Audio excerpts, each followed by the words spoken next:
Chapter 1. In the shadows of the night, Lu Yi reclined against the side of the carriage, tapping his fingers rhythmically against the wooden wall, producing a soft thud sound, while a glimmer of cunning sparkled in his eyes. Around his neck hung a fresh scar, a remnant of a recent ordeal. Although it appeared to be a mere flesh wound, it harbored a venom potent enough to end a life. The once noble third young master of the Lu family had now become a vessel for a soul from another realm. I the most ill-fated of all transmigrators? Lu Yi mused bitterly, having inherited the complete memories of the original third young master. A year ago, at the tender age of 18, he was betrayed by his stepmother, Lady Wang, and cast away to a mining camp. Now, having finally seized an opportunity to return to his family, he found himself ambushed on the way. A year prior, expelled from the Grand Lu residence, Lu Yi, in a moment of reflection, resolved to transform himself, shedding his former debauched ways. After a year of toil in the mines, he had managed to establish a modicum of influence. This hard-won power vanished in an instant. A letter from his family summoned him back to the Lu estate for a council, only to be met with treachery en route. In a desperate bid to protect him, nearly all his newly recruited subordinates had perished, leaving only the carriage driver outside. Third young master, hold on a little longer. Well, reach the county town by tomorrow, and then we will be safe. The driver called from outside. They wouldn't dare act in the county, but Lu Yi was skeptical about the promise of safety in the county. If his enemies were resolute in their intent to eliminate him, they would have surely anticipated his escape to the town. It was likely that even upon reaching the county, danger would still loom. Suddenly, a message materialized before Lu Yi's eyes. Congratulations, host. You have received a novice gift pack, 100 simulation points, and one opportunity to draw from a 1-star skill card. His expression shifted, intrigued by the unfolding text. Life offers no second chances, and there are no remedies for regret yet. With a life simulator, you shall possess a myriad of lives and infinite choices. Infinite Life Simulator. Choose your destiny and forge your own glory. Infinite Life Simulator. Current version. Current status: inactive. Activation cost: 20 simulation points. Daily access limit: once. Current simulation points: 100. Would you like to activate it now? As he absorbed the words before him, a smile broke on Lu Yi's face. Indeed, heaven does not forsake those in despair. I knew I cannot be the most unfortunate of transmigrators. Since ancient times, those who traverse worlds have never been without their golden opportunities. Fear not, Lu Sanshao. I will reclaim what was rightfully yours. Lu Yi said, touching the scar on his neck with resolve. The humiliation you endured will be avenged 100-fold. Activate. Without hesitation, he silently commanded within. In response, a fresh stream of information appeared before Lu Yi's eyes. Infinite Life Simulator activated. Infinite Life Profile activated. Infinite Life Shop activated. Please select your background. Kindly choose your initial innate talent. During the first simulation, Lu Yi intended merely to familiarize himself with the operational methods of the simulator. Thus, he refrained from investing the initial reward of 100 simulation points. He opted for a background that required no expenditure of simulation points and relinquished the selection of initial talents before commencing the simulation. You were born into an ordinary farming household, and from a young age, laboring in the fields endowed you with a physique surpassing that of your peers, granting you the special talent robust constitution. At 15, while working in the fields, your exceptional physique caught the eye of a passing bodyguard, leading you to leave your hometown to follow him and learn the art of escorting. Due to your robust physique, your martial arts progressed rapidly, and by the age of 20, you achieved the blood condensation realm. By 25, after serving the escort agency for several years, you garnered the favor of the chief escort, who took you on as a disciple. You obtained the 1-star martial art, the cloak blade technique. By 30, you had reached the mid-stage of body refinement and gained some renown in the martial world, with common thieves daring not to provoke you. However, during an escort mission, you were ambushed by northern bandits and met your demise in the ensuing siege. Simulation ended. Comprehensive score: 28 points. Acquired simulation points: 28 points. Current simulation points: 108 points. You may retain one of the following options. 1 1-star martial art, cloak blade technique. 2 1 opportunity for body refinement martial arts enlightenment. 3 memories from your life at 30. Martial arts enlightenment.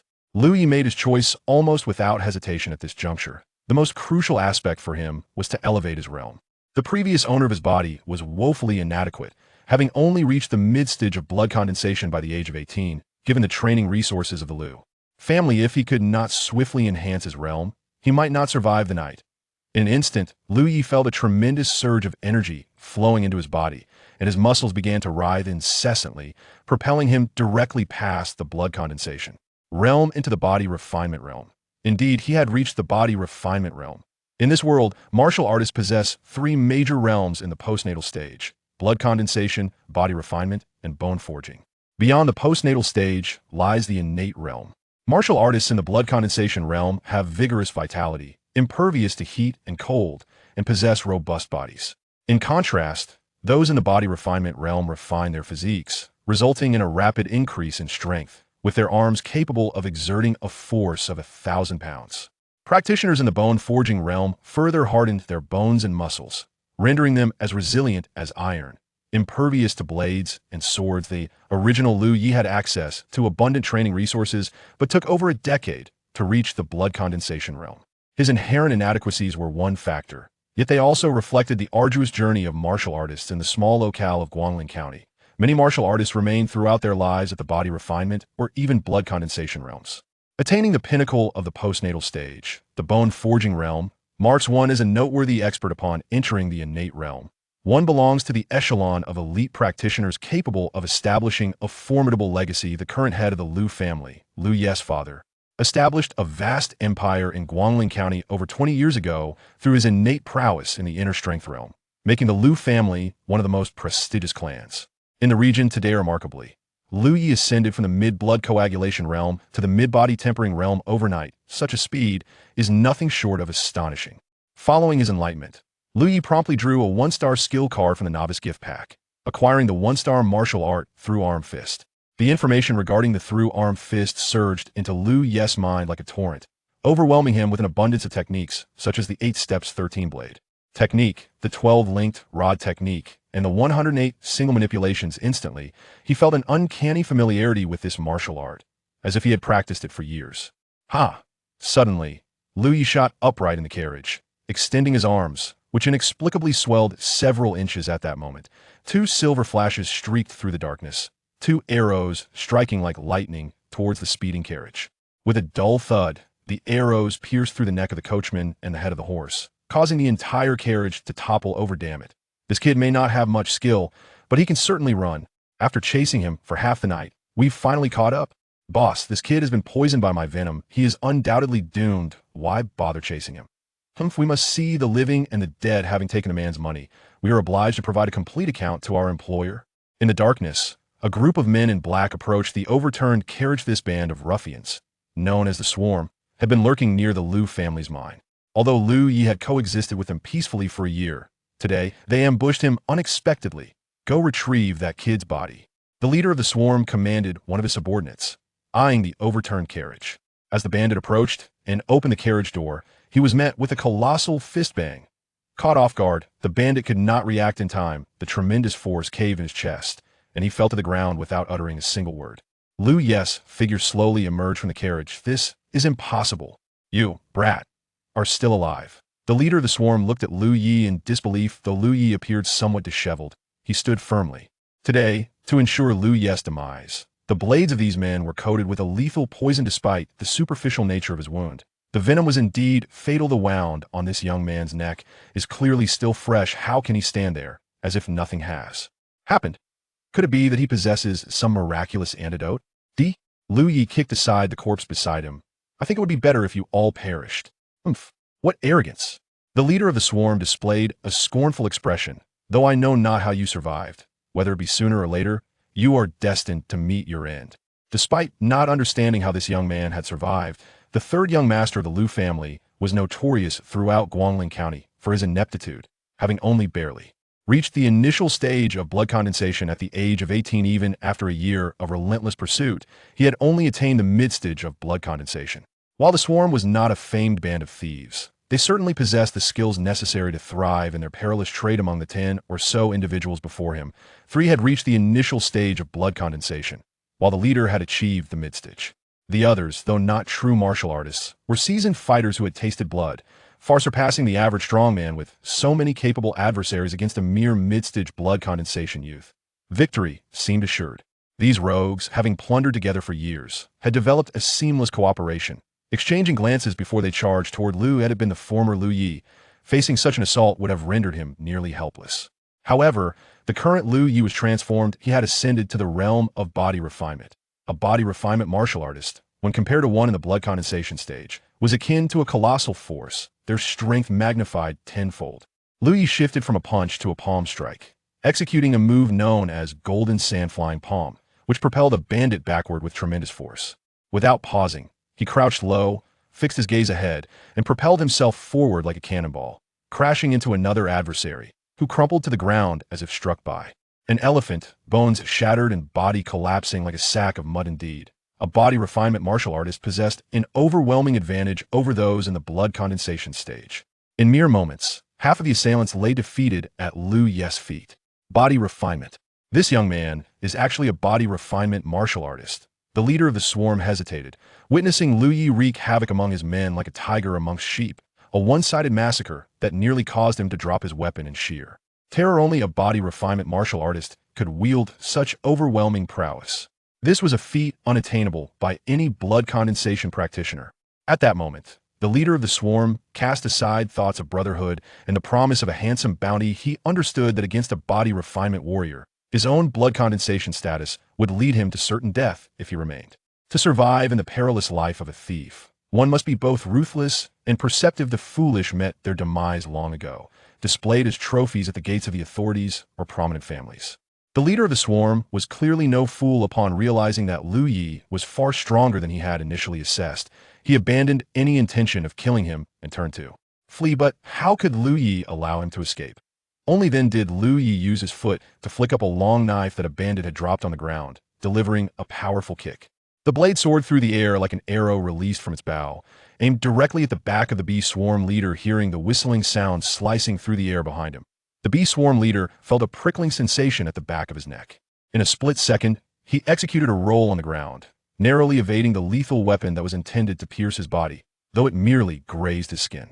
While this wound was not fatal, the poison on the blade was a different story. It was the bee swarm leader who had personally commanded the application of poison on the weapons, yet he never anticipated that it would ultimately ensnare him and lead to his demise. As he struggled to rise, he felt his legs weaken. A searing pain surged from his dantian, tearing through every meridian in his body and surging into his head, causing black blood to ooze from his mouth, eyes, and nostrils simultaneously. The bee swarm leader was unaware of how Liu Yi had managed to survive such potent venom in his final moments. A singular thought crossed his mind: the poison sold by the Apothecary Valley was indeed genuine and trustworthy. With the fall of the bee swarm leader, the entire band of robbers was annihilated by Liu Yi. Before this night, Liu Yi had merely been a hunted prey, but now the roles had dramatically reversed. The once pursued victim had transformed into a merciless hunter. In this world, strength is the ultimate truth. Liu Yi gazed upon the scattered corpses on the ground, inhaling deeply to steady the tumult of emotions from his first act of killing, fully immersing himself in this brutal reality. Although he had dispatched over a dozen fierce bandits, Liu Yi was acutely aware that the night's hunt was far from over. These individuals were merely pawns in a larger scheme, and the true mastermind had yet to reveal himself. Thus, Liu Yi's situation could hardly be described as secure. He could not afford to let his guard down. He must continue to grow stronger. In the darkness of the night, Liu Yi was already stained with blood, his expression showing signs of fatigue. Yet he understood that this was not a moment for relaxation. Otherwise, he might soon join the ranks of the lifeless around him. As the moon reached its zenith, having passed the midnight hour, the simulator was ready for another round of trials. With 108 simulation points at his disposal, though not an abundant sum, it was sufficient for Liu Yi to acquire a basic talent for simulation. He firmly believed that greater investments yield greater rewards. Therefore, without hesitation, Liu Yi allocated 60 simulation points to purchase an initial talent and commence the simulation once more.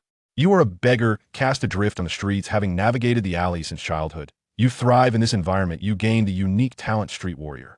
At 15, you and a group of beggars are taken by a mysterious figure for specialized training. By 20, having undergone rigorous training within the organization, you officially become an assassin. At the age of 30, having amassed sufficient merit, you are officially promoted to the rank of bronze assassin within the organization. As a reward, you receive a mid-grade vitality pill and the Oni-and-a-half-star martial art, Deathly Three Swords.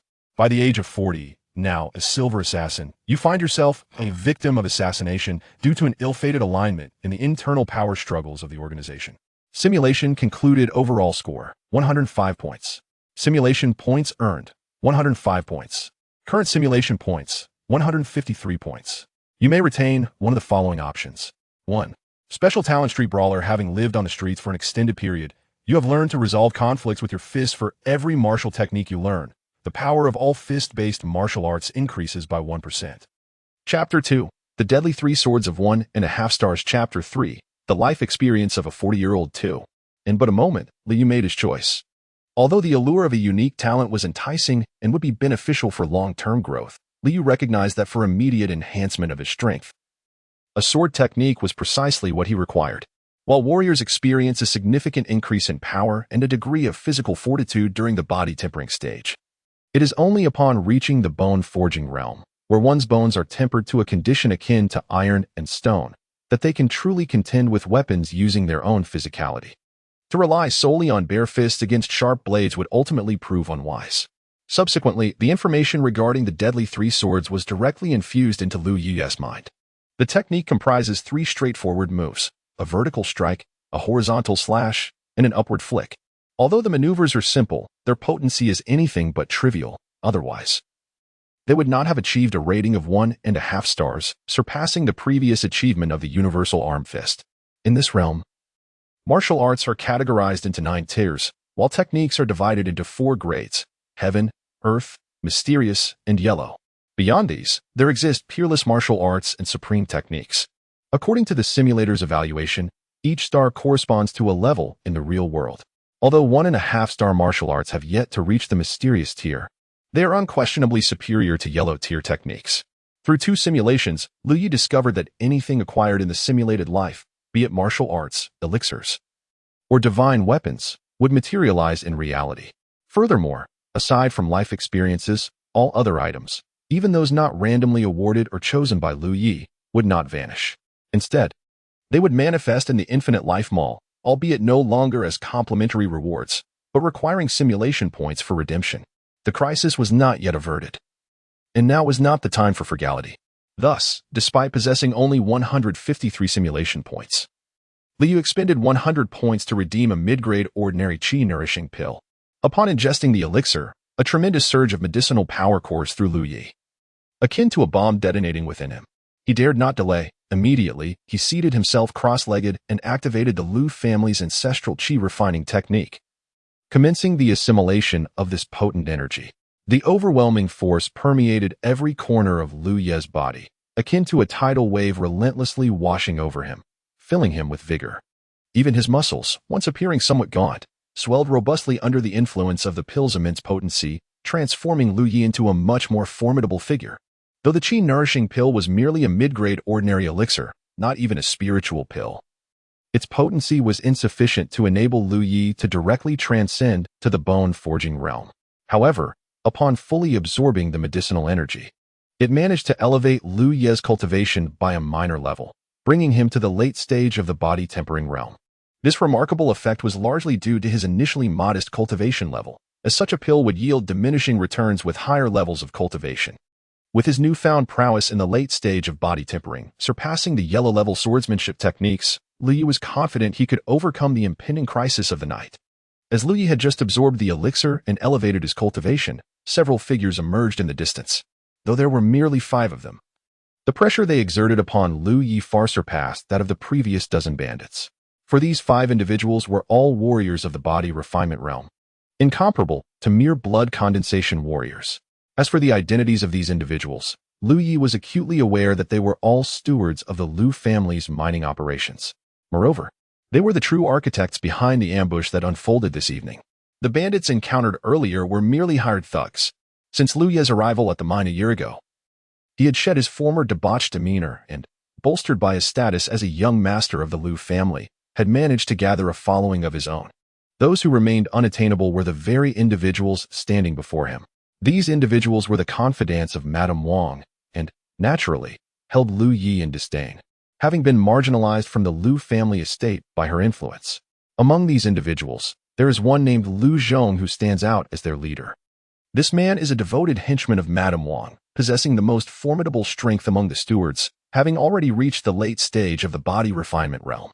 He is but a step away from attaining the bone-forging realm, thereby becoming a distinguished expert recognized throughout the entirety of Guangling County. Were it not for Liu Yi's assistance from the simulator, which has enabled his continuous advancement, even if he managed to evade the pursuit of those bandits.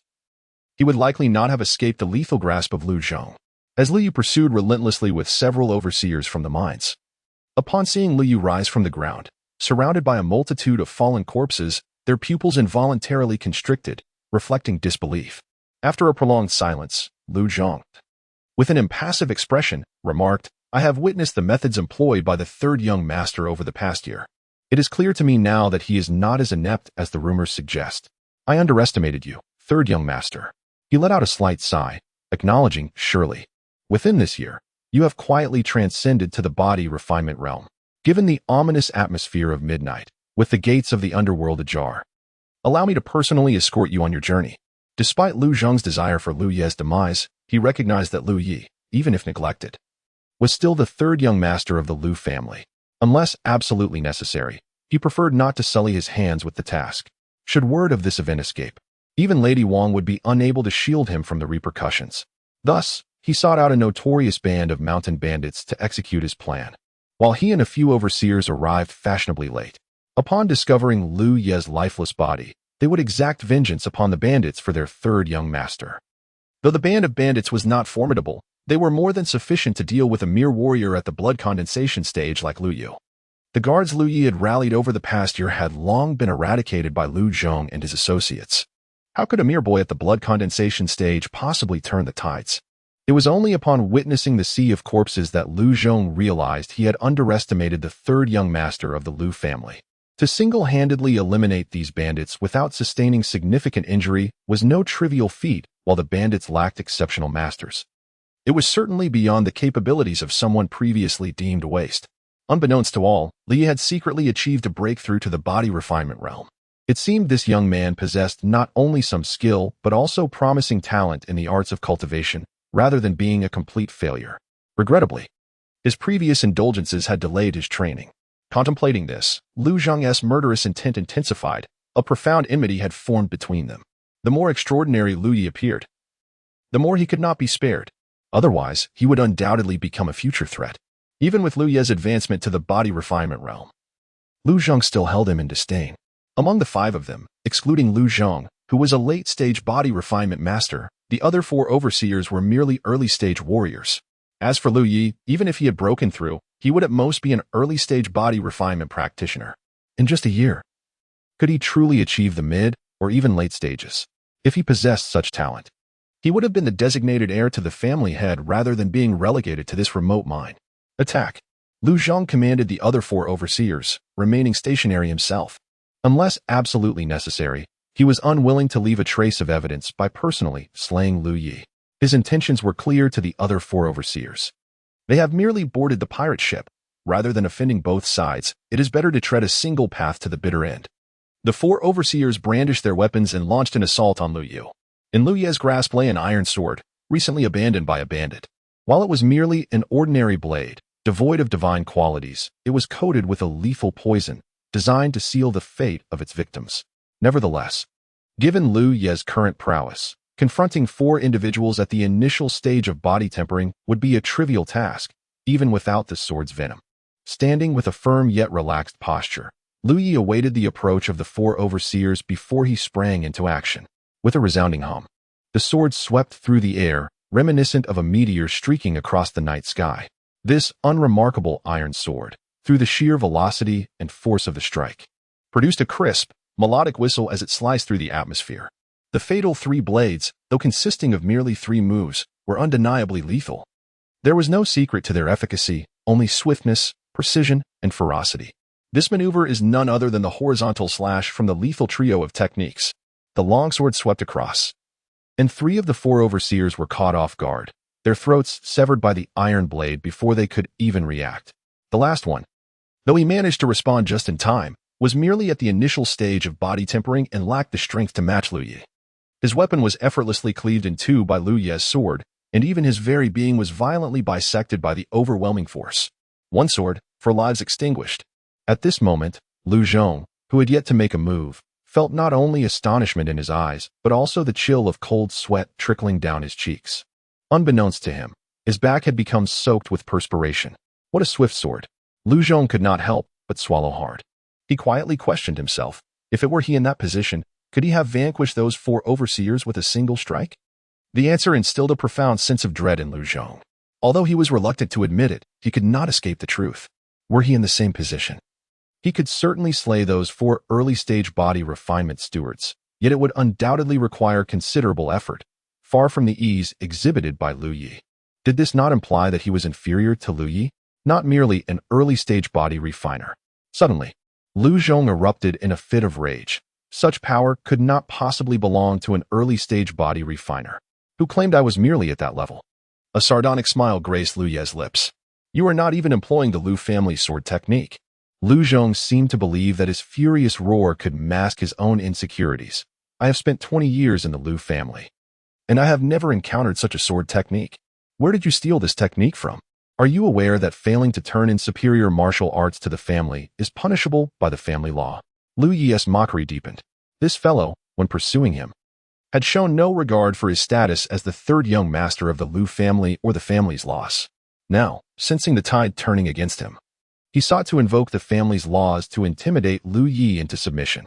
Truly, a wolf travels far to feast on flesh, while a dog travels far to consume excrement. A servant remains a servant, even if temporarily successful and able to feign superiority. At the core, they are merely dogs wagging their tails. A sword technique capable of taking lives is indeed a commendable one. Lu Yi had no desire to engage in further banter with this individual. The sword in his hand transformed into a streak of meteoric light, plunging directly towards Lu Zhong. This strike appeared to be considerably swifter than the previous one. Had this lad not exerted his full strength before? Lu Zhong's heart sank in terror as he raised his weapon to defend, only to feel a sweetness at his throat. Looking down, he realized Lu Ye's iron sword had already pierced his throat. Truly, a remarkably swift sword. Lu Zhong's mouth opened and closed, but with his throat impaled, he could not utter a single word. Yet, from the movement of his lips, Lu Yi discerned his unspoken words. Wrong, wrong. Among the young masters of the Lu family, the eldest, Lu Bei, is domineering. The second, Lu Ming, is ruthless. The third, Lu Yi, is a wastrel. And the 4th, Lu Fei, is astute. Madam, the greatest threat to you may not be Lu Bei, who has the support of the elder, but rather Lu Yi, who has long been deemed a useless wastrel. Wrong. Wrong, madam, entirely wrong. Lu Yi, however, could not hear Lu Zhong's thoughts and mistakenly believed he was speaking of himself. Observing the fallen Lu Zhong, he gently shook his head and remarked, had I known this day would come, I would not have acted as I did. In this second act of killing, Lu Yi no longer experienced the discomfort he had felt previously. On the contrary, as he gripped the sword, a profound sense of reassurance enveloped him. Having slain around 20 individuals in one night, blood had splattered across his garments, and the sword in his hand was stained a deep crimson. Perhaps, compared to a tranquil life, he was more attuned to this carnage than he had previously realized. Lu Yi pondered. At this moment, 2 paths lay before him. One was to depart, as the assassins along the way had already been dealt with, seeking refuge in a remote countryside. One might wait for 3 to 5 years, and with the aid of a simulator, return to exact vengeance once one's skills have matured. Alternatively, returning to the county town may invite new perils. However, this return is prompted by a message from his family regarding discussions on the heir to the family legacy. To abandon this opportunity would be to relinquish a vital chance, and Lu Yi is unwilling to concede. The more he contemplates his anger, the more it intensifies. Taking a step back only magnifies his losses. Lu Yi is resolute in not departing in a state of defeat and humiliation. Without hesitation, he grasped his sword and, under the embrace of the moonlight, set off towards Guangling County. 1 pound of beef and a bowl of rice, he ordered. Having lost the carriage meant for his journey and thus compelled to travel on foot. Consequently, a day's journey extended by an additional day. Tomorrow marks the official family meeting of the Lu clan. Should any of Lu's 4 sons fail to attend, they would forfeit their claim to inheritance. Despite the urgency, upon returning to Guangling County, Lu Yi did not immediately head to the Lu residence. Instead, he found an inn not far from the city to take a seat. After all, he is the 3rd young master of the Lu family, while Lu Zhong is merely a steward of a mining operation. No matter how audacious he might be, he would not dare to take matters into his own hands and assassinate him. Lu Yi is convinced that even if it was not a direct order from Lady Wang, Lu Zhong must have received her tacit approval to act. His instincts warn him that Guangling County, while nearby, is fraught with danger. Although Lu Yi has recently experienced successive breakthroughs in his cultivation, the toll of long travels and a night of combat has been considerable. Martial artists, due to their enhanced physiques, expend far more energy than the average person. From the previous night until now, Li is both exhausted and famished. Lacking medicinal pills to replenish his energy, he must resort to the most primal method of sustenance, eating. Though 2 days have passed, the blood on his garments has long since dried, yet a faint metallic odor lingers, coupled with the bloodied iron sword in his possession. Lu Ye's demeanor has undergone a stark transformation, exuding an aura that warns others to keep their distance. Patrons of the inn avoid him, and even the staff hastily retreat after serving his meal. It is evident to any discerning observer that this young man, despite his youth, embodies a formidable presence.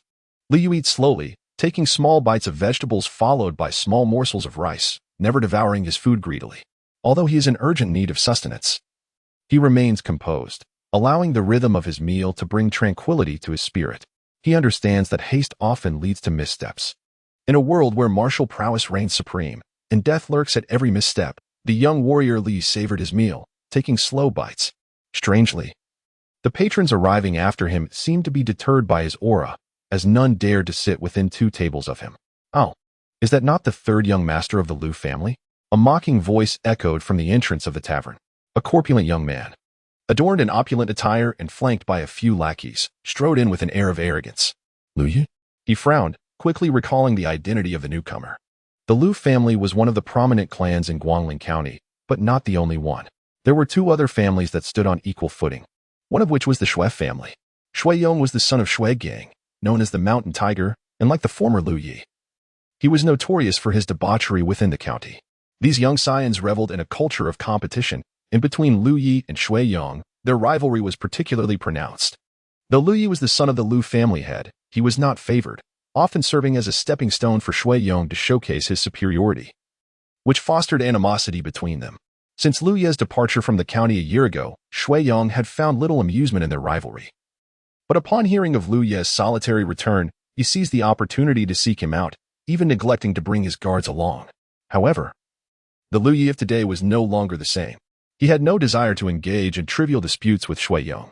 Instead, he placed a silver ingot, one he had taken from Lu Zhong's remains, onto the table and declared, "Innkeeper, settle the bill." Rising to leave, he intended to walk away.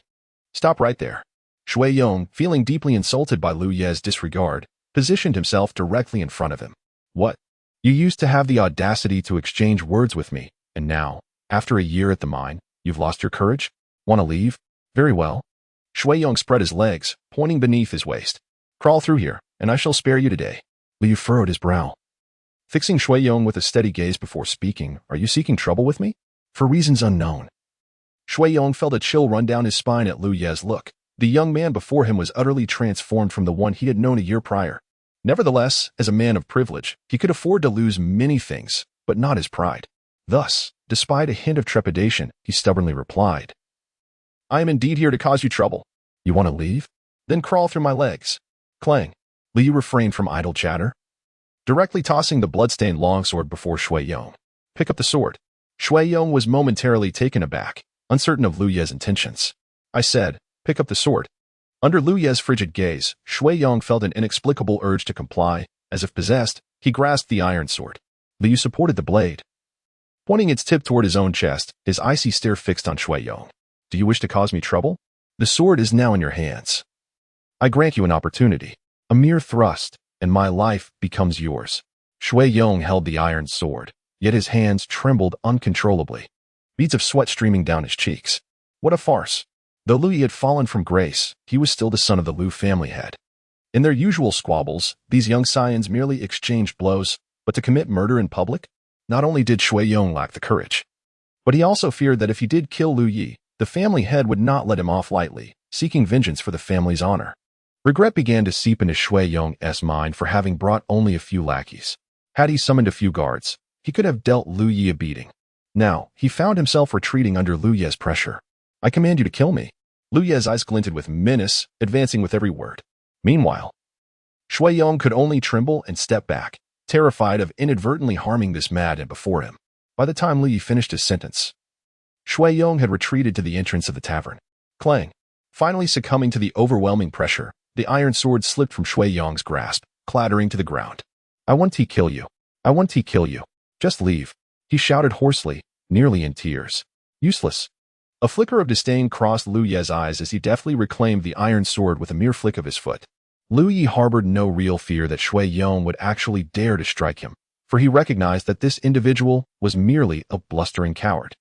Much like his former self, beneath the facade of bravado lay a heart riddled with trepidation, utterly lacking the audacity to commit murder in public. With a sudden motion, Liu raised his hand and slapped Shui Yong across the face, sending him flying some distance away.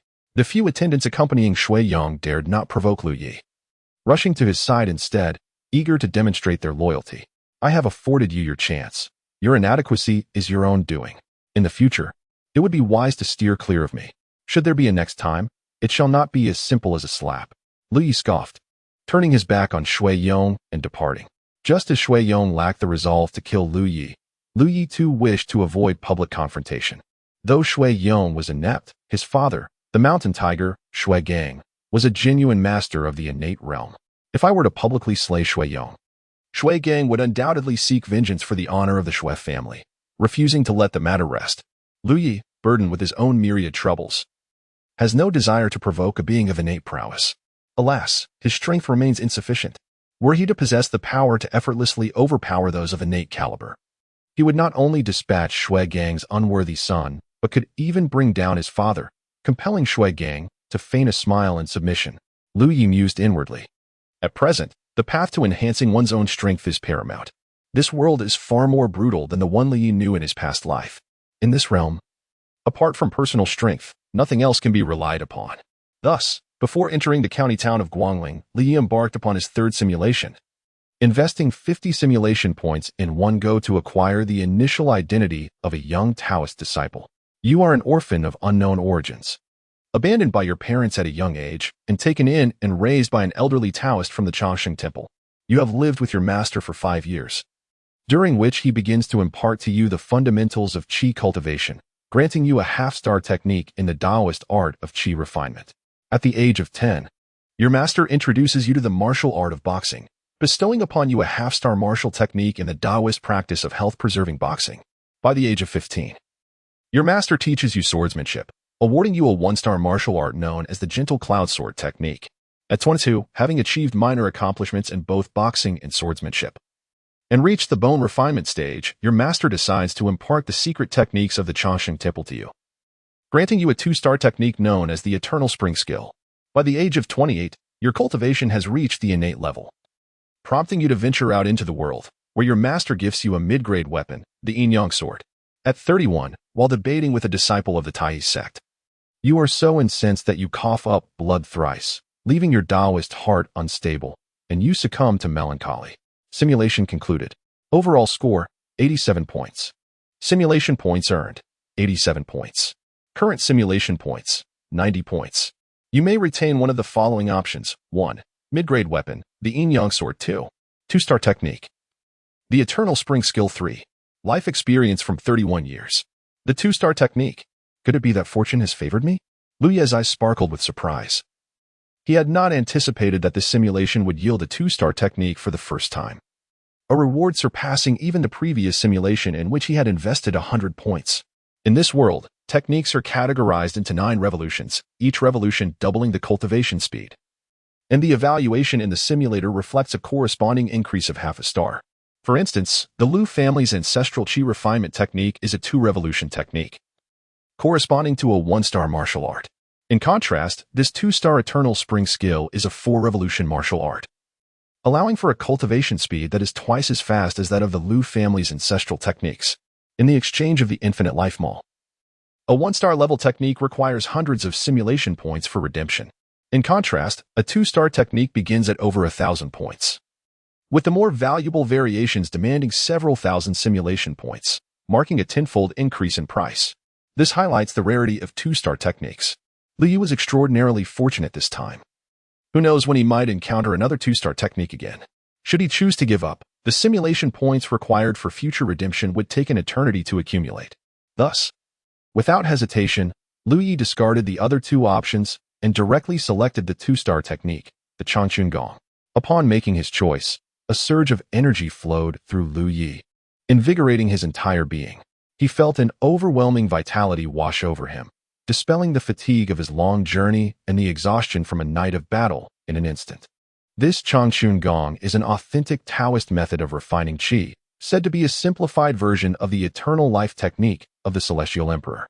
It not only extends one's lifespan and bestows immense vitality, but also possesses a balanced and harmonious nature, posing no obstacles to the cultivation of other techniques or the transition to higher-level practices in the future.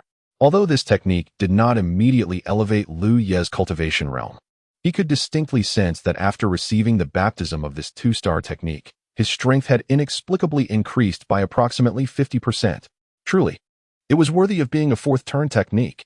Li clenched his fists, feeling an unparalleled sense of ease, as if his very lifespan had been significantly extended. Now, even when facing a bone-forging realm warrior, he felt entirely capable of engaging in battle. Although Lu Yu's cultivation was still at the late stage of body tempering, the might of the fourth-turn technique empowered him to hold his own against a bone-forging realm warrior.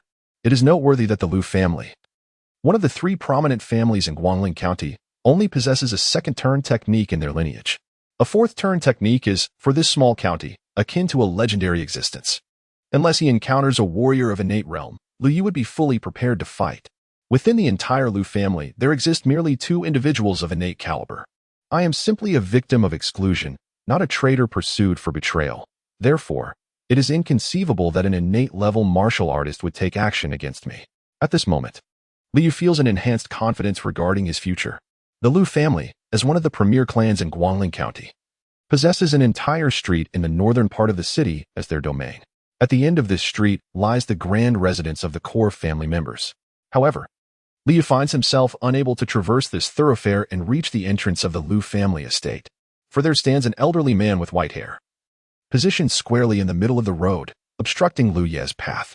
This venerable figure leans upon a longsword that serves as a walking stick, firmly planted in the ground.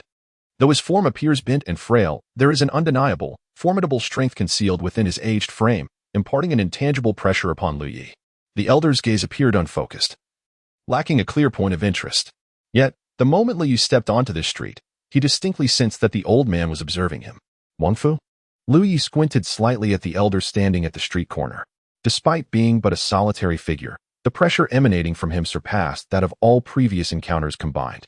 This elderly man, known as Wang Fu, had been brought over by Madame Wang from her maternal home. Madame Wang hailed from a prominent family in Yinping County, which, like Guangling County, belonged to the Donghai Prefecture.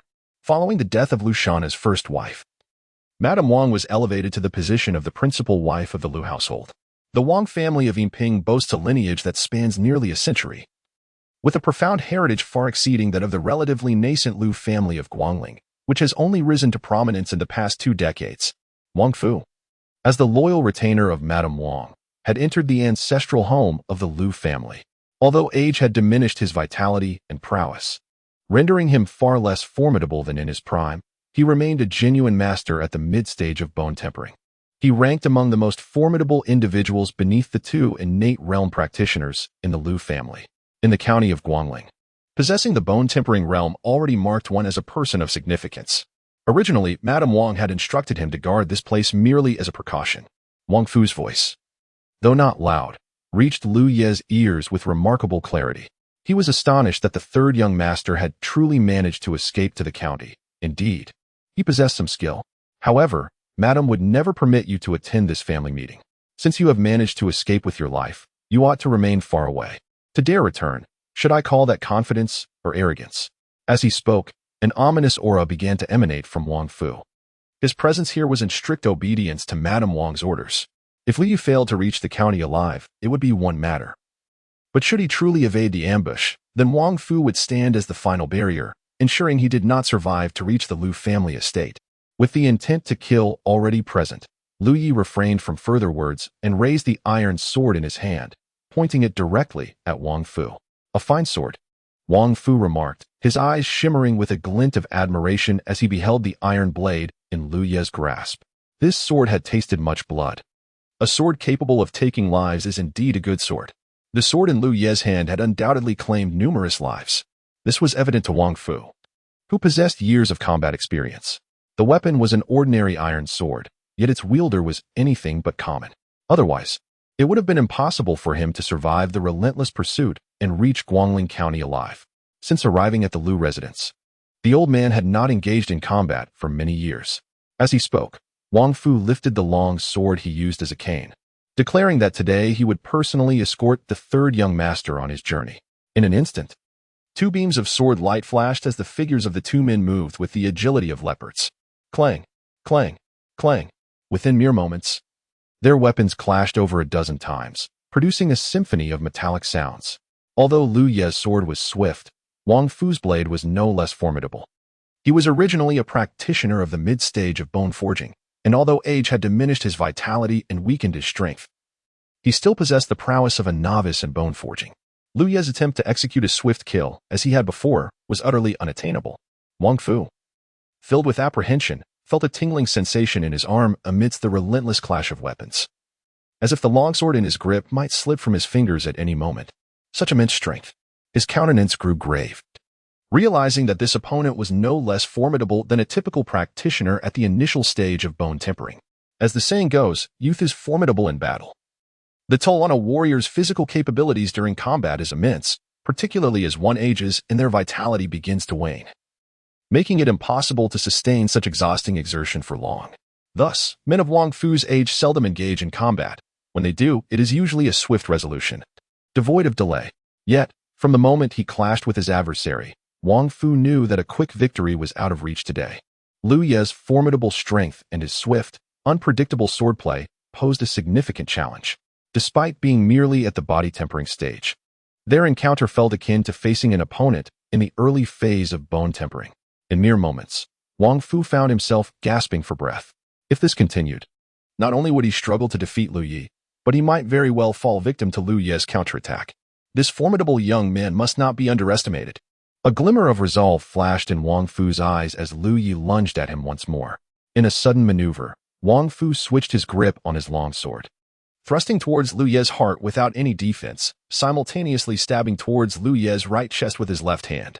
With a sickening thud, Wang Fu's blade pierced Lu Ye's right chest, yet Lu Ye's strike failed to breach Wang Fu's formidable defenses. A practitioner of bone tempering has honed their physique to withstand blades and swords. This represents the greatest advantage of the bone tempering realm over the body tempering realm. Lu Yi wielded nothing more than an ordinary iron sword, far from a legendary weapon, incapable of penetrating Wang Fu's hardened defenses. This was precisely why Wang Fu dared to take Lu Ye's strike to his chest head-on. Blood spurted forth. It appeared Wang Fu's strike had inflicted significant damage on Lu Yu. However, there was no trace of triumph on Wang Fu's face. Nor was there any sign of panic from Lu Yi, who had been pierced in the chest. It seemed that everything unfolding was well within Lu Ye's foresight. In an instant, Lu Yi discarded the iron sword and seized Wang Fu's sword arm. The overwhelming strength not only immobilized Wang Fu but also prevented the longsword embedded in Lu Ye's chest from advancing even a fraction further. "I've got you now." Lu Ye's lips curled into a cruel smile, for he had long anticipated that this mundane iron sword would struggle to penetrate the defenses of a bone-tempering warrior. His intention to deliberately receive that strike was to ensnare Wang Fu, making escape impossible. It is typically a daunting task for a body-tempering warrior to strike a bone-tempering warrior at close range. However, with Lu Yi gripping Wang Fu's arm, they could not create distance between them. From the beginning, Lu Yi had never intended to best Wang Fu with an ordinary iron sword. His true trump card lay in his fists. Die. With a thunderous roar, Lu Ye's arm muscles bulged dramatically, and his arms extended several inches as he delivered a powerful punch to Wang Fu's chest. The impact resonated like a cannon, causing a tumult of blood and energy to surge within Wang Fu. His aged face flushed crimson, and he abruptly spat out a mouthful of blood. This elder, who was not renowned for his skills in hand-to-hand combat, found himself utterly defenseless in such close proximity, especially with Lu Yi gripping his sword arm. The relentless barrage of Lu Ye's fists fell upon Wang Fu's chest like a torrential downpour. Each strike forced forth another gushing stream of blood from the elder. After a flurry of over a dozen punches, Wang Fu's chest had become terrifyingly concave, a stark testament to the ferocity of the assault. This seasoned warrior, who had traversed the world, could never have imagined that one day he would meet his demise at the hands of a youth barely 20 years of age, felled by nothing but fists. With the ferocity of a charging tiger and the precision of a soaring eagle, Lu Yi executed the art of the Tongbi fist. Finally, With the onslaught akin to a tempest, Wang Fu collapsed to the ground, lifeless. In his final moments, the elderly man's eyes reflected a profound sense of unwillingness and regret, devoid of any trace of vitality. As Lu Yi gazed upon the lifeless body sprawled on the ground, he exhaled a profound sigh of relief. Wang Fu had become the most formidable figure under the command of Lady Wang. To eliminate him would require the intervention of someone possessing innate prowess or Lady Wang seeking additional allies from the Yinping Wang family. Otherwise, for the foreseeable future, Lu Yi found himself free from any imminent threat to his life. However, even if Lady Wang were to summon new allies from the Yinping Wang family, Lu Yi remained unperturbed. With the assistance of the simulator, his cultivation progressed at an unimaginable pace, far beyond the comprehension of others. If he could slay one, was it not within his capacity to vanquish a second? Uncle Fu. At that moment, a mournful cry resonated from the distance. A figure came rushing from the direction of the Lu family mansion. The vicinity was not far from the Lu family estate, and there were 3 Lu family markets nearby. Given the commotion caused by the public showdown between Wang Fu and Lu Yi, the absence of any Lu family members thus far was quite peculiar. It appeared that Lady Wang was likely the one orchestrating this interference, preventing the Lu family from making their presence known. At this moment, a figure rushed forward, appearing to be of a similar age to Lu Yi, with a striking resemblance to him. Lu Ming. Liu narrowed his eyes slightly, his gaze emanating a chilling glint. The head of the Lu family, Lu Shanhe, had 4 sons, with Lu Yi as the third. The individual before him, Lu Ming, was Lu Ye's nominal second brother, the biological son of Lady Wang. Wang Fu, a local from Lady Wang's family, had cared for Lu Ming since childhood. Lu Ming was known for his ruthlessness, yet his affection for this caretaker surpassed even that for Lu Shanhe, second only to his mother, Lady Wang. In truth, Lu Ming had been covertly observing, initially believing that Wang Fu would easily subdue Lu Yi. However, he could not fathom that Wang Fu was no match for Lu Yu. Upon witnessing Wang Fu's demise at Lu Ye's hands, Lu Ming's eyes widened in disbelief, resembling a venomous serpent as they fixated on Lu Yi, brimming with hatred. Lu Yi, you dare to kill Uncle Fu. I vow you shall not die a peaceful death. Could it be that my second brother wishes to challenge me to a duel? Lu Ye's gaze was sharp as a blade. Despite his pallor and a hand pressed to his bloodied chest, his demeanor exuded an icy composure. Then, dear brother, I welcome your teachings. Although Lu Yi appeared grievously injured, Lu Ming instinctively took 2 steps back, as if confronted by a wild beast. He could not comprehend how, in just a year, Lu Yi had transformed so dramatically. Could it be that the remote mind truly had such a profound effect on one's fortitude? Lu Ming found himself in a precarious position. Despite the fury etched on his face, he hesitated to engage Lu Yi, especially with Wang Fu's body lying before them. Among the 4 Lu brothers, only the eldest, Lu Bei, had entered the bone refinement realm due to his age, while 22-year-old Lu Ming was merely at the mid-stage of body tempering. To contend with Lu Yi, who could slay even Wang Fu, would be tantamount to courting death. Enough. At that moment, a booming voice rang out, and a tall figure strode forth with an imposing presence, casting a cold glance at both Lu Yi and Lu Ming. You two truly bring shame to the Lu family. Lu Ming, are you not going home? Do you wish to remain here and become a laughingstock? In the entire Guangling County, there was only one person bold enough to openly rebuke the 2 young masters of the family, and that was Lu Shanhe, Lu Ye's stepfather. Previously, Lu Shanhe had turned a blind eye to the day's events, as he had always regarded Lu Yi as an unremarkable individual, particularly given Lady Wang's formidable connections with the Yinping Wang family. Lu Shanhe had never truly valued his son, who was merely 18 and still at the blood condensation realm. Otherwise, he would not have sent him to the mine a year ago. However, with Lu Yi now displaying extraordinary prowess, his standing in Lu Shanhe's eyes had quietly begun to shift. Moreover, he could not possibly stand idly by while his 2 sons clashed openly, providing a source of amusement for the other 2 prominent families in town. Thus, he intervened. Father, Lu Yu has slain Uncle Fu. Although Lu Shanhe stepped in, Lu Ming was unwilling to relent. Uncle Fu was an elder of our family. I implore you to deal with Lu Yi, this wretched beast, and avenge Uncle Fu. Do you expect your 3rd brother to pay with a servant's life? Lu Shanhe bellowed in anger.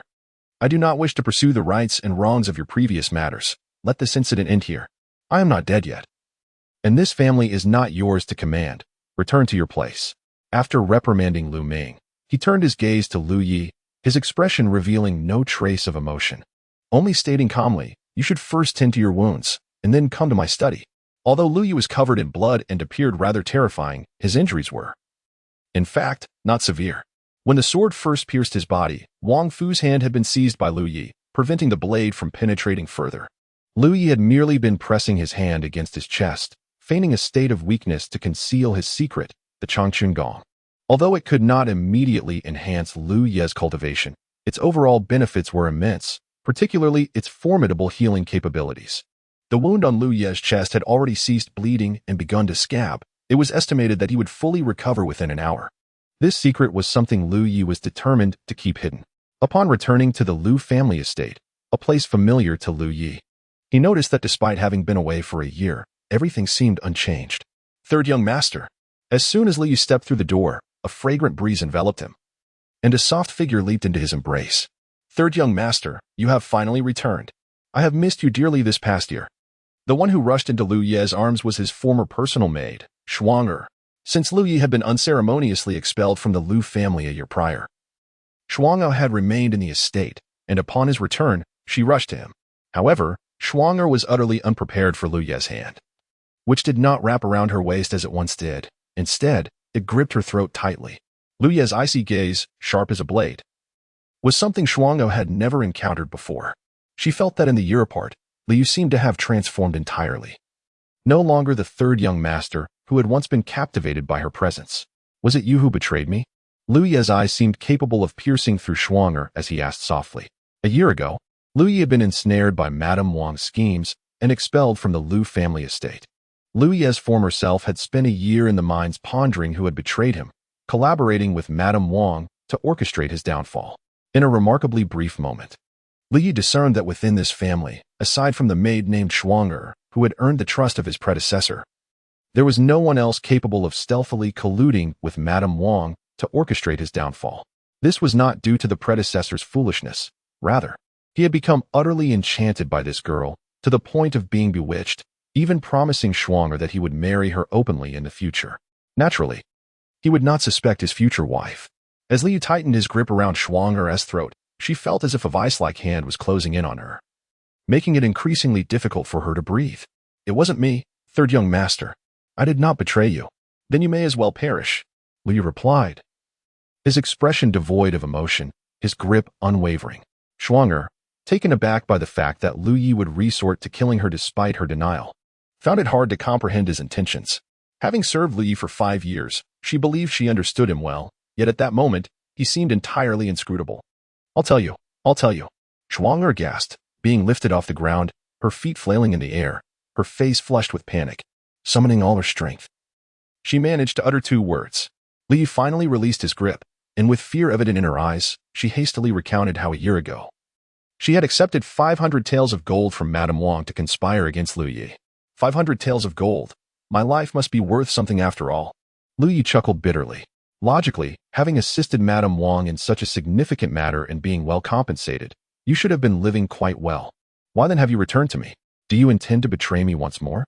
A look of sheer terror crossed Shuang's face as she realized the formidable nature of Lu Yi.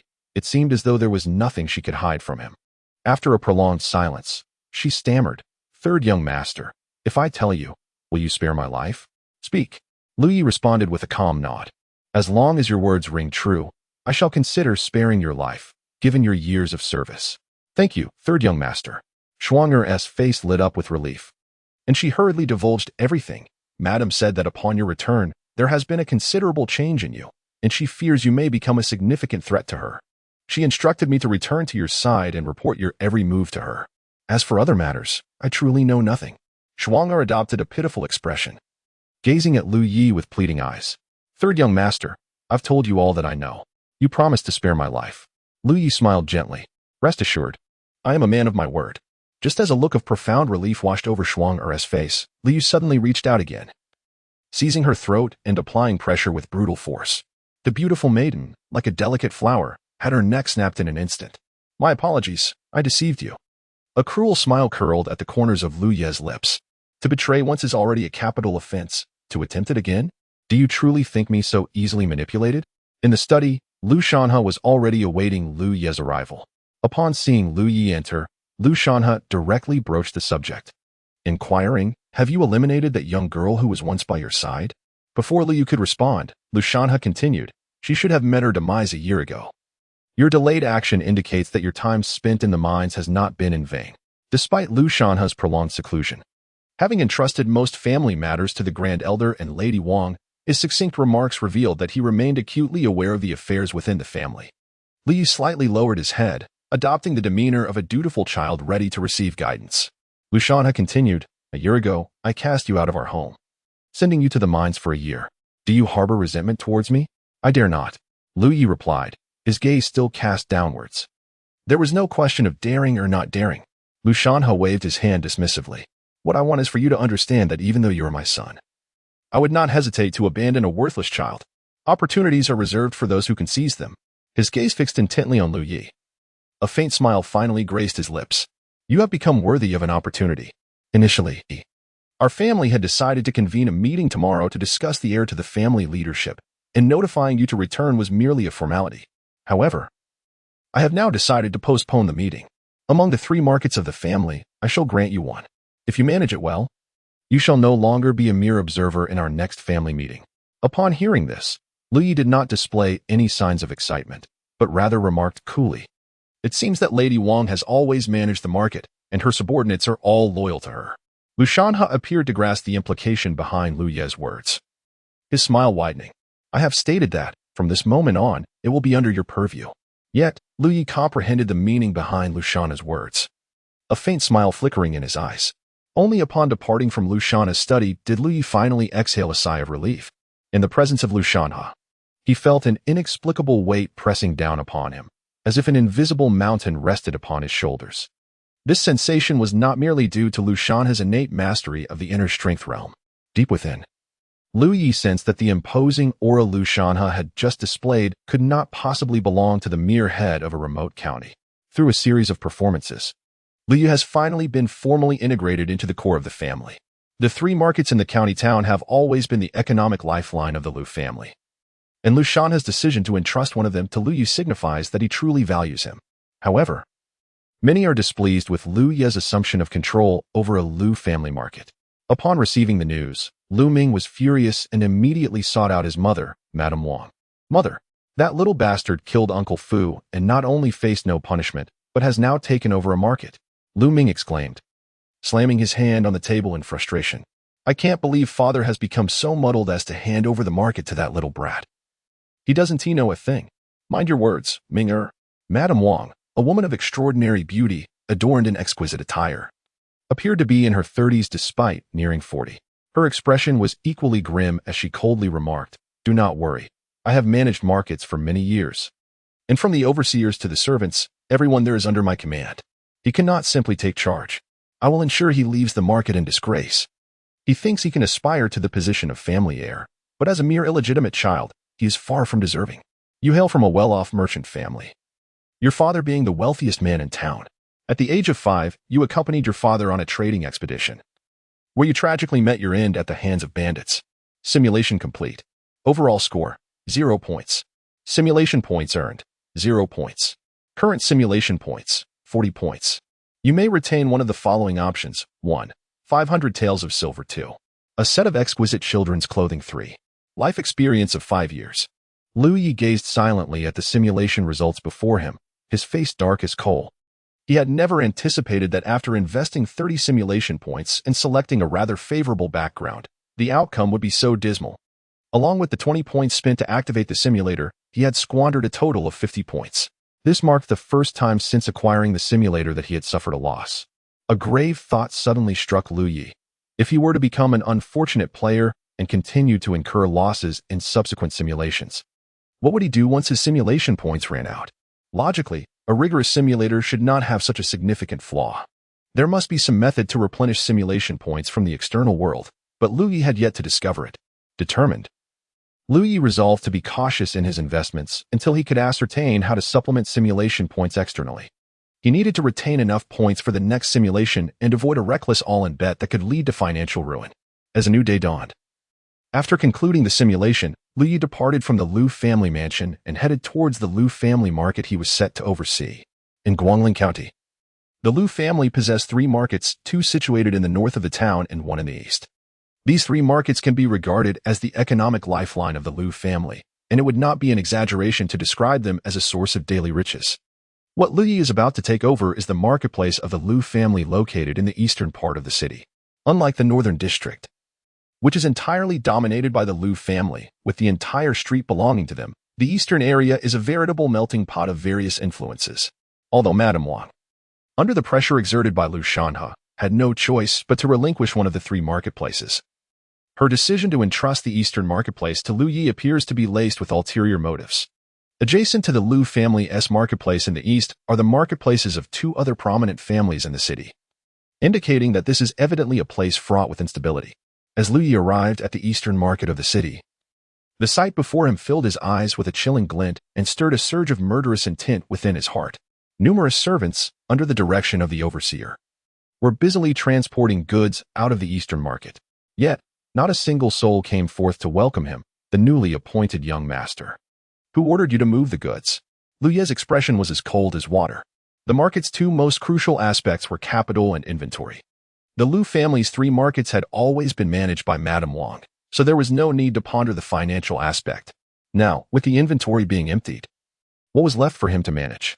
Upon Liu Ye's appearance, a portly middle-aged overseer hurried over, wearing a perfunctory smile, and casually clasped his hands together, saying, "I am Liu Quan, the chief overseer of the eastern market.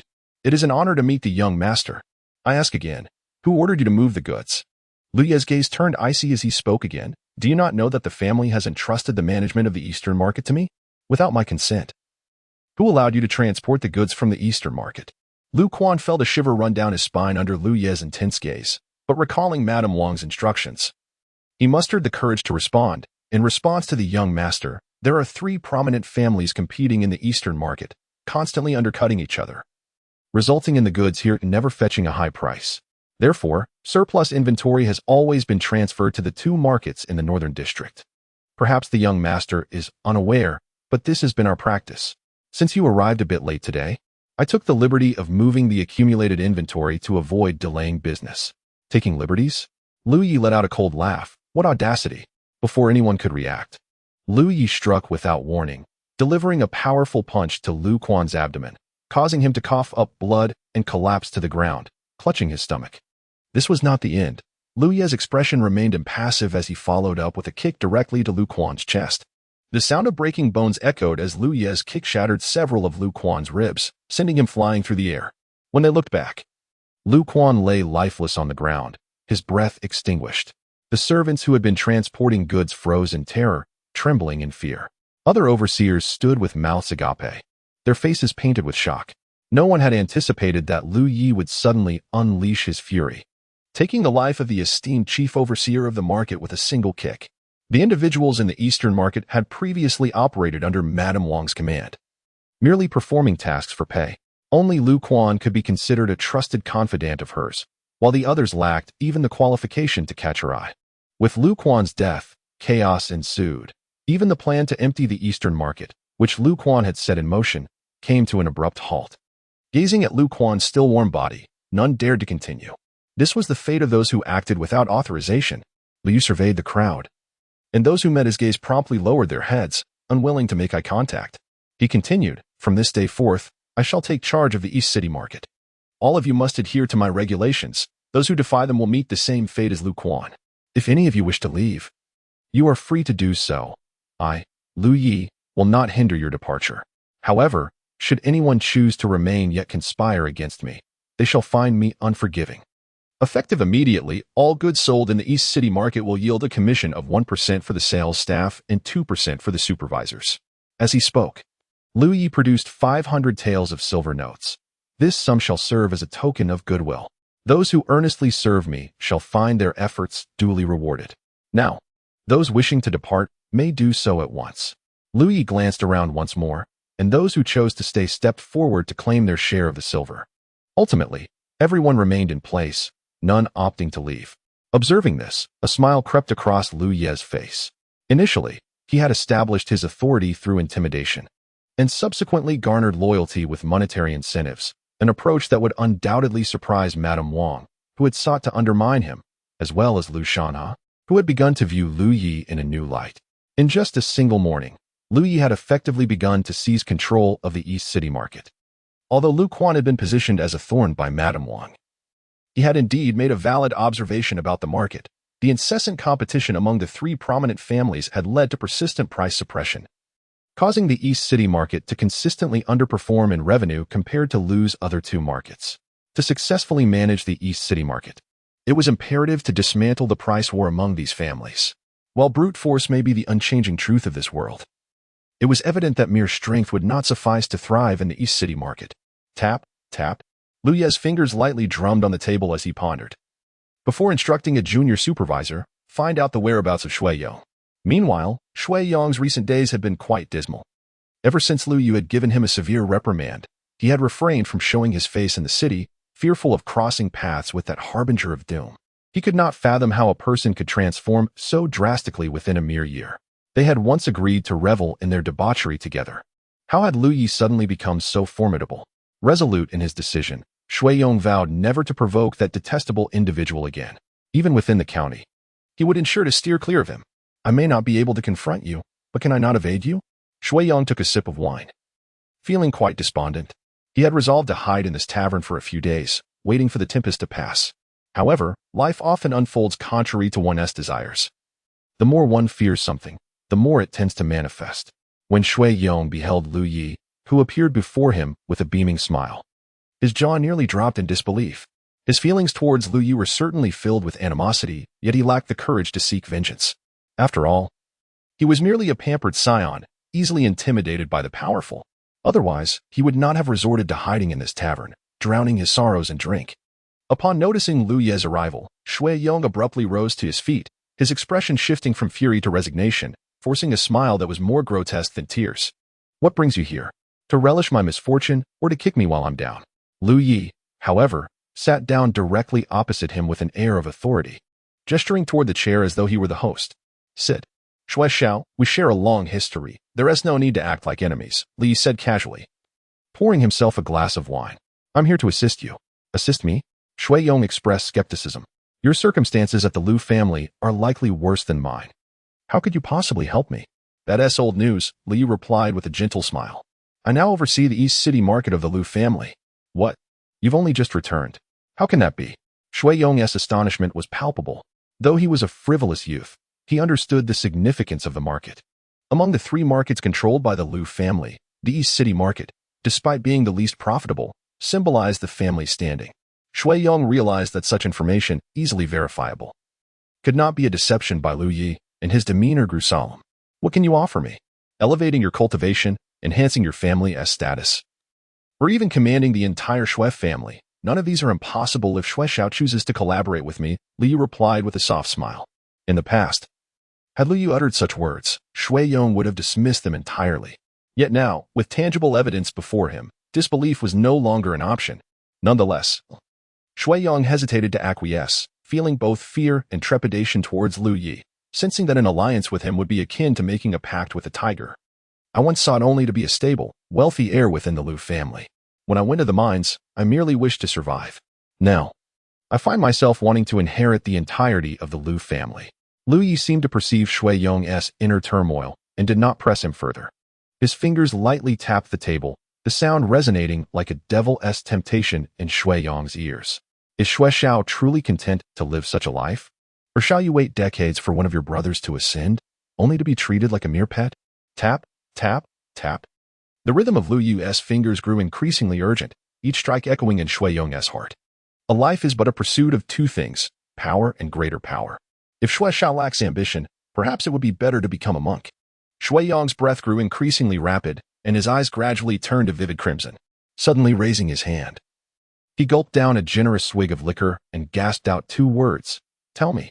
Lu Yi understood that Shui Yong had already taken the bait. Subsequently, Lu Yi revealed to Shui Yong the plan for the two families to collaborate, seizing the Li family's market in the eastern part of the city and jointly managing it. Terms such as hunger marketing, differentiated marketing, and experiential marketing left Shui Yong utterly bewildered. He could not fathom how Lu Yi, once a fellow dandy, possessed such a plethora of ideas. In the blueprint that Lu Yi painted, their alliance would not only crush the Li family, one of the three prominent families in Guangling County, but also ensure that the revenue from the Eastern market would surpass that of all other markets in the county. If this were to come to fruition, Shui Yong's standing within his family would undoubtedly soar. He would garner his father's substantial support. Even inheriting the family business could become a tangible prospect. As Shui Yong pondered these thoughts, his excitement mounted. After a lengthy contemplation, he finally resolved with a fervent nod. All right, I shall speak to my father. I will fight tooth and nail to secure the management rights of the Eastern market. If what you say can truly be realized, then from this day forth, I shall follow you unwaveringly. Within the Shui family, Shui Yong's status was considerably higher than that of Lu Yi and the Lu family. Though he himself was a wayward scion, his father, Shui Gang, known as the Mountain Tiger, was a formidable master at the innate realm. As the sole heir of the Shui family, it was not beneath his dignity to seek control over a market with modest returns. Thus, Shui Yong secured the Shui family's stake in the Eastern market, joining forces with Lu Yi to exchange resources, negotiate prices, and collectively suppress the remaining Li family among the three great families, offering profit sharing to their subordinates and employing various marketing techniques. They formed a partial monopoly in collaboration with competitors, methods that would later become commonplace in the realm of marketing. Yet, in this world where martial prowess reigned supreme, such strategies proved remarkably effective. Lu Yu's approach yielded immediate results, and those below, having received their shares, were invigorated, even leveraging their networks to attract customers from other markets and counties. In no time, the Lu family market thrived, attracting unprecedented levels of foot traffic. You are a beggar who has wandered the streets, having navigated the alleys since childhood. You were like a fish in water. You possess the unique talent known as street warrior. At 15, you and a group of beggars were purchased by a mysterious figure for specialized training. By 20, after rigorous organizational training, you officially became an assassin. At 30, having accumulated sufficient merit, you were promoted to a bronze-level assassin, awarded a mid-grade chi-boosting pill, and the 3 deadly swords martial art. By 40, as a silver-level assassin, you successfully aligned yourself within the organization amidst internal strife, earning the 2-star heart-piercing palm martial art as a reward. At 45, you attempted to unite for the assassination of a prominent figure, but ultimately fell victim to a counterattack from your adversary. The simulation has concluded. With a comprehensive score of 150 points and a total of 150 simulation points currently held, you may retain one of the following options. 1. 2-star martial arts technique. Heart-provoking palm. 2. Mid-level bone-forging martial arts enlightenment. 3.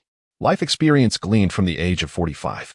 For 3 consecutive days, Li chose not to embark on a new life but instead delved into the archives of previous simulations to revisit past existences. These prior lives can be discovered within the simulation archives and re-explored. However, one ought not to anticipate exploiting this mechanism for point accumulation, as the meticulous simulator evidently precludes such loopholes. Each subsequent simulation necessitates a doubling of points. The initial cost is 20, the first resimulation requires 40, the second 80, and by the third, a significant total of 160 points is demanded.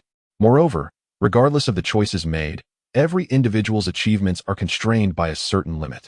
Take, for instance, the assassin simulated by Lu Yi. No matter how Lu Yi navigates his options, he is inescapably bound to meet his demise at the age of 45, accruing a maximum of merely 150 simulation points. Consequently, after 3 consecutive simulations that resulted in losses, Lu Yi promptly and decisively halted further attempts. Ultimately, he retained 210 simulation points to invest in the next endeavor.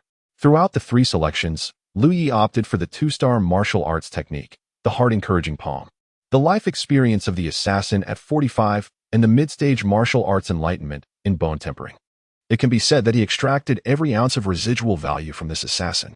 The assassin's life experience is remarkably rich, encompassing not only extensive street brawling expertise but also a plethora of assassination techniques, alongside insights into a clandestine organization.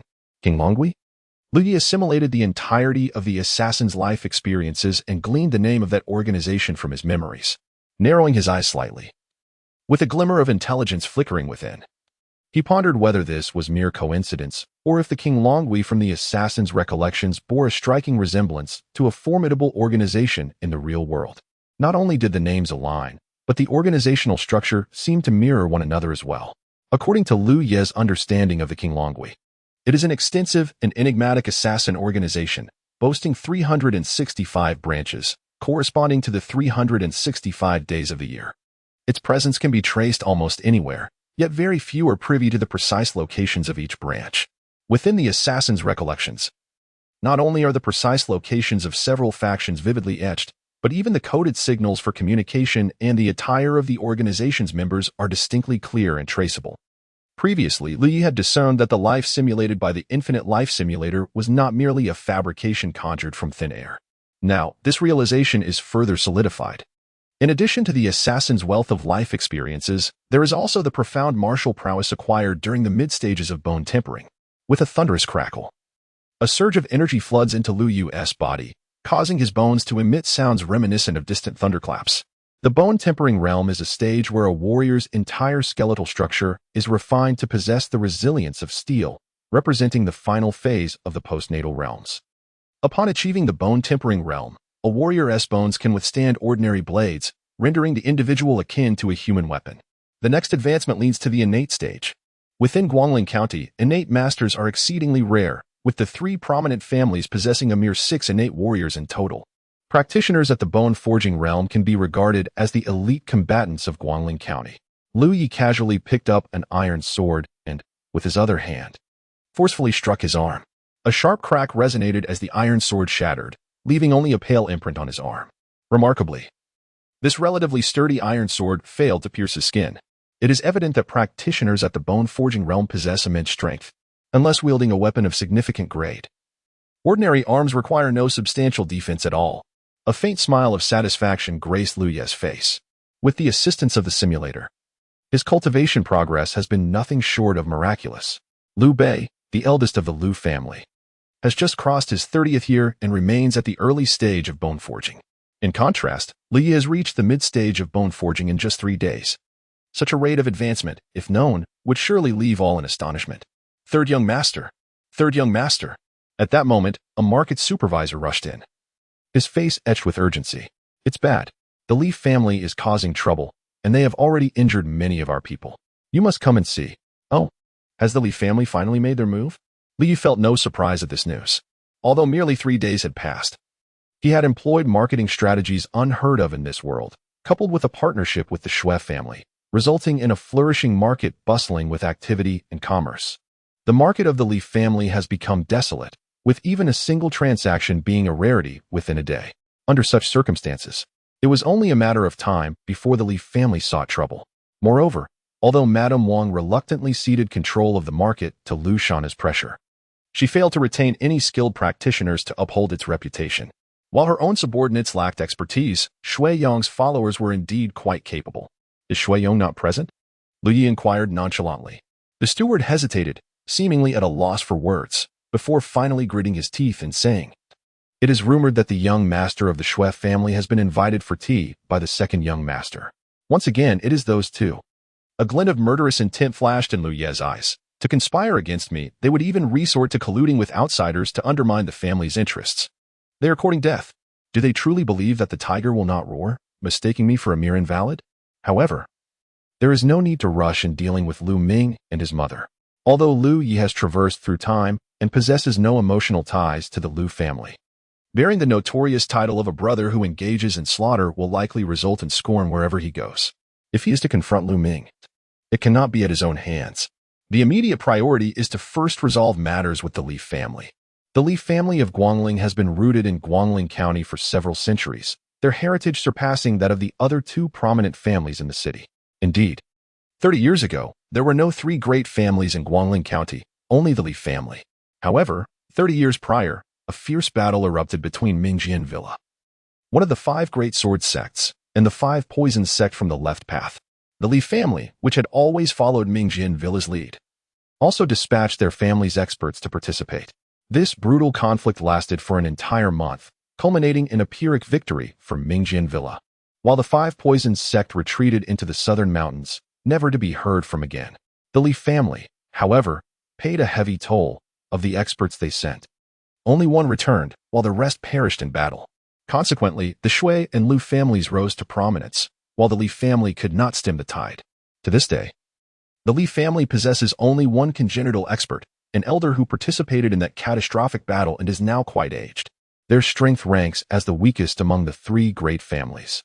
Were it not for the mutual distrust between the other two families and their concern for the Li family's connection to Mingjian Villa, it is likely that the Li family, having stood for hundreds of years in Guangling, would have long been eliminated.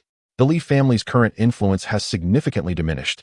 Thus, while the business in the Eastern market may not hold great importance for the other two families, it is absolutely indispensable for the Li family. Otherwise, it is not merely the two prominent families. Even the smaller clans may find themselves compelled to extract a piece of flesh from the ailing tiger that is the Li family. By the time Lu Yi arrived at the eastern marketplace of the city, the stewards and servants within lay sprawled in disarray across the ground. This is not to suggest that the Li family wielded extraordinary power. Their strength had significantly waned, with only a single expert at the innate realm remaining in the clan. And such individuals would not deign to partake in mere brawls. The Li family had sent a contingent of around 10, among whom only one was a practitioner at the early stage of bone forging, while the rest consisted of mere body tempering and even blood coagulation warriors. Yet, despite this disparity, the individuals of Lu family's eastern marketplace were still no match for them. The marketplace left to Lu Yi by Madame Wang comprised only a handful of operational personnel, aside from a few stewards possessing some cultivation. The remaining servants were merely ordinary individuals devoid of any martial prowess, with no capable fighters to uphold the scene, making it unsurprising that they fell short against the Li family's members. These individuals not only engaged in violence, but also vandalized shops. By the time Lu Yi arrived, nearly half of the dozens of establishments in the marketplace had been destroyed. Seeking death, Lu Yi's gaze turned icy as he swiftly approached the Li family's mid-bone forging warrior, raising his hand to deliver a palm strike aimed at the man's chest. Although the Li warrior had heard of Lu Yi's prowess in slaying a bone-forging warrior, he dismissed it as an encounter with a frail, decrepit elder whose vitality had long since waned, rendering him weaker than even a slightly stronger early-stage bone-forging practitioner, far beneath the comparison to a peak warrior like himself. Thus, the Li warrior remained entirely unperturbed, meeting Lu Yi's palm with a punch of his own. However, in the next instant, he would regret this decision. Lu Yi's strength surpassed anything he could have imagined, even exceeding that of the average late-stage bone-forging warrior by several degrees. Moreover, the rigidity of Lu Yi's arm was comparable to that of a weapon of considerable grade among mortal arms. With a sharp crack, the arm of the martial artist, who was also at the mid-stage of bone forging, unexpectedly snapped in response. Yet, Lu Yi's palm strike did not wane in its force as it landed squarely upon his chest. This strike was none other than the recently acquired 2-star martial arts technique, the heart-encouraging palm. Although no visible injuries were apparent on the surface, the true potency of the blow had already shattered the heart of the recipient into fragments. Blood gushed forth from his nose, eyes, and ears simultaneously. As Lu Yi continued his relentless pursuit, he swiftly dispatched the next opponent with a single strike, sending the man flying like a severed kite. With Lu Yi's current prowess, he could be deemed invincible beneath the heavens. Dealing with these martial artists was akin to a tiger among sheep. One strike for each adversary. Those who fell victim to his blows faced certain death. Those daring enough to cause chaos in Lu Yi's territory would meet such a fate. Observing the corpses strewn across the ground, Liu coldly declared, "For every brother injured today, each shall receive 100 taels of silver, and 200 for those severely wounded. Return these bodies to the Li family, and inform them that if they wish to engage in commerce, they must do so honorably. Should they resort to these insidious tactics, I, Lu Yi, shall engage them to the end." By the time Shui Yong received the news and hurried to the scene, the Lu family market had already begun to cleanse the battlefield and gather the remnants. Breathless and drenched in sweat, Shui Yong sought out Lu Yi, exclaiming, "Third young master, I truly had no idea the Li family would come to trouble you at this moment. That wretched Lu Ming has played me with a stratagem of luring the tiger from its mountain." Though Lu Yi had arrived in time to eliminate the troublemakers from the Li family, the Lu family market had still suffered considerable damage, with many shops destroyed. Shui Yong feared Lu Yi's displeasure, knowing that had he been present, his warriors would have been more than capable of handling the Li family's intruders. Now, Shui Yong regarded Lu Yi with both respect and trepidation, clearly seeing himself as Lu Yi's subordinate. An obvious attack is easy to evade, but a hidden arrow is difficult to guard against. This does not concern you. Lu Yi waved his hand dismissively. Yet, that old tiger of the Li family, on the brink of death, dares to seek trouble with me. Such ignorance of their own mortality. Indeed, third young master, however, the tiger may be dying, but its legacy remains. As the Li family still possesses innate experts, Shui Yong expressed his concerns. Moreover, that old codger is fiercely protective of his own. Given that you have slain so many of his kin today, I fear he will not let this matter rest easily. Merely an aging innate expert, not even possessing inner vigor, I hardly regard him as a threat, Liu replied, gently tapping his fingers against the table in contemplation. Before a cold smile graced his lips. Since this ailing tiger seeks its own demise, I shall send the Li family on their way. Wasn't Lu Ming inviting you to a feast? Tonight, you shall host that old codger from the Li family. Shui Yong seemed to apprehend Lu Ye's intent. A sudden shock coursing through him, followed by a wry smile. I fear I do not possess such influence. Then let your father take the lead, Liu stated nonchalantly. Inform your father that the Li family's assets will be divided 50-50. This Guangling County is too small to accommodate 3 prominent families. When Shui Yong conveyed Lu Ye's plan to his father, the innate expert known as the Descending Mountain Tiger, Shui Gang, he too was taken aback. The younger generation is indeed formidable, he mused after a prolonged silence, finally exhaling a sigh. What the lad says is accurate. Guangling County cannot support 3 great families. Use my invitation to summon Li Shan to the banquet. Sooner or later, this county may not be able to contain that young rascal from the Lu family. Shui Gang gently patted Shui Yong's shoulder, imparting a heartfelt message. Your rapport with him is commendable. You should learn from him. If you can acquire even a fraction of his abilities, I will be able to entrust the family's burdens to you with peace of mind in the future. The night was cool, as serene as water. Amidst the darkness, a figure cloaked in black hurriedly made his way toward the Li family mansion in the southern part of Guangling County. Although the Li family had fallen into decline, its heritage remained intact. This grand mansion was constructed during the family's zenith, its scale far surpassing that of the other 2 prominent families in the city. Caution is advised in dry weather. Be wary of fire. As the watchman outside the Li mansion performed his duties, he contemplated taking a brief respite in the absence of visitors, when suddenly, a glimmer of silver flashed before his eyes. In an instant, he felt as though he were soaring through the air. Upon looking down, he was met with the sight of a headless corpse standing upright before him. How familiar that lifeless form appeared. This was the last thought that crossed the watchman's mind as he met his demise. Within the Li mansion, numerous martial artists patrolled the premises. A group of Li family warriors noticed a figure hurrying by with bowed head. Wait, you seem unfamiliar. Which squad do you belong to? Questioned one of the warriors, sensing that the approaching figure was a stranger. I am from Lord Yan Wang's squad. The figure lifted his head, revealing a chilling smile. Then, with a flurry of strikes akin to raindrops, he struck several Li warriors in the chest. Those struck felt their hearts shatter, succumbing to instant death. This was Lu Ye's heart-piercing palm.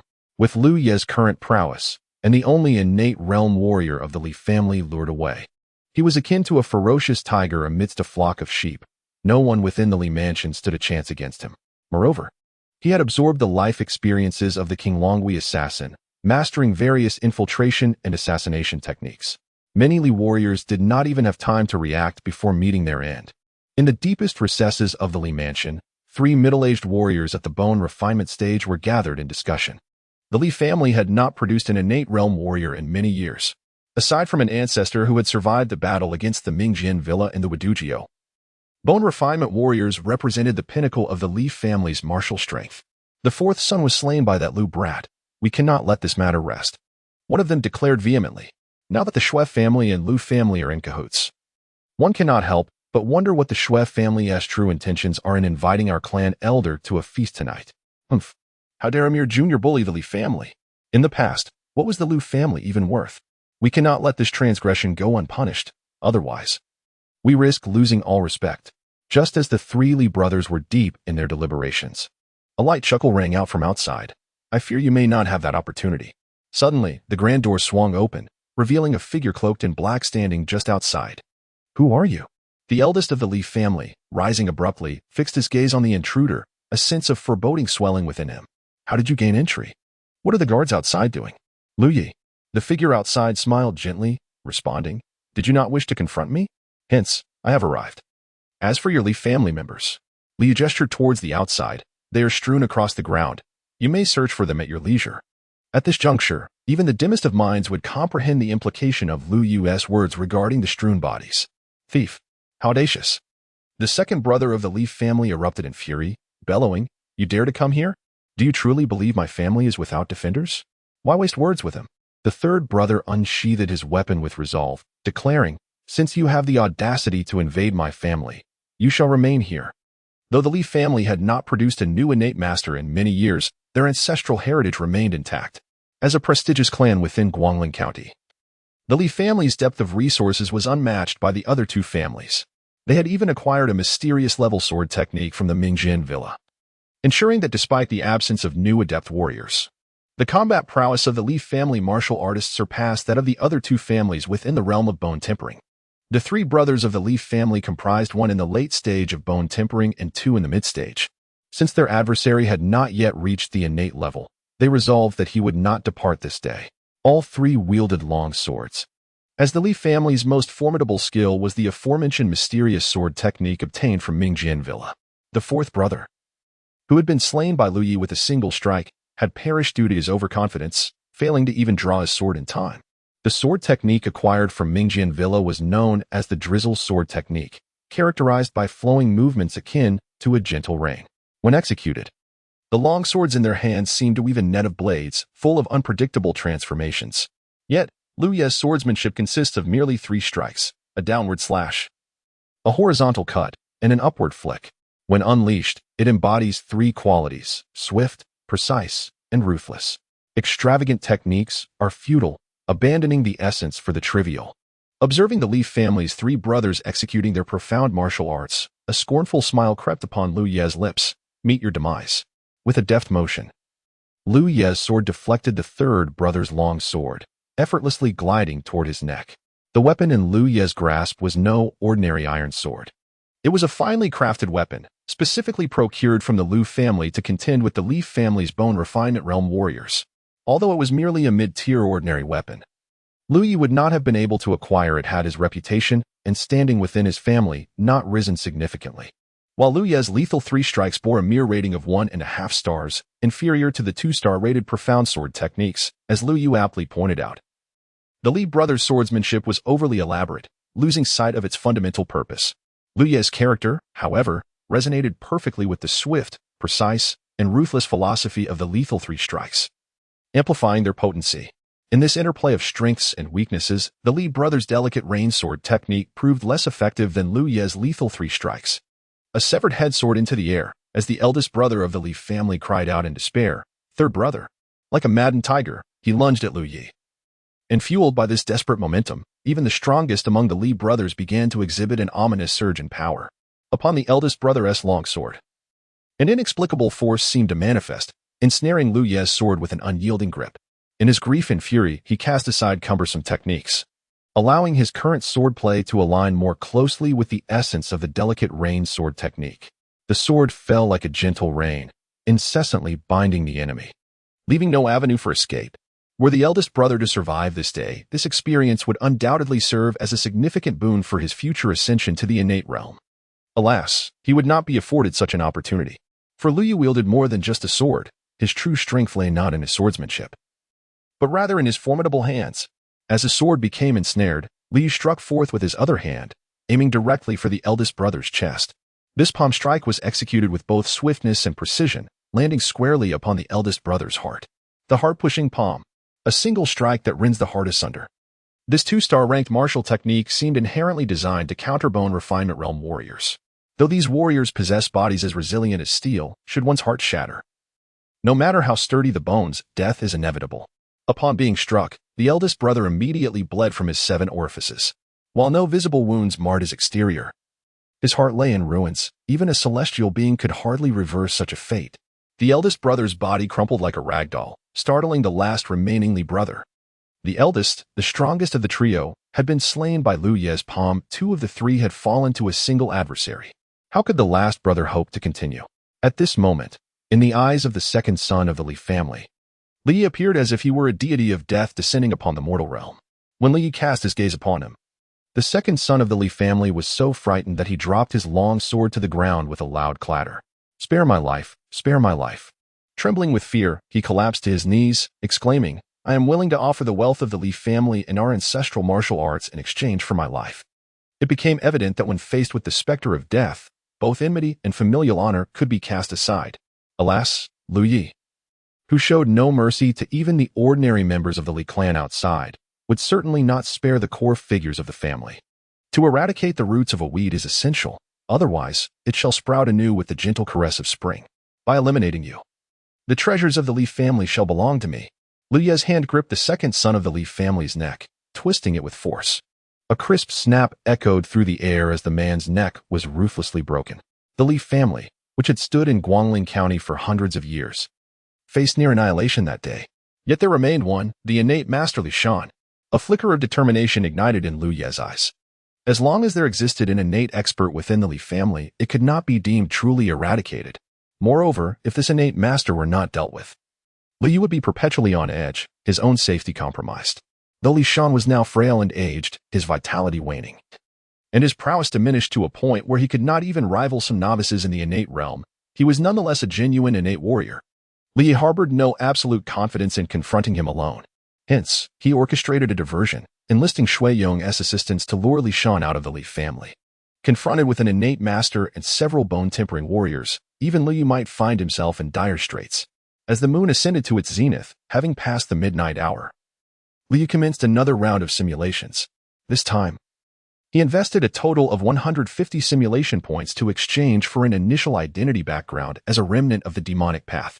You hail from an ordinary farming family, yet according to your father, your ancestral lineage traces back to a notable figure within the demonic sect. At the age of 5, you followed your father to an unfamiliar family, believed to be a secluded clan of the demonic path. At 8, your father was brutally beaten to death by the family's overseer, igniting within you a burning desire for vengeance.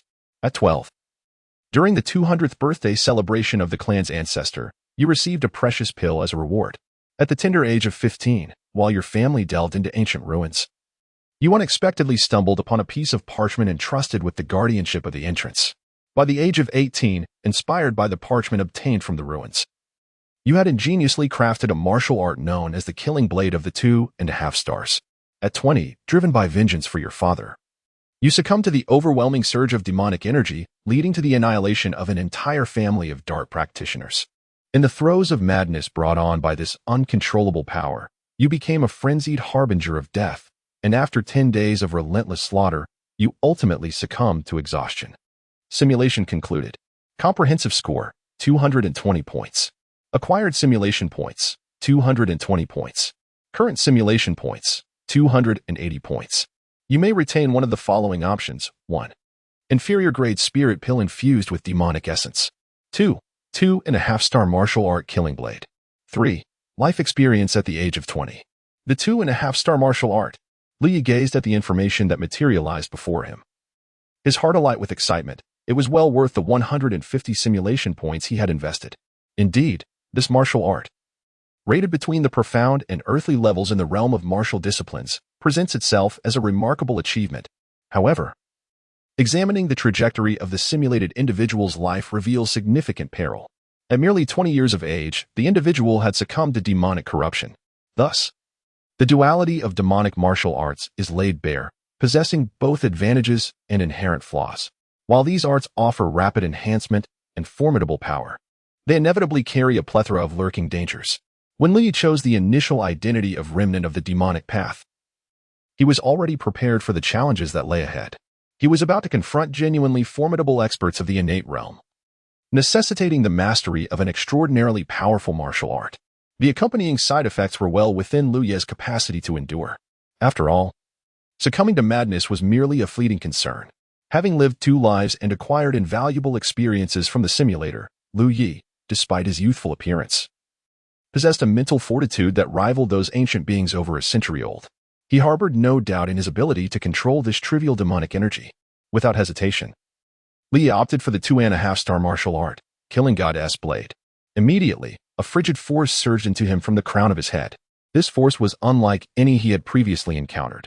It was brutal, domineering, and suffused with murderous intent, as if it sought to engulf him entirely in an instant. Even Liu Ye's bones, having been tempered to a remarkable state, seemed unable to withstand this bizarre power, fracturing inch by inch, only to recombine under its influence. Despite cultivating the eternal spring technique, which granted him vitality exceeding that of ordinary practitioners, he found himself drenched in cold sweat from the excruciating pain.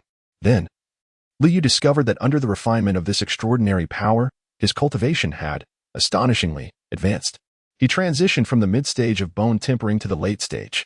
The strength of his physical form now rivaled that of common weapons. If one were to dissect Lu Yi at this moment, they would find that his bones emanated a faint black glow, intertwined with strands of green. This transformation rendered his skeletal structure not only exceptionally hard, but also endowed with an extraordinary regenerative ability. This was the result of the synergistic effects of demonic energy refinement and the eternal spring technique, propelling Lu Ye's strength far beyond that of his peers, and even steering him towards a path that transcended humanity. All information regarding the Blade of the God of Killing surged into Lu Ye's mind. The Blade of the God of Killing consists of a single strike. A strike that not only consolidates the user's entire essence and spirit, but also partially harnesses the malevolent aura of slaughter that permeates the world. This martial art is imbued with an overwhelming destructive force.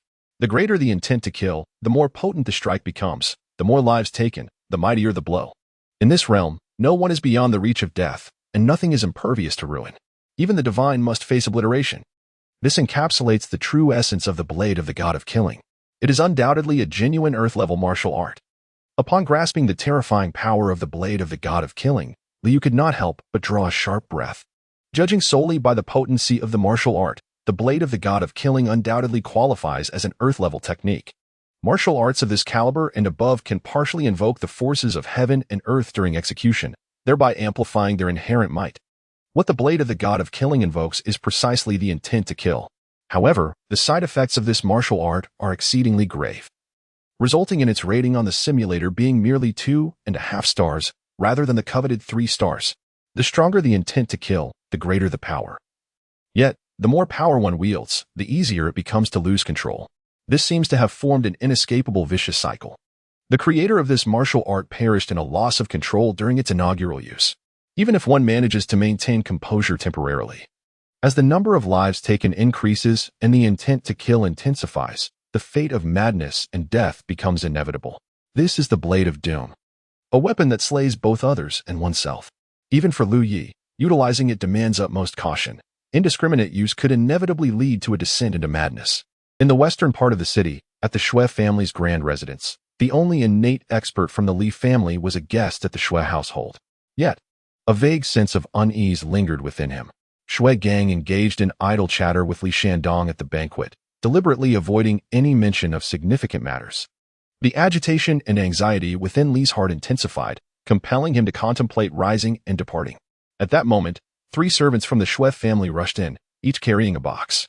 "Third Master, someone has delivered 3 boxes from outside, claiming they are gifts for the esteemed ancestor of the Li family."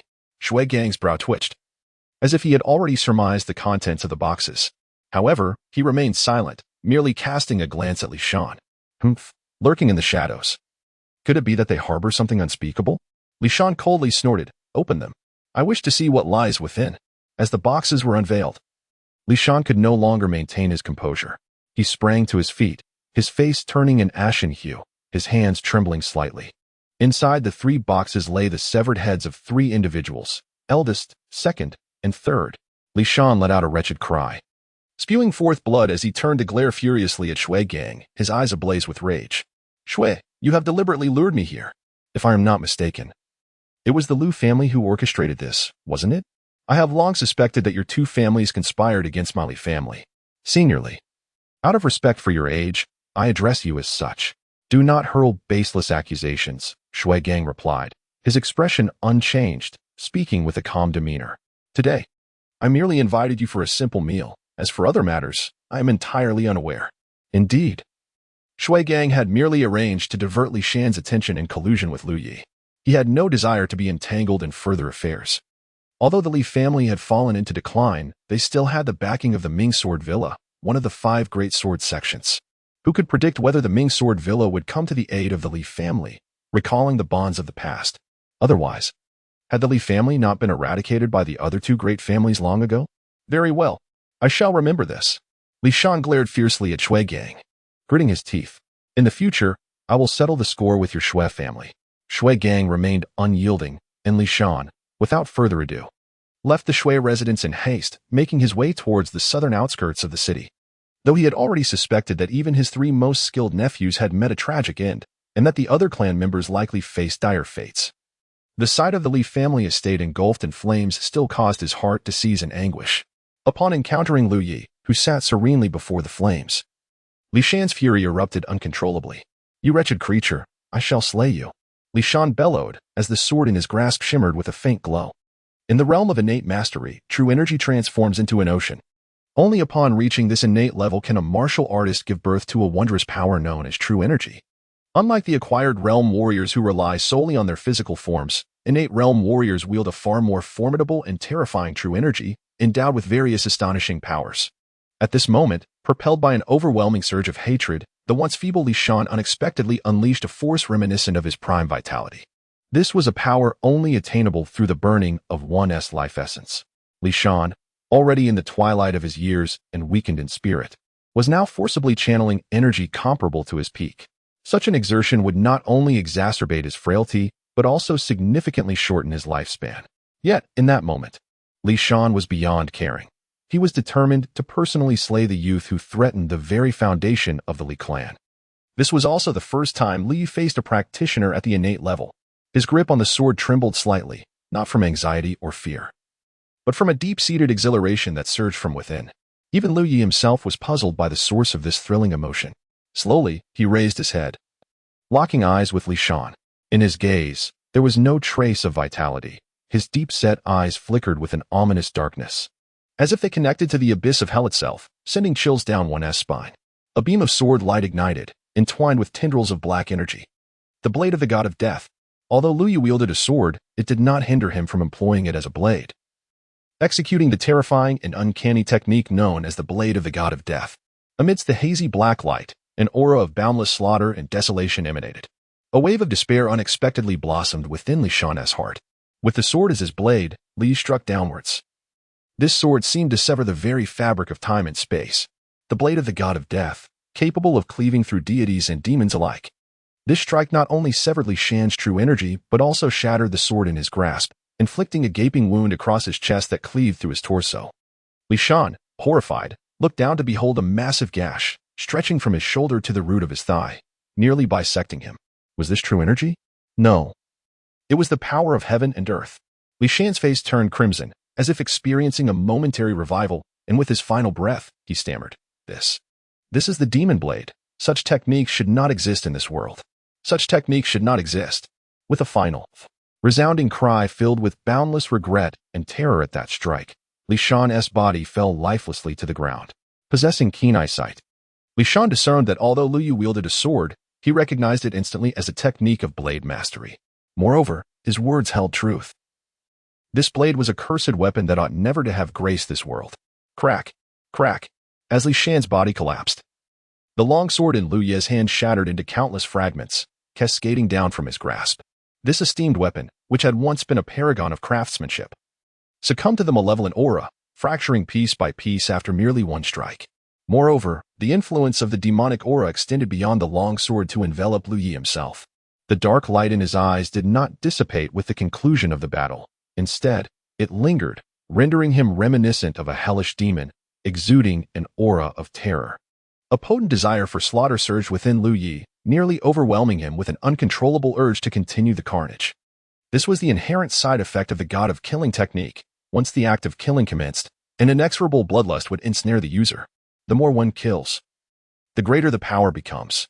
Should this bloodlust spiral beyond control, one risks devolving into a madman entirely governed by the urge to kill.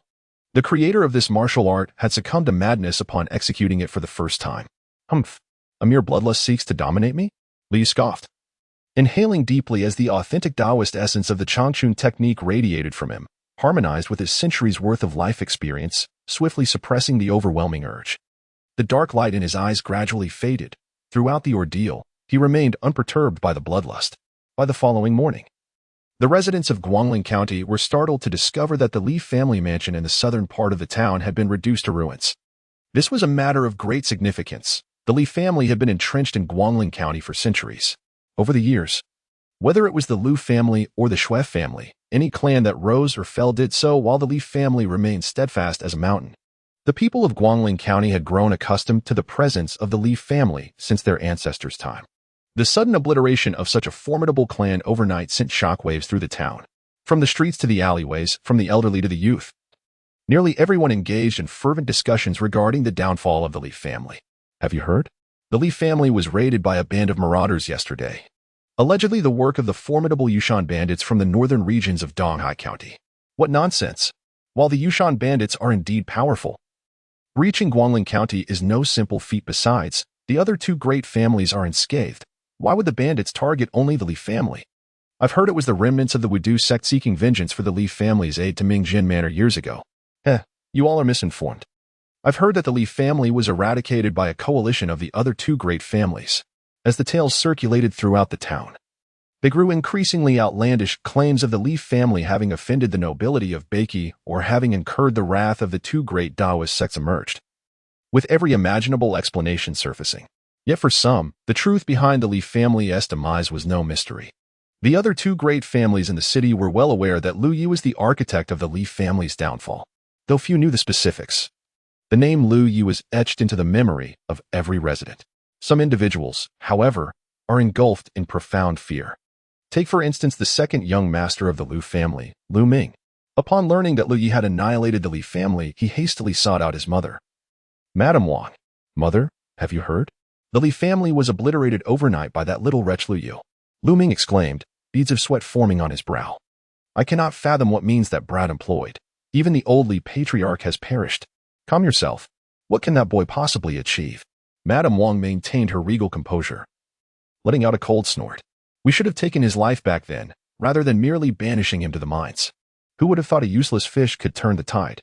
Nevertheless, do not fret. I have already dispatched someone to inform your uncle. Once he arrives with the experts from the Wang family, that boy will be as good as dead. Yet, distant waters cannot quench nearby fires, after all. Her brother remains far away in Yinping. Lu Ming's concerns were not unfounded. The Li family had merely fallen victim to Madame Wang's machinations, leading them to besiege the eastern market, resulting in their annihilation. The two of them had repeatedly sought Lu Ye's demise.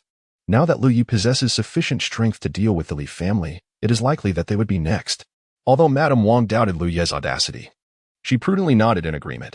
Here's what we shall do. Tomorrow, a merchant caravan will set out from the city to engage and trade along the Chichu border, led by the Grand Elder himself.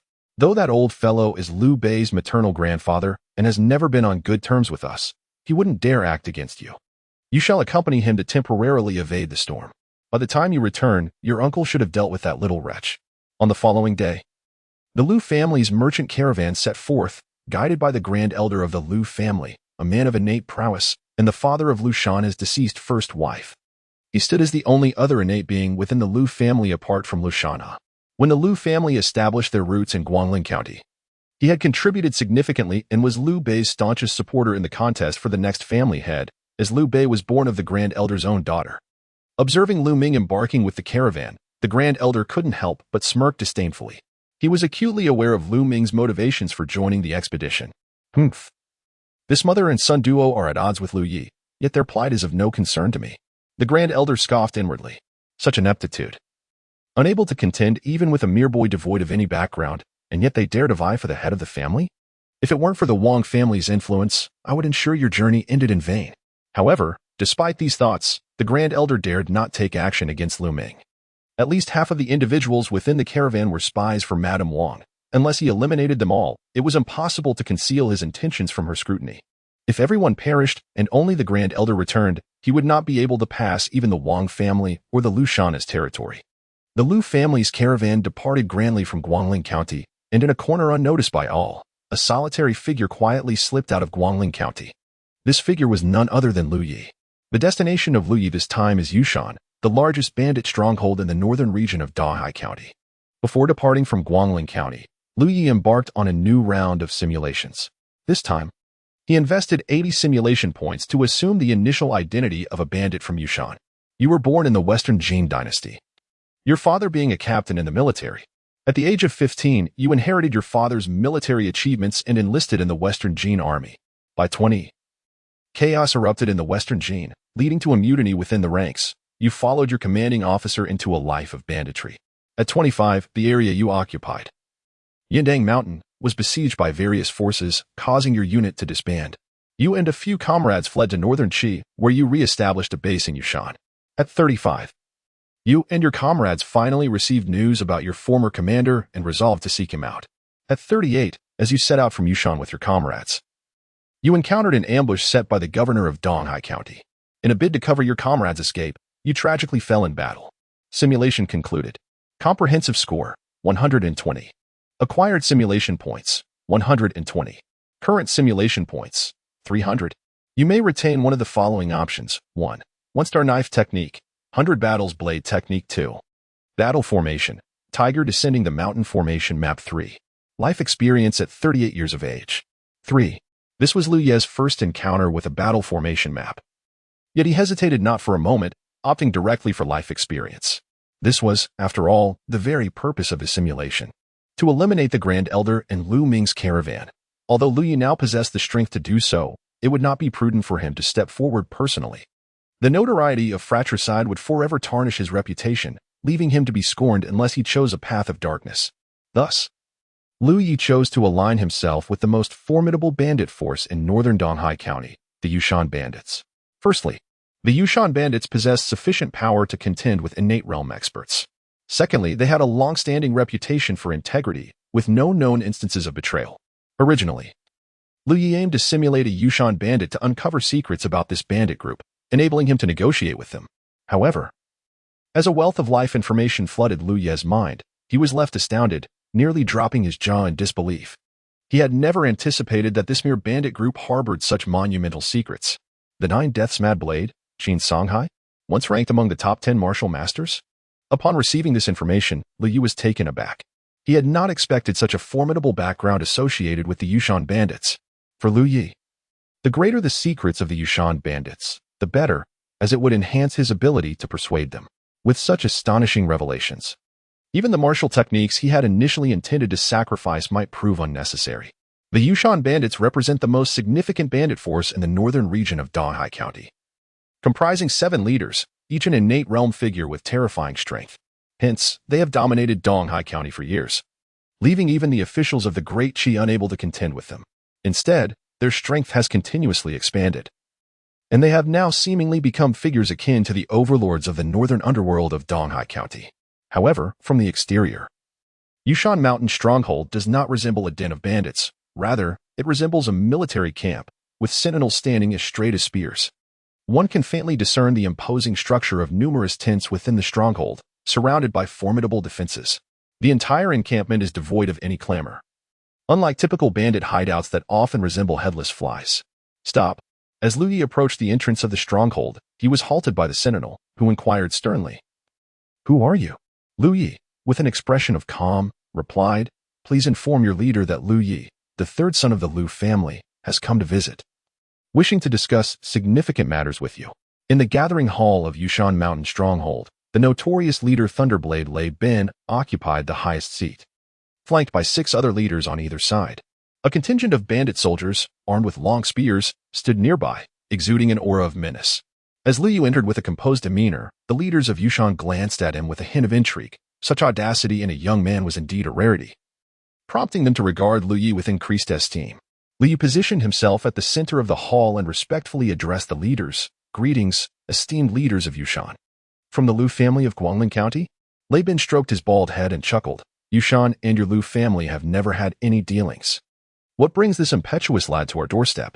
"Naturally, I have a business proposition for you esteemed leaders." Lu Yu maintained his composure, surveying the 7 leaders of Yushan, lingering briefly on one individual, his expression revealing a hint of peculiarity, as he had previously studied this leader's life. "Business?" Lei Ben patted his bald head, his seemingly simple face revealing a sinister smile. We at Yushan have always engaged in ventures with no capital. It is the first time I have encountered someone bold enough to approach me empty-handed for a deal. Boy, you possess remarkable audacity." As his words fell, the surrounding bandit soldiers raised their long spears high and stomped them down in unison, producing a thunderous sound. Those of a more timid disposition would surely be rendered weak-kneed by such an intimidating display. Yet, Lu Yi remained unfazed, a gentle smile gracing his lips as he spoke, just like a fierce tiger lying in wait upon the desolate hills, lurking with patience and cunning.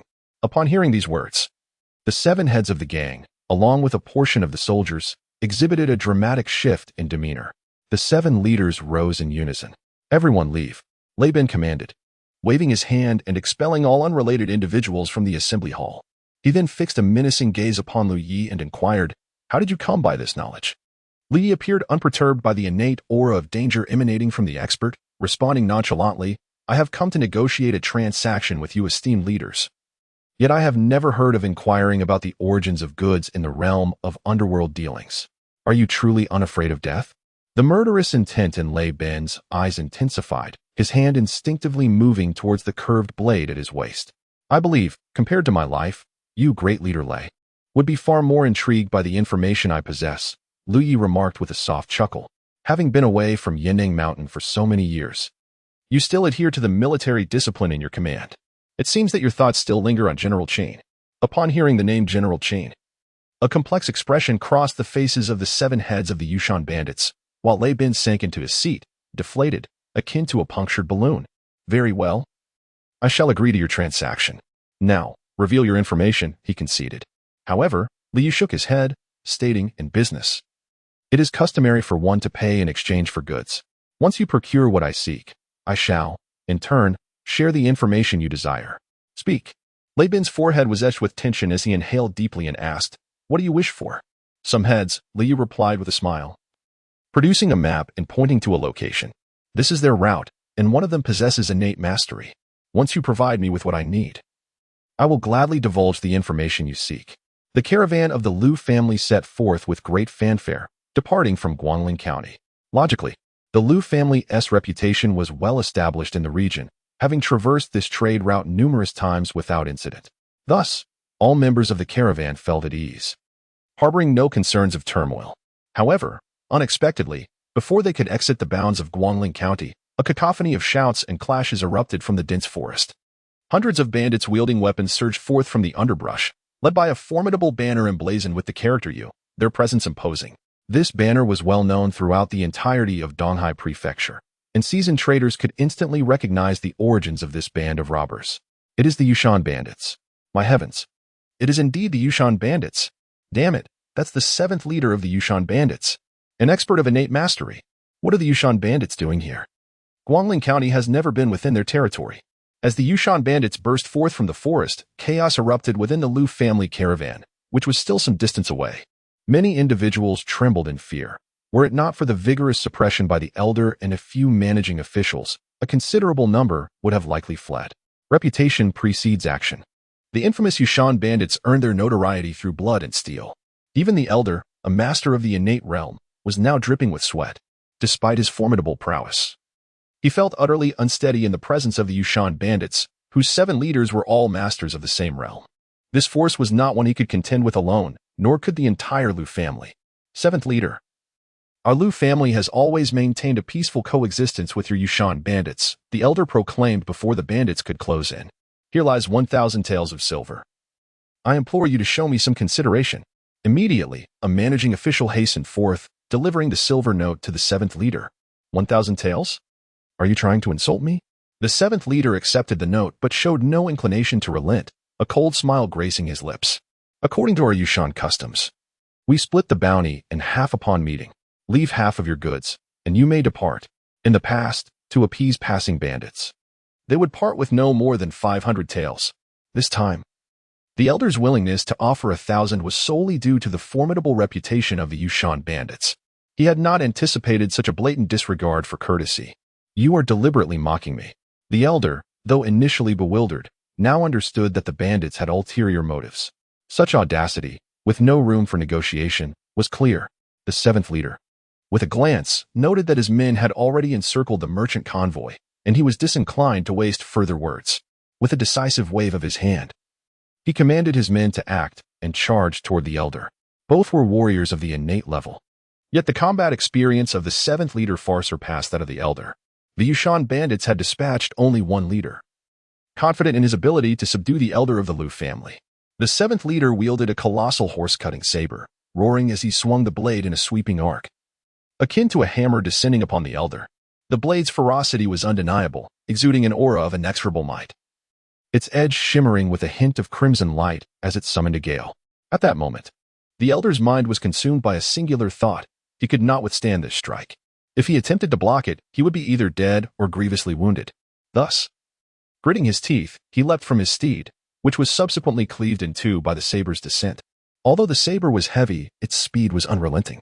As the elder soared through the air, the blade, relentless as a parasite, followed closely behind, striking toward him, with no avenue for evasion. The elder had no choice but to grit his teeth and meet the blow with his sword. Clang!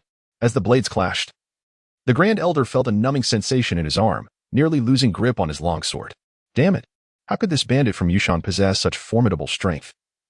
Despite being of the same innate realm, the Grand Elder inwardly cursed, swiftly realizing the necessity of creating distance to engage in a more strategic style of combat.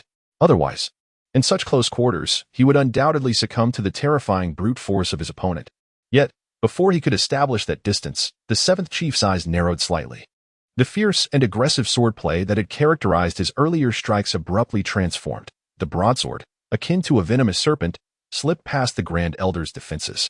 In a single, decisive stroke, he cleaved the Grand Elder in two. Blood erupted like a fountain, as if the heavens themselves had opened to rain down a torrential downpour of crimson. This scene left the remaining members of the Liu family, who were still desperately resisting, utterly astonished. The Elder had been slain. The Elder had been slain. Flee. Flee at once. Otherwise, we shall all perish here today.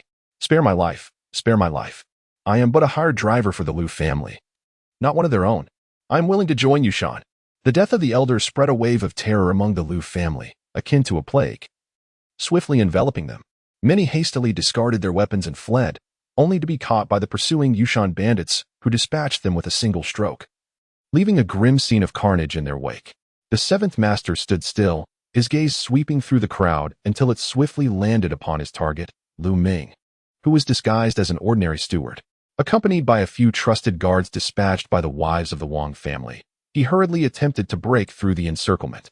The seventh master mounted his horse and galloped forward, swiftly dispatching Lu Ming's guards with a single stroke each. Even the Elder of innate realm posed no challenge to him. These martial artists, who had yet to reach the innate stage, were no match for the seventh master. The ranking of the Yushan bandits was not determined by strength, but rather by age. Although the seventh master ranked seventh within the band, his prowess was second only to that of the chief, Lei Ben. Otherwise, such a significant task would not have been entrusted to him alone. Kid, if you manage to escape, how am I to report back to the chief? The seventh master sneered coldly, his blade flashing as a lifeless head soared into the air. Lu Ming could never have imagined that his departure from Guangling County with the merchant caravan, intended to evade trouble, would lead to his demise before even leaving the county's borders. Had he known this would be his fate, he might have preferred to hide within the confines of the Liu family estate like a cowardly turtle. On the other hand, when the news of the complete annihilation of the merchant convoy by the Yushan bandits reached the Yushan stronghold through the advance scouts, Liu left behind the intelligence that the Yushan bandits coveted the most and departed from Yushan, returning to the city of Guangling. The report of the Liu family's convoy being attacked was relayed back to Guangling by a few fortunate survivors. The attention of the Yushan bandits was predominantly focused on Lu Ming and several of the overseers, inevitably allowing a few insignificant individuals to slip through their grasp. These insignificant shrimp were never on Liu Ye's list of targets, which is why the Yushan bandits did not exert themselves to pursue them. The news returned at a swift pace. Li had scarcely arrived back in Guangling County when a steward from the eastern market approached him. Third young master, we have received word from the family. The elder's caravan was ambushed, resulting in heavy casualties. The head of the family requests your immediate return to the estate for a council.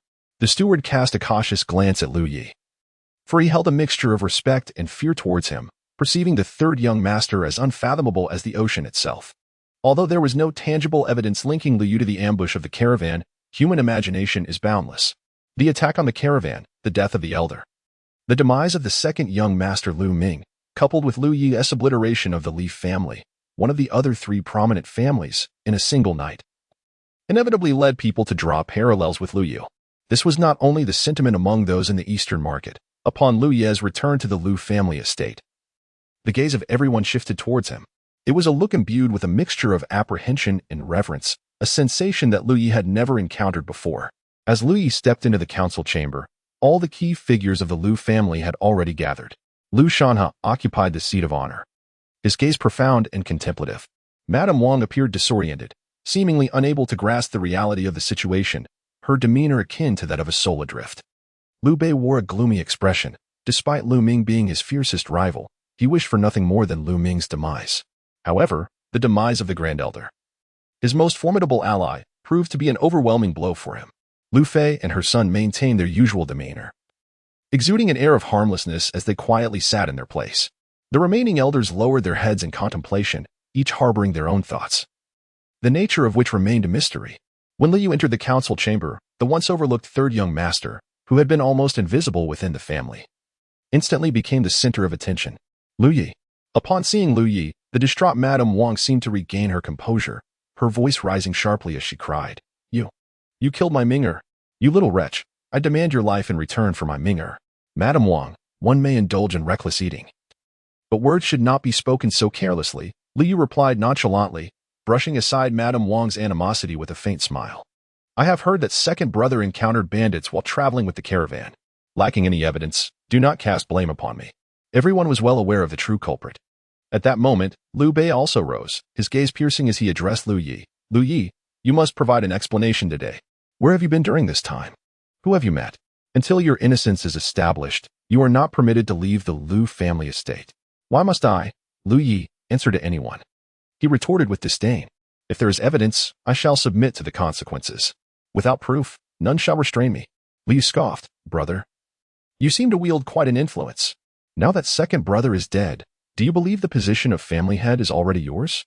Is it not premature to act as if you were in charge? Should you ascend to the headship, would you cast me out to beg on the streets? Enough. At that moment, Lu Shanhe, who had remained silent until then, bellowed, Everyone, sit down. What kind of disorder is this? I am still alive. The Lu family is not yet under your dominion. Lu Shanhe's gaze was intense as he scrutinized Lu Yi, as if attempting to discern his innermost thoughts. Did you truly not commit this act? Father, Lu Yi replied, unperturbed by Lu Shanhe's imposing presence, I will reiterate, should there be evidence proving my guilt, present it. And I shall accept the family's judgment. Nonsense. Let us not forget that the Yushan bandits have always maintained a commendable reputation. They received intelligence from Lu Yi regarding the 9 deaths Mad Blade Qin Songhai, and it is likely they will soon depart from Dahai County. By then, not a single witness will remain. How could there be any evidence to condemn Lu Yi? You are correct. Without evidence, one cannot falsely accuse, Lu Shanhe nodded slowly. According to reports, it was indeed the Yushan bandits who attacked our caravan. Their strength is beyond what our Lu family can confront. And even the Northern Qi government is at a loss against them. We must simply accept our misfortune. My lord, shall we truly allow this little wretch to go unpunished? Madame Wang's once beautiful visage contorted with rage, losing all semblance of her former grace. Ming'er was your own son. Now that he is dead, will you not seek vengeance for him? Ridiculous. Ming'er is my son. Does that mean Lu Yi is not? Lu Shanhe furrowed his brow and spoke in a deep voice. I have already stated that if there is evidence, I shall not shield the error. If no proof is presented, do not slander unjustly. Very well. Lady Wang's eyes brimmed with hatred, a loathing that extended not only towards Lu Yi but also towards Lu Shanhe himself. Since you refuse to assist Ming'er in avenging this wrong, I shall take it upon myself. She glared at Lu Yi with gritted teeth, declaring, You little wretch, this matter is far from over. With that, she disregarded the others and swept out of the room. Subsequently, the rest of the assembly followed suit, departing one by one, until only Lu Yi and Lu Shanhe remained. The two locked eyes for an extended moment before Lu Shanhe finally spoke, his voice resolute. Let this be a warning. This matter ends here. Lu Shanhe was no fool. On the contrary, he was astute. Although there was no tangible evidence, Lady Wang had already connected the events to Lu Yi, and Lu Shanhe was equally perceptive. Despite his claims of neutrality, he had, in fact, shown favoritism towards Lu Yi. Otherwise, as Liu Bei suggested, he would have confined Lu Yi at home to investigate his recent movements. Even without uncovering the full truth, some clues could have been discerned. However, Lu Shanhe had no desire to conduct a thorough investigation. He had already lost one son and was unwilling to sacrifice another. Furthermore, Lu Yi's display of strength had earned his acknowledgement. Lu Yi was acutely aware of this. Otherwise, he would not have dared to return so brazenly. Since their conversation, Lu Yi understood that, in contrast to familial ties, what Lu Shanhe truly sought was a sufficiently formidable successor to uphold his legacy and family name. As long as he exhibited sufficient strength and did not cross the line, Lu Shanhe would not readily act against him. In contrast to Lu Shanhe's stance, Lu Yi was more concerned about Lady Wang's vengeance. Her words before departing were not mere threats or expressions of anger. She had the audacity to speak so boldly, disregarding even Lu Shan's authority. Her greatest reliance did not lie with the Lu family, but rather with her own family, the Yinping Wang clan. The Yinping Wang family was a more powerful lineage than the Lu family, akin to the once mighty Li family before their decline. The Wang clan boasted numerous innate realm experts, alongside formidable internal and even external experts, far beyond Lu Ye's current capabilities. Of course, the Yinping Wang family would not mobilize their elite for the sake of a single Lady Wang. A married daughter is like spilled water. One should not expect even the external experts to come to her aid. Even a master of inner strength, cautious of their own reputation, would refrain from involving themselves in such trivial matters. However, even without inner strength, a martial artist of the outer realm could pose a significant threat. Just a few innate-level warriors would be beyond what Lu Yu could currently contend with. Though Lu Yu managed to defeat the innate-level Li Shan in direct combat, it was due to Li Shan's advanced age and diminished vitality, rendering him far weaker than in his prime. Should Lu Yu face an innate warrior at their peak, achieving a draw would be considered a commendable outcome. If besieged by several innate-level warriors, Lu Ye's fate would be dire. Ultimately, his current cultivation level has merely reached the late stage of bone tempering. Confronting a single innate warrior is already a formidable challenge to contend with multiple innate practitioners. He must elevate his cultivation to the innate realm as well. Time is running short for Lu Yi. The journey from Yinping to Guangling would take an innate warrior approximately 5 days at full speed. He must ascend to the innate realm before the Wang family's warriors arrive, or he will have no choice but to flee. Starting from the second day, aside from simulations, Lu Yu devoted himself to honing his martial skills, striving to enhance his strength before the arrival of the Wang family's experts. However, fortune did not favor him. For 3 consecutive days, his simulations yielded unsatisfactory results. Not only did he fail to bolster his strength, but he also incurred losses in his simulation points. The only redeeming aspect was the acquisition of some life experience, which proved somewhat useful. On the 4th day, with time growing increasingly tight, Li resolved to take a risk. He retained merely 20 simulation points for the next simulation, investing all the rest into it, which allowed him to acquire the talent of a novice herbalist. He possessed an innate sensitivity to plants and was taken as a disciple by a renowned alchemist at the age of 5. After 5 years of studying herbal knowledge, he concocted his first ordinary pill at the age of 10. By 20, he had produced his first spiritual pill, earning a mid-grade spiritual pill, the Qi pill. At 30, due to his exceptional alchemical skills, he caught the attention of a demonic cultivator who imprisoned him in a dungeon. By 35, worn out from years of alchemy, he perished within the confines of that dungeon. Simulation concluded. Comprehensive score, 180 points. Simulation points gained, 180 points. Current simulation points, 200 points. You may retain one of the following options. 1. Mid-grade spiritual pill, the Qi pill 2. Recipe for the Fulong pill 3. Life experience from the age of 35. Were time on his side, Li would undoubtedly choose the life experience of the alchemist. After all, with the wisdom of the alchemist, he could surely produce pills. However, the impending arrival of the Wang family's experts makes it clear that alchemy is not a process that can be accomplished in a day or 2. Even with the full knowledge of the alchemist, merely gathering the necessary materials would consume a considerable amount of time. Thus, despite his regret, Liu chose the Qi pill as his reward. The Qi pill is a mid-grade spiritual pill, and its sole purpose is to assist late-stage bone-tempering warriors in consolidating their Qi and achieving the innate realm. For ordinary warriors, consolidating the Qi and attaining the innate realm is a gradual endeavor, often requiring 3 to 5 years, which is quite normal. Those with inferior talents may take a decade or even 20 years without successfully consolidating their Qi. The Qi pill possesses the remarkable ability to directly establish a Qi within a martial artist's body, thereby aiding them in achieving the innate realm. Upon consuming the pill, Liu was overwhelmed by a thunderous roar that resonated within him, accompanied by an intense sensation of tearing that surged from his dantian, causing him to nearly double over in pain. This phenomenon elucidates why only martial artists at the late stage of bone tempering can consume the Qi pill to attain the innate levels. Should one's physical strength be insufficient, they would be utterly incapable of withstanding the potency of the medicine, risking a catastrophic rupture. Under the influence of this formidable medicinal force, Liu felt as though a new space was forcefully carved out within his dantian. This space seemed to possess an extraordinary allure. drawing in the ethereal energies of the heavens and earth into Lu Ye's dantian. A vast influx of celestial energy coursed through the meridians of Lu Ye's body, flooding into the newly formed Qi Si, causing it to swell continuously. Simultaneously, the pain he experienced expanded from his dantian to encompass his entire being, as if his body were on the brink of explosion. In the face of excruciating pain, Liu did not suppress it. Instead, he ardently harnessed the nascent energy of his dantian, fervently absorbing the essence of heaven and earth. Lu Yi understood that the initial opening of the dantian was a pivotal moment that determined the density of a congenital warrior's vital energy. The larger the dantian he could cultivate, the greater the capacity to contain the celestial essence, thereby enhancing his strength post-conception.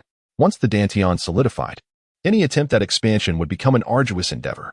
Throughout history, countless warriors have faltered due to insufficient vital energy, unable to infuse their energy into their acupoints, thus remaining stagnant at the congenital stage, unable to attain the realm of qi manipulation.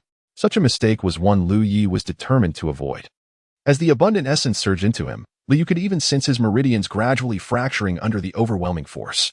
At this moment, a powerful surge of vitality suddenly erupted from Lu Ye's body, aiding him in swiftly mending the meridians that had been damaged by the impact of the celestial spiritual energy. The Changchun technique. This martial art, which bestows immense vitality upon Lu Yi, finally manifested its effects at this critical juncture. As the meridians shattered and then healed repeatedly, Lu Yi endured excruciating pain, beads of cold sweat streaming down his brow. It was solely due to his reliance on the Changchun technique and his remarkable willpower that he dared to undertake such a reckless endeavor. Were it any ordinary warrior, they would either perish from the shattered meridians or succumb to unconsciousness, ultimately meeting a tragic end. Nonetheless, the suffering Lu Yi endured was undoubtedly worthwhile. After absorbing a vast quantity of celestial spiritual energy, as his energy reservoir gradually stabilized, it had expanded to 5 times the size of that of a typical innate warrior.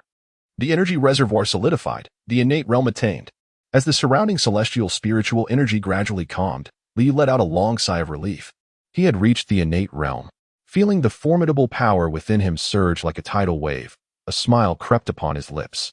He raised his hand, channeling his true energy into his palm, and gently pressed it against the wall, leaving an imprint several inches deep.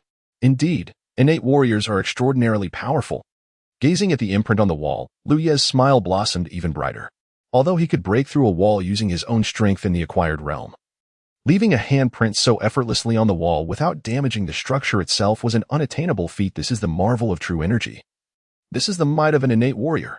Based on Lu Ye's estimation, with his current strength, he could easily contend with 10 or more of his former self, who had yet to reach the innate stage.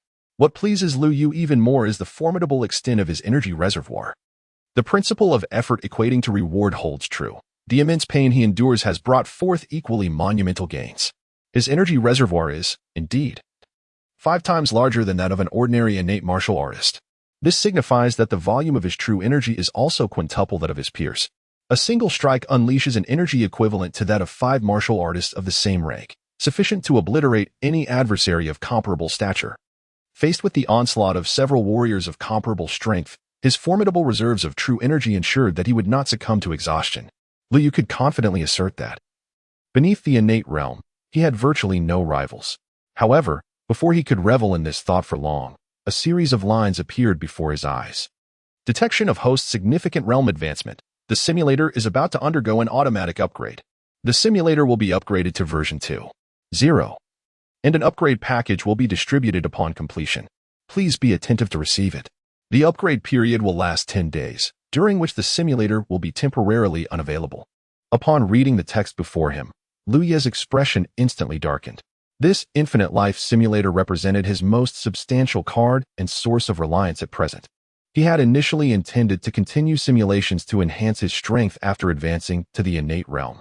Yet, to his surprise, the simulator also initiated an automatic upgrade concurrent with his own elevation in realm. The impact of being unable to utilize the simulator for a full 10 days was, without question, profound. Nonetheless, the greater the simulator's power, the more substantial the assistance it would offer Lu Yi. 10 days was not an insufferable wait. In the ensuing days, due to his inability to employ the simulator, Lu Yi devoted himself to honing his martial techniques, which, in turn, deepened his understanding and made him even more formidable in practice. He patiently awaited the arrival of the Wang family's warriors, eager to deliver a resounding counterattack. Fortunately, he did not have to wait long. Just 2 days later, the warriors from the Wang family came knocking at his door. There were 4 warriors in total, led by Wang Hao, the elder brother of Madame Wang. All 4, including him, were masters of the innate realm. The Wang family sending 4 innate experts at once was a considerable show of respect for Madame Wang. This was also due to Wang Hao's imminent breakthrough to the inner strength realm. The other 3 lent their aid out of regard for him. Emboldened by the overwhelming strength of the Wang family, which far surpassed that of the Lu family, and on the brink of a breakthrough into the inner gang realm, Wang Hao showed no deference to the formidable Lu Shanhe, a master of the inner gang. Arriving at the grand entrance of the Lu residence, he forcefully kicked the door down, bellowing, "Lu Yi, come out here." His voice resonated with such intensity that it carried the essence of his true energy. Reminiscent of the legendary lion's roar from the Shaolin Temple, known for its ability to project sound over vast distances. Although Wang Hao lacked such extraordinary strength, the force of his voice could be heard clearly throughout the Lu estate, and even beyond, into half of Guangling County. The 4 innate martial artists with him had already surpassed any family within Guangling County, striking fear into the hearts of the Lu family. Even the guards stationed at the door fled in terror, while others dared not show themselves for fear of retribution. After a lengthy pause, a voice emerged, coolly questioning, "Who dares to howl like a wild dog at my doorstep?" The speaker was none other than Lu Yi. Had this encounter occurred a few days prior, the presence of such innate martial artists would have compelled him to flee without consideration of combat. However, at this moment, he regarded those beneath the inner gang as inconsequential. "You must be Lu Yi?" Wang Hao's gaze bore into the approaching figure of Lu Yi, his eyes flickering with a hint of murderous intent. Before Lu Yi could respond, a heart-wrenching cry echoed from behind the estate. A weary-looking woman rushed forth, seizing Wang Hao's arm, her face streaked with tears as she implored, "Brother, this wretch has killed your nephew. You must avenge me." Wang Hao gently patted Lady Wang's shoulder, reassuring her, "Fear not, for now that I am here, this wretch is as good as dead." "Your bravado is rather excessive," interjected another voice as Lu Shanhe appeared, asserting, "This is the Lu family of Guangling, not the Yinping Wang family. If you intend to take a life here, it will not be as simple as you suggest." "Wang Shanhe," Wang Hao scoffed, "I show you respect by addressing you as brother-in-law. But without that respect, your Lu family holds little weight before the Wang family. I entrusted my sister to you, only for her to endure such humiliation, and now this wretch has taken Lu Ming's life. Step aside, we will settle our accounts in due time." Wang Hao did not require the aid of 3 innate warriors merely to confront Lu Yi. He had summoned them to instill fear in Lu Shanhe. The latter's expression darkened. While he could tolerate the mother and son's dealings with Lu Yi, he could not abide the interference of outsiders in Lu family affairs, especially when they brazenly took the life of his kin before his very eyes. Though outnumbered, his adversaries were all merely innate warriors, yet to enter the inner gang realm. For Lu Shanhe, victory is not unattainable. However, should he eliminate these 4 individuals, the Wang family would undoubtedly seek retribution. Lu Shanhe appears to harbor other reservations, reluctant to escalate the matter to an irrevocable extent. Caught in a moment of indecision, he grapples with whether to take action. At that moment, a faint voice resounded, "No need for idle chatter. You 4, come at me together. It will save us the trouble." It was none other than Lu Yi who spoke. "Without further ado, you 4, come at me together. This will save us the trouble." Upon Lu Yi's declaration, everyone present was taken aback, including Lu Shanhe, who found it hard to believe that Lu Yi would utter such audacious words. The fact that Lu Yi had broken through to the innate realm was unknown to others. Therefore, in Lu Shanhe's mind, Lu Yi was merely a martial artist at the acquired bone-refining stage. Even if he had indeed attained the innate level, he could not possibly contend with 4 martial artists of the same rank. It is worth noting that even a martial artist of the inner strength realm, like Lu Shanhe, would have to exert considerable effort to deal with 4 innate warriors. The 4 members of the Wang family gazed at Lu Yi as if he were a fool. In their eyes, this individual must have lost his mind. Otherwise, how could he utter such outrageous words? Humph, this young man may be unassuming in years, yet his bravado is considerable. One of the Wang warriors scoffed, "Brother Hao need not intervene. Allow me to dispatch this boy." Wang Hao was on the verge of advancing to the inner gang realm. Once he succeeded, he would be regarded as a formidable figure within the Wang clan, second only to the outer gang ancestors, which is precisely why these individuals sought to curry favor. Their arduous journey to Guangling County was motivated by this very reason. Witnessing one person stepping forward, The other two could only lament their own tardiness, having missed the opportunity. Lu Yi, however, merely smiled coldly, neither confirming nor denying the situation. With someone so willingly stepping forth to seek their own demise, he would not hinder them. The Wang warrior leaped forward, wielding a curved blade akin to Lu Yi's. Its surface shimmering with glimmers of light, entwined with strands of genuine energy. With a curved dagger in hand, Lu Yi's eyes shimmered with a faint, dark glow. The dagger he wielded was merely an ordinary iron blade. To him, the choice of weapon seemed inconsequential. For even the most refined, mundane weapon could scarcely withstand the might of his lethal strike. Moreover, the Lu family possessed no superior arms, and he had no means to acquire them at that moment. The dagger was enveloped in a subtle black aura, a manifestation of the lethal intent merging with his own true energy. However, to outsiders, only the true energy was perceptible. The visible aura of murderous intent clearly exceeded the comprehension of these martial artists. Innate realm, Lu Shanha exclaimed, observing the flickering black light upon Lu Yi's blade, his brow furrowing in surprise. When did Yi advance to the innate realm? The innate realm was not a common achievement in Guangling City. There were countless martial artists of the acquired realm, yet those in the innate realm could be counted on one hand. This clearly illustrated the rarity and difficulty of attaining the innate stage. Just a year prior, Lu Yi was merely at the blood condensation realm. Could it be that he received guidance from an unparalleled master? Yet what truly astonished Lu Shanhe lay ahead. Before him, two curved blades clashed in midair. The blade wielded by Lu Yi was merely an ordinary iron saber. However, the quality of his true energy overwhelmed that of the Wang family warrior opposite him. Clang! As the blades collided, the weapon in the hands of the Wang family warrior shattered into pieces. At that very moment, Lu Yi, with unrelenting force, brought his saber down upon the warrior, cleaving him from head to toe with brutal precision. Blood sprayed into the air as Lu Yi stood there, calm and composed. Yet his aura resembled that of a descending demon. I had already suggested you four join forces. Why seek your own demise? Lu Yi sighed lightly. The saber in his hand, unable to withstand the onslaught of his terrifying killing intent, crumbled bit by bit. He tossed the hilt of his saber to the ground and beckoned to the three stunned Wang family warriors. Do not say, I do not offer you a chance. Come at me together. The three Wang family warriors, including Wang Hao, were rendered speechless by sheer shock. Lu Yi had slain one of their own with a single stroke. Without the slightest hesitation, it was a complete obliteration. In the realm of martial arts, victories and defeats are commonplace among warriors. However, such a crushing defeat signified an incomprehensible disparity in strength between the two sides. Inner essence realm? No, that young man's true energy had yet to transform into essence. Yet how could he be so formidable? His true energy quality must be several times greater than that of Wang Quan to have dispatched him so effortlessly. Even the blade in his hand could not endure the weight of his true energy. What manner of monster is this young man? At this moment, the three Wang family warriors, including Wang Hao, felt the stirrings of retreat within their hearts. Lu Yi was simply too powerful. So much so that they even believed him to be a warrior of the inner essence realm. Brother, you cannot refuse to avenge Ming'er. Seeing Wang Hao's hesitation, Madame Wang immediately cried out. She even fell to her knees with a thud, saying, My sister has never knelt before anyone in her life. Today, I beg you. You must avenge Ming'er. Damn it, I'll fight to the end. A ruthless glint flashed in Wang Hao's eyes. He found himself in a dire predicament. First, due to his sister's pleas, and second, because he had boldly summoned several innate experts to the family. If he returned in disgrace, his standing within the family would undoubtedly suffer.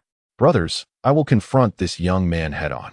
You two seek an opportunity to eliminate this wretched foe. Wang Hao gritted his teeth and commanded the other two Wang family warriors, should we succeed, I shall reward you handsomely. Upon hearing that Wang Hao intended to confront Lu Yi head-on, the hearts of two warriors from the Wang clan stirred with anticipation.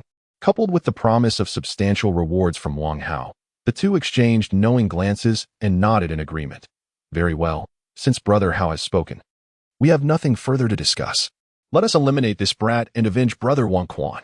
Though Lu Yi had recently struck down Wang Quan with a thunderous force, leaving a significant shadow in the hearts of the three Wang warriors, it was important to remember that Lu Yi was merely a congenital martial artist. Yet to ascend to the realm of inner strength, surely, 3 against 1 could not be a challenge for them? As a martial artist on the brink of advancing to the inner strength stage, Wang Hao possessed his own hidden trump card. He reached to his waist and retrieved a long sword from his spatial pouch.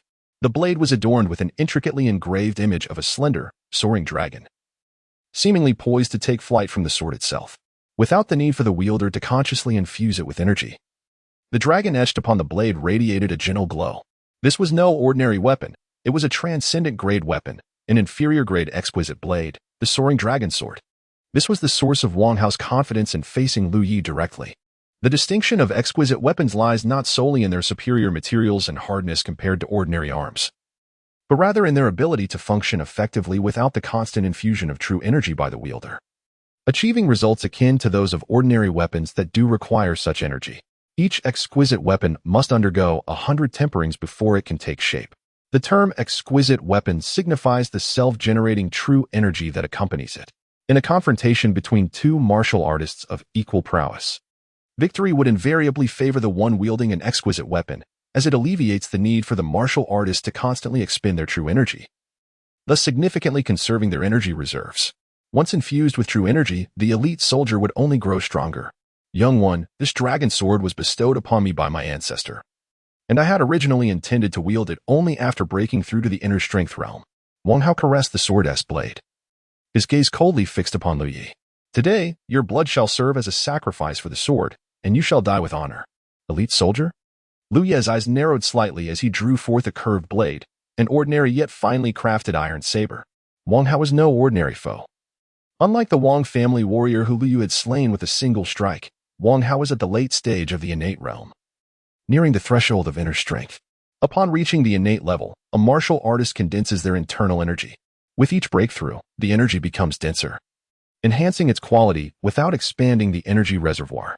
After 3 breakthroughs, a martial artist's energy nearly transitions from gaseous to liquid form, allowing for a fierce transformation into the more potent and domineering inner strength. Wang Hao, being a late-stage innate warrior wielding a low-grade elite weapon, commanded Lu Yi's respect. With 3 adversaries closing in, Lu Yi was determined not to grant them the initiative. He propelled himself forward like an arrow released from a bow, targeting Wang Hao first. To capture the leader is to capture the bandits. The curved blade shimmered with a dark aura as it sliced toward Wang Hao's head. Just in time, Wang Hao gripped the dragon sword, infusing it with his true energy. The sword radiated light, and the dragon depicted upon its blade appeared to be on the verge of taking flight.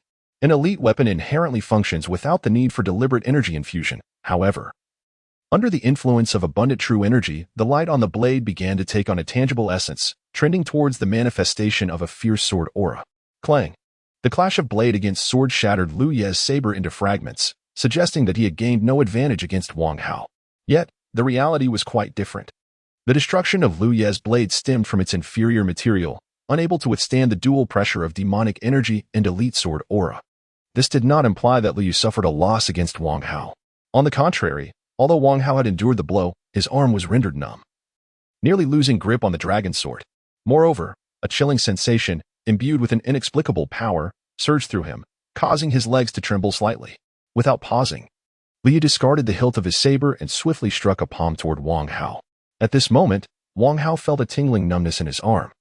But more importantly, a chilling sensation surged from the depths of his heart, slowing his movements. He watched helplessly as Lu Yi's palm struck towards him, unable to defend himself. He could only shout, "Aren't you two going to make your move?" With a swift motion, 2 swords sliced through the air, creating glimmers of silver light as they aimed for Lu Yi's sides.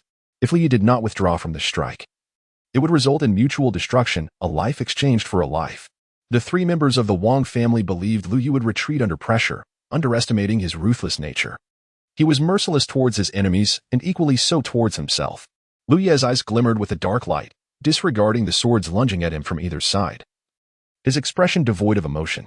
He resembled a descending demon, relentlessly continuing his strike towards Wang Hao's chest. Bang! The sound of impact and the subtle noise of the swords piercing flesh echoed almost simultaneously. Lu Yi's palm indeed struck Wang Hao's chest, while the 2 swords found their way into Lu Yi's own body.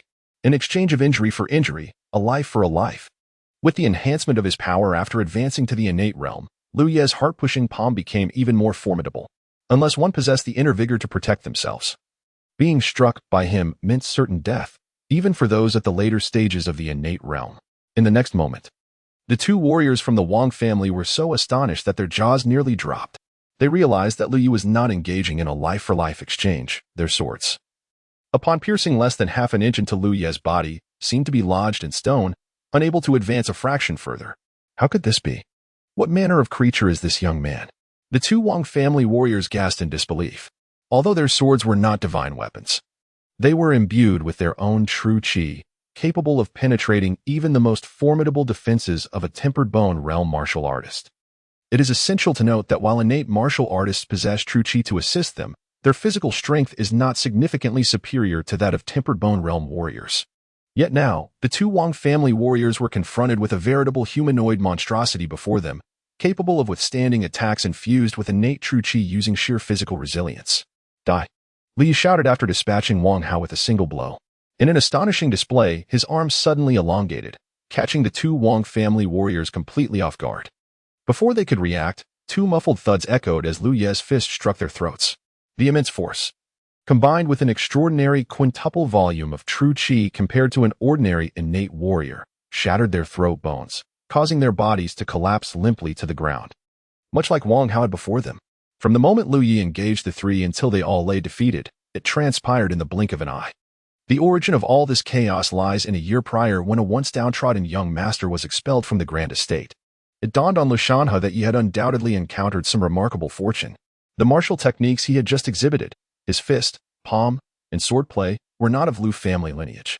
Particularly, that swordplay imbued with an enchanting mystique stirred profound admiration within Lu Shanhe. Yet, gazing upon the four lifeless bodies strewn across the ground, and the lingering dark energy in Ye's eyes, which resembled a formidable demon, Lu Shanhe relinquished his prior musings. He pondered that annihilating four innate-level warriors in a short span was no trivial feat, especially considering Wang Hao, who was in the late stage of innate mastery and wielded a low-grade weapon, indeed a formidable adversary. Presently, Liu possessed a strength that even innate warriors could not afford to overlook. The four from the Wang family had sought to confront the Lu family, only to find themselves swiftly dispatched within its confines, leaving Wang Madam in profound shock. Wang Hao is her elder brother, an unparalleled hero in her eyes since childhood.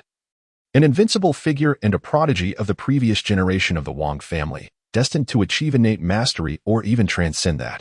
Yet now, his cold corpse lay before her, the staggering impact rendering Wang Madam momentarily catatonic, as if a marionette frozen in place.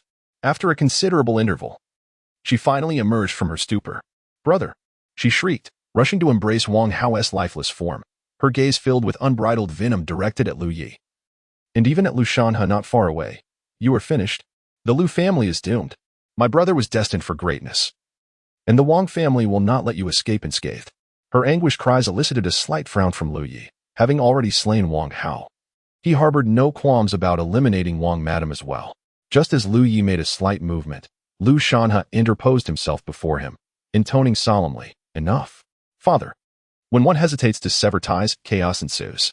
Lu Ye's brow furrowed. He recalled Lu Shanhe as a man who valued profit over sentiment. It seemed peculiar that he would display such concern for the notoriously arrogant Wang Madam. "I said enough." Lu Shanhe's displeasure was evident. "This household is not yours to command.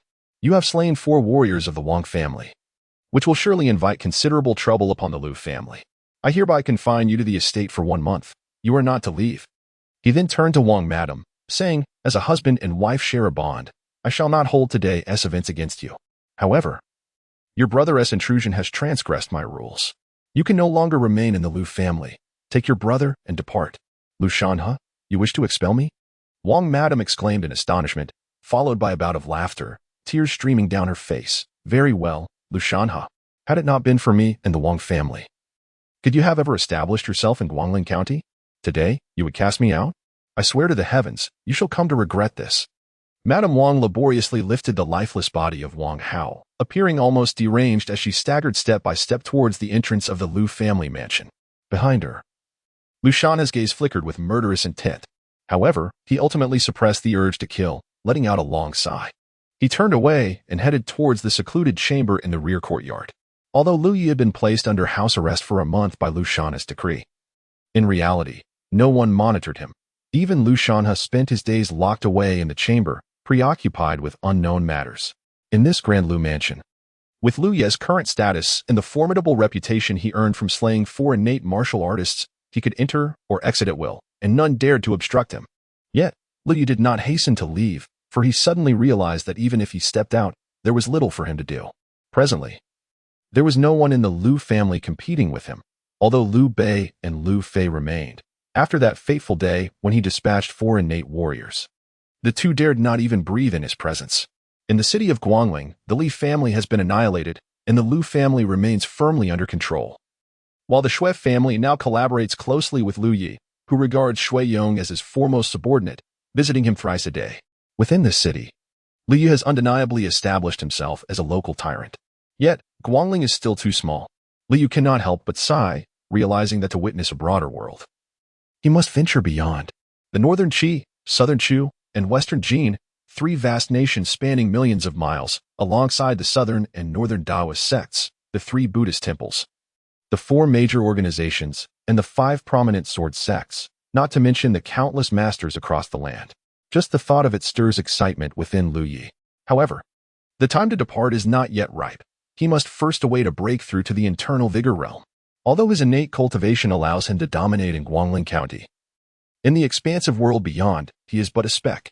Even the Wang family boasts warriors of the external vigor realm. With his current level of cultivation, should he venture out recklessly, he risks certain death. He must at least refine his vigor and attain the internal vigor realm to possess the foundation necessary for exploring the world. To achieve the inner vigor, Liu Yi's greatest reliance is his simulator. After 10 days of anxious waiting, he finally beheld the long-awaited text before his eyes. The simulator had successfully upgraded to version 2.0. Congratulations to the host for receiving an upgrade package, which included 1,000 simulation points and a chance to draw a 2-star weapon card. The 2.0 version of the simulator activates simulations at the cost of 200 simulation points, with a simulation duration of 3 days. Additionally, the new character capture simulation feature requires 400 simulation points, allowing the host to capture individuals no more than 1 minor realm below his current standing. The words that appeared before Liu Yi filled him with mixed emotions. He rejoiced at the enhanced capabilities that accompanied the simulator's upgrade, along with the valuable upgrade package. However, he was dismayed that the cost of each simulation had increased tenfold compared to before. Furthermore, the new character capture feature was even more exorbitant, demanding an astonishing 20 times the previous cost. This meant that if Liu Yi experienced bad luck and incurred losses in his simulations, he could deplete the simulation points awarded by the upgrade package in just 2 or 3 attempts. Clearly, this simulator operated under a one-sided, tyrannical contract. Leaving no room for grievances, Liu Yi could only sigh in resignation. He decided to draw the weapon card first. The 2-star weapon corresponded to elite soldiers in the real world, precisely the ordinary troops Liu Yi required at present, who would crumble under the force of his divine blade, shattering into fragments with a single strike. Congratulations to the host for obtaining the 2.5-star weapon Blood Drinker Demon Blade. As Liu Yi drew the weapon card, an oddly shaped, curved blade materialized in his hand. Unlike other weapons that gleamed with cold light, this blade bore a faint red hue. Gripping the hilt, Liu Yi felt an inexplicable aura of murderous intent emanating from the blade, stirring his own killing intent, causing his eyes to flicker with both crimson and darkness. What a remarkable blood drinker! Liu Yi took a deep breath, channeling the authentic Taoist technique of eternal spring to suppress his murderous intent, truly deserving of the title Demon Blade. As Liu Yi held the hilt, information about the blade flooded into his mind. The Blood Drinker Demon Blade, true to its name, is a vampiric weapon, a blade that thirsts for blood. At present, the blade appears a pale red, but as it drinks more blood, the hue deepens, ultimately transforming into a rich crimson, akin to fresh blood. After the magic blade undergoes its complete transformation, it will possess the capability to sever the protective aura of martial artists. This enchanted sword achieves a 2.5-star rating in the simulator, which is not without merit, as it belongs to the category of superior grade weapons. Were it not for its side effects that influence the mind, one could fear that after its full metamorphosis, it might reach a 3-star status, equivalent to a treasured weapon. With the Blood Drink Demon Blade, Liu Yi has finally acquired the final piece of the puzzle, compensating for his lack of a suitable weapon. Given the formidable nature of the Blood Drink Demon Blade, it undoubtedly will withstand Liu Yi's execution of the God of Death's blade strike. Subsequently, Liu Yi intends to test the newly upgraded character capture simulation feature of the simulator. Soon, he selects his first target for this function, his adoptive father, Liu Shanhe. Liu Yi has always perceived that Liu Shanhe is not as uncomplicated as he appears. The subtle aura he unconsciously exudes suggests that he should not merely be the head of a small county. Over 20 years ago, Liu Shanhe was already a master in the inner strength realm. However, 2 decades later, he remains stagnant at the same level, failing to ascend to the outer strength realm. If one were to claim that Lu Shanhe is inept, it would be implausible for him to achieve inner strength around the age of 30. Conversely, if he were a genius, the absence of advancement over such a lengthy period is indeed perplexing. There must be a deeper reason behind this. Today, Liu seeks to uncover the reasons behind it all. Father, your son Liu requests an audience. He respectfully declared outside the seclusion chamber of Lu Shanhe. This is also a frustrating aspect of the simulator's new functionality. Not only can it capture entities that do not exceed one's own realm by a minor boundary, but it also necessitates the presence of the target for capture. It is no wonder that if one could capture from 1,000 miles away, Liu Yi could simply procure a ranking list and capture based on the standings. The simulator, known for its meticulousness, would not leave such a significant loophole for Liu Yi. Enter. After a lengthy pause, the voice of Lu Shanhe finally echoed from within the chamber. It seemed Lu Shanhe had been engrossed in his seclusion for quite some time, neglecting the affairs of the household. Despite over 20 years without a breakthrough in the inner strength realm, it remains a mystery what he is truly delving into. What is it? Lu Shanhe inquired, his expression already hinting at displeasure. In 7 days, it will be your birthday, father. I wish to inquire whether we shall only invite families from Guangling County or extend the invitation to those from neighboring counties as well. Liu cleverly devised a reason.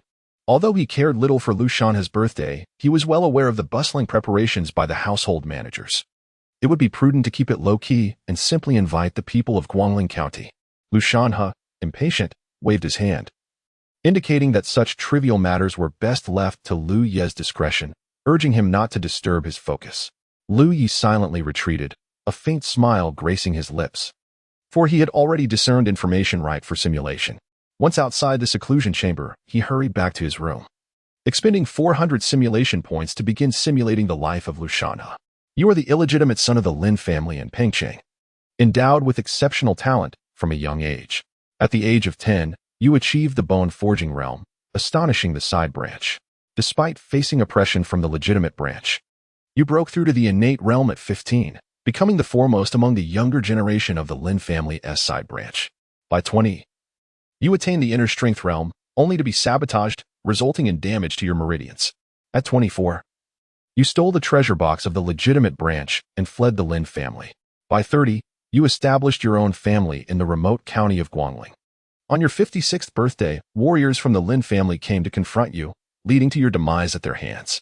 Simulation concluded. Comprehensive evaluation, 260 points. Simulation points acquired, 260 points. Current simulation points, 1,060 points. You may retain one of the following options. 1. 3-star technique, the art of convergence. 2.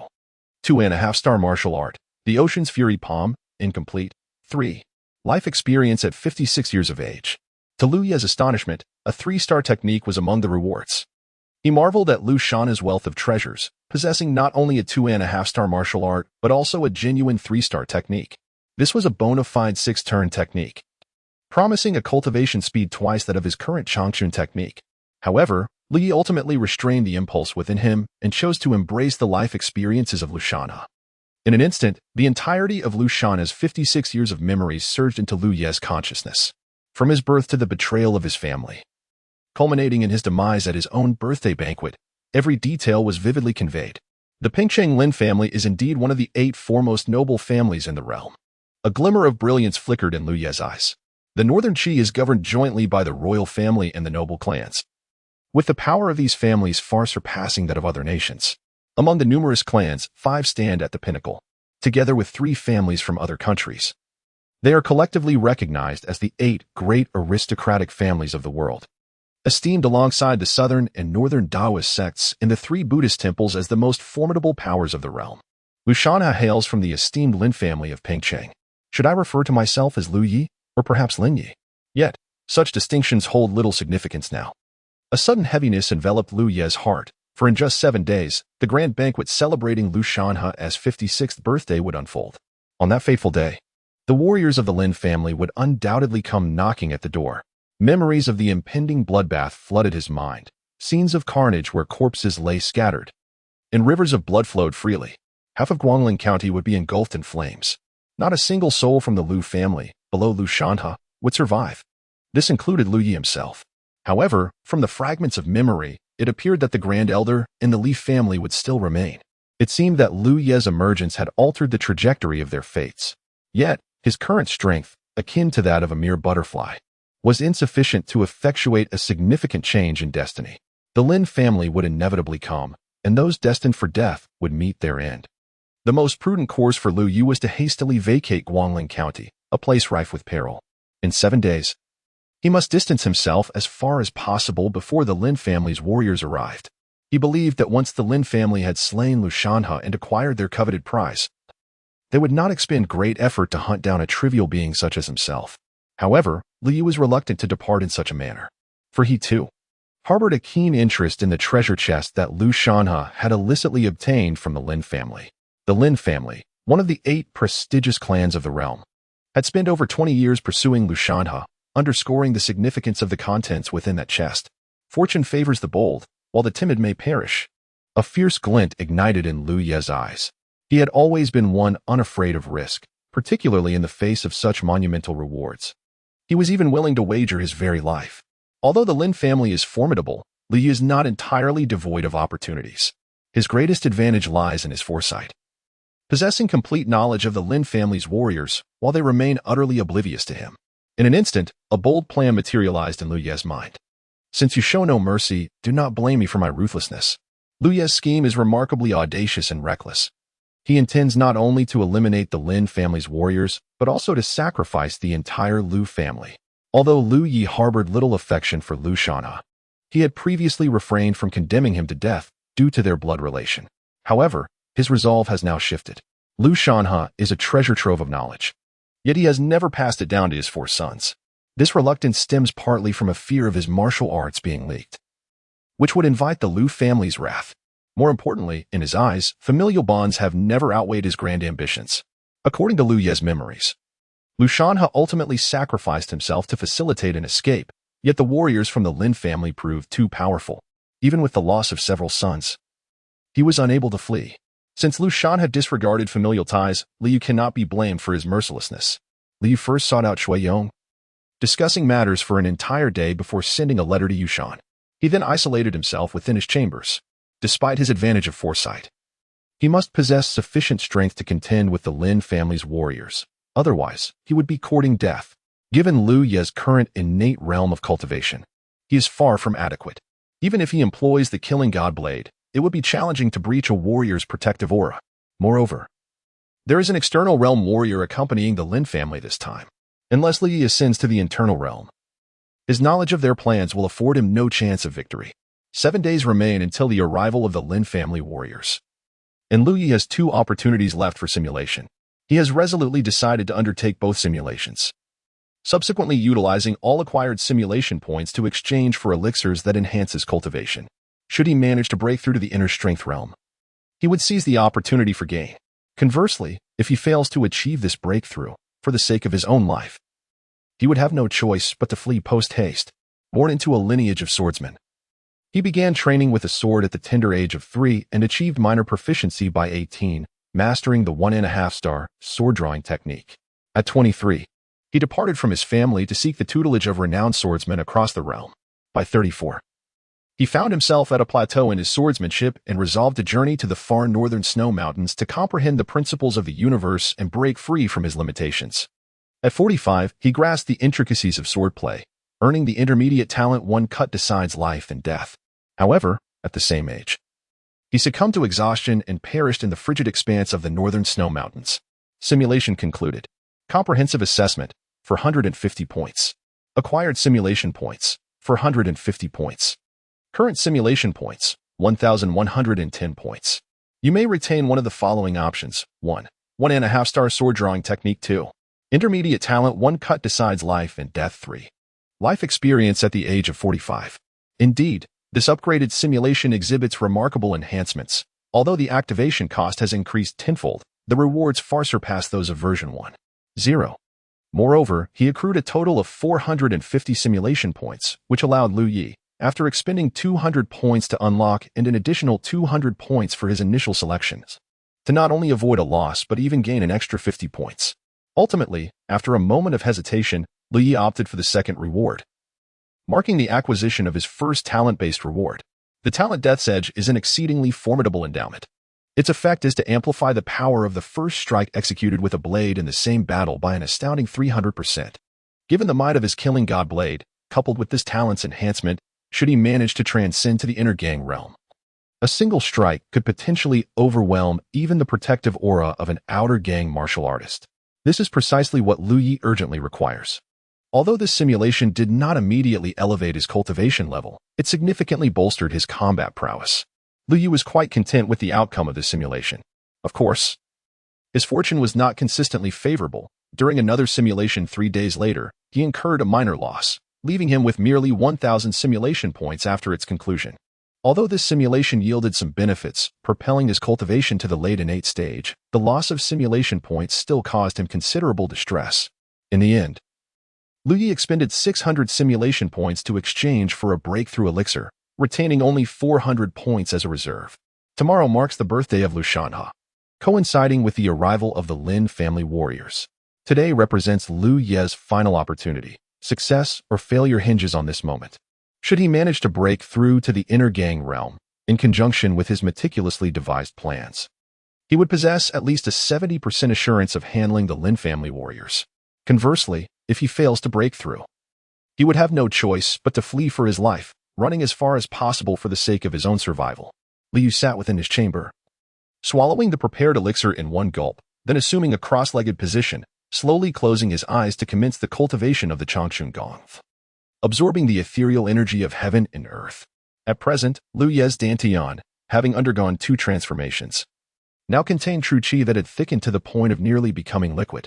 Once the vital energy solidifies into a liquid form, it can manifest as the formidable barrier of qi.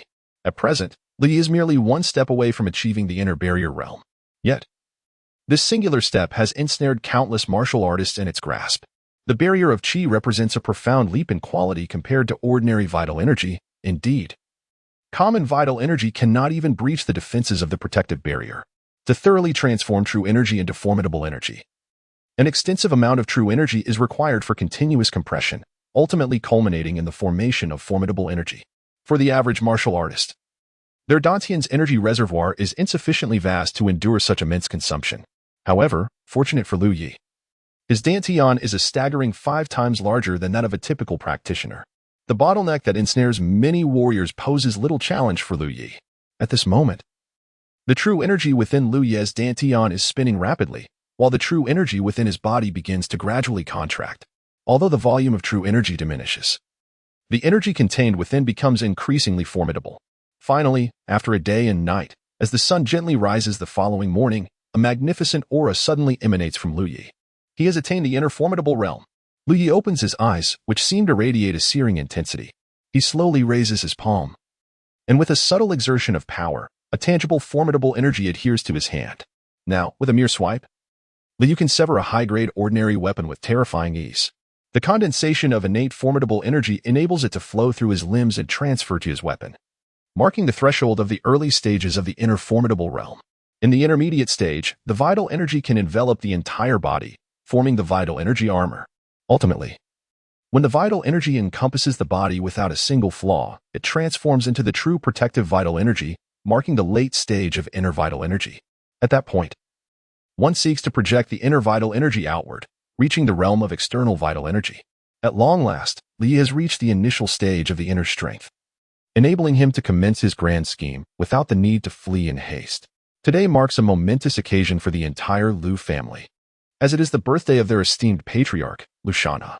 Despite the tumultuous changes that have unfolded over the past year, the demise of the second young master, Lu Ming, the passing of the elder, and the expulsion of Madame Wang, such events have had no bearing on the Lu family's stature within Guangling County. On the contrary, following the fall of one of the 3 prominent families, the Li family, the Lu family's standing has only grown more formidable. It is widely acknowledged that with the Li family's downfall, the Shui family now looks to the Lu family as its leader, firmly establishing the Lu family as the indisputable foremost clan in Guangling County. The catalyst for all these events was Lu Yi, who thus became the object of everyone's flattery, his popularity rivaling that of the celebrated Lu Shanha. In previous times, this would not have been of much consequence. However, Lu Yi was keenly aware that today would be anything but tranquil. He wished to avoid drawing excessive attention, so he discreetly concealed himself in the rear courtyard. refraining from greeting guests. Preparations for the patriarch's birthday banquet had commenced well over a fortnight ago. On the day of the celebration, the Lu residence was already bustling with guests and a steady stream of carriages from dawn. This was a result of Lu Shanha's deliberate modesty in not inviting guests from other counties. Otherwise, the number would have been even greater. Most attendees were relegated to the outer courtyard, with only a select few distinguished local gentry granted entry to the inner sanctum. Who could have anticipated that this joyous feast would transform into a mourning? Except for the prescient Lu Yi. By evening, nearly all guests had arrived to pay their respects. Only then did the celebrant Lu Shanha and Lu Yi make their appearance in the inner courtyard. Although Lu Shanha typically secluded himself, showing little concern for family affairs, he could not afford to remain absent on such a significant day. Why has the Shui family not arrived? Lu Shanha inquired, turning to Lu Yi. Knowing of their amicable relations, Lu Yi's brow furrowed slightly as he replied. The Shui family's caravan encountered urgent matters at the county office and will likely not arrive today. They have already sent word to inform me and have dispatched their gifts. The true reason, of course, was not something he could divulge to Lu Shanha. Lu Shanha was not particularly concerned about the details. Upon hearing Lu Yi's explanation, he merely nodded in acknowledgement. He then raised his wine cup. Addressing the guests in the inner courtyard, I extend my heartfelt gratitude to all for coming to celebrate my birthday today. I propose a toast to you all. The Lu family is too gracious. The guests responded. The Lu family is currently in its prime, and we shall continue to rely on you in Guangling County. May the head of the Lu family enjoy blessings as vast as the eastern sea and a longevity that rivals the southern mountains. The guests raised their cups in unison, their voices echoing with heartfelt congratulations, filling the atmosphere with exuberance. At that moment, a chilling voice, akin to that of a venomous serpent, suddenly resonated. Its volume modest yet distinctly audible to all present. May your fortunes be as vast as the eastern sea, and your lifespan as enduring as the southern mountain? I beg to differ. Following closely was another voice. I wager he shall not see the end of this day. As soon as the words fell, two figures, one tall and one short, strode into the inner courtyard. What audacity! Do you presume this place to be your playground, daring to spout such insolence? You should promptly kneel and apologize to the master of the Lu family. Today is a day of great celebration. Bloodshed would be ill-omened. Perhaps the master Lu, in his magnanimity, might spare your wretched lives. Before Lu Shanha could utter a word, the guests had already erupted in righteous indignation. Kneel and apologize? The taller figure sneered. Lin Changha, or should I now refer to you as Lu Shanha? Why do you not speak these words yourself? It was then that everyone realized Lu Shanha's demeanor was decidedly peculiar. Instead of reacting with anger to the brazen affront, he instinctively recoiled a couple of steps upon seeing the two, his face betraying a mix of shock, panic, and even fear. This cannot be.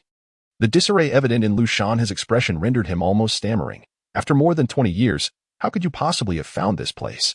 Such is the cycle of divine justice, retribution unerring. The taller one retorted coldly. Why were we not invited to your banquet, 13th brother? The shorter one added with a similar sardonic tone.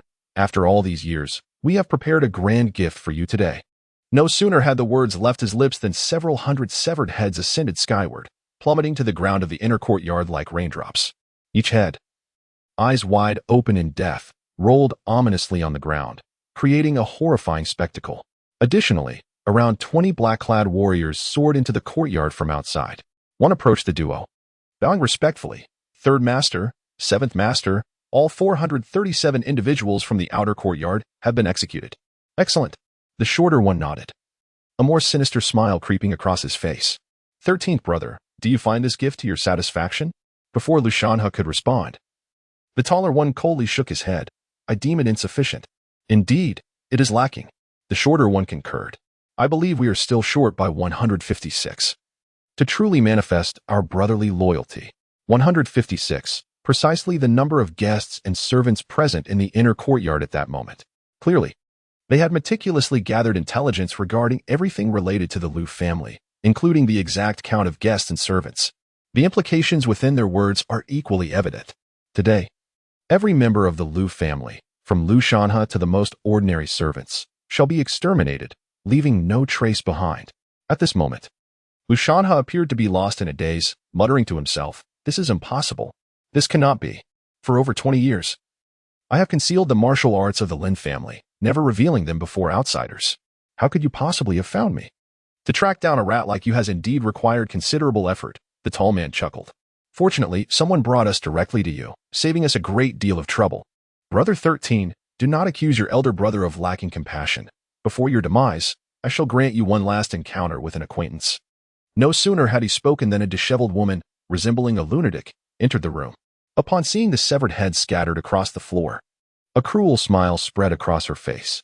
Lushanha, I warned you that you would come to regret this. Today, your retribution has arrived." This woman was none other than Lady Wang. Liu was unaware of how the Lin family had discovered Lushanha's whereabouts and his original fate. However, it was evident that he had been betrayed by Lady Wang. At this moment, Lady Wang was no longer the elegant and graceful woman she once was.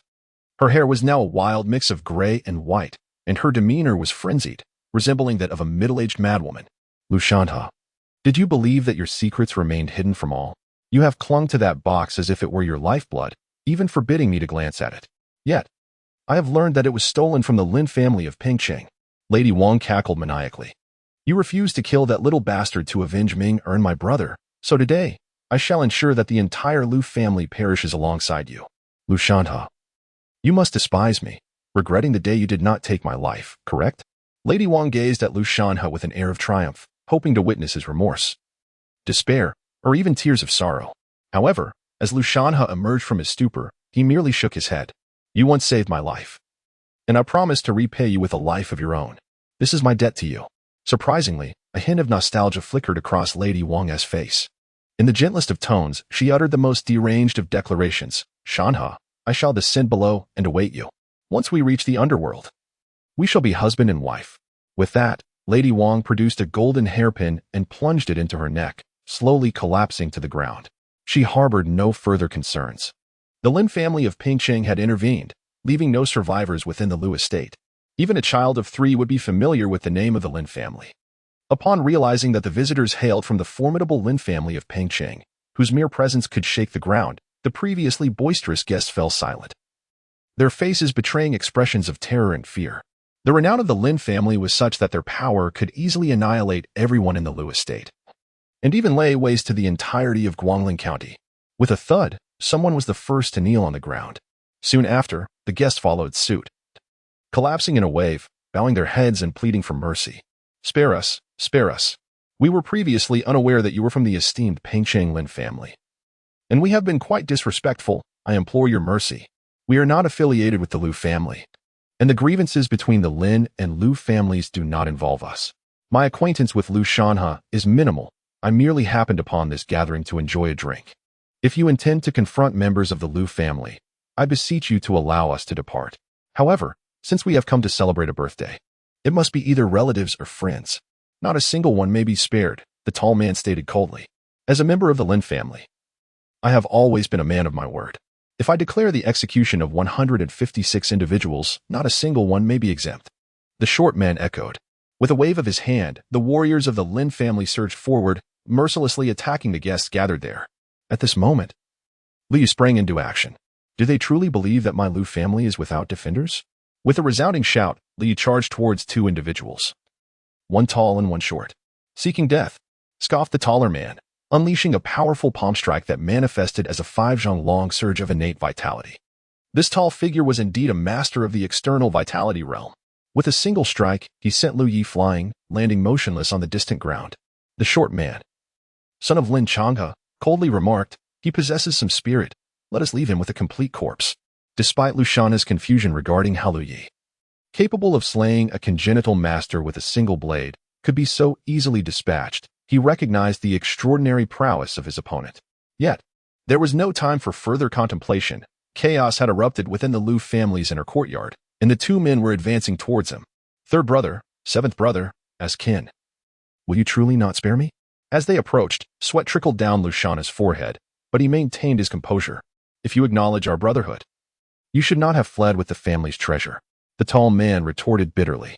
"Do you realize the punishment we, the collateral relatives, have endured because of you?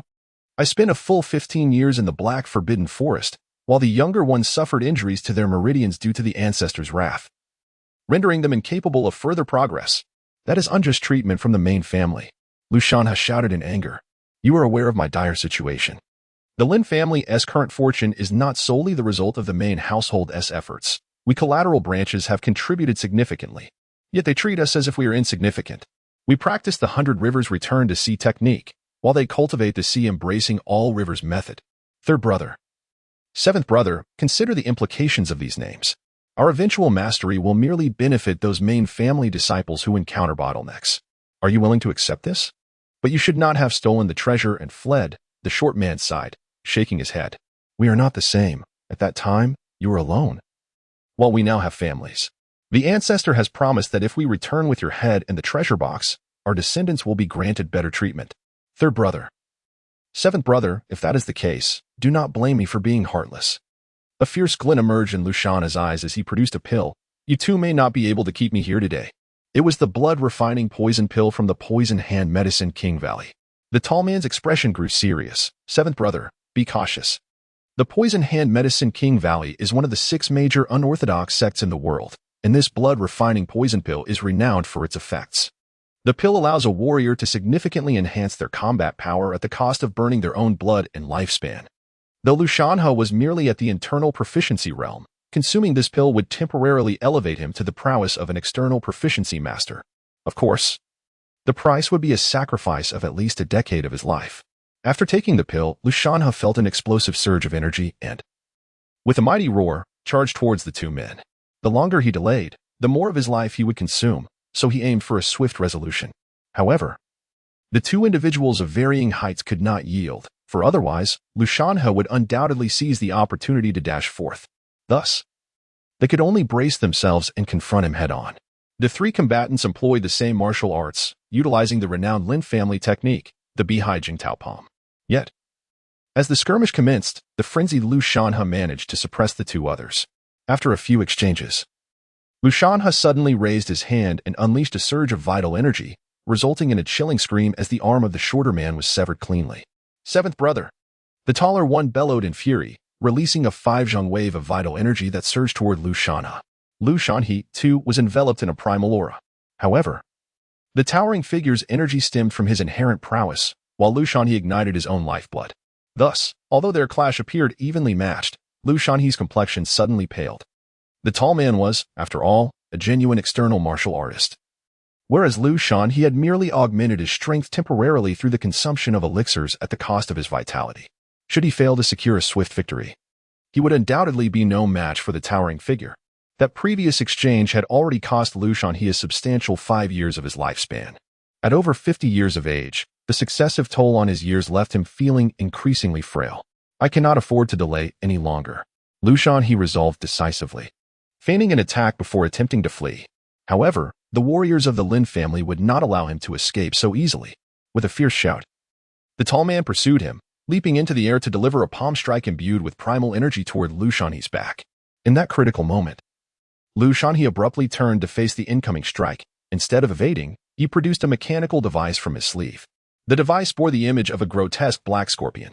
Bracing himself against the force of the palm strike with his chest, Luciana activated the mechanism, unleashing dozens of slender needles, finer than hair, that shot forth toward the tall man.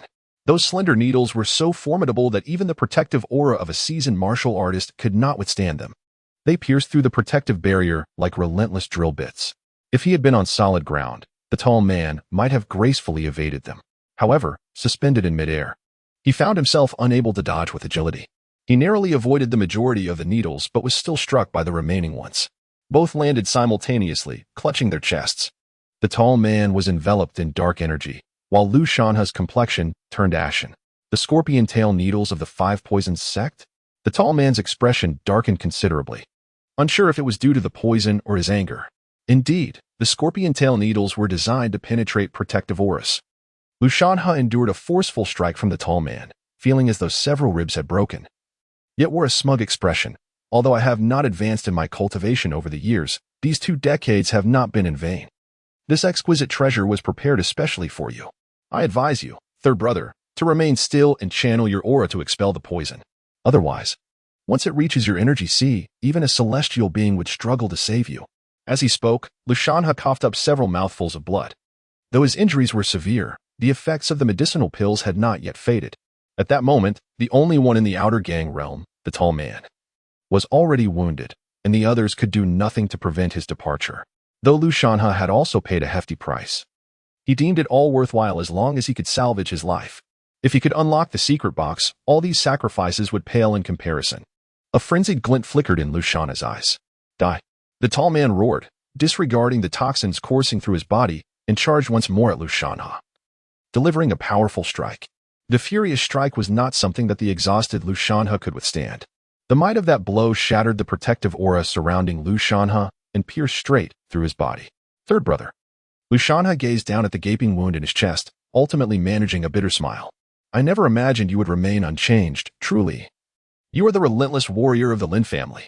He then collapsed to the ground, devoid of any remaining vitality. Relentless warrior? The tall man chuckled bitterly. 13th brother. We are but unfortunate souls. Third brother, are you all right? The shorter man, missing an arm, rushed over to support the tall figure, whose face was shrouded in darkness. Fear not, I shall not perish just yet. The tall man nodded. I did not expect him to possess the secret mechanisms of the Five Poisons sect. I was indeed careless. It is all those useless members of the main family's fault. They promised to act together, yet when the moment arrived, they vanished. The shorter man snorted coldly. Had they come as agreed, we would not have incurred such a heavy cost. It is perhaps for the best that they did not come, lest they claim part of our achievements. The tall man spoke with a stoic expression. Once we return with the items, our ancestors will surely elevate the status of our branch. Search his body. Such a crucial item, he would not dare part with it, he instructed.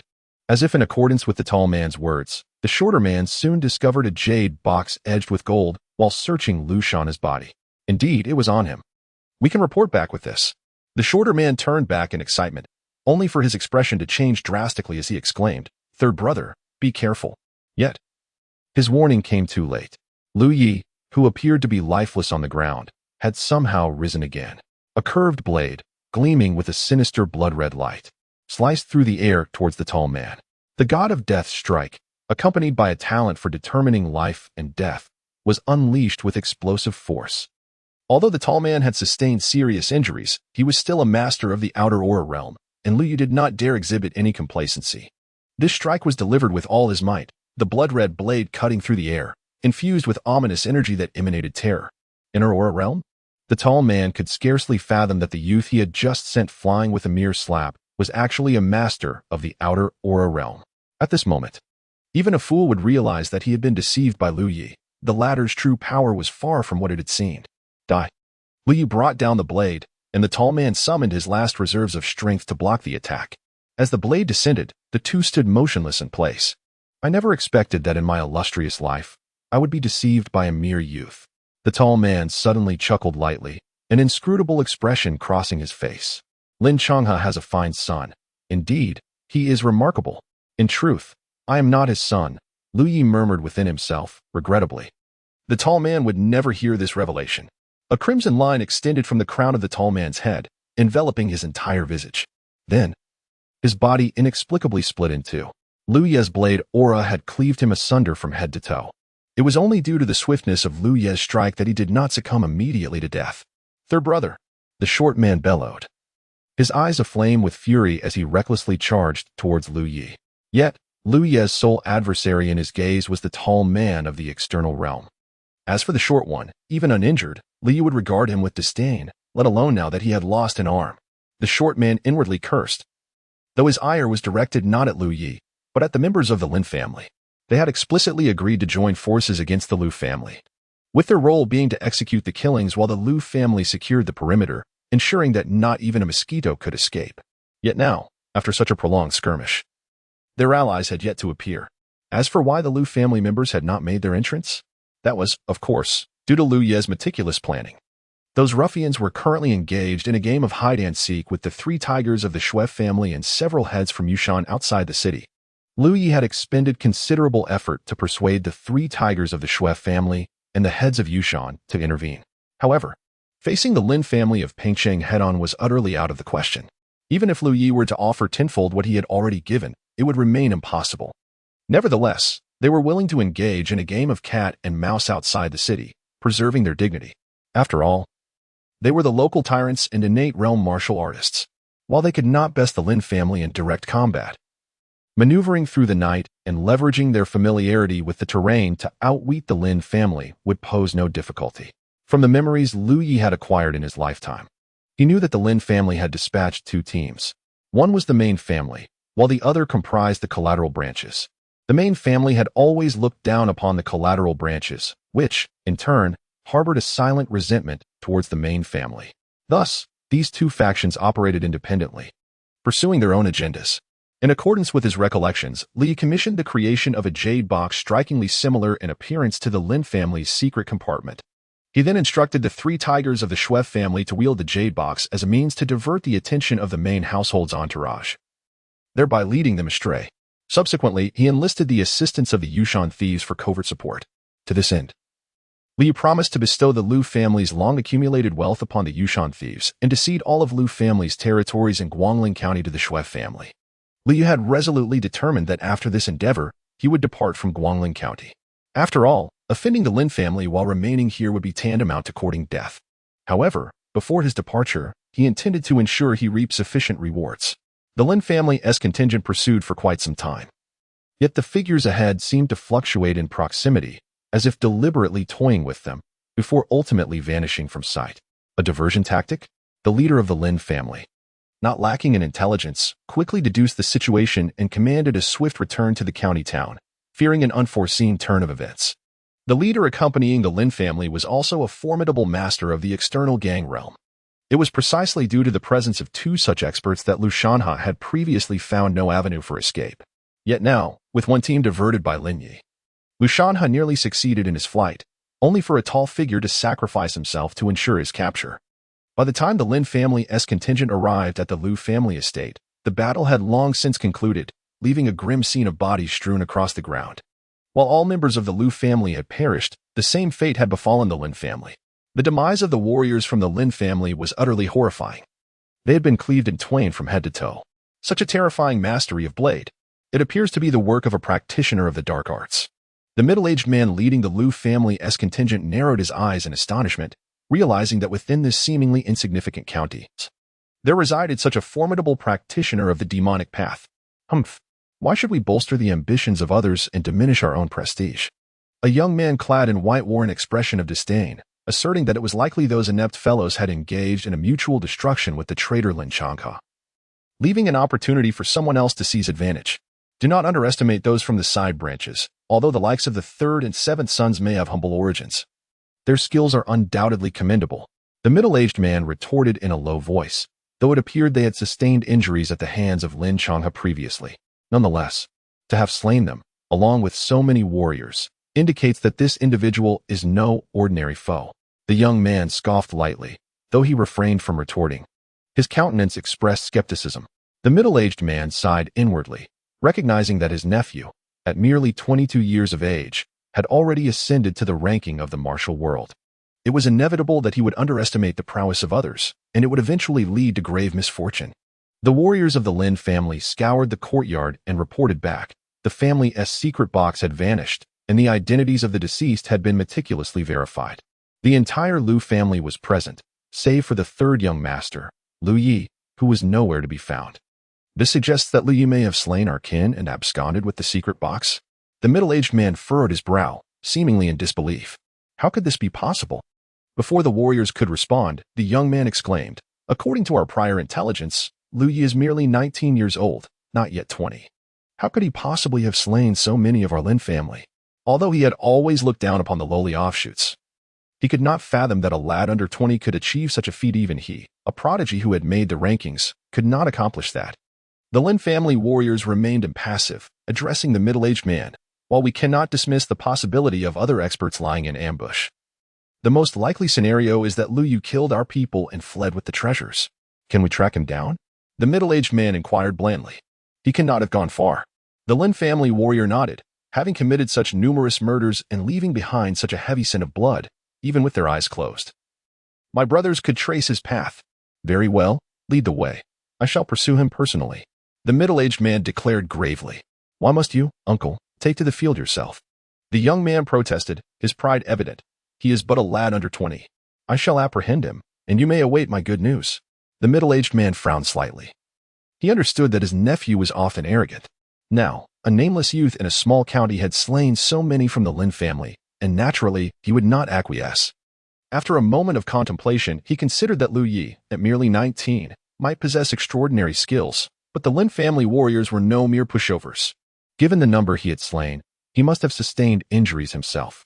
With the strength of his nephew, complemented by the assistance of numerous warriors, he believed that no unforeseen events would transpire. Reluctant to undermine his nephew's confidence by stating that he was no match for Lu Yi, he nodded and advised, exercise caution. Let the accompanying warriors first gauge the capabilities of that young man. If he proves to be formidable, retreat for the time being, and I shall personally deal with him. He trusted that, despite his nephew possibly not being Lu Ye's equal, escaping would not be hindered by Lu Yi. After all, he was merely a 19-year-old youth from a remote county, devoid of significant resources or lineage.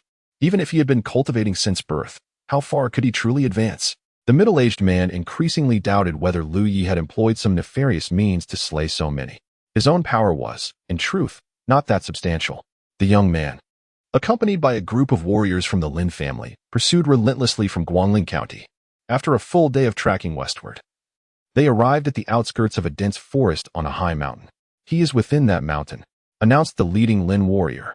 After a day of pursuit, he had grown intimately familiar with Lu Ye's aura. He sensed that Lu Ye's energy had ceased its movement, remaining stagnant deep within the mountains. Perhaps that young man could no longer flee. With a scornful smile, the young man declared, I want to see what sort of individual can emerge from a mere small county. Curse be it. Another tattered garment. The Lin youth glared furiously at the piece of clothing hanging from a branch. Indeed, it was Lu Ye's, but merely one article. Since entering the mountains, they had searched for Lu Ye's clothing, trousers, and shoes, yet had found no sign of Lu Yi himself.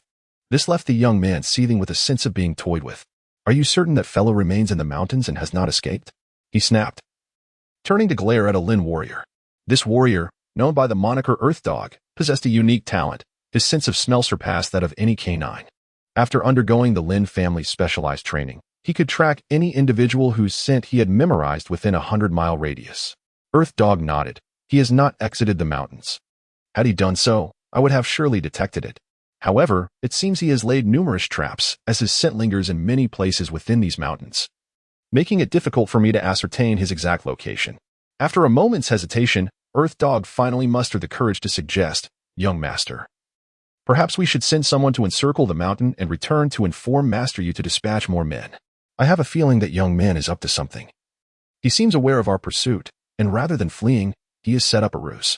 There may be a trickery at play. Absolutely not. I promised my uncle that I would return with that young man's head. I cannot return in disgrace. Lin Xian exploded with fury.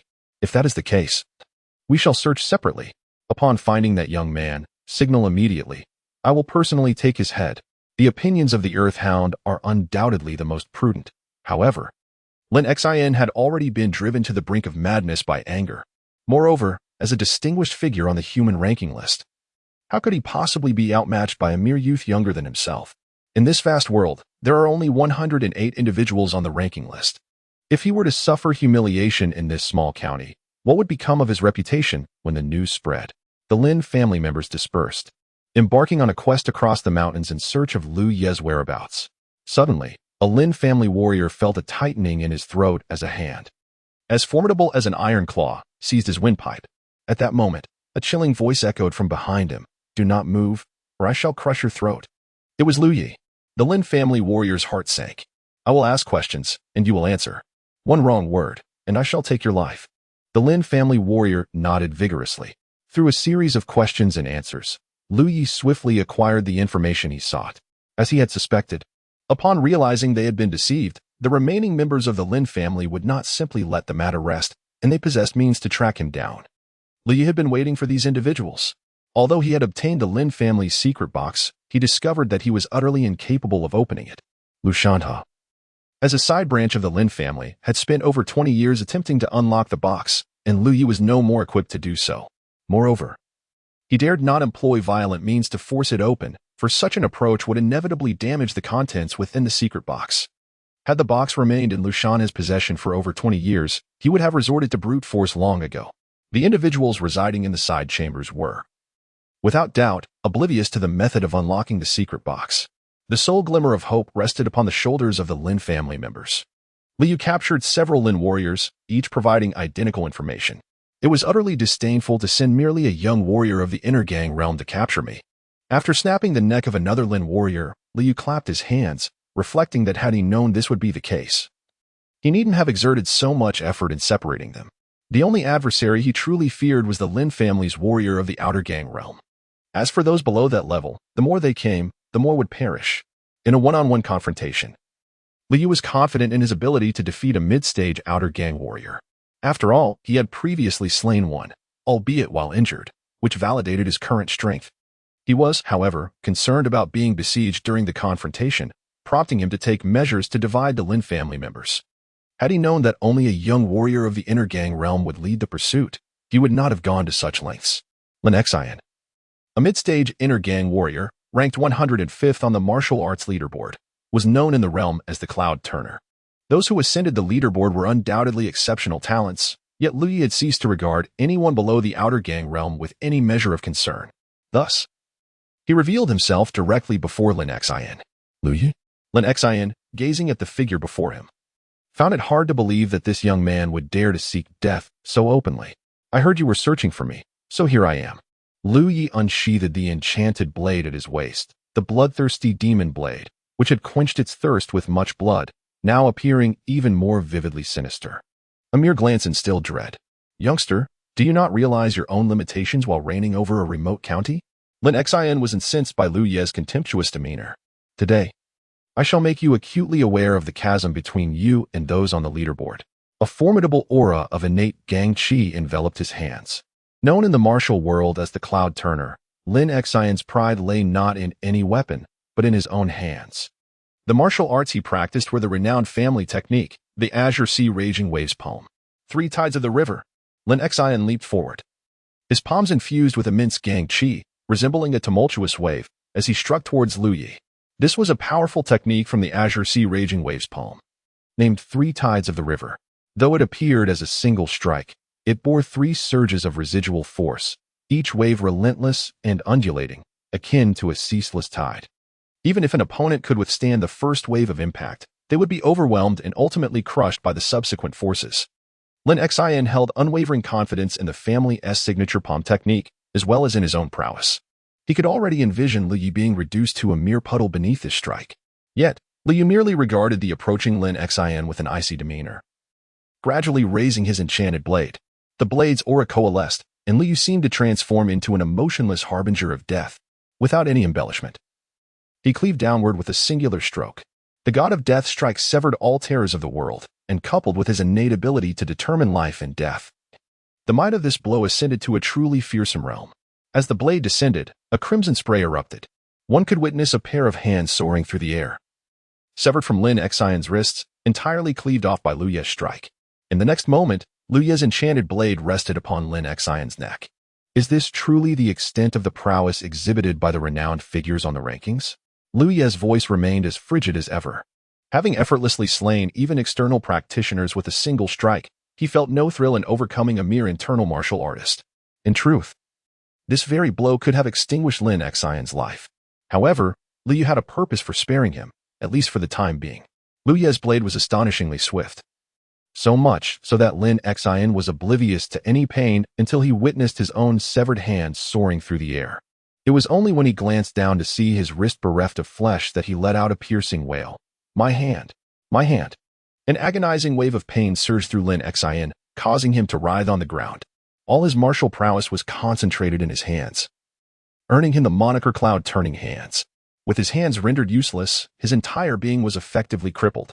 It was likely that Lin Xian would never fathom how a seemingly insignificant youth from a small county possessed such formidable strength, capable of severing his wrist in one stroke.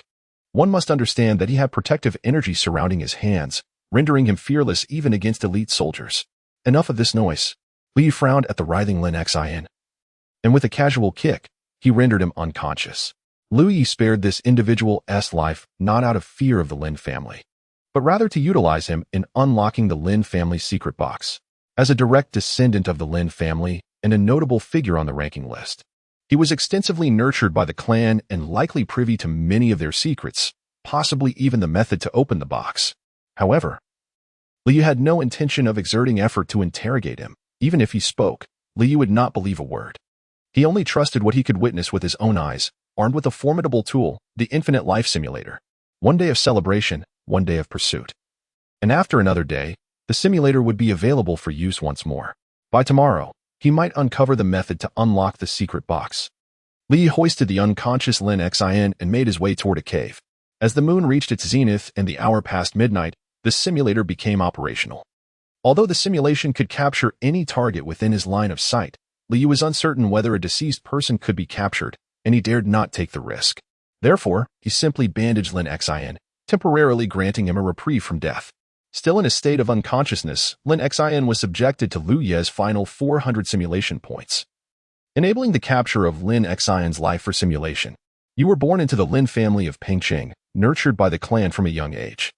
By the age of 10, you attained the body refinement realm. At 18, you reached the innate realm. And the family held a grand banquet to celebrate your engagement to a maiden of the Ancient Huangfu clan. At 21, you achieved the inner strength realm, sweeping through the 18 mountain strongholds of Lianshan, ranking 105th on the list.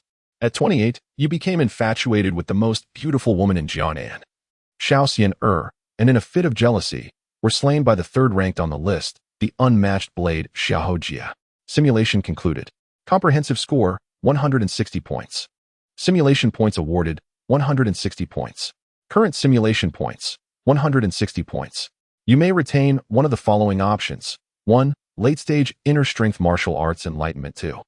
Mid-grade elite soldiers white jade gloves. 3. Life experience at 28. 3. Without a glance at the other two options, Liu chose the third. Instantly, the experiences of Lin Xin's life flooded into Lu Ye's mind. Lin Xin's life was rather straightforward, essentially a standard template of a privileged youth, until he encountered a formidable adversary who ended his life with a single strike. In the absence of Lu Ye's intervention, Lin Xin would have perished 6 years later. Yet, by crossing paths with Lu Yi, his demise was hastened by 6 years. The unmatched blade, Xiaojia? Liu narrowed his eyes slightly. Within the memories he received, Lin Xin, having reached the late stage of inner strength 6 years hence, still fell victim to a single blow from his opponent, unable to retaliate. It seems that the world indeed harbors countless experts. One must not underestimate the heroes of the realm due to minor accomplishments, for it will inevitably lead to grave misfortune. In the span of Lin Xin's 28 years of life experience, Liu successfully discovered the method to unlock the Lin family's secret box. It is no wonder that Lu Shan spent over 2 decades without managing to open it. Lu Yi produced a jade box adorned with gilded edges and let out a soft sigh, remarking on the exquisite craftsmanship of the box's design. To access its secrets, one must navigate through 5 intricate mechanisms, and should even a single misstep occur, the mechanisms reset, necessitating a complete restart. To forcefully open it is utterly impossible. This jade box is forged from a unique material, sealed with the true fire of the golden elixir by a martial arts master of the primordial spirit realm. To pry it open by brute force would require the direct intervention of such a master. Lu Yi took a deep breath and, following the method gleaned from Lin Xin's memories, meticulously unlocked the mechanisms, one by one. With a crisp click, as midnight passed, sweat had already beaded on Lu Ye's forehead. Finally, after the 5th mechanism was disengaged, the jade box emitted a faint sound. Lu Yu exhaled a sigh of relief, wiping the perspiration from his brow. Even armed with the knowledge of how to unlock the box, Lu Yi had spent the better part of the night accomplishing the task, demonstrating the formidable challenge it posed. It was no wonder that Lu Shanha had toiled fruitlessly for over 20 years. At this moment, even Lu Yi, with his composed demeanor, could not help but feel a surge of excitement, eager to discover what treasures lay within the secret compartment that Lu Shanha had cherished so dearly. A pursuit the Lu family had sustained for 2 decades. Upon opening the compartment, Lu Yi found only 2 items that appeared rather unremarkable at first glance. One was a book bound in blue, and the other was an ancient-looking parchment map. Lu Yi first picked up the map, unfolding it to reveal no indication of its purpose. Instead, a red circle marked a specific location on the map. Lu Yi scrutinized the map for quite some time before sighing, acknowledging its evident antiquity. It was no surprise that it took him so long to discern its significance, as the topography depicted was markedly different from the present day. Even the territories of the most formidable states, Qi, Chu, and Jin, were not as they are now. After considerable effort, Lu Yi finally located the area corresponding to the present-day Donghai County on the map. It was uncertain when this map had been created or by whom. As for the circled location, Liu pondered for a long while before confirming that it marked a place called Zhejiang County, situated on the border between northern Qi and southern Shu. What treasures might lie there remained a mystery, as the map contained no further information. For now, he decided to set the map aside, vowing to visit Zhejiang County personally when the opportunity arose. Next, Lu Yi turned his gaze to the blue-bound book, and once he beheld its title, his attention became utterly captivated. The 5 prominent characters inscribed on its cover read, "The Art of Embracing All Rivers." The Art of Embracing All Rivers. Li gasped in astonishment. This book contained the renowned technique of the Lin family, famed throughout the realm. The Lin family possessed 2 fundamental martial arts, one practiced by the side branches, known as the 100 Rivers Converging into the Sea technique, and the other, the primary lineage's discipline, the Art of Embracing All Rivers. Without a doubt, the ocean embracing all rivers technique is far more formidable than the rivers merging into the sea skill. Li once simulated the life of Lu Shanhe, and the latter technique was already classified as a 3-star method, equivalent to a 6-turn technique in the real world. So, what level does the ocean embracing all rivers technique belong to? Is it an 8-turn or a 9-turn? Liu could not help but feel a surge of excitement and immediately opened the book in his hands to delve into its contents. After reading for quite some time, Lu Ye's expression turned quite peculiar. Finally, he muttered to himself in a strange tone, "Ocean embracing all rivers? Isn't this the stellar absorption technique?" The essence of ocean embracing all rivers lies in viewing one's own dantian as the ocean and perceiving the true qi within others as flowing rivers, allowing one to absorb another's true qi for personal use. When practiced to a profound level, one could even draw upon another's power from a distance of several dozen feet. In Lu Ye's eyes, this technique is exceedingly insidious and bizarre, surpassing many demonic practices. However, the Lin family of Pingqing is renowned as one of the 8 great clans of the world, not merely a malevolent force to be condemned by all. The reason for this distinction lies not only in the fact that the Lin family refrains from recklessly harming others with their martial arts, but fundamentally stems from their own formidable strength. This world operates on such principles. As long as one possesses sufficient power, others will hesitate to speak carelessly. The Lin family refrains from recklessly employing this martial art not out of desire, but rather due to an inability to do so. One reason is their obligation to uphold the esteemed reputation of their noble lineage. Additionally, the indiscriminate application of this technique proves to be counterproductive. Firstly, the forced absorption yields a meager conversion rate of merely 10%. Secondly, the distinct attributes of each warrior's vital energy differ significantly. An excessive accumulation of foreign vital energy within the body is not only unbeneficial but can indeed be detrimental. It may lead to chaotic vital energy, resulting in catastrophic consequences. Thus, a particularly gifted ancestor of the Lin family devised the Baichuan Huihai technique, which shares its origins with the Haina Baichuan method. This innovation not only enhances the conversion rate to approximately 50%, but also alleviates concerns regarding foreign vital energy. Warriors practicing the Haina Baichuan technique can absorb the vital energy of secondary practitioners when encountering a bottleneck, facilitating their advancement. For many years, the secondary practitioners of the Lin family have essentially served as human elixirs for the main lineage. It is no wonder that Lu Shanhe, in a fit of rage, absconded with the Lin family's secret box. For over 20 years, Lu Shanhe had been consumed by thoughts of the Haina Baichuan technique. Yet it had now found its way into Lu Ye's hands. Perhaps this was a manifestation of the cyclical nature of fate. While Liu meticulously examined the Haina Baichuan technique, an unexpected, eerie cry resonated from within the cave. How is this possible? How could you possibly know the method to open the secret box? It was Lin Xian, who had awakened at some point. Gazing in disbelief at the open box beside Lu Yi, it was no wonder he was so astonished. The method to unlock the box was a closely guarded secret of the Lin family, known only to the most esteemed members of the clan even within the main household.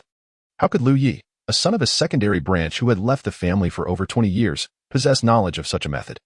I not only know how to open the secret box, but I am also aware of something else. Li Yi approached Lin Xian with a cold smirk, enunciating each word with deliberate clarity, that is, you shall meet your demise today. At this moment, the dread of death eclipsed all else, and Lin Xian could no longer afford to ponder how Li Yi came to know the method of opening the box. As Li Yi advanced, Lin Xian felt the specter of death drawing nearer, prompting him to cry out, "Spare me! Spare me! I am a core member of the Lin family, valued and nurtured by the elders of the clan.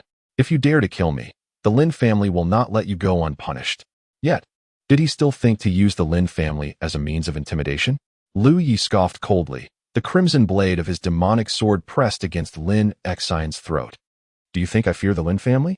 It was then that Lin Xian realized the man before him was a complete lunatic. Invoking the Lin family as a threat was utterly futile. Wait. I will pay for my life. I have a Qiankuan bag at my waist, filled with numerous treasures. Seeing that his threats had failed, Lin Xian quickly offered, take what is inside and spare my life.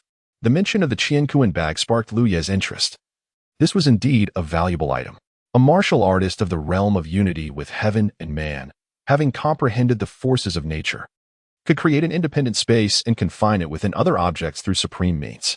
The Qiankuan bag was crafted based on this principle, containing varying sizes of spaces for storage.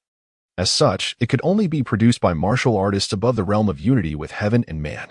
Other than the descendants of prominent families who could afford to equip themselves with such items, it was exceedingly difficult for smaller factions and families to acquire one. For instance, within the Lu family, only Lu Shanhe possessed a Qiankuan bag of limited capacity, while even Lu Yi had none. The inner space of Lin Xian's Qiankuan bag is significantly larger than that of Lu Shanhe's. The profound heritage of the 8 great families is indeed not to be underestimated. Within Lin Xian's Qiankuan bag, there exists not only a vast array of gold and silver treasures, but also numerous miraculous elixirs, and even a few elite soldiers. What captivated Lu Yi the most was a crystal roughly the size of a fist. This crystal was entirely transparent, and upon touching it, one could feel a refreshing energy coursing through the arm and into the dantian. Could this be the martial arts origin crystal? A glimmer of recognition flashed in Lu Ye's eyes. He had heard of the martial arts origin crystal before. It was a unique gemstone that aided martial artists in absorbing the spiritual energy of the heavens and the earth, thereby enhancing their cultivation. Due to the monopoly of such crystals by various powerful factions, they were seldom circulated as strategic resources. Thus, Lu Yi had only heard of them, but had never actually encountered one. What brought delight to Lu Yi was not merely the ability of the martial Dao essence crystal to enhance one's cultivation, but rather the sudden appearance of a line of text as his hand made contact with it. Energy absorption detected, energy conversion simulation points, 100. Would you like to absorb? The sight of these words sent a jolt of excitement through Lu Yi, illuminating his eyes with joy. Absorb, he thought resolutely. Almost immediately, he felt a gentle warmth emanating from his palm, and the martial Dao essence crystal vanished from his grasp, while his simulation points underwent a remarkable transformation. The points, which had previously dwindled to 0 due to the extraction of Lin Xian's life, now surged back to 100. Indeed, this martial Dao essence crystal could directly convert into simulation points. With this crystal in hand, Lu Yi would no longer fret over insufficient simulation points in the future. As he beheld the changing digits, Lu Ye's heart swelled with exhilaration. Initially dismayed by the depletion of his simulation points and fearing a prolonged inability to utilize the simulator until he discovered a means to replenish them, he had never anticipated that the precious essence within Lin Xian's spatial pouch could effortlessly transform into simulation points. This was Lu Ye's first encounter with the phenomenon of real-world objects converting into simulation points. Prior attempts with various elixirs, weapons, and treasures had yielded no success. With ample simulation points, Lu Yi could not only increase his investment in simulations to garner superior returns, but also exchange for treasures that had long resided in the simulation marketplace. It is worth noting that the marketplace housed a plethora of remarkable items, yet Lu Yi had refrained from redeeming them due to his earlier scarcity of points. Now that he possessed a means to replenish them, he could finally acquire those coveted items. However, the martial Dao essence crystals appeared to be exceedingly precious. For even within Lin Xian's pouch, there were only 5. The complete conversion would yield a mere 500 simulation points, barely sufficient for 1 simulation attempt and 2 standard simulations without additional investment. The thought of redeeming items, for the time being, remained but a fleeting notion. You have taken my spatial pouch. Surely you can let me go now? Lin Xian murmured from the ground, fearful that Lu Yi might turn against him, taking his belongings and his life. Rest assured, I am a man of my word, honest and fair, Lu Yi replied, wearing a smile that sent chills down Lin Xian's spine. Initially, he had indeed planned to eliminate Lin Xian after accessing the secrets of the Lin family. However, his intentions had now shifted. He extended his hand, pressing his palm against the crown of Lin Xian's head. The treasures you possess are sufficient to purchase your life. As for your martial prowess, I shall take it. No sooner had the words left his lips than a tremendous force erupted from Lu Ye's palm. Lin Xian could distinctly feel his own cultivation being drawn out of him like a deluge breaching a dam. This sensation was not unfamiliar to Lin Xian. However, he had always been the one to draw power from others, and now he found himself in the role of the siphoned. The ocean of all rivers technique? Lin Xian exclaimed in sheer terror, his voice rising in disbelief. This is impossible. How could you possess the ocean of all rivers technique? Perhaps it was due to Lu Ye's acquisition of profound life wisdom that his memory and comprehension abilities surpassed those of ordinary individuals. What would take the members of the Lu family several months to grasp? The ocean of all rivers technique, Lu Ye had mastered after merely a single glance. At this moment, his Dantian's Qi had undergone a transformation, resembling a vast and mighty ocean, while Lin Xian's strength was akin to a river, being fervently absorbed by the ocean within him. Although consuming Lin Xian's power posed no concerns regarding the infusion of foreign qi, Lu Ye had never cultivated the 100 Rivers convergence technique, limiting his ability to convert the energy. Even though they shared a common source, he could only transform less than 20% of it, coupled with the fact that his own cultivation was merely at the mid-stage of internal strength. This did not provide substantial assistance to Lu Ye, whose qi far exceeded that of ordinary individuals. Ultimately, after fully absorbing Lin Xian's essence, Lu Ye did not experience a rise in cultivation. His qi merely became more robust. Lin Xian, having been drained of his cultivations, collapsed to the ground like a desiccated corpse. His eyes were devoid of life, and he felt as though he longed for death. He understood that his fate was sealed. With his hands rendered useless, there might still be miraculous elixirs that could save him. However, with his entire cultivation obliterated and his Dantian's qi shattered, he feared that even a deity could not rescue him. In that moment, Lin Xian would have welcomed death, for to a warrior, becoming a crippled shell of oneself was undoubtedly more terrifying than death itself. Yet, Lu Ye was a man of his word, fair and just. Those he sought to eliminate could not be saved, not even by divine intervention, while those he chose to spare could not meet their demise. Even in the face of adversity, Lu Ye had not only shattered Lin Xian's legs but had also dislocated his jaw, rendering him incapable of even biting his tongue to end his own suffering. In this secluded cavern, nestled deep within the mountains, one could scarcely find a trace of humanity, let alone a specter. Lin Xian could do nothing but succumb to the agonizing torment and fear, gradually fading away. Within the confines of the cave, Lin Xian, a martial artist of notable prowess, found himself weeping alone. Regret washed over him, lamenting why he had provoked this harbinger of death and why he hadn't summoned his uncle to lead the expedition. Yet, it was far too late for remorse. After Lu Ye departed the cave, he eliminated all the Lin family warriors still scouring the depths of the mountains. Now, only one individual remained from the Lin family's contingent. Lin Changjian. Lu Ye narrowed his eyes, a glint of murderous intent flickering within. Lin Changjian was the middle-aged man leading the Lin family on this journey. And in Lu Ye's eyes, he was marked for death. Should he be slain, not a single member of the Lin family would survive this venture to Guangling County. Even with the Lin family's formidable influence, extricating himself from their grasp would demand considerable time. Otherwise, if news of the Lin family's annihilation reached them, Lu Ye would likely find himself ensnared in their relentless pursuit. Though Lu Ye was inherently confident, he was not deluded. He did not believe that his current strength could confront one of the 8 great families of the realm. Furthermore, Lin Changjian was a genuine outer gang martial artist, and absorbing his cultivation would greatly benefit Lu Ye. Although he had already acquired the Lin family's oceanic absorption technique, he was cautious to absorb the power of other martial artists until he resolved the issue with the foreign true qi. For Lu Ye, only a martial artist of the Lin family, sharing the same origin, represented a substantial boon. No matter the circumstance, Lin Changjian must not be allowed to live. At this moment, Lin Changjian remained in Guangling County, 2 days having elapsed without any news. The group Lin Xian had led seemed to have vanished without a trace, stirring an unsettling apprehension within him. It was implausible. With Xian's strength and a contingent of warriors accompanying him, even if they encountered a master of the outer gang, they would surely manage to retreat unscathed. Lin Changjian shook his head, dispelling the unease from his mind. That boy was merely the son of the traitor Lin Changka, a mere lad from a remote county. How could he possibly possess the strength to slay Xian and a battalion of warriors at the tender age of 19? Despite his disbelief, Lin Changjian resolved that if no news reached him by the following day, he would personally investigate.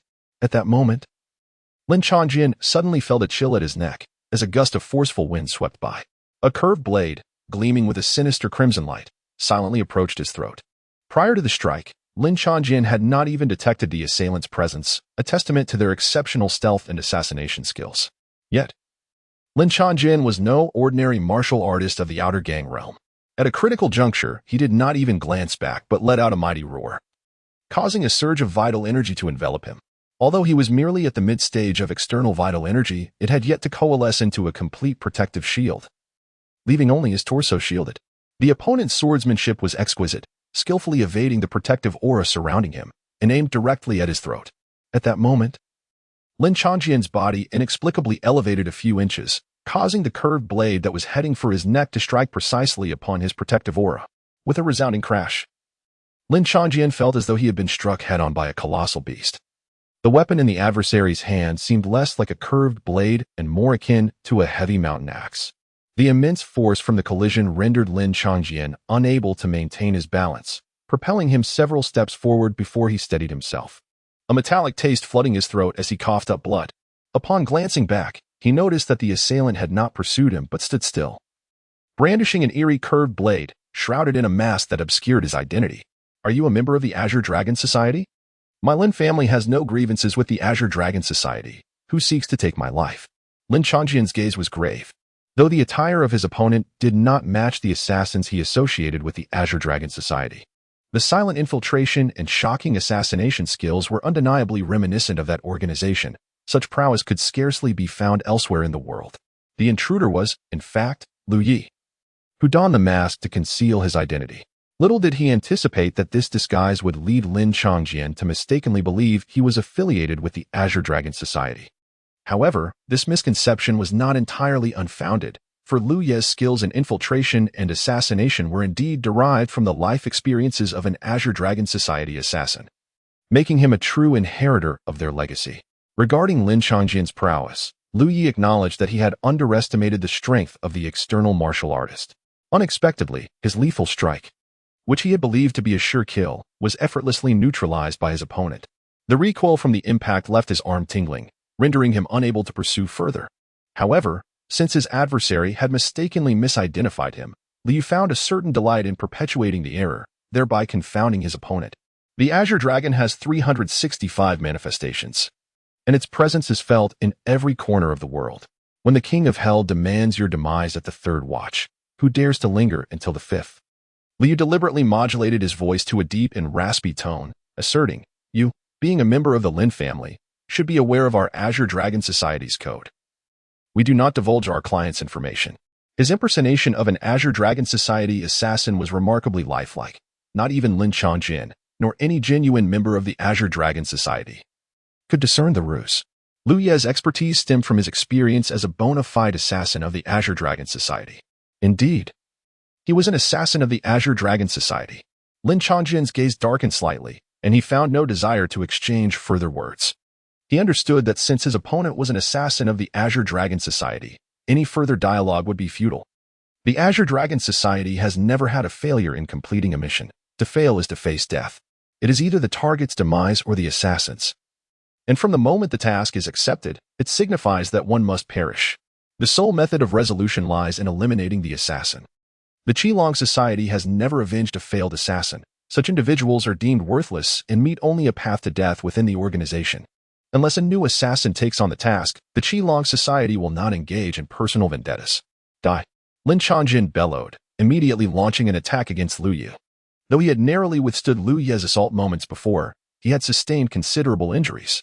The God of Death's blade, coupled with the triple attack enhancement from the unique talent of determining life and death with a single strike, made that blow far from easy to endure. Even a seasoned external martial artist would approach it with utmost caution. Not to mention, Lin Changjin had been ambushed. It was nothing short of fortunate that he had managed to salvage his life. Now, Lin Changjin felt a sharp pain coursing through his meridians with every exertion of his vital energy. Even the release of his vital energy had become exceedingly difficult, leaving him no choice but to engage Lu Yi in close-quarters combat. While the Qilong Society is shrouded in mystery, its name is known among outsiders. As a member of one of the 8 prominent families, Lin Changjin possessed some understanding of the Qilong Society. As the largest assassin organization in the realm, the Qilong Society boasts 365 branches, corresponding to the 365 days of the year, claiming to be omnipresent and ever-watchful. Unlike ordinary martial artists, the assassins of the Qinglong Society dedicate extensive time and effort to mastering assassination and infiltration techniques. Consequently, they often lack diverse combat methods and many specialize in a singular martial art. From the current circumstances, it is evident that the assassin possesses exceptional skill with the blade. Consequently, Lin Changjian's attention was almost entirely fixated on Lu Ye's right hand gripping the knife. After all, the forceful strike just delivered had left an indelible impression on him. However, he utterly failed to anticipate that after exchanging a few blows, Liu would feint with his right hand and then swiftly deliver a palm strike from his left hand directly aimed at Lin Changjian's chest. The heart-piercing palm. Lin Changjian was caught completely off guard by this sudden attack and could only summon his protective energy to absorb the blow with his chest. Although the heart-piercing palm was no longer as lethal against a practitioner shielded by protective energy, it still possessed an insidious power that pierced through Lin Changjian's defenses like a steel needle. Poof! Lin Changjian felt the malevolent force of the opponent's palm reverberate through his organs, causing him to spurt a mouthful of blood. As several of his ribs shattered under the impact, and his protective energy shattered with a resounding crash. In that instant, Lu Yi seized Lin Changjian's shoulder with a swift motion. A mysterious force emanated from Lu Ye's palm, drawing Lin Changjian in. The technique, the all-encompassing technique? Lin Changjian was all too familiar with this force, and a mix of astonishment and fury surged within him. Who are you? How do you possess the all-encompassing technique of the Lin family? Lin Changjian attempted to counter the force with the same technique, but his body, battered and bruised, protested violently as he tried to channel his energy, rendering him unable to withstand the pull from his opponent's palm. At this moment, Lu Ye's grip was like an iron vice, and feeling the continuous power emanating from Lin Changjian's body, he slowly withdrew his curved blade and removed the mask from his face with his other hand. Lin Changjian suddenly recognized the youthful visage concealed beneath the mask. Reminiscent of Lin Changka, who had defected from the family over 20 years ago. Lu Yi? The name sprang to Lin Changjian's mind unbidden. Lu Yi? You are Lu Yi. Lin Changjian's eyes widened in disbelief, filled with shock and despair. He had never encountered Lu Yi before, yet upon seeing him, the name instantly materialized in his thoughts. The emergence of Lu Yi signified that the team, led by Lin Xin, was likely facing dire consequences. Lin Changjian could not fathom how Lu Yi had managed to slay so many of Lin Xin's men and stealthily return to Guangling County. He was also perplexed as to why Liu employed the Lin family's Haijia Baichuan technique. Indeed, it was I. A cruel smile curled at the corners of Lu Ye's lips. You are the last remaining member of the Lin family. Now, go join your ancestors. All of Lin Changjian's martial prowess was absorbed and transformed by Lu Yi. With a forceful grip, Lu Yi shattered Lin Changjian's heart meridian, causing him to collapse to the ground. The prowess of a martial artist at the Outer Gang realm was undeniably extraordinary.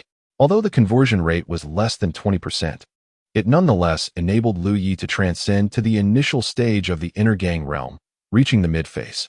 He was but a step away from attaining the late phase of the Inner Gang realm, where he would envelop himself in a protective aura. However, it was unfortunate that Lu Yi found no martial essence crystals within Lin Changjian's Qinkuan pouch. Perhaps the crystals were too precious. Or perhaps Lin Changjian had consumed them all for his own cultivation. This left Lu Yi with a sense of regret. The two teams of Lin family warriors had been entirely annihilated, including two martial artists of the Outer Gang realm and a promising newcomer who had made it onto the Ren list. Although all had been silenced by Lu Yi, the news of such a momentous event quickly reached the Lin family. In Pingcheng, at the Lin family estate, the Lin family was the local tyrant, wielding such power that even the Beiqi government could not exert control over them. Their grand estate occupied nearly 1/3 of the land in Pingcheng. At this moment, within the Lin family's ancestral residence, several elders convened, their expression somber. In the mere county of Guangling, the Lin family had suffered the loss of two external members. One a promising newcomer who had ascended the ranks of the illustrious, along with over 100 family warriors. An elderly man, his hair streaked with gray and leaning heavily on a dragon-headed cane, spoke with a grave tone. How shall I explain this to the family head and our ancestors? The eldest elder, another elder interjected, in such a trivial place as Guangling County, it is inconceivable that anyone could slay so many of our kin. It is likely that another force has set their sights on our Lin family's secrets and has acted treacherously in the shadows. This was indeed the most plausible hypothesis. Investigate. We must uncover the perpetrator without fail, regardless of the cost. whether it be through the Tiangong Pavilion or the Wind and Rain Tower. We must bring the culprit to justice. The eldest elder thundered. In 3 months, we celebrate the 400th birthday of our ancestor. I shall not permit anyone to tarnish the Lin family's dignity at this critical time. The influence of top-tier forces is undeniably formidable. In their quest to identify the murderer prior to the ancestor's grand celebration, the Lin family dispatched numerous skilled individuals for both overt and covert investigations, while also expending significant resources to enlist the aid of the Tiangong Pavilion and the Wind and Rain Tower, renowned among the 4 great organizations. The Tiangong Pavilion is said to possess the ability to predict fate and discern fortune, even traversing the boundaries of time. Meanwhile, the Wind and Rain Tower, an intelligence network with eyes and ears across the realm, boasts that no information is beyond their reach, provided one can afford the price. With the combined efforts of these 3 elite factions, it took less than 10 days to broadly identify the culprit. As the name of the perpetrator emerged from the Lin family, it was accompanied by the latest ranking list from the Tiangong Pavilion. Name: Lu Yi. Age: 19. Alias: Blood-Killing Demon Blade. Ranking: 96th Cultivation Level. Mid-Inner Strength Martial Arts. Nameless Demon Blade Technique. Heart-Invoking Palm Technique. Lin Family S. Boundless Tide Technique. Suspected. Weapon: Blood-Sucking Curved Blade. Suspected High-Quality Weapon. Achievements: Slain the Original Human. Rankings 105th. Cloud-Turning Hanlin Xin. An eliminated Lin Family's Mid-Outer Strength Martial Artist Lin Changjian, although Lu Yi had silenced all witnesses at the scene. The Tiangong Pavilion and the Fengyan Tower managed to reconstruct the events with remarkable accuracy, utilizing the remnants of evidence left behind and the mysterious divinations of fate. They not only deduced Lu Yi's cultivation level, but also discerned the martial arts he employed and his inherent capabilities. The display of such prowess was nothing short of breathtaking. Lu Yi? Lu Yi. The Grand Elder of the Lin family trembled with rage as he clutched the list. He had now uncovered Lu Yi's true identity as the son of Lin Changhe, who had once betrayed the clan. This father-son duo was indeed a natural adversary of the Lin family. First Lin Changhe, now Lu Yi. I have long stated that the collateral branches should be strictly controlled to prevent any trouble for our Lin family. The ancestors, in their mercy, even wished to elevate the status of those illegitimate offspring. The Grand Elder declared solemnly, issue a clan-wide order to hunt Lu Yi. Any clansman who slays him shall receive an elevation in status. Any outsider who delivers Lu Yi's head to our Lin family shall be rewarded with 1,000 taels of gold and the choice of any martial art below the Xian level. In Beiki, at the Mingjian Manor, a young man clad in white held the freshly printed ranking list, casting it aside after a brief glance. Li Xiong, that newly listed brat, is your enemy? The young man casually inquired, without turning to the other youth standing behind him. Indeed, fourth young master. That wretched Lu Yi is the mastermind behind the destruction of my Li family. The young man behind him replied, seething with indignation. My Li family has stood in Guangling County for centuries, yet we were annihilated overnight. Aside from myself, who was sent to Mingjian Manor for training, not a single soul remains alive. As he spoke, sorrow overtook him, and he knelt before the young man, weeping uncontrollably. That fiend employs methods so cruel. He is even more devilish than the demonic sections. I implore you, fourth young master, to seek justice for my Li family. Please rise. Your Li family has loyally served Mingjian Manor for many years, and during our past battle with the 5 Poison Sect, your family also contributed significantly. Rest assured, Mingjian Manor will not remain indifferent. The young man waved his hand dismissively. However, this is not the right time. My third brother is about to engage in a contest with the young celestial master of Longhu Mountain. I must accompany him to Nanchu shortly and cannot spare the time. The young man behind him displayed a look of disappointment. Do not be disheartened. Even if I do not intervene, that brat cannot survive for long. He has slain so many members of the Lin family. Would they easily let him go? The young man chuckled. The patriarch of the Lin family is nearing his 400th birthday. Rest assured, that lad won't survive 3 months. The Lin family will never allow such a scoundrel to remain, tarnishing their reputation on the leaderboard. The latest rankings have been released. Hurry and take a look. What is there to see?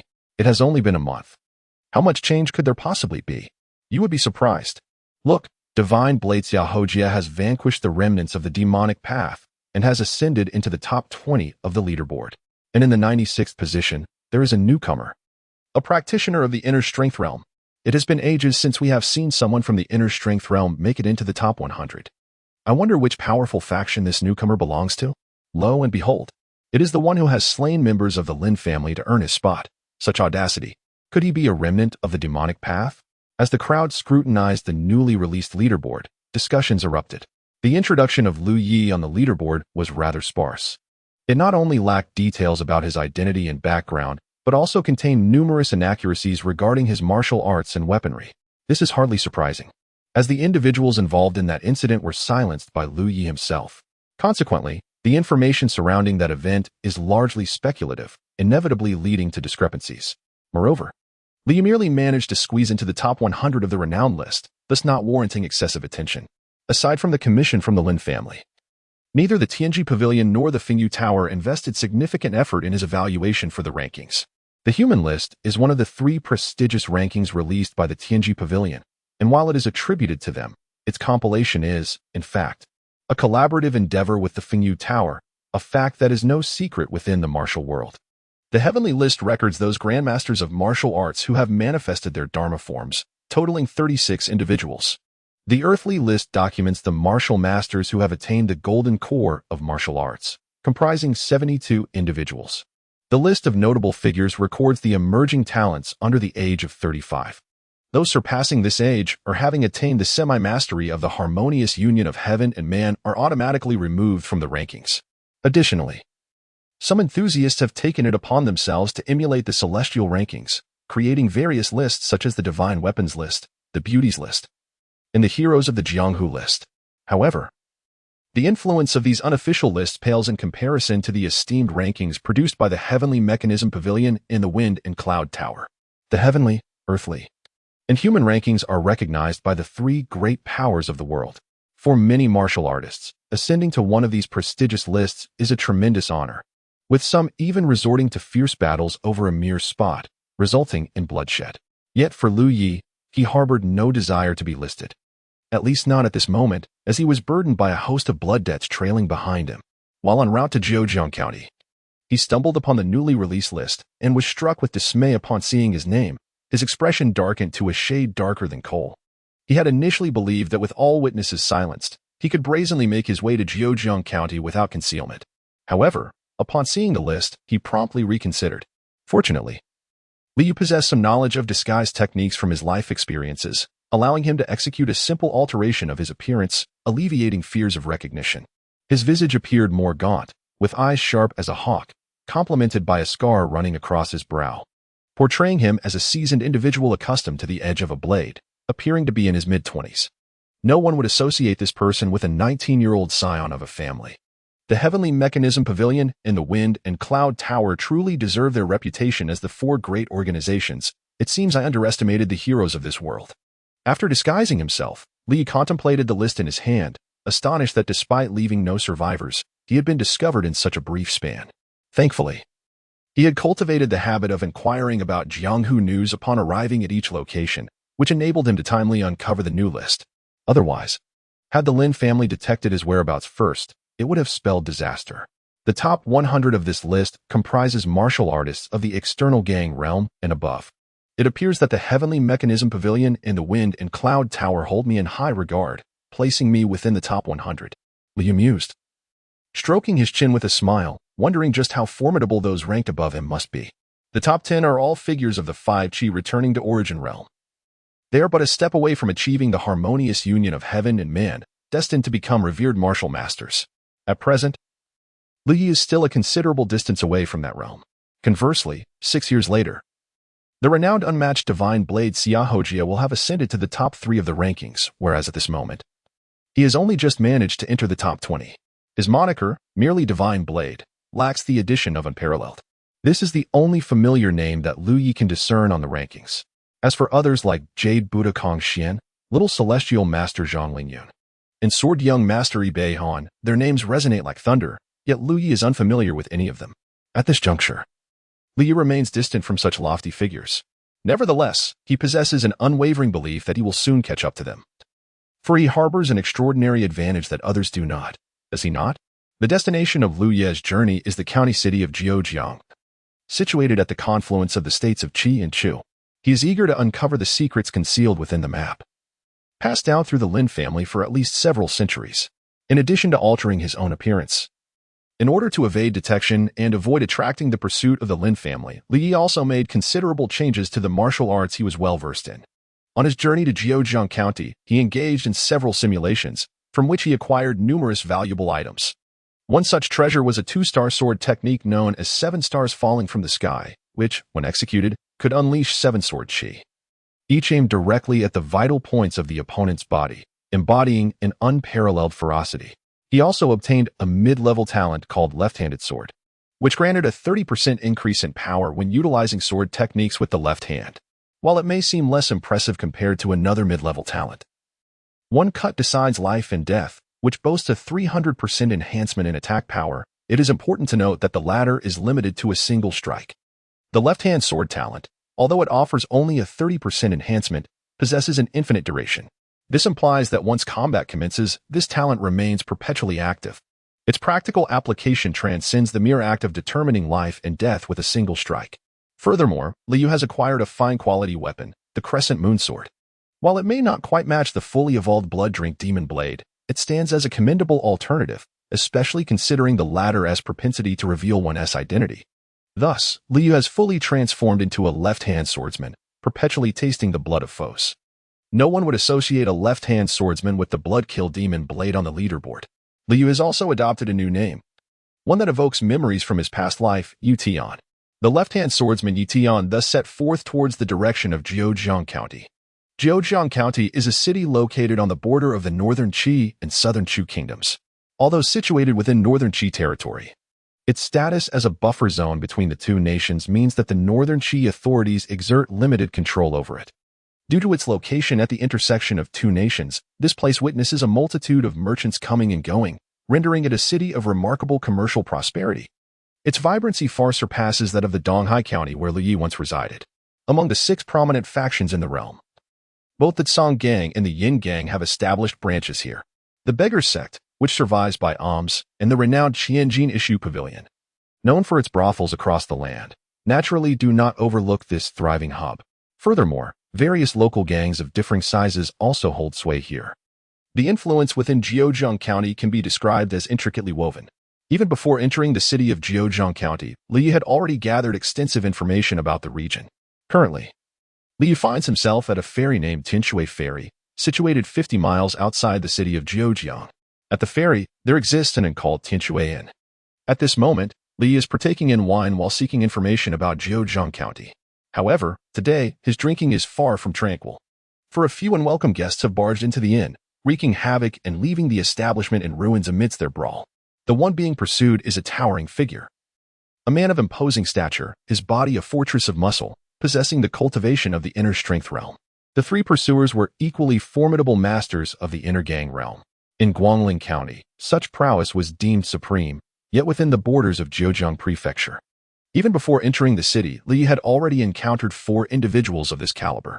These individuals seemed to possess considerable influence, as evidenced by the fearful silence of the tavern owner whose establishment had been vandalized, and the patrons within the tavern who distanced themselves as if avoiding a plague.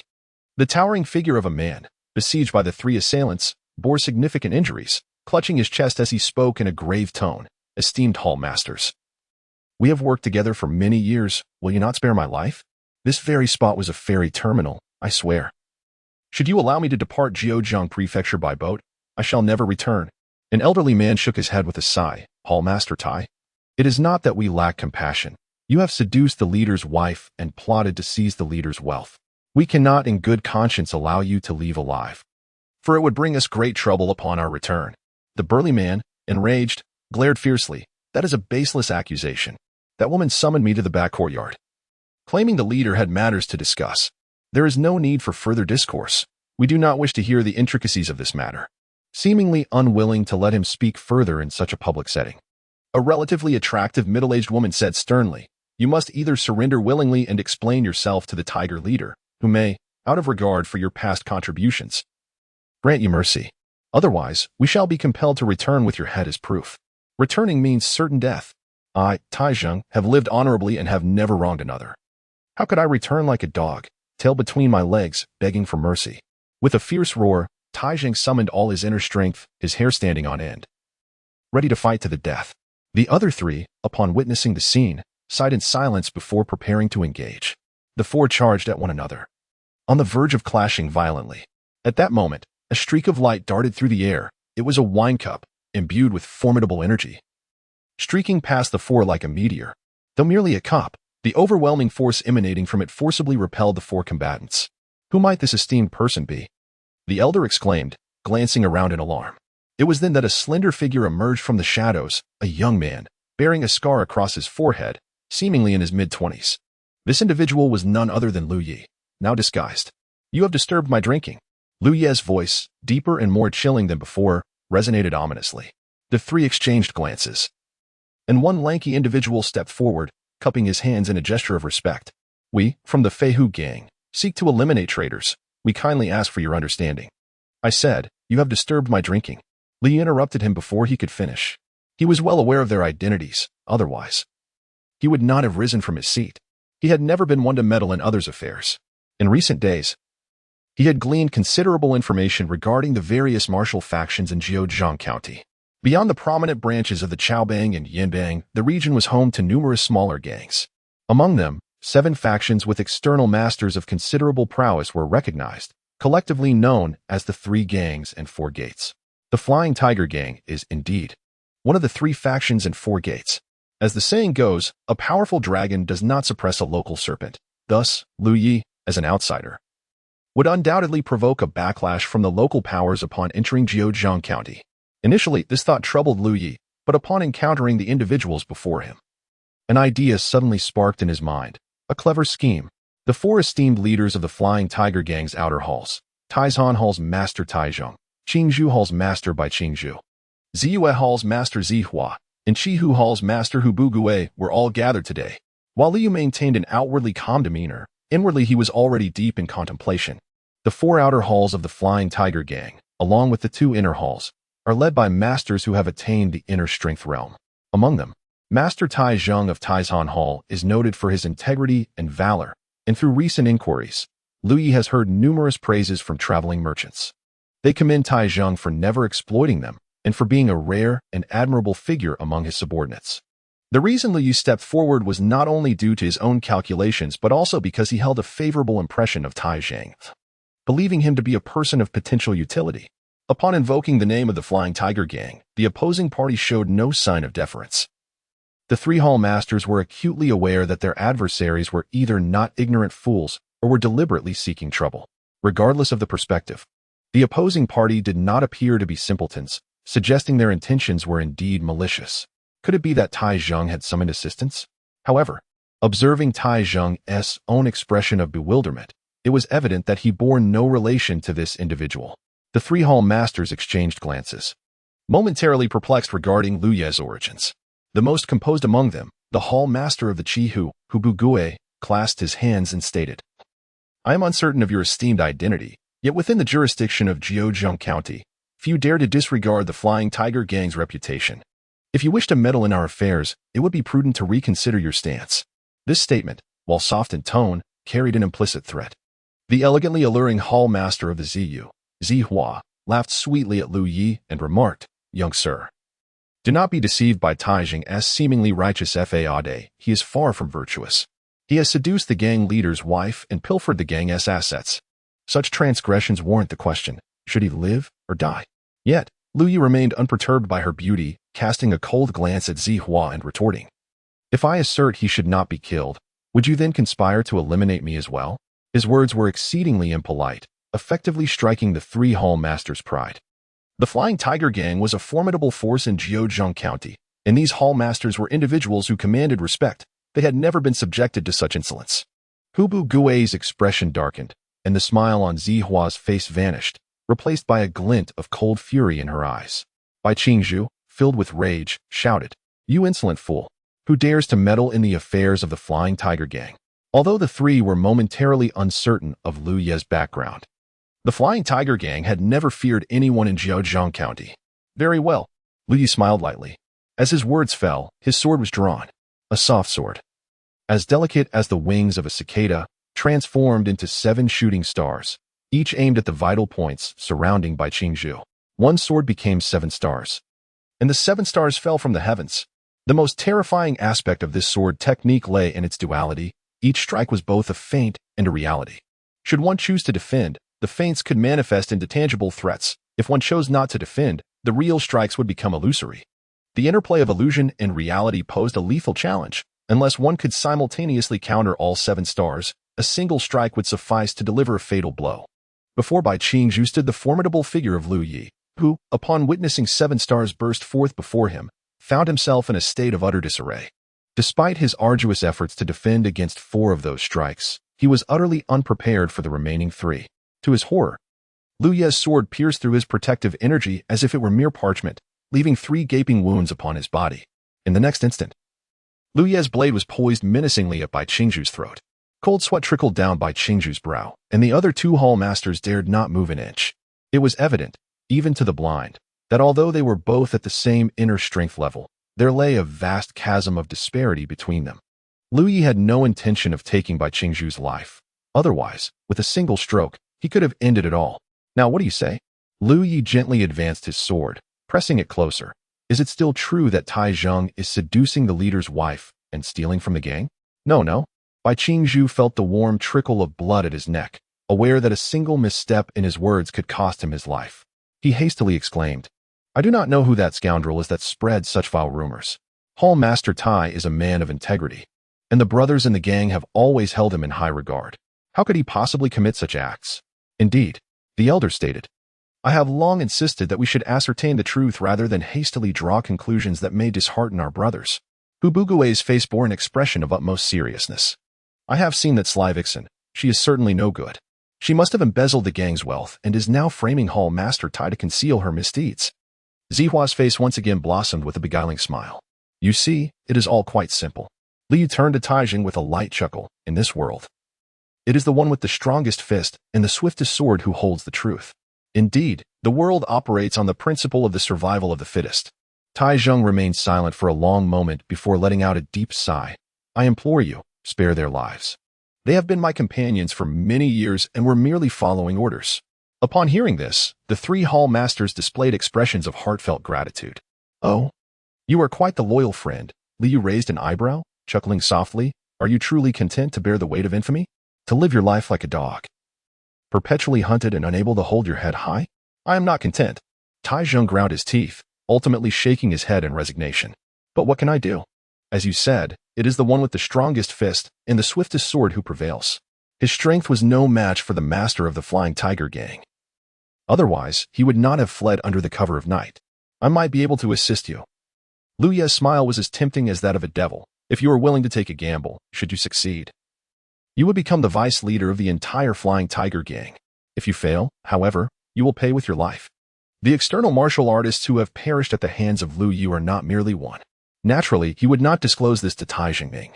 What he requires in his subordinates is not only capability, but also the audacity to wager their very lives. Upon hearing Lu Ye's words, not only Tai Zhang but also the other 3 hall masters realized that this individual's ambition extended beyond the 3 of them. He sought to challenge the entire Flying Tiger gang. Such audacity! The Flying Tiger gang has dominated Zhejiang County for many years, being one of the 3 gangs and 4 doors of the region, with their leader, Hu Tianba, possessing the formidable prowess of an external martial artist. Although the man before them displayed remarkable martial abilities, he was ultimately an internal martial artist, separated by a significant level from the realm of external mastery. What audacity propelled him to target the Flying Tiger gang? The 3 hall masters could not fathom it, nor could Tai Zheng. Yet, this did not deter Tai Zheng from his resolve to ally with Lu Yu. As Lu Yu had articulated, he might escape with his life today, but he would live the rest of his days like a dog, unable to lift his head in pride. Once a hall master, Tai Zheng was unwilling to become a cowardly failure, hiding in the shadows. Very well, I shall follow you, Tai Zheng declared, resolutely nodding his head. However, I implore you to spare the ordinary brothers of the Flying Tiger gang. Rest assured, I am not one to indulge in indiscriminate slaughter. Liu replied with a faint smile, then turned to the other 3 hall masters. What about you 3? His intent was to harness the power of the Flying Tiger gang to assist him in uncovering the secrets of the map, rather than merely using them as a fade. While these 3 hall masters could not become Lu Ye's confidants like Tai Zheng, they were nonetheless capable of aiding him. Although they doubted that Lu Yi, an internal martial artist, could contend with Hu Tianba, an external master, the circumstances were such that Hu Tianba's prowess, formidable as it was, remained far within Jiujiang County. Yet, Lu Ye's sword was perilously close at hand. Should they dare utter a word of dissent, their fate would be all but certain. Liu did not strike them as a man prone to mercy. This matter indeed reflects poorly on the gang leader, and we also sympathize with Hall Master Tai. Hu Bugui remarked, stroking his grizzled beard, speaking ambiguously. If you wish to champion Hall Master Tai, we shall not interfere. Bai Qingzhu nodded in agreement. As a mere woman, what opinions could I possibly hold? Zihua giggled. I assure you, I shall not trouble you. These three hall masters were undeniably shrewd. Though compelled by the situation to acquiesce to Lu Yi, they refrained from making any binding commitments, merely stating they would not obstruct him, while not wishing to overtly assist him either. However, as long as these three did not actively seek their demise, it sufficed. As for an external martial artist, Li held no fear. He had already vanquished more than one external warrior. In the main hall of the Flying Tiger Gang in Jiujiang County, Hu Tianba surveyed the three hall masters who returned empty-handed with a look of displeasure. What is this? None of you managed to capture Taizheng? A man seated below Hu Tianba scoffed. It is said that the four external hall masters share a good rapport, perhaps some among them, recalling past friendships, deliberately allowed Taizheng to escape. The Flying Tiger Gang comprises 4 outer halls and 2 inner halls. The personnel hall is responsible for the mobilization of the gang members, while the finance hall oversees the management of the gang's assets. Both leaders of the inner halls are trusted confidants of Hu Tianba. Although they share the same inner realm status as the leaders of the outer halls, their standing within the gang subtly surpasses that of the 4 outer hall leaders. Zhao, do not slander without merit, Bai Qizhu exclaimed angrily. We merely find the situation suspicious. The reputation of Hall Master Tai has always been impeccable within the gang. It is unlikely he would engage in such despicable acts. Hu Tianba narrowed his eyes, a hint of menace creeping into his gaze. So, you imply that you believe my actions are unjust?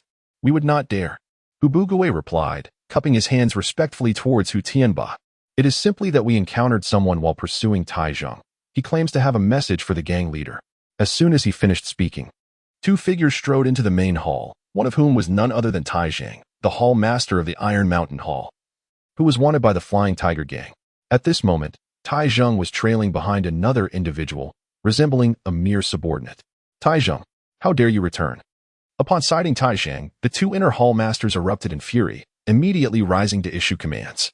However, Hu Tianba, a prominent figure of great stature, discerned at a glance that the true leader today was not Taizheng, but rather the young man preceding him, who entered the Flying Tiger Gang's main hall as if it were his own backyard.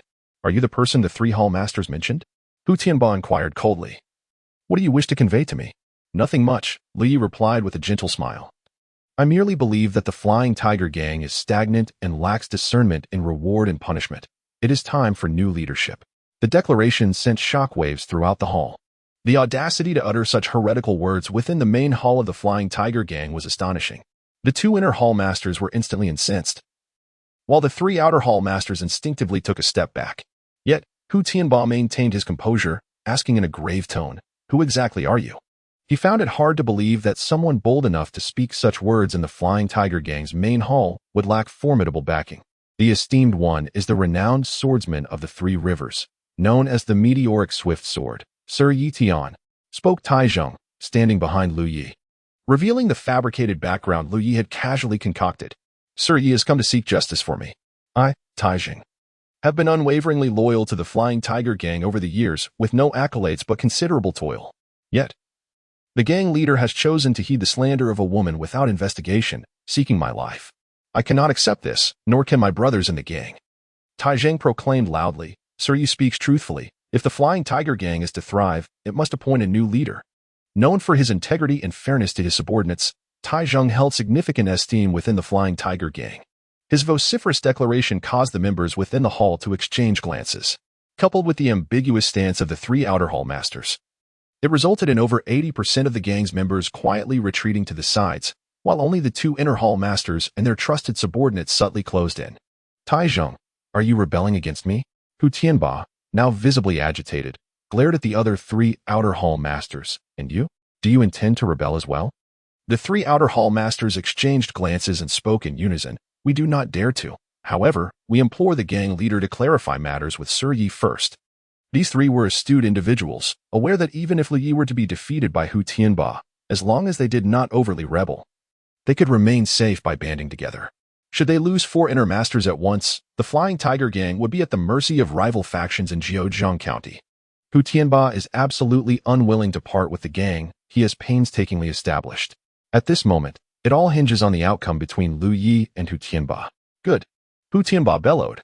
I shall see who possesses the audacity to cause trouble in my Feihu gang. With that, he drew from behind his seat a gigantic tiger-headed broadsword, nearly half his height. This formidable weapon, weighing no less than several hundred pounds, clearly signifies that Hu Tianba relies on sheer strength to assert his dominance. Meanwhile, Tai took a step forward, his voice rumbling like distant thunder. Hero Yi, leave those 2 sycophants to me. You focus on dealing with Hu Tianba. Very well. Liu did not hesitate, nodding slightly before drawing forth the Panyu sword. The Panyu sword, a delicate soft sword as thin as a cicada's wing, hung at his waist like an elegant belt when not in use. Upon seeing Lu Yi wield such an insubstantial weapon, Hu Tianba's expression grew noticeably more serious. Generally, when warriors select their weapons, it is not merely a matter of weight, while heavier is not always better. A certain heft is essential to maintain an advantage during fierce confrontations with an opponent. Those who dare to wield such seemingly insubstantial weapons are either fools or truly exceptional masters. Hu Tianba, unable to gauge his opponent's strength, relied on a principle he had learned after years of navigating the martial world. The first to strike holds the advantage, while the second faces dire consequences. Thus, without waiting for Lu Yi to make a move, he swung his hand, unleashing a blade aura that extended 3 zhang in length. At the initial stage of the external aura, this 3 zhang blade aura represented the utmost limit. Should the aura surpass 3 zhang, it would ascend to the mid-stage of the external aura. Though the great ring blade wielded by Hu Tianba is heavy, in his hands it is as light as a feather. This tiger-headed golden-backed great ring knife, weighing hundreds of gold pieces, is brandished with such vigor that it resembles a ferocious tiger descending the mountain. Hu Tianba's ability to secure a prominent position in Jiuzhang County is not merely the result of boastful words. Despite his elevated status leading him to engage less frequently in combat in recent years, his prowess has not diminished. This knife technique, akin to a fierce tiger descending the mountain, is none other than Hu Tianba's renowned martial art, the 5 tigers breaking the door blade. At this moment, the moon-phase sword wielded by Lu Yi was enveloped in a radiant aura of vital energy. The sword unleashed a flurry of strikes akin to shooting stars traversing the vast sky. The sounds of clashing blades echoed in rapid succession. As under the formidable assault of Hu Tianba, Lu Yi was forced to retreat several steps. Inner vital energy? Initially, disbelief flickered in Hu Tianba's eyes, swiftly replaced by an overwhelming fury. How dare this mere practitioner of inner vital energy come to my Flying Tiger Gang to cause trouble? Is he here to mock me? Previously uncertain of Lu Yi's strength, Hu Tianba had maintained a degree of caution, but upon engaging, he discerned that the opponent's vital energy could only envelop his weapon and could not be projected outward. This realization ignited a fierce anger within him. Could it be that his prolonged inactivity had allowed even the most insignificant of foes to challenge him? Whoever said that inner vital energy could not defeat outer vital energy? Lu Yi's expression remained unchanged, his demeanor serene. Such arrogance for one of mere inner vital energy. Hu Tianba dismissed Lu Yi entirely, considering the inner realm to be insignificant. As long as he projected his vital energy outward, Lu Yi would not even be able to approach him. Just as before, Lu Yi posed no threat. Just as Hu Tianba was about to swing his blade once more towards Lu Yi, he suddenly felt his tiger-head gold-back large ring knife grow significantly lighter. Bewildered, he turned to look, only to discover a deep crack had inexplicably appeared on the blade, rapidly spreading from the tip to the entire length of the weapon. With a swift motion of his arm, the entire blade shattered into countless fragments. It was not that his knife had become lighter, rather, the weapon had disintegrated entirely. All that remained was the smooth handle, gripped tightly in Hu Tianba's hand. Lu Yi's 7 stars fell from the sky, each strike aimed precisely at the body's most vulnerable points. The same principle applied to weapons. Although Lu Yi's vital energy could not be projected outward, his attacks needed to be close to Hu Tianba to land effectively. Yet, during their previous exchange, Lu Yi had directed each strike at the weakest points of Hu Tianba's vital energy, inflicting fatal damage upon the large ring knife through the shockwaves of their clash. Despite its imposing appearance, this tiger-head goldback large ring knife was merely a low-grade weapon, incapable of withstanding the force of Lu Yi's vital energy shockwaves. No matter how exquisite and forceful the swordplay, it required a blade to be executed. In that brief moment of Hu Tianba's astonishment, Lu Ye's figure approached him like a wraith. As the sword transformed into 7 stars, it pierced the 7 vital points of Hu Tianba with precision. Accustomed to wielding a blade, Hu Tianba found his combat prowess diminished as his large sword lay shattered. In that moment, he could not defend against the exquisite swordsmanship of Lu Yi. He could only summon his internal energy, forming a protective barrier around himself, hoping to suppress Lu Ye's assault with the strength of his external energy.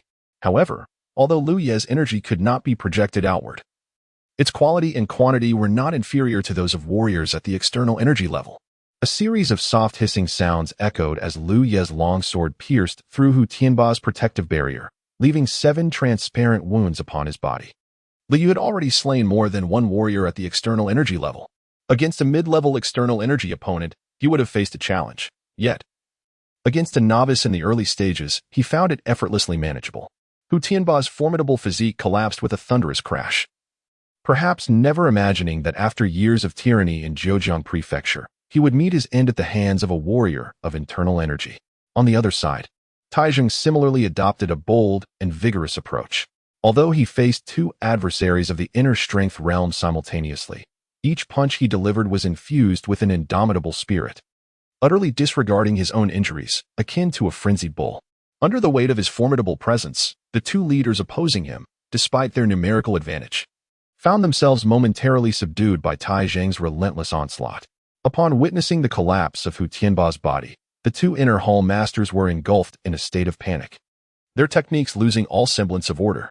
"Die for me," roared Taizheng, his muscles swelling with intensity as he unleashed a powerful strike with both fists, delivering a devastating blow to the chests of the 2 inner hall masters, resulting in their simultaneous demise. "Indeed impressive," Lu Yi remarked, his eyes glimmering with admiration at this spectacle. Although Taizheng fell short compared to himself, he was nonetheless a formidable force within the inner gang realm. Coupled with his character, he was certainly worthy of cultivation. "The leader is dead," cried Zhao and Qian. "Both hall masters perished. It is over. Our Flying Tiger gang is utterly finished." The simultaneous deaths of leader Hu Tianba and the 2 inner hall masters plunged the members of the Flying Tiger gang into chaos. Moreover, those who were once loyal to Hu Tianba and the inner hall masters, fearing retribution, secretly incited the other members to create further disorder. At that moment, Taizheng bellowed, "Silence! Hero Yi has promised me that he will only punish the true evildoers and will not hold the ordinary members accountable." He then cast a glance at Lu Yi. Taizheng truly demonstrated his talent, recognizing that stabilizing the hearts of the people was of utmost urgency. As for any potential retribution, could those instigators truly evade consequences forever? Seizing the opportunity, Lu Yi proclaimed, "Indeed, I stand in support of Hall Master Tai today. Not only out of respect for his character, but also out of indignation towards Hu Tianba's ignorance. Now that Hu Tianba is deceased, I shall not pursue the remaining members. Hero Yi is merciful." Upon hearing Lu Ye's declaration, the ordinary members collectively breathed a sigh of relief. As for the instigators, witnessing the absence of unrest among the others, they dared not reveal themselves to face their demise. Nevertheless, the Flying Tiger gang was the fruit of the labor and dedication of its hall masters and brothers. Although Hu Tianba was dead, the gang could not simply disband. Lu Yi approached Hu Tianba's seat of authority, lightly tapping the table with his fingers before boldly taking a seat upon the throne. He surveyed the assembly, then smiled and declared, "Though I may be lacking, I assure you I shall be far superior to Hu Tianba, who was so arbitrary in his judgments. I am confident that I can lead the Flying Tiger gang to greater heights. Today, I shall assume the position of the new leader of the Flying Tiger gang. Who is in favor? Who is against?" As his words echoed, the members of the Flying Tiger gang exchanged glances, the ulterior motives far too evident. Yet, with the corpses of Hu Tianba and the 2 inner hall masters still present, who among them would dare to voice opposition? In this world, it is the might of one's fist and the swiftness of one's blade that dictate reason. Hall Master Taizheng expresses his support for Hero Yi as the new leader. Taizheng was the first to speak, his towering frame bowing as he knelt before Lu Yi in respect. "Hall Master Qihu, Hall Master Qingzhu." The esteemed leader of the Purple Moon Hall, Zihua, proclaimed his allegiance to the valiant Yi, advocating for him to become the new chief of the Flying Tiger gang. Following this declaration, the remaining 3 external hall masters voiced their support, and with the 4 prominent masters in agreement, the other members of the gang dared not express dissent. Henceforth, Liu rightfully assumed his role as the spokesperson for the Flying Tiger Gang within the triad of the 3 gangs and 4 factions of Jiuzhang County. With Liu Ye's ascension to the position of chief, it became imperative to establish new regulations. In light of the demise of the 2 internal hall masters, Liu Yi boldly decided to abolish the internal hall altogether, retaining only the 3 external halls. Additionally, the Iron Mountain Hall, previously overseen by Tai Zheng, was also dissolved, with Tai Zheng being promoted to the role of deputy chief, entrusted with the management of all affairs within the gang, thus becoming Liu Ye's most trusted confidant. After the cancellation of the inner hall, the personnel of the outer hall would no longer be arbitrarily transferred by the inner hall, but rather decisions would be made independently by the 3 leaders of the outer halls. The monthly income of the outer hall would no longer need to be entirely submitted, but rather a portion would be contributed based on territory and earnings. Originally, Liu Ye's intention in doing so was to focus on cultivating a reliable group of trusted individuals amidst the chaos of numerous hands. However, this inadvertently augmented the power of the 3 outer hall leaders, which delighted them immensely.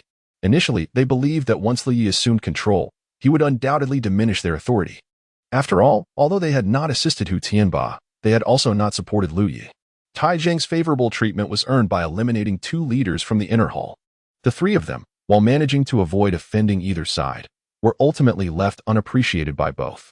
They never expected to receive treatment akin to Tai Zheng's. Simply maintaining their power without significant reduction was already a source of satisfaction. Now, witnessing their authority not only intact but actually increased, the 3 leaders were elated. Liu Ye's vision indeed surpassed that of Hu Tianba by a considerable margin. Naturally, Liu Yi held no regard for the so-called power of the Flying Tiger Gang and had no desire to monopolize this so-called authority. Power is but an ephemeral illusion. While Hu Tianba may have wielded absolute power, Tai Zheng's esteemed reputation caused him to fear that Tai Zheng might win the loyalty of too many within the gang, leading him to slander and sabotage. Yet now, where were those loyalists? After his demise, not a single person stood up for him. In this world, where martial prowess reigns supreme, without strength, no matter how great your power, it is but a castle in the air, vulnerable to collapse. Liu Yi had always understood this clearly and would never be blinded by trivial gains. In what was once Hu Tianba's study, there hung a vivid painting of a tiger descending the mountain, before which Liu Yi stood, lightly clenching his fist. Compared to the elusive nature of power, he placed greater faith in the strength of his own fists. In this realm, the fist is might. As long as your fist is strong enough, there exists no power beyond your reach. A powerful strike equates to authority. A true man cannot endure a day without power, provided that his fists are sufficiently formidable. Yet Liu Yi has always held unwavering faith in his fists and his blades. Thus, although Hu Tianba has perished, he stands here with the demeanor of a triumphant victor. Naturally, certain elements can be relinquished, such as a portion of the power and wealth of the Flying Tiger Gang. He must leverage the manpower and resources of the gang to assist him in uncovering clues regarding that elusive map. Being new to this realm and lacking a solid foundation, he must ensure that his subordinates do not approach their duties with indifference. In addition to establishing his authority, he must also employ wealth and power to win their allegiance. Some matters, however, are meant solely for Liu Yi's enjoyment. For instance, during a recent audit, he discovered that the Feihu gang had accumulated no less than 20 martial arts essence crystals. Such treasures are certainly not something he would share with anyone. Outside the study, Tai Zheng knocked and entered, carefully cradling a box in his hands, which contained the martial arts essence crystals Liu Yi had instructed him to retrieve. Typically, these crystals are monopolized by major factions. Yet, in the thriving trade of Jiuzhang Prefecture, even a minor force like the Feihu gang, which is scarcely regarded as third-rate, had managed to amass such a remarkable quantity. 20 crystals equate to a staggering 2,000 simulation points. This revelation stands as the most delightful surprise Liu Yi has garnered from his acquisition of the Feihu gang. Though Tai Zheng possesses a physique akin to an iron tower, he is not merely a brawny fool devoid of intellect. While the allure of the martial arts essence crystals is immense for warriors, he is acutely aware that all he has now is a gift from Liu Yi, who could reclaim it at any moment. Thus, after placing the enticing box of crystals down, he refrained from casting it another glance, and instead proceeded to report on the situation within the gang. In accordance with the leader's directives, the private savings of Hu Tianba from recent years will be utilized to enhance the welfare of the brothers. The monthly remuneration for outer gang members is to be increased by 1 tael, while regular members will see an increase of 5 taels. The settling-in fee will rise from 20 taels to 100. Before Taizheng could finish, Liu waved his hand, interrupting him. You and the 3 hall masters can deliberate and manage these matters. You are all seasoned members of the gang. I trust you to handle things competently. Thank you for your trust, leader. I shall not disappoint your expectations. Taizheng responded, visibly moved, and continued, there is another individual who requires your personal attention. As he spoke, a beautiful woman entered from outside the study. She appeared to be no more than 30 years of age, possessing a stunning visage and an alluring figure, with eyes that seemed to ensnare all who gazed upon her. Her seductive glance could easily stir one's heart and mind. I am but a humble servant. Honored to meet you, Leader Yi. The woman gazed intently at Liu Yi, her eyes brimming with desire and allure, her voice irresistibly enchanting. This is the most beloved wife of Hu Tianba, Taizheng hurriedly explained. The woman had been tasked by Hu Tianba to ensnare Taizheng. Though Taizheng harbored deep-seated animosity towards her, he reflected that throughout history, heroes have often fallen for beautiful women, especially those as captivating as she. Perhaps, as Leader Yi finds himself alone in Jiuzhong Prefecture, he could benefit from the companionship of someone adept at serving. Thus, he suppressed his personal grievances and presented the woman to Liu Yi. However, he misjudged Liu Yu's character. Liu Yu was never one to be swayed by mere beauty, especially not one linked to another's misfortune. Upon learning the woman's identity, he furrowed his brow in disapproval. With her husband recently deceased, her seductive demeanor made her akin to a ticking time bomb. How could Liu Yi possibly allow her to remain close? He could never forget the circumstances surrounding Liu Shanha's demise. Enough, I have no interest in this woman, Liu Yi said impatiently, gesturing dismissively. You may handle her. You may leave now. Taizheng was momentarily taken aback. And as he recalled Liu Ye's actions of distributing all the wealth amassed by Hu Tianba to the gang and entrusting the power to himself and others, his expression grew more fervent. How could one not aspire to great achievements while following such a person, untempted by greed, untouched by lust, and indifferent to power? Once Taizheng had escorted the woman away, Liu Ye's gaze shifted to the box of martial Dao crystals. What beauty! What riches! What authority! To Liu Yi, all of this was mere illusion. Only this box of martial Dao crystals stirred his heart, representing the most significant gain he could achieve. Liu Yi, unable to contain his excitement, grasped the martial Dao crystals and converted them entirely into simulation points.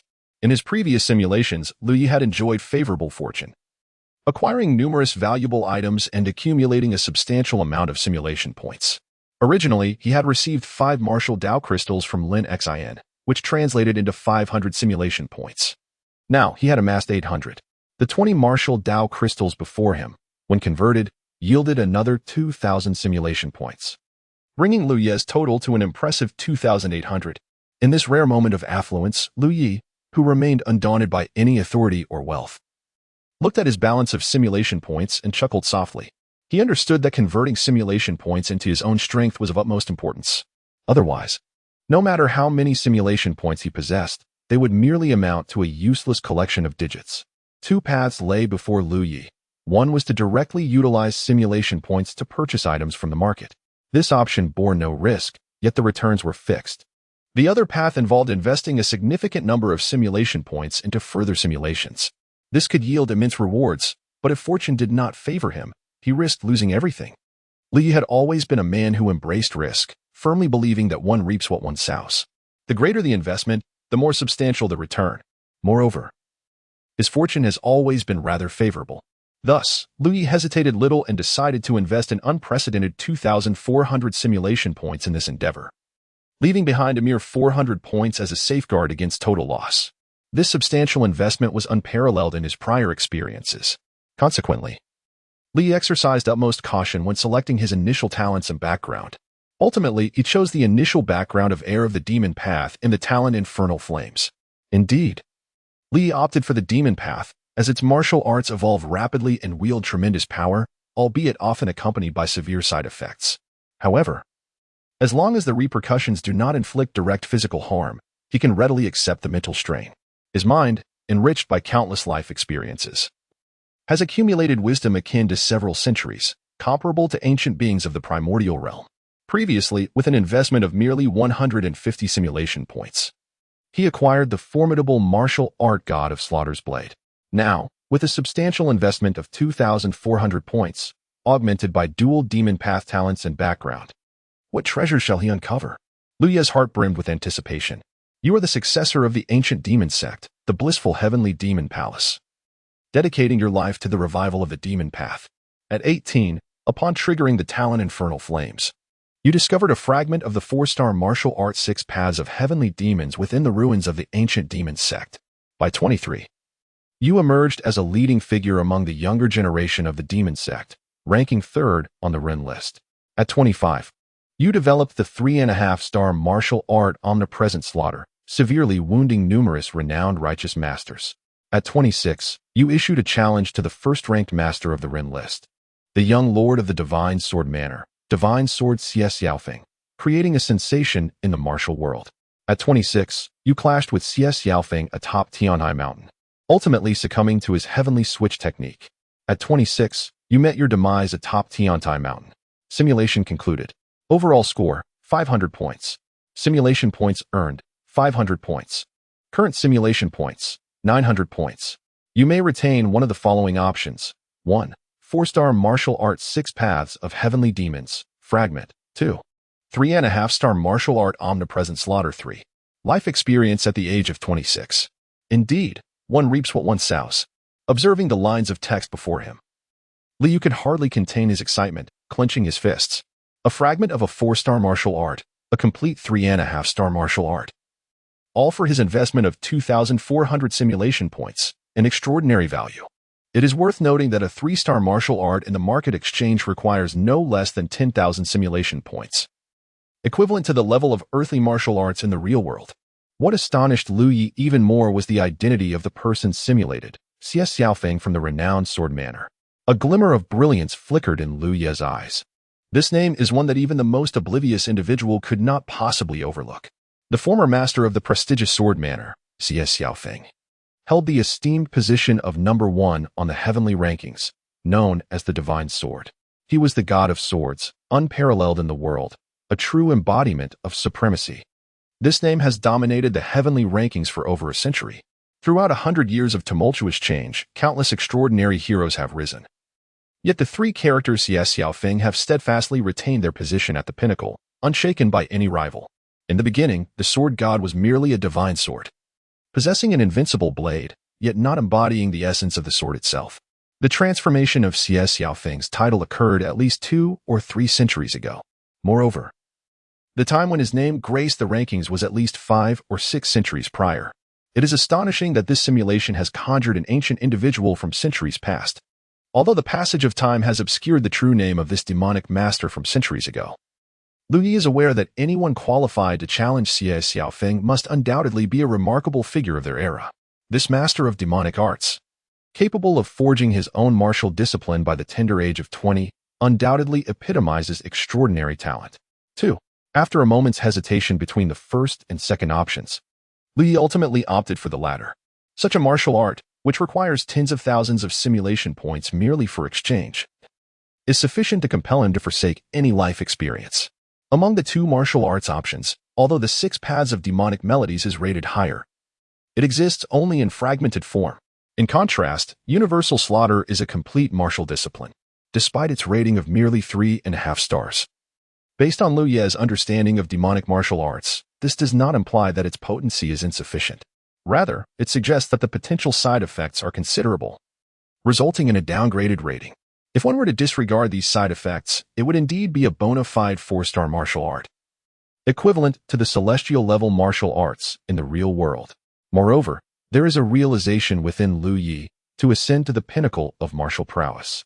He must forge his own path in the realm of martial arts, rather than perpetually relying on the experiences of others. Thus, he has chosen to delve into this martial discipline, conceived by a formidable dark path master, seeking insights and wisdom that he might assimilate for his own future creation of unique martial techniques. As he completes this choice, a torrent of information floods Lu Ye's mind. In an instant, he feels as though he is transformed into multiple beings, each employing distinct combat techniques. In that fleeting moment, it seems as if Lu Ye's presence permeates the very fabric of existence. He is the sovereign of all, the harbinger of destruction, the omnipotent and omnipresent supreme entity. The heavens are annihilated, and all directions are met with death. With the execution of this technique, the cosmos, both ancient and modern, is left devoid of life. Up, down, left, right, kill. Across the ages, kill. In the vast universe, kill. All things of heaven and earth, kill. In the realm of dark arts, there exists none who can escape his wrath. None he cannot vanquish. All directions yield to death, his fist obliterating celestial deities, sweeping away all beings. Such a tyrannical fist technique. Such a formidable technique of universal annihilation. As he absorbs the essence of this martial art and feels the overwhelming intent behind the obliteration of the heavens and earth, beads of cold sweat trickled down his forehead. For this move is truly terrifying. In terms of sheer power, it undoubtedly qualifies as a 4-star martial art, equivalent to the heavenly level of martial techniques. Heavenly level martial arts represent a superior existence compared to earthly level arts, as they can harness a greater amount of celestial energy. The ominous technique known as 10 directions of slaughter is indeed terrifying, as it merges the energies of heaven and earth with one's own murderous intent, allowing the formation of multiple martial avatars. When executed to its fullest potential, it manifests 10 martial embodiments, simultaneously unleashing the unparalleled power of the heavenly slaughter fist, whose might is capable of annihilating the very fabric of existence. However, the repercussions of this technique are equally profound. Otherwise, despite its formidable strength, even among celestial-level martial arts, it would not merely garner a rating of 3.5 stars. Each martial avatar demands the complete expenditure of the practitioner's strength and murderous intent. This not only poses a significant burden on the practitioner, but also risks overwhelming them with a terrifying bloodlust that can easily cloud their judgment. Should one attempt to forcefully conjure a 4th avatar without sufficient strength, the outcome would either be madness leading to death or total depletion of energy and vitality. Although this martial art is heralded as the 10 directions of slaughter, even the master who conceived this technique could only materialize 7 martial avatars at most. The ideal state of 10 avatars has never been achieved, as the creator tragically perished before realization. As Lu Yi contemplated this martial art within his mind, he simulated its execution. Upon reaching 3 martial avatars, he was drenched in cold sweat, his eyes burning crimson, and a throbbing pain coursed through his meridians. He understood that his current limit lay in the formation of 3 martial embodiments. Any attempt to force a 4th would result in shattered meridians and descent into madness. Nevertheless, 3 martial avatars were already sufficient. The synergy of these avatars is not a mere arithmetic addition. Each additional avatar represents another Lu Yi launching a full-force strike from different angles, a terrifying amplification beyond simple accumulation. Though he could only summon 3 martial avatars, this technique surpassed even the Slayer's blade and became Lu Yi's most formidable weapon. However, the execution of this martial art would drain his essence, leaving him vulnerable and devoid of combat capability afterward. Even Lu Yi, in critical moments, would hesitate to employ it recklessly. It is worth noting that even the Dark Master who managed to conjure 7 martial avatars ultimately fell to Xie Xiaofeng. Just how formidable are the top-tier masters of this world? Lu Yi couldn't help but sigh. The more he learned, the more he realized the vastness of the world and his own insignificance. Once invincible in Guangling County, he now recognized that his strength was trivial in the broader world.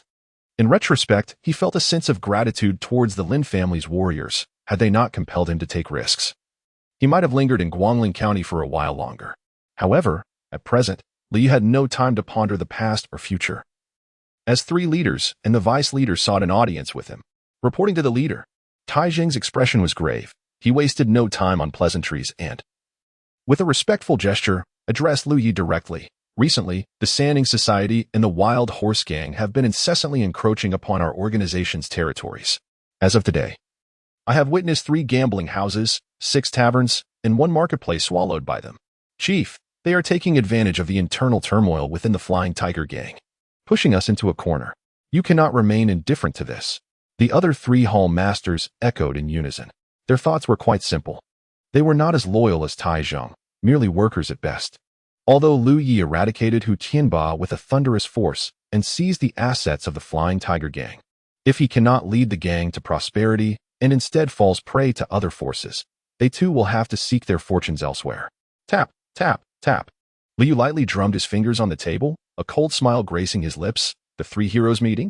The Wild Horse Gang? I have not even had the chance to deal with them, yet they come seeking their demise. These local powers of Zhejiang County were already within Lu Ye's plans for confrontation. The territory of Zhejiang County is vast, several times larger than the town of Guangling where Liu previously resided. Even the Flying Tiger Gang occupies but a small portion of Jiuzhang County's expanse. Searching for clues within such a limited area is hardly feasible. The Flying Tiger Gang has been searching for days as per Liu Ye's orders. But not only have they found nothing, their extensive mobilization has left their defenses vulnerable, allowing other factions to encroach upon their territory. To continue the search effectively, they must expand their territory and increase their manpower. Jiuzhang County is home to two main factions. One consists of external powers like the Chaobang and Yingan, which have established branches here, while the other comprises indigenous local forces. Liu Yi cannot yet provoke titans like the Chaobang or Yingan. Although these factions have only a few innate martial artists stationed in Jiuzhang County, it is not due to weakness. Rather, their strength is overwhelming. Even with a mere acquired martial artist present, no one dares to provoke them. Currently, Li is far from capable of contending with such colossal powers, which also risks exposing his identity. Hence, the local indigenous forces remain his only option. Initially, Liu Yi planned to wait until the Flying Tiger Gang was fully stabilized and had completed its search before addressing the local factions. However, since someone has chosen to confront him, Liu Yi will not hold back.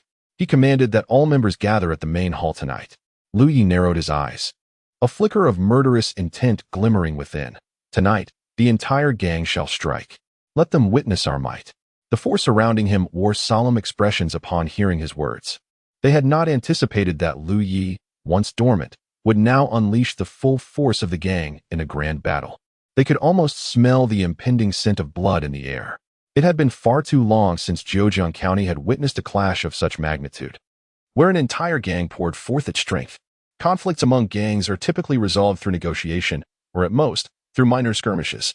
However, this night is destined to be drenched in blood, potentially altering the very landscape of Jiuzhang County. The four individuals were taken aback by Liu Ye's audacity as martial artists.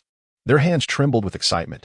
In the deep of night, at the headquarters of the Sanding Hui, founded by three martial artists of the Outer Gang realm. The Sanding Hui is the newest of the three gangs and four factions in Jiuzhang County, yet it boasts the greatest strength. Over a decade ago, these three martial artists arrived in Jiuzhang County, and within a mere 10 years, they had risen to become one of the foremost powers in the region. Although their relatively short establishment period means they lack the depth of other factions, the presence of three martial artists of the Outer Gang realm solidifies the Sanding Hui's dominance, making it the most formidable force in Jiuzhang. Were it not for the insufficient number of inner gang martial artists among their ranks, the Sanding Hui's influence would have likely expanded even further. At present, we are confronted with a rare opportunity. The Flying Tiger Gang has inexplicably descended into chaos, resulting in the demise of not only two of its inner hall leaders, but also the death of its chief, Hu Tianba. Upon receiving this news, the Sanding Society swiftly allied with the formidable Wild Horse Gang, agreeing to seize this moment of turmoil to encroach upon the territories of the Flying Tiger Gang. Within the Grand Hall of the Sanding Society, the three leaders sat side by side, arranged by age, with power equally distributed among them. The first leader, Long Chuan, known as the Azure Dragon Blade, chuckled, "Dear brothers, this internal strife within the Flying Tiger Gang presents us with an unparalleled opportunity. That old rascal Elbow believes he can reap the rewards of their downfall and dares to demand an equal share of their territory." The second leader, Meng Lin, dubbed the Iron Sword that cuts rivers, responded with a cold smile, "Once we have absorbed the strength of the Flying Tiger Gang, he shall be our first target." However, the third leader, Chen Ping, the jade-handed scholar, expressed his concerns. Though the Flying Tiger Gang is in disarray, there remain several hall leaders still in command. Furthermore, we are yet to ascertain the background of their new chief. Should we act recklessly, could it not lead to unforeseen repercussions?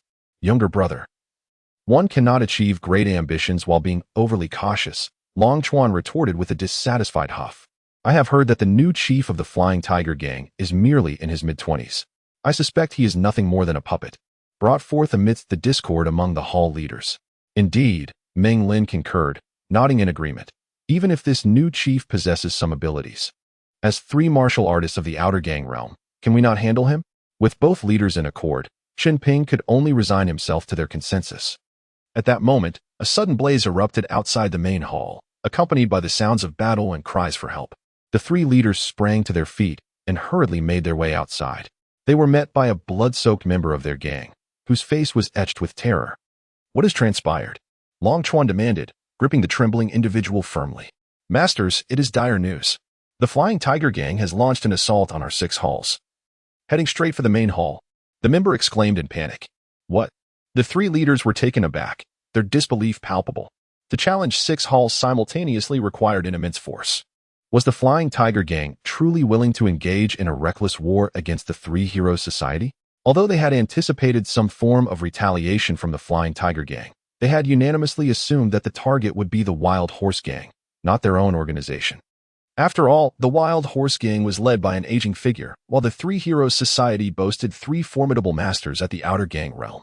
While the 3 Heroes Society may not possess the sheer numbers of other factions, the prowess of its 3 leaders was unparalleled. Unless the Flying Tiger Gang was courting disaster, they would never dare to strike against the 3 Heroes Society. It wasn't just the 3 leaders who were taken aback. In truth, when Liu Yi had informed his subordinates of his intention to target the 3 Heroes Society rather than the comparatively weaker Wild Horse Gang, they, too, were filled with confusion. Liu had his own reasoning. He aimed to confront the strongest adversary. Only by decisively eliminating the 3 Heroes Society could he instill fear in the other factions within Zhejiang County.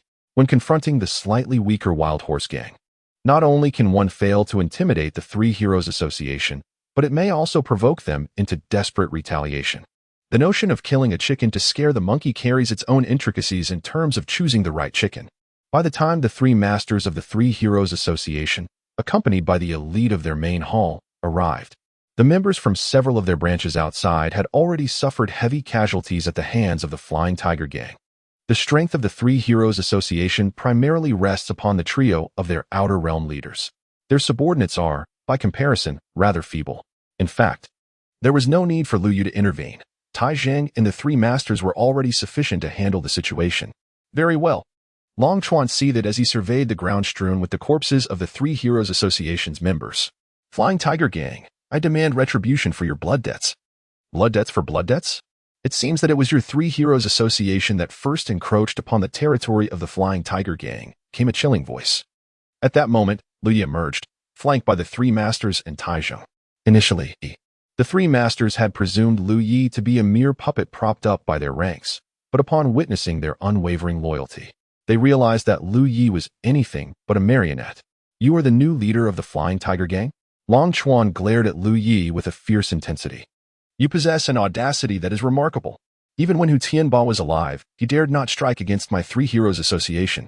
That was due to his inadequacy, which ultimately led to his demise. Liu Yi shrugged nonchalantly.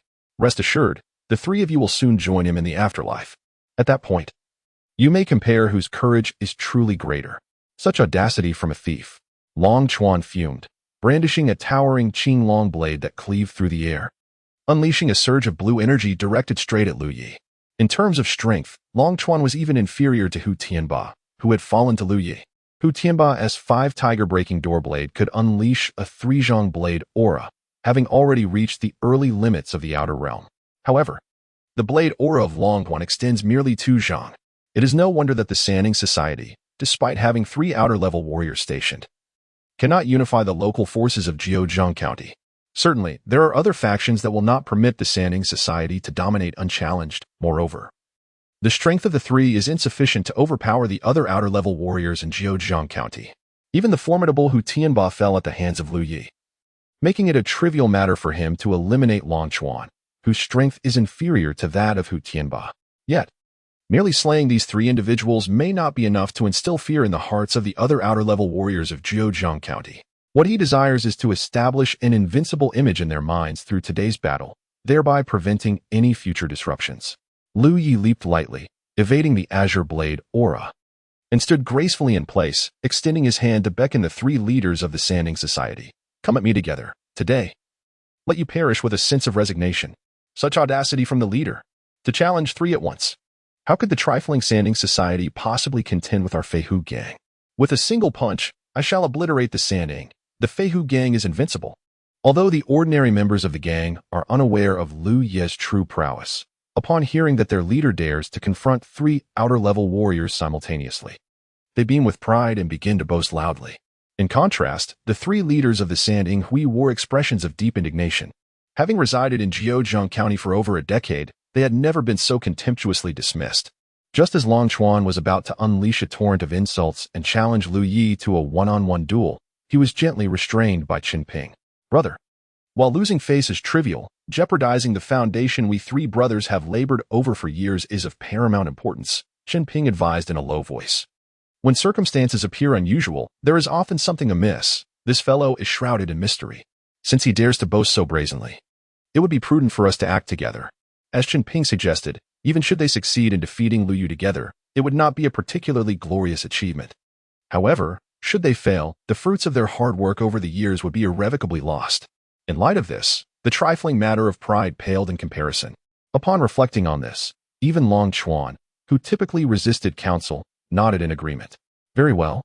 Let us confront this individual together and dismantle him piece by piece to assuage my ire. Long Chuan wielded the Qinglong blade. Meng Lin brandished a sword akin to a door plank, while Qin Ping donned a pair of spiked gauntlets. Though they did not believe that even united they could subdue Lu Yi, they remained wary of his evident confidence, adopting a posture of utmost vigilance. Fearing that Lu Yi might employ some underhanded tactic, they hesitated to launch an offensive, concerned that he might be deliberately projecting arrogance to lure them into a trap. What's the matter? Afraid to attack? Lu Yi scoffed. If you three can withstand a single punch from me, consider it a victory. Outsiders perceived Lu Ye's words as the height of arrogance, oblivious to the truth behind them. For with his current strength, after unleashing a devastating strike known as the 10 Directions of Destruction, he would be left utterly drained. If these three could endure such a blow, it would indeed signify their triumph. Yet, Lu Yi did not believe that these individuals, still not even at the pinnacle of the initial stage of external energy, could withstand his formidable attack. In an instant, Lu Ye's eyes turned crimson, and a sound akin to rolling thunder resonated through the surroundings. Countless energies from the heavens and the earth surged violently towards him. To manipulate the forces of nature? This was at least earth-level martial arts. At this moment, the three leaders of the Sand Inghui finally unveiled expressions of horror. Earth-level martial arts were rare treasures that even the most powerful sects in the world were reluctant to share. A warrior possessing such martial prowess could challenge opponents beyond their level. Faced with such an entity, they could not afford to grant him the slightest opportunity to strike. However, by the time they comprehended this, it was already too late. Li slightly retreated his left foot, adopting a bow stance, while channeling all his murderous intent into the raging energies of the world. The trio, lacking in experience, regarded earth-level martial arts as an extraordinary force, unaware that the tempestuous energies he summoned were beyond the scope of earth-level techniques. Such power belonged solely to the realm of true heaven-level martial arts. Although the technique 10 Directions All Kill possesses significant side effects and is rated below 4 stars in the heavenly tier, its power is undeniably more terrifying than that of most heavenly martial arts, unless one possesses overwhelming strength. The best course of action when faced with heavenly martial arts is to flee without hesitation. Regrettably, they find themselves unable to escape even if they wish to. At the moment when Lu Yu elevated his aura to its zenith, 3 indistinct, towering phantoms materialized around the 3 meeting masters. Though these phantoms lack physical form, they harbor an unfathomable and terrifying energy. The 3 phantoms, akin to Lu Yi, assumed a posture of readiness, akin to a bowstring drawn taut. The very essence of annihilation permeated the air, death in every direction, the obliteration of heaven and earth. In unison, the 3 phantoms, along with Lu Yi himself, unleashed a formidable punch, unleashing a tempest of raw energy that stirred a violent storm around them. Wooden structures crumbled under the force, while those martial artists of lesser cultivation were swept away by the gale. At the heart of the storm, the 3 leaders of the triumvirate appeared akin to fragile vessels, perilously close to capsizing amidst the tempest. Despite their unwavering resolve and the expenditure of their utmost strength to withstand the onslaught of the martial avatar's lethal strikes, it was evident that their powers were woefully inadequate to contend with the all-encompassing might of the celestial killing fist. The azure dragon blade shattered, the massive sword, akin to a door, splintered into pieces, and the spiked gauntlets met the same fate, fracturing beyond repair. The 3 leaders, from head to toe, wore the marks of savage power, each inflicted with gashes that told tales of their struggle. As the tumultuous force subsided, the sight of the 3 prostrate figures revealed a gruesome tableau. There was not a single unscathed inch upon their bodies. Their skin lay in tatters, drenched in blood, presenting a horrific visage reminiscent of a death by 1,000 cuts. Witnessing such a scene, reminiscent of a hellish realm, it was not merely the remnants of the triumvirate who lost their will to fight. Even the members of the Azure Dragon Gang, under Lu Ye's command, instinctively recoiled a few steps, wary of drawing too close to him. Apart from Tai, who regarded Lu Yi with fervent eyes, the expressions of the other three Hall Masters had undergone a profound transformation. Where once Lu Ye's slaying of Hu Tianba had instilled fear, now his single-handed obliteration of the three triumvirate leaders, coupled with their gruesome demise, had instilled a deep-seated terror in their hearts. To annihilate three leaders with a single blow. Is this truly within the capabilities of a martial artist yet to attain the Outer Gang realm? What manner of being is he, man or monster? In the minds of the Flying Tiger Gang members, Lu Yi had transcended into an almost demonic entity. Lu Yi himself was exceedingly pleased with the efficacy of this punch. According to his own assessment, with the might of this strike, dealing with a warrior in the mid-stage of the external gang was undoubtedly within his capability. Unless faced with an opponent in the late stage of the external gang, who could unleash a formidable blast of chi exceeding 9 zhong in a single blow, he might not even have the opportunity to throw a punch. Once one ascends to the realm of the Outer Gang, it is likely that there will be no rivals within that domain. Of course, such a formidable technique comes at a significant cost. At this moment, Lu Yi felt as though his very essence had been drained, leaving him utterly devoid of strength. Moreover, an intense surge of murderous intent welled up from the depths of his heart. This was a result of Lu Yi's centuries of life experience and wisdom acting as a buffer. Otherwise, with such a powerful strike, he might have been driven to madness. The overwhelming lethality of the 10 directions killing fist, while immense, cannot serve as a regular method of attack. It is indeed regrettable. Lu Yi sighed inwardly and, feigning nonchalance, addressed his subordinates. We shall fully take over the territory of the Sanning Hui. From this day forth, there shall be no Sanning Hui within Zhejiang County. Lu Bo, having slept until late morning in the chamber of his 20th concubine, finally rose. In his youth, he was a figure who danced on the edge of a knife, establishing the Wild Horse Gang with his fists and feet throughout Zhejiang County. However, the Lu Bo of today had lost the fervor of his youth. His advanced age had begun to take a toll on his vitality. And in an effort to prolong his life, he had refrained from engaging in combat for many years. For Lu Bo, enjoying the remainder of his days was of paramount importance. He had taken a 20th concubine and now lived a life of indulgence akin to that of an immortal. He was quite content with such a lifestyle. For his long-established influence and the title of a mid-level outer gang martial artist ensured that he could live the rest of his days in luxury, free from want. Typically, no one dared disturb Lu Bo's peaceful slumber before he awoke naturally. Yet today, he was roused by none other than his son, the current young master of the Wild Horse Gang. Although labeled as young, he was already in his 50s. As long as Lu Bo drew breath, that moniker would remain. For all matters concerning the gang still fell under his purview. A man of stature cannot afford to be without authority for a single day. Lu Bo understood this all too well. Even with his own son, he could not relinquish control. What is it? Lu Bo asked, his countenance unyielding despite being interrupted from his slumber, even by his own flesh and blood. Is it those Sanning Hui fellows again, seeking to negotiate which territory of the Flying Tiger Gang to seize today? I have long asserted that they should take the initiative while we merely provide support from behind. Allowing the Wild Horse Gang to engage in a bloody confrontation with the Flying Tiger Gang is utterly out of the question. This gang represents the fruits of my labor, the foundation of my later years of wealth and prosperity. Nay, father, the young master Lu Liang interjected quickly. News has just arrived that the Sanning Hui has been annihilated. The 3 leaders of the Sanning Hui were struck down by the new master of the Flying Tiger Gang, Yu Tian, with a single punch. Oh, the Sanning Hui has been destroyed? Lu Bo, just awakening, appeared momentarily dazed. As the words registered, he abruptly sat upright. The teacup he had just grasped clattering to the ground with a resounding crash. What did you say? How is this possible? The 3 leaders of the 3 Heroes Society are all formidable figures at the Outer Gang realm. How could the new leader of the Flying Tiger Gang possess such prowess that he could annihilate all 3 with a single blow? Elbow's eyes widened in disbelief, his expression one of utter incredulity. Impossible. This is absolutely inconceivable. Where did you acquire such information? It comes from a survivor of the 3 Heroes Society. El Liang replied with a troubled countenance. Father, I assure you the news is true. I dispatched someone to investigate this morning. And the Flying Tiger Gang has begun to fully seize the assets of the 3 Heroes Society. If the 3 Heroes Society had not been utterly defeated by the Flying Tiger Gang, they would not allow their assets to be completely appropriated. This, even without El Liang's words, El Bo understood all too well.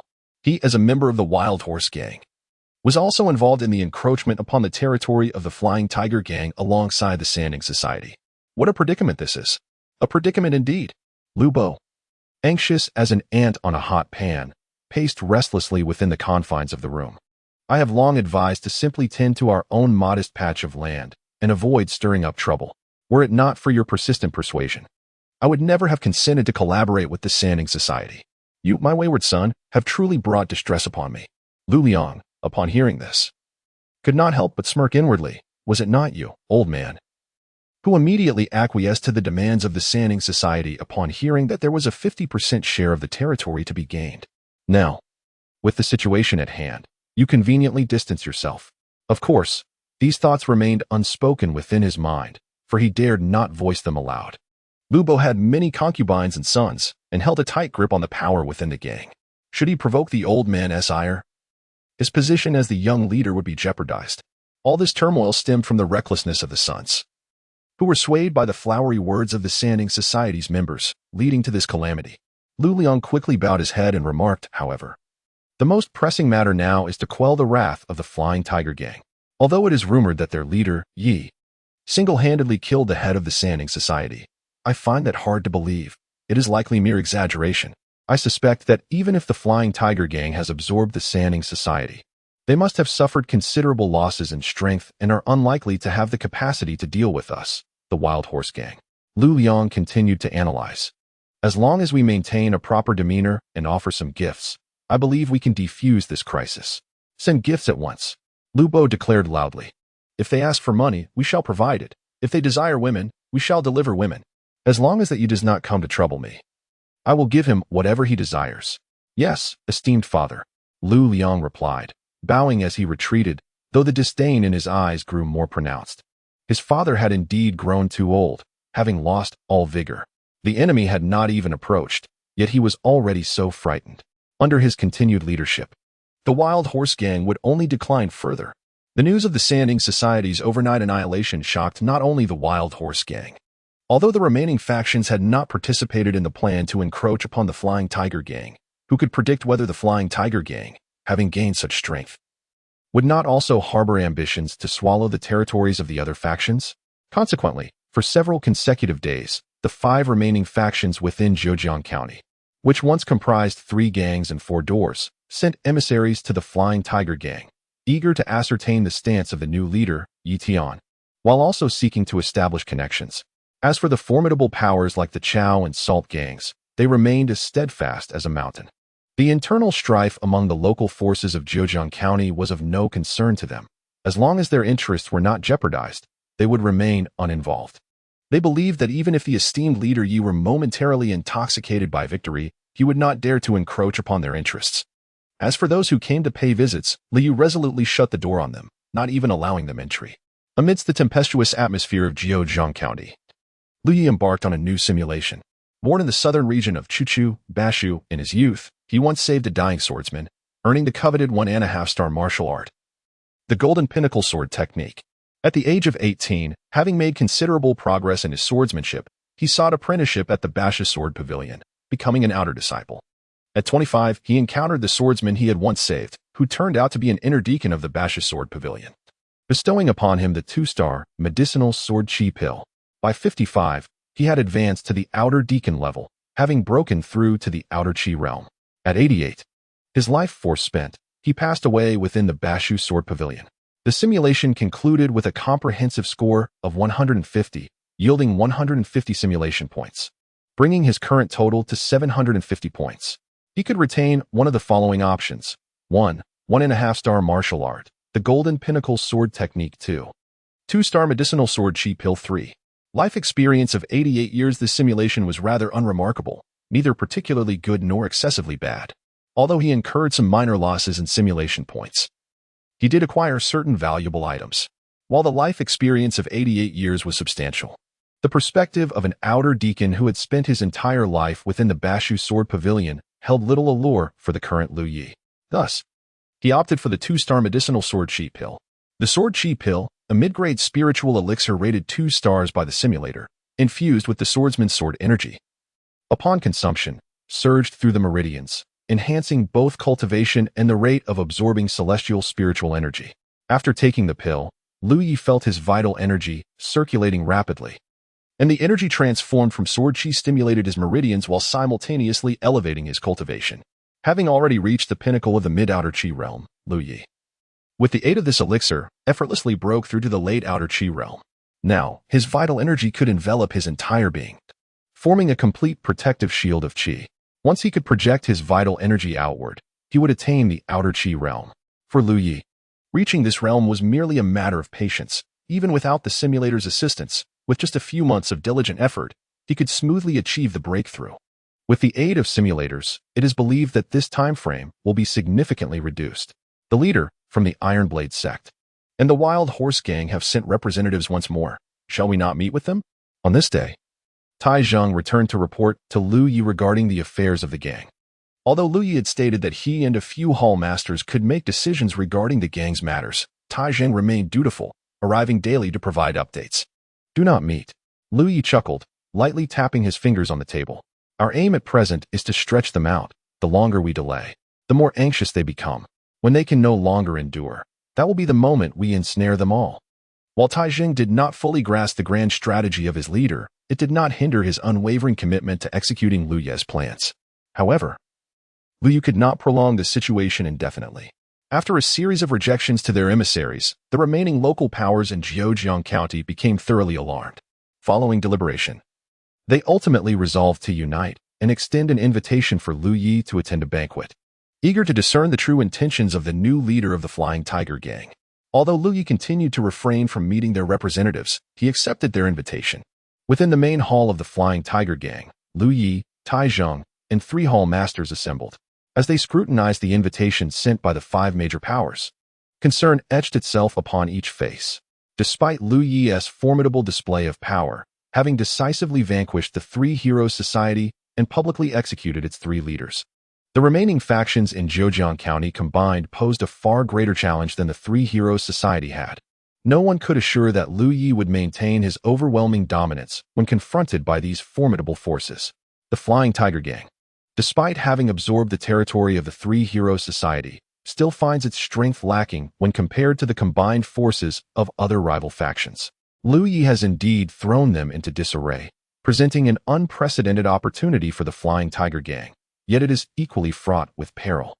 A moment of negligence could see the gang meet the same fate as the 3 Heroes Society. Leader, these individuals inviting you to the banquet likely harbor nefarious intentions. Caution the prudent who boog away. Should you attend, it is highly probable they will turn against you on the spot, placing you in grave danger. Indeed, Bai Qingzhu concurred, nodding in agreement. If a banquet is to be held, it must take place within our main hall. We should mobilize all our brothers. If they dare to make any moves, we shall eradicate them on the spot. Tai Zheng remained silent, merely casting a glance at Lu Yi. He had faith that the leader would make the right decision, and he needed only to execute that decision. The feast at Hongmen is hardly a novel tactic, Lu Yi remarked with a light chuckle, displaying an air of nonchalance. Why not go? Since they have gathered with such difficulty, we cannot afford to miss this chance to ensnare them all at once. Before anyone could respond further, Liu waved his hand and rose to his feet. When Xiang Yu invited Liu Bang, what became of Liu Bang later? And what fate befell Xiang Yu?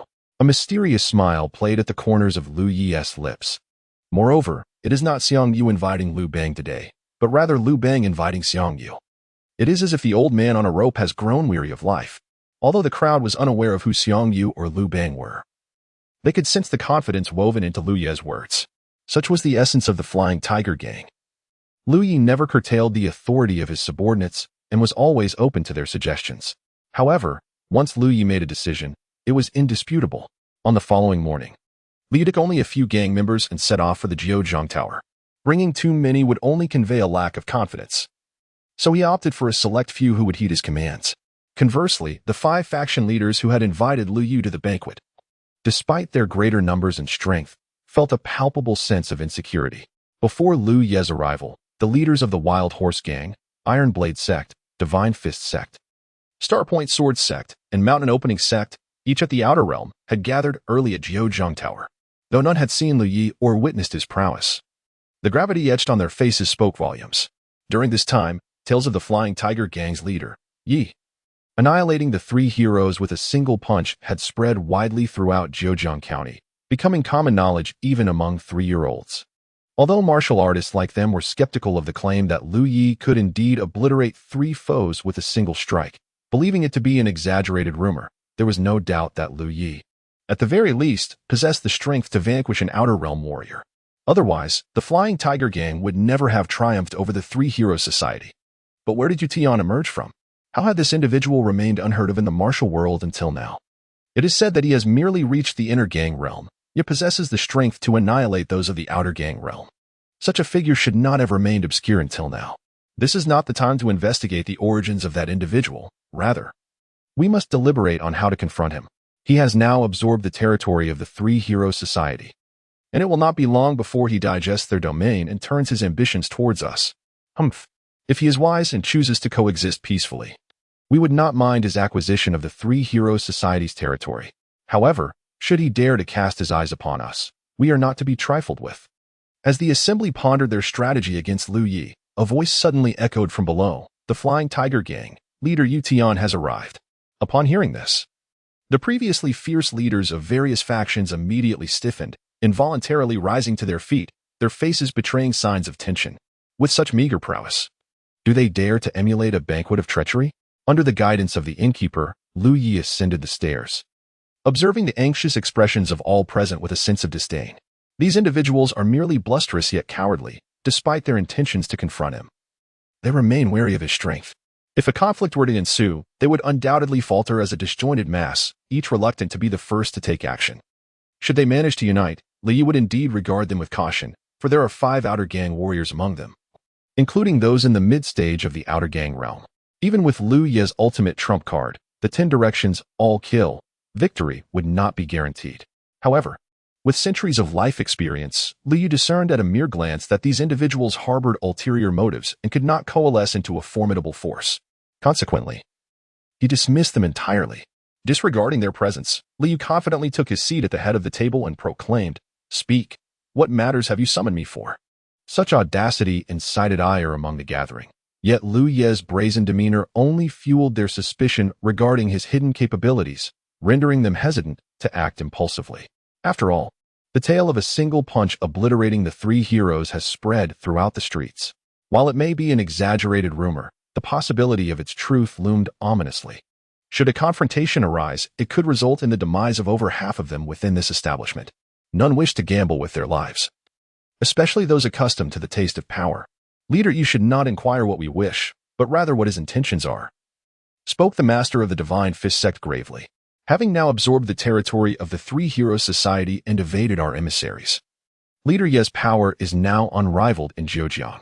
It is only fitting that he shares his plans with us, his fellow martial artists of Zhejiang. My plans are quite simple," Lu Yi declared nonchalantly, pouring himself a glass of wine. "To lead the martial artists of Zhejiang towards greatness, to amplify our strength, and to forge a glorious future." He drained the wine from his cup in one gulp, setting it down before lightly tapping the table with his fingers. "From now on, the rules of Zhejiang will be determined by me. Your people will comply with my directives. Of course, the benefits will equally accrue to you." "This is impossible." Lu Yi's words were abruptly interrupted by an angry voice. Lu Yi's statement had already exceeded the threshold of what this group could tolerate. The most they could accept was Lu Yi's complete annexation of the San Ing Society's territory, while refusing to allow him to encroach upon their own influence. Now, however, Lu Yi seeks not merely to encroach upon their power, but aims to wholly consume it. Such insatiable ambition. The terms he proposes had never even crossed their minds, nor could they have ever been considered. "I have always detested being interrupted." Lu Yi furrowed his brow slightly, then smiled once more. "Of course. If you gentlemen do not acquiesce to my demands, the solution is quite simple." He beckoned the innkeeper to pour a cup of wine for each of the 5 at the table, gesturing toward the goblets.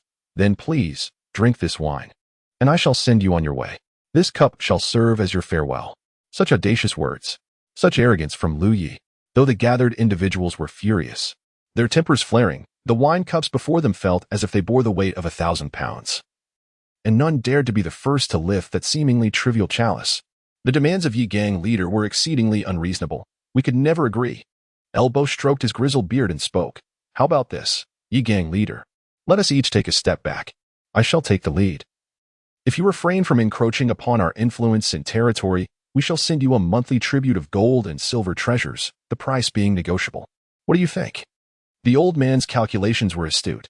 In his view, negotiations simply entailed a lofty demand followed by a concession. Though Lu Ye's demands were bold, it did not necessarily imply he was prepared for confrontation. Rather, he would do well to allow Lu Yi a graceful exit while simultaneously establishing a reputation for righteousness before the others.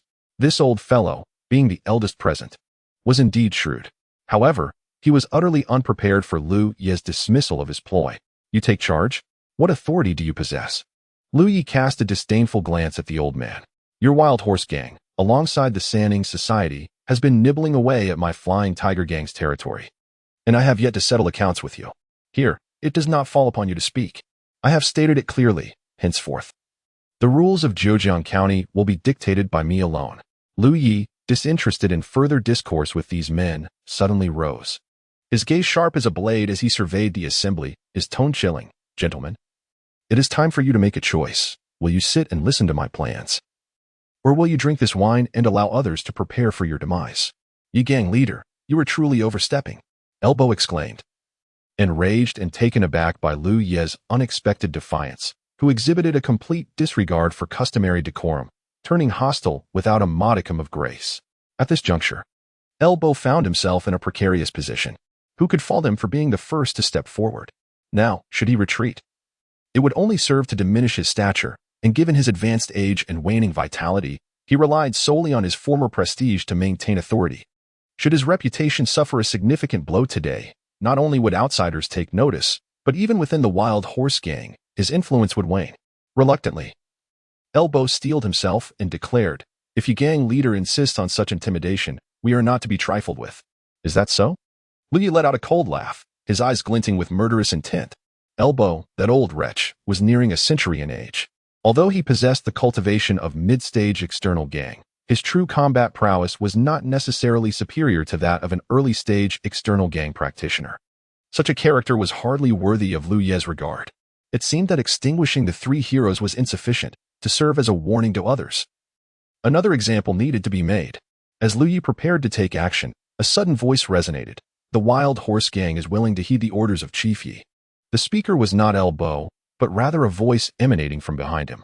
Elbow turned in astonishment to discover that the speaker was none other than El Liang, the young vice leader of the wild horse gang, and Elbow's own son. Though El Liang held the title of vice leader within the gang, he had been relegated to a mere puppet, as Elbow firmly maintained control over the gang's power. This so-called vice leader was nothing more than a figurehead. Elbow could easily replace him with one of his many sons at any time. Hence, despite accompanying Elbow to Zhejiang Tower that day, El Liang had gone unnoticed until he spoke up, instantly capturing the attention of everyone present. Even Lu Yi displayed a hint of surprise in his eyes. You ungrateful wretch. What do you intend to do? Elbow thundered in fury, his voice booming. What gives you the right to speak here? Are you plotting rebellion? Rebellion? El Liang scoffed. Father, you have grown old, too consumed by indulgence, clinging to your women. Under your leadership, the wild horse gang can only decline further. It is time for you to relinquish your power. You insolent child, I will kill you. Elbow, enraged by his son's words, raised his hand, ready to take El Liang's life. Although El Liang was his own flesh and blood, Elbow had many sons and would never relinquish his grip on power. As long as he lived, the authority of the wild horse gang would remain intact. However, just as Elbow began to channel his inner strength, a sudden pain pierced his chest, causing him to stagger uncontrollably as he violently spat out a mouthful of blood. Father, I have long warned you that you are becoming senile, yet you refuse to believe me, El Liang remarked with a mocking smile. If I had not made some preparations, how could I dare to speak to you in such a manner? After all, you are a formidable master of the mid-stage external gang. You little wretch, have you poisoned me? Elbow pointed a trembling finger at El Liang, realizing he could no longer muster a shred of his inner strength. The 9 insects dispersing energy. A chronic poison I procured at great cost, specifically designed to neutralize a martial artist's protective energy. El Liang's eyes flashed with a fierce glint as he raised his hand and struck Elbow atop his head. Father, rest assured, the wild horse gang will now be entrusted to me. Oh, by the way, I almost forgot to mention, over 20 of your 28 concubines have shared my bed. Without their assistance, How could I have so easily poisoned you? As El Liang withdrew his hand from Elbow's head, he watched his father's body slowly collapse. The poison El Liang had administered was a slow-acting toxin meant to dismantle the protective energy of martial artists. Once ignited, the martial artist's vital energy will corrode the meridians, leaving him utterly powerless. El Liang has meticulously schemed to poison El Bo for many days, yet he has hesitated to unleash the poison, fully aware that, with his own strength, even in El Bo's demise, he would likely be unable to wholly command the Wild Horse Gang. Not to mention El Bo's loyal subordinates. Even his own brothers are not easily manageable. Moreover, if El Bo were to perish without a formidable external martial artist to stabilize the situation, the Wild Horse Gang would struggle to survive amidst the encroachments of rival factions. He had been biding his time for the right opportunity, and today, that moment finally arrived. After slaying El Bo, El Liang paid no heed to the gazes of others. Instead, he knelt before Lu Yi, proclaiming, "Chief Yi, from this day forth, the Wild Horse Gang is willing to serve the Flying Tiger Gang, obeying your commands. As long as the Flying Tiger Gang supports him with its current might, he could easily seize control of the Wild Horse Gang, since the old man dictated that he be the second in command, and the Flying Tiger Gang did likewise. Why not choose a more promising allegiance?" Furthermore, he had inquired and learned that since Lu Yi ascended as the leader of the Flying Tiger Gang, he had granted considerable authority to his subordinates. Being a subordinate under him would certainly be far preferable to merely holding a hollow title as the deputy leader with little actual power. After nearly 30 years as the deputy leader, would he really be expected to endure another 30 if the old man did not perish? Lu Yi regarded the man before him, who had just slain his own father and then bowed in submission, with a bemused smile, saying, "If you can betray your own flesh and blood, how can I trust you not to betray me in the future? I killed him because he lacked the capability to strengthen the Wild Horse Gang."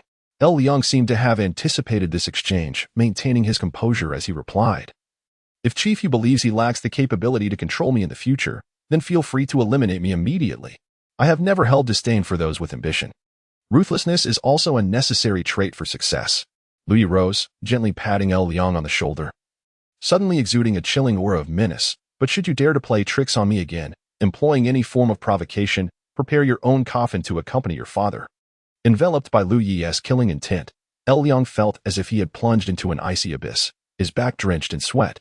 It was only after Lu Yi retracted his aura and resumed his seat that El Liang found his voice. "Yes, I shall remember." Lu Yi then surveyed the 4 gate masters, slightly lifting his chin. "And what of you? Will you drink the wine, or shall we converse?" The 4 gate masters were drenched in cold sweat. Even before engaging in battle, the Wild Horse Gang had already experienced internal strife, and with El Bo's death, how could they possibly contend? Deflated, the 4 masters lacked the courage to fight Lu Yi to the bitter end. As the first individual took a seat, the others followed suit one by one. "Now this is more like it."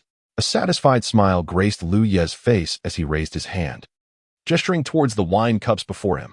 "Ladies and gentlemen, please partake. Rest assured, the previous cup was a penalty. Now we toast in camaraderie. Drink this wine, and from henceforth we shall be allies." The 4, not daring to hesitate, lifted their cups and downed the contents in one swift motion. This was the decree set forth by Lu Yi. They were to sit when commanded and drink when instructed. Disobedience would lead only to a grim fate. In this world, it is fundamentally governed by strength. Those with swifter swords and sharper tongues dictate the rules. At present, without a shadow of a doubt, Lu Yi is the one who establishes the rules. Observing that the 4 individuals, despite having indulged in drink, still wore expressions of gloom, even El Liang, who had just pledged his loyalty, appeared anxious, uncertain of how Lu Yi would proceed with their factions and territories. Would he assimilate and absorb them entirely?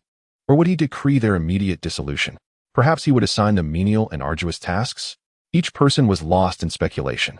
Rest assured, I have assured you that by following me, your future will only improve, not worsen.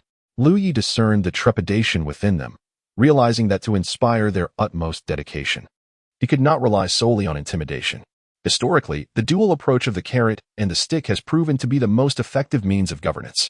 Having already left them dazed and bewildered with his authoritative presence, it was now time for them to witness the benefits. The Flying Tiger Gang will not absorb your factions. Your respective powers shall remain yours. Whenever I issue commands, you need only contribute your manpower and resources. Li paused thoughtfully, refining his words. I do not seek to establish a singular sect within Jiuzhang County. Consider our future collaboration as an alliance. Aptly named the Jiuzhang Martial Arts Alliance, I shall serve as the leader of this alliance. Upon hearing this declaration, those who had previously felt apprehensive found solace. Of course, even in an alliance, rules must be established. Today, I shall lay down these regulations. Should anyone dare to infringe upon my rules in the future, they shall not be spared my wrath. Henceforth, all illicit enterprises within Jiuzhang County shall be overseen by the Flying Tiger Gang and the Wild Horse Gang, with fees collected uniformly. No faction member is permitted to solicit fees privately, nor exploit the populace or merchants. Recruitment will also be organized collectively by the 4 factions, assigning disciples based on their talents and specialties, ensuring no one engages in unscrupulous practices or internal strife. Should disciples wish to undertake tasks, the alliance shall be responsible, ensuring no one faction suffers. Centered around Jiuzhang County, the alliance will extend its influence to surrounding counties. All businesses, including escort agencies, gambling houses, and taverns, will fall under the alliance's jurisdiction. Any who defy the alliance will face a united front against them. Moreover, a portion of the income, specifically 1/10, shall be allocated monthly to the major powers such as the Grain Gang and Salt Gang, to appease them and silence their dissent. Liu has not been idle during this period of seclusion. He has formulated an initial plan for unified distribution and management, thereby expanding the alliance's influence. Although the 3 gangs and 4 sects of Jiuzhang County have long been recognized as equals, there exist distinctions between a gang and a sect. A gang operates akin to a local organized crime entity, primarily engaging in nefarious dealings. The sect primarily focuses on the recruitment of disciples, who, upon completing their trainings, often engage in endeavors aligned with the righteous path. This explains why, when the Flying Tigers gang faced turmoil, it was the Sanning Hui and the Yima gang, both part of the same triad, that swiftly sought to capitalize on the situation rather than the 4 gates. This is largely due to the minimal overlap in the operations of both parties. Now, Liu Yi has unified both the underworld and the legitimate society under a single governance. In the future, there will be shades of black within white and vice versa. The forces of the underworld can provide protection for legitimate businesses, while these businesses can offer resources and connections to the underworld. This duality reduces internal strife, and even the surrounding counties of Jiuzhang have fallen within this sphere of influence. A cursory calculation reveals that the monthly revenue is poised to increase exponentially. Thus, submitting to Liu Yi does not seem an insurmountable concession, at the very least. One does not lose much power and stands to gain even greater income. As for the obligation to send personnel to assist Liu Yi, it hardly registers as a significant sacrifice. After all, in the fierce competition for territory and various resources, which faction does not lose dozens or even hundreds of members each month? For these factions, ordinary disciples are of little consequence. Naturally, this arrangement hinges on Liu Yi possessing sufficient strength to command respect from all. As the saying goes, it is better to be a leader of a chicken than a subordinate to an ox. Who wishes to remain in the shadows when they can ascend to leadership? If it were not for Liu Yi's formidable power to command obedience, any other individual proposing a similar agenda would be ignored, regardless of the potential benefits. Under Liu Yi's consolidation, the local powers of Jiuzhang swiftly coalesced into a unified force. Even the prominent factions like the Song Gang and the Salt Gang, with their local branches, turned a blind eye to the newly established Jiuzhang Martial Alliance, having reaped enough benefits from it to disregard any reporting or intervention. Who could refuse the prospect of easy wealth? Whether the triad of gangs or the Jiuzhang Martial Alliance governs the region is of little concern to these titans, as long as their local interests remain unscathed. The influence of the Jiuzhang Martial Alliance has not only permeated the city of Jiuzhang, but has also extended its reach to the surrounding counties. Within just a few days, the Jiuzhang Martial Alliance has unequivocally emerged as the predominant martial force in the region. Of course, Liu Yi's intention in cultivating local power is not to establish roots here. He regards Jiuzhang as a mere pawn on the chessboard, potentially useful in the future. His true objective is to leverage the strength of the Jiuzhang Martial Alliance to uncover clues regarding the elusive map. Presently, the reach of the Jiuzhang Martial Alliance extends throughout the entire city, from the abodes of affluent merchants to the dilapidated temples frequented by beggars, all under the vigilant watch of the Alliance. Thus, any whispers or movements within Jiuzhang will swiftly find their way to Liu Yi's ears. Liu Yi issued a command for a meticulous search of every nook and cranny within the city. Even the darkest corners, such as cellars and graves, were to be investigated. No trace or hint could be overlooked. If even the formidable power of the Jiuzhang Martial Arts Alliance could not unearth any clues, then it was likely that the map in question was nothing more than a ruse. While a multitude of subordinates scoured for leads, Lu Yi himself remained industriously occupied.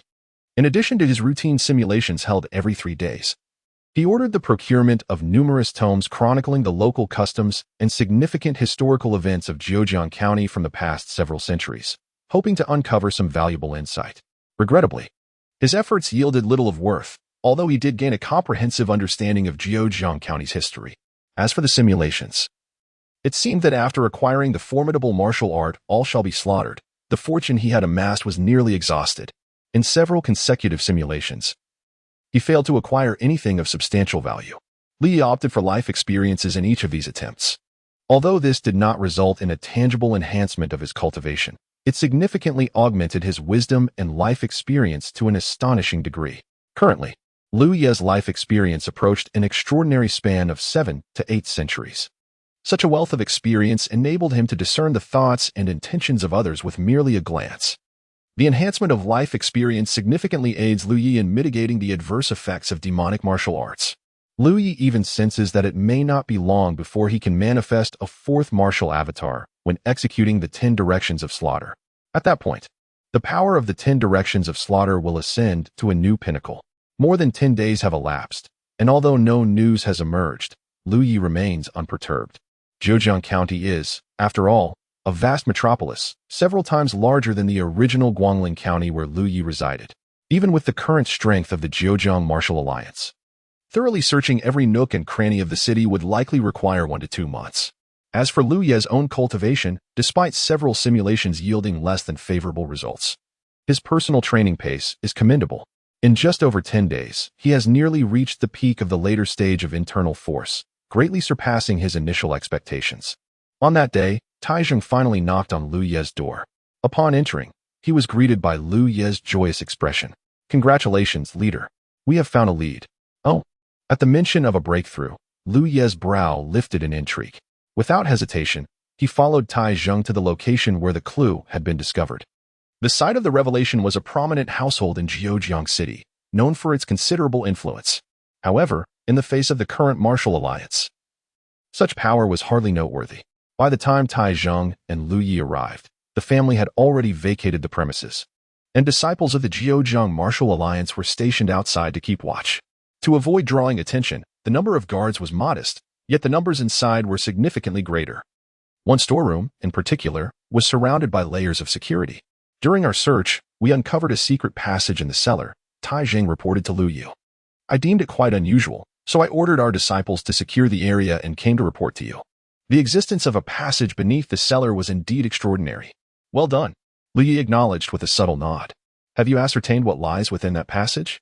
"Not yet," Taizheng replied, shaking his head. "I have prohibited anyone from entering, including myself, and we await your arrival." Taizheng proved himself to be quite capable. Liu was keen to keep the details concealed from others, should this passage truly connect to the map acquired from the Lin family. Upon reaching the entrance of the cellar, even Taizheng remained outside, allowing Lu Yu to descend alone. Within the cellar, a deep passage awaited. Liu ventured down the tunnel, and before long, a stone staircase appeared, wide enough for 4 individuals to walk side by side. The darkness of the underground obscured the length of the staircase, which seemed to stretch endlessly, even beyond Lu Ye's keen sight. What an impressive undertaking! A glimmer of brilliance sparked in Lu Ye's eyes. This staircase leading to the depths must have required the labor of thousands, tirelessly toiling day and night for several years to complete. Such a significant commotion is difficult to obscure from public attention, and it is quite remarkable that, to this day, no one has taken notice. Were it not for Lu Yu possessing the map and dispatching numerous disciples from the Jiujiang Martial Arts Alliance to search day and night, this secret location might have remained undiscovered. Only those who originally constructed this hidden place, wielding immense power in Jiujiang County, could have ensured that not a whisper of it escaped into the world. Throughout history, there has only been a singular figure of such caliber in Jiujiang County, a feat that even the current Jiujiang Martial Alliance cannot replicate. Jiujiang Wang Muyu? As Lu Yi descended into the depths, his mind wandered with speculation. In recent days, he had perused numerous historical texts regarding Jiujiang, and the only individual of such formidable influence was the legendary Wang Muyu, who once unified the 6 counties. instilling fear in both the northern Qi and southern Shu, and proudly proclaimed himself the king of the 6 counties of Zhejiang, a figure of unparalleled prestige in his time. If this hidden underground realm is indeed connected to Wang Muyu, it would be akin to discovering a treasure trove.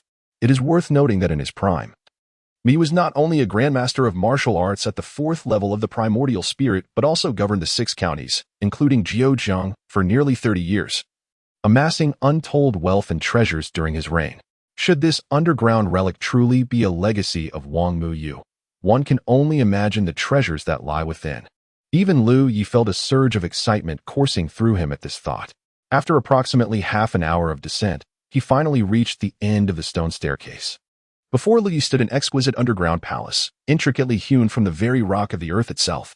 At the entrance of this subterranean sanctuary loomed a colossal stone door, aglow with an enchanting azure luminescence. It remains a mystery what material was employed in the construction of this magnificent portal, for even after centuries within this secluded realm, it continues to shimmer with an ethereal light. At the entrance of the subterranean palace stands a colossal stone tablet, inscribed with 4 striking characters, the tomb of King Zhejiang. This place, to his astonishment, is indeed the burial site of King Muyu of Zhejiang. Lu Ye's eyelids flicker, his heart equally astonished. He had originally thought this location was merely a repository for Muyu's treasures. Little did he expect it to be the very tomb of Muyu. If it were merely a treasure hoard, it could have been claimed by the Lin family by chance. However, such a significant burial site would undoubtedly have been kept secret from outsiders by Muyu. Moreover, considering the Lin family's reverence for the treasure box containing the map as a family heirloom, the connection between Muyu and the Lin family is undeniably profound. Could it be that Muyu is, in fact, a member of the Lin family? Lu Yi pondered to himself. He approached the grand entrance of the underground palace, exerting all his strength to push the door, yet it remained utterly immovable. Humph, Lu Yi scoffed, channeling all his energy to unleash a technique known as 10 directions of death, striking the massive stone door. Bang, bang, a series of thunderous sounds echoed. Yet the door did not yield. Instead, a powerful rebound force surged from it, sending Lu Yi staggering backward, his arms tingling. What material is this stone door crafted from? Lu Yi's expression turned grave. With his current strength, a full-force strike of 10 directions of death could likely shatter even a superior-grade weapon. Yet this colossal stone door remained unyielding, not even a hint of damage apparent. The subterranean palace was constructed entirely from the pristine natural rock formations.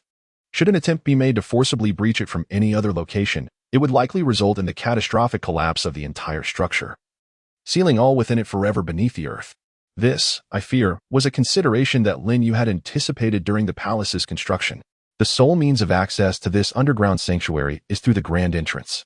To unlock the entrance of the underground palace, according to Lu Ye's conjectures, it is not merely a matter of self.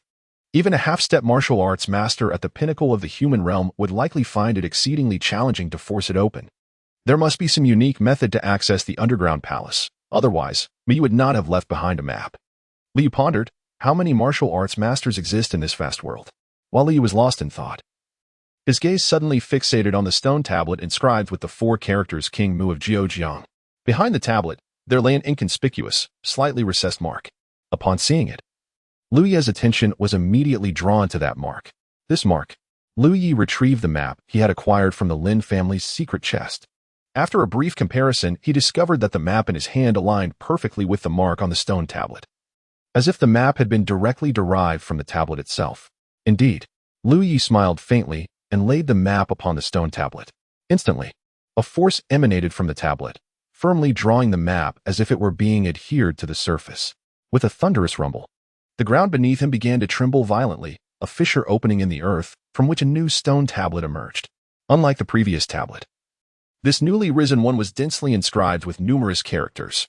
Having traversed the world for over 100 years, you had initially believed he could achieve unparalleled greatness and establish a dynasty that would endure for millennia. Yet, he did not anticipate sustaining irreparable injuries in the 9 nether forbidden grounds. With his ambitions unfulfilled and time running short, he felt deep regret, resentment, and an overwhelming sense of unwillingness. The initial segment chronicled the emotional evolution of King Muyu of Zhejiang during his final days. According to local historical records, King Muyu's overwhelming power and arrogance led to a joint assault by the northern Qi and southern Chu, resulting in his eventual defeat and death.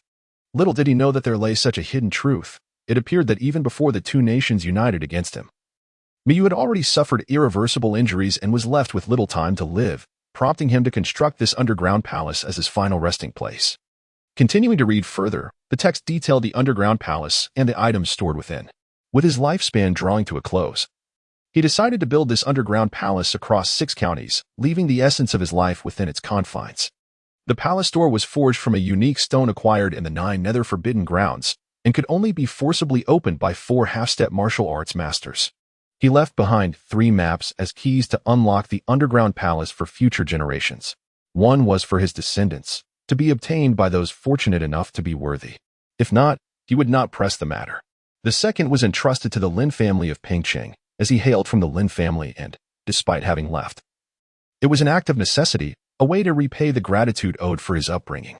The third was divided into 8 pieces, entrusted to his loyal generals to be scattered throughout the world, for those destined to find them, as it was a matter of fate. Throughout his life, I have amassed countless treasures, yet wealth is but a mere external possession. I shall bestow my riches upon the citizens of the 6 counties and the loyal retainers who have served me devotedly for many years. Only 3 treasures shall I leave within the mausoleum for future generations: the sword I carry, known as the Dragon Spine Universe Sword, the 7-turn technique, the method of embracing all rivers, and the key to the forbidden realm of the 9 hells. I hope that those who are destined to inherit them will use them wisely. Li read the inscription on the stele in its entirety. Indeed, the king of Jiujiang, Muyu, hailed from the Lin family of Pingqing. However, it remains a mystery why the Lin family did not seek out this mausoleum after acquiring the map. Lu Yu was unaware that matters concerning Muyu were, in fact, a taboo within the Lin family. When Muyu was exiled from the family, it was regarded as a profound disgrace, leading to a stringent suppression of information regarding him. Over the course of several centuries, even within the Lin family, few remained who possessed knowledge about Muyu. Moreover, when Muyu returned the map to the Lin family that year, although the family accepted it, it did not signify forgiveness for Muyu's betrayal. The then head of the Lin family refrained from opening the secret box that Muyu had delivered and cautioned future generations that no descendant of the Lin family should dare to open it. At that time, even the current elder of the Lin family had yet to be born, passed down through generations. The members of the Lin family only knew that this secret box was a precious heirloom, yet few were aware of the events surrounding the king of Jiujiang, Muyu. Now, however, it had unwittingly benefited Lu Yi. After perusing the inscriptions on the stone tablet, Lu Ye's brow furrowed even deeper. Despite the tablet chronicling a wealth of secrets regarding the underground palace and Muyu himself, it conspicuously lacked any recorded methods for opening the grand door to the palace. To breach the entrance, one would require the combined strength of at least 4 semi-martial masters, setting aside the challenge of finding more than 4 such masters. Even if they could be summoned and the door opened, with so many formidable experts present, what chance would Lu Yi have to claim the treasures within? He resolutely refused to toil for another's gain. Was there truly no alternative means to unlock the underground palace before him? Fuming, Li raised his hand and struck the stone tablet before him. The tablet trembled, and the map, which had appeared to be adhered to the stone, fell gracefully to the ground. Immediately, Lu Ye's expression shifted as words began to materialize upon the map. I am an unworthy descendant of the Lin family, name unmentioned. This map is entrusted to my elder brother, who I presume will neither look upon it nor permit the descendants of the Lin family to do so. Should future generations obtain this map, it signifies that the Lin family has fallen into dire circumstances. They may lure enemies here, and with the blood of the adversaries, perhaps unlock this door, thereby alleviating the Lin family's crisis and obtaining the treasures within the underground palace. Liu picked up the map, his countenance reflecting a complex array of emotions as he read the words inscribed upon it. Truly, Muyu, the illustrious king of Jiujiang, possessed a remarkably profound mind. He anticipated that the Lin family's head would not examine the map and had left a contingency on it. The method to open the secret box was known only within the Lin family's inner circle, and according to ancestral teachings, no member of the Lin family was permitted to open it. As Muyu had foreseen, it would only be in a moment of utmost peril that the descendants of the Lin family would disregard their ancestral teachings to unlock the box and obtain the map. It seems that only the map of the Lin family could provoke such subsequent events. This could be seen as a means to atone for the regrets borne by Muyu of the Jiujiang Wang family towards his own lineage. However, even Muyu, despite his meticulous calculations, could not have anticipated that the ancestral secret box of the Lin family would, after several centuries, fall into the hands of an outsider. Remarkably, this outsider has also discovered the method to unlock the secret box. Is it to be opened with blood? Liu slightly narrowed his eyes, his gaze flickering uncertainly. The blood of an ordinary person would likely be insufficient. It must be the blood of a martial artist. In Mu Yu's original plan, it was anticipated that a descendant of the Lin family would find themselves in dire straits and would unwittingly lead their enemies here. As for the quantity of blood required, Mu Yu did not specify, but surely having an excess is better than having a deficit. Currently, Liu commands the Jiuzhang Martial Alliance and has numerous martial artists at his disposal, albeit they are all his subordinates. Though Liu does not shy away from taking lives, he is far from a mindless killer. For him, killing is merely a means to an end. He would never misuse such a means to achieve his objectives. Liu is acutely aware that only those methods which can be controlled are truly effective weapons. If one cannot even maintain control over oneself, they will only sink deeper into chaos, ultimately becoming a puppet of their own desires. Fortunately, in this world, there has always been no shortage of individuals eager to court death. Let us see how many will willingly seek their own demise. A bold plan began to take shape in Liu Ye's mind, and with a cold smile, he raised his hand and shattered the stone tablet before him. Jiuzhang County, situated at the border of two nations, is a bustling hub for trade, always teeming with people. On this particular noon, as the crowd swelled and the streets bustled, a beam of golden light suddenly shot up from an inconspicuous direction within the city of Jiuzhang. This golden light instantly captured the attention of a multitude of onlookers. What has transpired? What is happening? Could this soaring golden light signify the emergence of a treasure? Quickly, they rushed to investigate, fearing that if they delayed, the treasure might be seized by others. Yet, as many flocked towards the source of the golden light, they found that the area had already been secured by the members of the Jiuzhang Martial Alliance, forming layers of protection that kept others at bay. This is hardly surprising, as these individuals were able to arrive at this location. For the Jiuzhang Martial Alliance, whose influence pervades the county, this is even more evident. Their reputation is such that anyone traversing Jiuzhang County is well aware of their presence and would think twice before provoking them, even if one harbors resentment. Faced with the glimmering blades, they must suppress their greed and depart in frustration. Although these individuals have left, the news of a treasure emerging in Jiuzhang County remains the talk of the town among merchants for the following days. Have you heard? Just days ago, a treasure appeared in Jiuzhang County, heralded by a golden light that illuminated half of the city. Greetings. Do I still need to hear about it? Allow me to enlighten you. I was present on that fateful day. It is said that a prominent family was excavating a cellar when they inadvertently unearthed an underground relic. Alas, by the time I arrived, the members of the Jiuzhang Martial Alliance had already seized the opportunity. How infuriating. On what grounds do they exclude us? Do they truly believe that the Jiuzhang Prefecture belongs solely to them? We ought to disseminate this information, attracting other formidable forces. If we cannot lay claim to it, then neither shall the Jiuzhang Martial Alliance. Human nature has always been characterized by insatiable greed. And the age-old truth remains, it is not the scarcity of resources that troubles us, but the imbalance of their distribution. These individuals, having failed to acquire the treasure, would certainly not wish for the Jiuzhang Martial Alliance to monopolize it, even though the Jiuzhang Martial Alliance has made extensive efforts to suppress the news. Whispers of treasures emerging in the Jiuzhang Prefecture have spread like wildfire among traveling merchants. Of course, this so-called suppression of information is merely a fade. The manifestation of these treasures was orchestrated by Liu Yi himself. However, should he disseminate the news personally, it would be too conspicuous, arousing suspicion regarding his ulterior motives. It is far more prudent to exploit the avarice of others, for it would draw less scrutiny. In truth, Liu did not attempt to stifle the information, rather, he secretly encouraged the rumors to proliferate, making them increasingly fantastical. Initially, the tale spoke merely of an ordinary underground palace, but later escalated to claims of treasures buried by the late King Mu Yu within the county.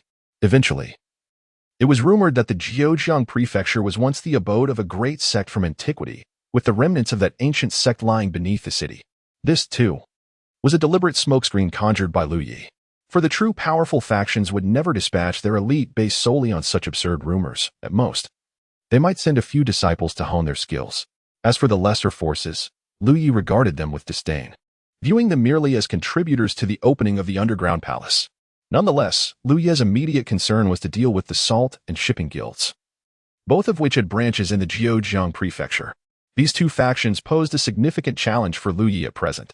Should they choose to intervene, it would greatly disrupt his plans. Thus, while the news of the treasure's emergence swirled fervently, Lu Yi was hosting a banquet for the leaders of the shipping and salt guilds at a private chamber in the Zhejiang Tower. Since establishing the Zhejiang Martial Alliance and gaining control over both the legitimate and the underworld in the Zhejiang prefecture, Lu Yi had generously bestowed gifts upon these two leaders, even sharing 10% of the monthly income with them. Consequently, although these leaders had known Lu Yi for a brief period, they had become rather well acquainted. Brother Yi, although you have only recently arrived in the Zhejiang prefecture, we seem to share an instant rapport. Today, we are aware of the purpose of your invitation, remarked the shipping guild leader, appearing somewhat troubled. To be candid, although we are nominally the heads of the branches, we are merely at the inner strength realm. In the vast gang, one is hardly considered significant. Such matters must be reported, awaiting directives from the main headquarters. Lu Yi chuckled coldly within. Although these two individuals possessed limited cultivation, their influence was undeniably substantial. Zhejiang County, with its convenient transportation links, is a lucrative focal point. It is inconceivable for anyone lacking considerable backing to assume the role of a branch leader in such a bountiful locale. Rest assured, my esteemed brothers, I shall ensure you face no difficulties, Lu Yi proclaimed. As for the underground treasures, regardless of their quantity, I shall allocate 30% to each of you. What do you say? Lu Yi smiled broadly, adding, I will contribute both manpower and effort, and my subordinates also require sustenance. Thus, I kindly request your understanding regarding the additional 10%. Upon hearing this, both branch leaders burst into laughter. The prospect of merely sitting back and collecting profits was indeed most agreeable. As Lu Yi had articulated, his contributions warranted the extra share, and their satisfaction with receiving 30% each was already assured. Crucially, they had both witnessed the extraordinary phenomenon that had recently transpired in the city. The cargo gang and the salt gang were both formidable powers, and while the two men may not have been highly skilled, they had encountered their fair share of treasures. In the eyes of these seasoned individuals, despite the emergence of treasures in Zhejiang County, it was by no means anything extraordinary. Since Lu Yi was willing to share the profits with them, there was no necessity to notify the main headquarters.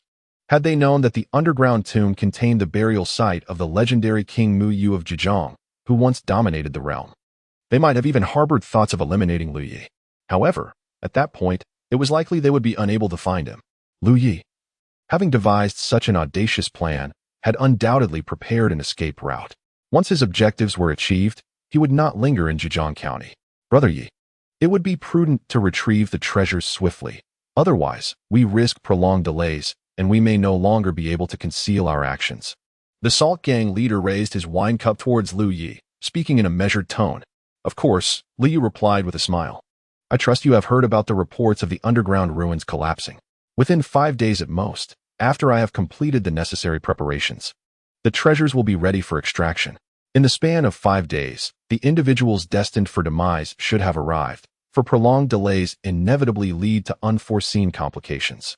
You are a physician residing in the mountains, determined to explore the myriad of herbs in pursuit of healing those afflicted by a mysterious plague that has claimed the lives of the entire village. At the age of 26, you discover a peculiar fruit in the forest. Consuming it awakens your inner energy, transforming you into a martial artist. By 30, utilizing this extraordinary fruit as the primary ingredient, combined with various herbs, you concoct the esteemed 2.5-star elixir, the herbal meridian elixir. At 55, you create the 3-star treasure elixir, the longevity pill, which incites a frenzy among seekers. That same year, you are appointed as the alchemist for the royal family of Beiqi, taking residence within the imperial palace. Upon reaching 100 years, you recall your original aspirations, resign from your official duties, and return to seclusion, establishing a clinic in the countryside to continue your healing work. At 130, your life force wanes, leading to your peaceful passing. Simulation concluded. Comprehensive score, 300 points. Simulation points acquired, 300 points. Current simulation points, 1,080 points. You may retain one of the following options. 1. The 2.5-star herbal meridian elixir. 2. The formula for the 3-star longevity pill. 3. The life experience of 130 years. The life experience of a physician holds little value for Lu Yi, for he has never aspired to tread the path of an alchemist. Thus, despite possessing a wealth of experience spanning 130 years, Lu Yi ultimately opts to forego it. In the end, he chooses the esteemed 2.5-star herbal meridian elixir. Upon consuming the elixir, Liu feels a surge of warmth emanating from his dantian, coursing through his limbs. Simultaneously, the internal energy within him rapidly expands. Humph! Liu Yi lets out a low exclamation, raising his hand as a formidable force of energy erupts from his palm. This energy extends for 3 zhang, and with a sweeping motion of his hand, he cleaves a vast fissure into the ground. He has successfully reached the outer energy realm. A faint smile graces Liu Yi's lips. Given his extensive accumulation of knowledge, breaking into the outer energy realm was never a daunting task. With the aid of the elixir, his breakthrough became a seamless endeavor. Ordinary martial artists, upon achieving the outer energy realm, can only project their energy a few inches, requiring years of dedication to extend it beyond a zhang. The 3 zhang vigorous energy has already reached the pinnacle of the early stage of external vigor. Once it surpasses 3 zhang, it transitions into the mid-stage of external vigor. However, due to Liu Yi's extraordinarily formidable accumulation, the quantity of his true energy surpasses that of ordinary martial artists of the same rank by several folds. Consequently, upon his breakthrough, the externalized vigor he could manifest astonishingly reached 3 zhang, signifying the zenith of the early stage of external vigor. Such a circumstance is exceedingly rare. Even among the most elite factions, only those truly exceptional prodigies can attain such heights. Liu Yi's current accumulation is no less impressive than that of the unparalleled geniuses from those top-tier powers. As Liu Yi ascended to the outer gang realm, Tai Zheng was hastily making his way to report the recent developments to him. The influence of the Zhejiang Martial Alliance now extended far beyond the confines of Zhejiang County. Even the surrounding counties were thoroughly infiltrated by the Alliance's network.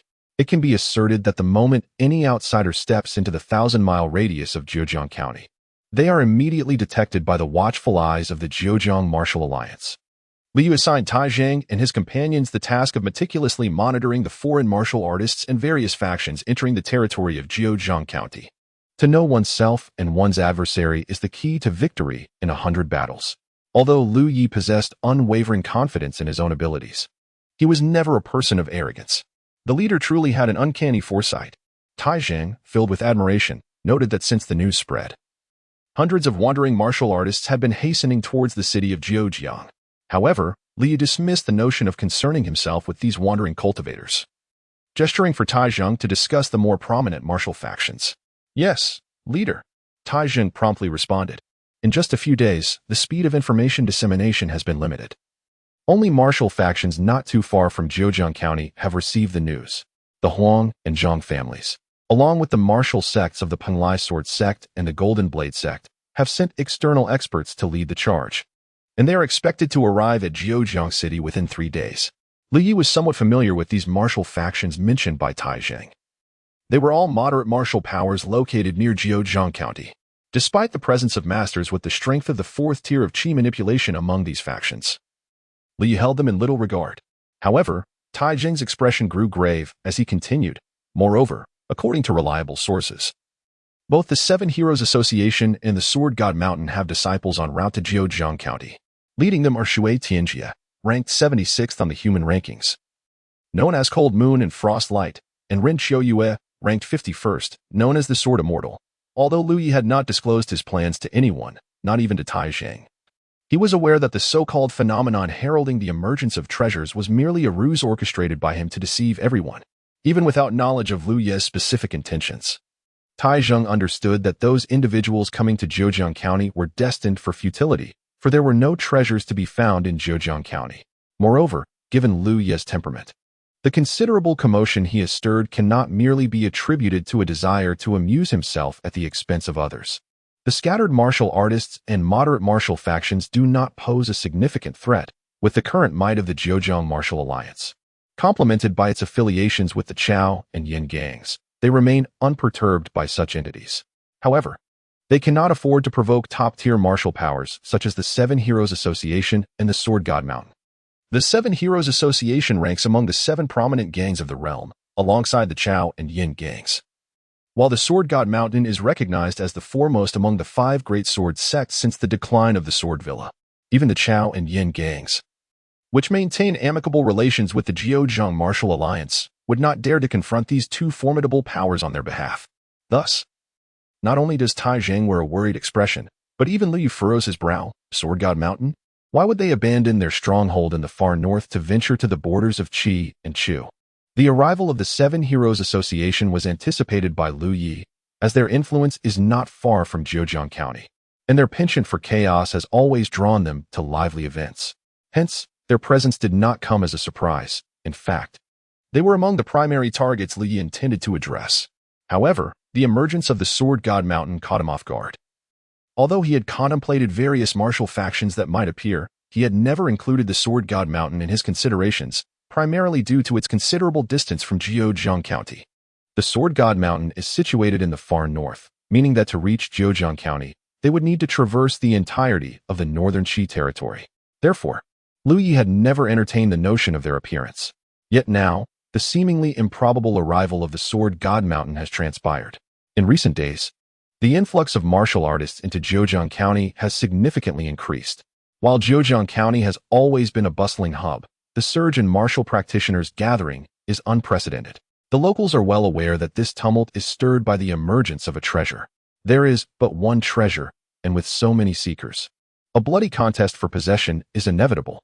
The act of killing for wealth is a commonplace occurrence in the martial world. Those wary of entanglements have hastily departed from Zhejiang County, fearing to be swept into the ensuing turmoil.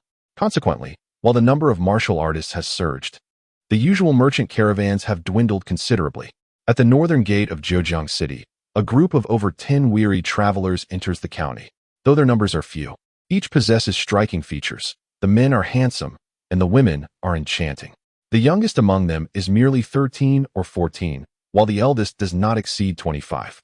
They are adorned in splendid attire, and notably, each wields a long sword that is unmistakably of exceptional quality. Those with even a modicum of experience in the martial realm would recognize that such a group undoubtedly harbors a significant background and considerable stature. Thus, even those adept in the martial arts, who tread the fine line between life and death, chose to keep their distance from this group of youthful boys and girls, aware of their place and refraining from approaching them. Sister Qiuyue, this Zhejiang city is hardly a sanctuary for martial arts. I have never heard of any prominent sect establishing a foothold here. It is most likely that these rumors have been exaggerated. There is probably nothing of great value here. Why have we traveled such a distance? A boy of approximately 15 years of age lamented. It appears that we are surrounded by mediocre warriors, mingling with whom tarnishes the reputation of our Sword God Mountain. With a gentle rap of her sword hilt, a woman appearing to be in her early 20s lightly tapped the boy's head, her expression grave. Little monkey, do not belittle those lesser warriors. Which formidable martial artist did not begin their journey from humble beginnings? If one fails to witness the most brutal and fundamental aspects of the martial world, they shall remain a sheltered flower, incapable of achieving greatness. Initially reprimanding the boy, the woman's tone soon extended to the others around her. You must remember why Sword God Mountain encourages its disciples to descend from the peak to temper their hearts. As sword practitioners, we must wield our blades with precision, not with malice. Otherwise, we serve the sword, rather than the sword serving us. Once we step down the mountain, we should not constantly invoke the name of Sword God Mountain. It is the legacy of our predecessors that commands respect, not your own. Even amidst the assembly of handsome and beautiful disciples of Sword God Mountain, this speaking woman stood out like a crane among chickens. Her brows resembled distant mountains. Her eyes reflected autumn waters. Though unadorned by makeup, she emanated an ethereal aura. Clad in a soft, pale yellow gauze, she appeared akin to a celestial being. The chastised boy dared not retort, merely sticking out his tongue in secret. The others wore expressions of bitterness, casting fierce glances at him. They all understood that while Sister Qiuyue was admirable in every regard, her lectures were relentless. Why did he insist on provoking her? This group consisted of disciples from Sword God Mountain, one of the 5 great sword sects of the world. However, Lu Yi was mistaken. The disciples of Sword God Mountain had not journeyed from the far north with intent. Rather, this particular group had descended the mountain for training, arriving near Zhejiang County. Upon hearing rumors of treasures surfacing in Zhejiang County, their leader, Ren Qiuyue, sought to allow her junior disciples to witness such wonders. As for the treasure hunt, it was of little consequence to the people of Sword God Mountain. Even Ren Qiuyue herself did not believe there to be anything remarkable in Zhejiang County. The Zhejiang Martial Alliance had spies spread throughout the entirety of Zhejiang City. As soon as the disciples of Sword God Mountain entered the city, news of their arrival swiftly reached Lu Yi. Even their conversations along the way were known to him. To serve the sword, or to be served by it. Lu Yi lightly tapped his fingers upon the table, his eyes shimmering with keen insight. After a prolonged silence, he sighed deeply, truly.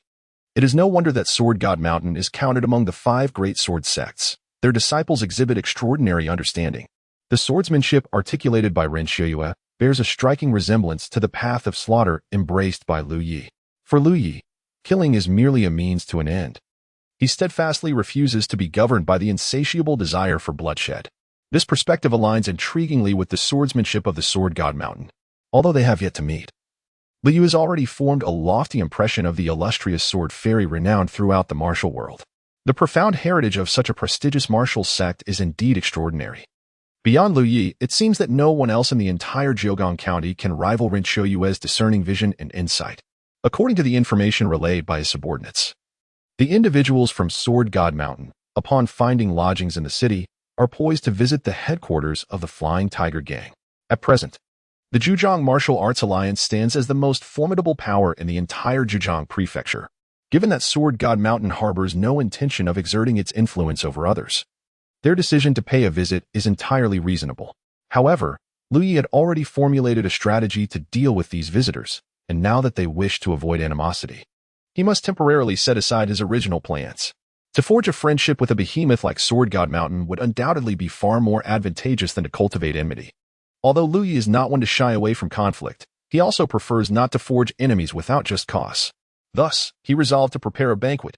Lu Yi decided to abandon his initial scheme of pitting 2 peaches against 3 warriors, and instead extend a warm welcome to the disciples of Sword God Mountain. Yet, before the disciples could arrive, another group made their way to the headquarters of the Flying Tiger Gang. However, these individuals lacked the grandeur characteristic of Sword God Mountain. They were not there to forge friendships. In their eyes, a mere local tyrant from Jiujiang County was unworthy of their acquaintance.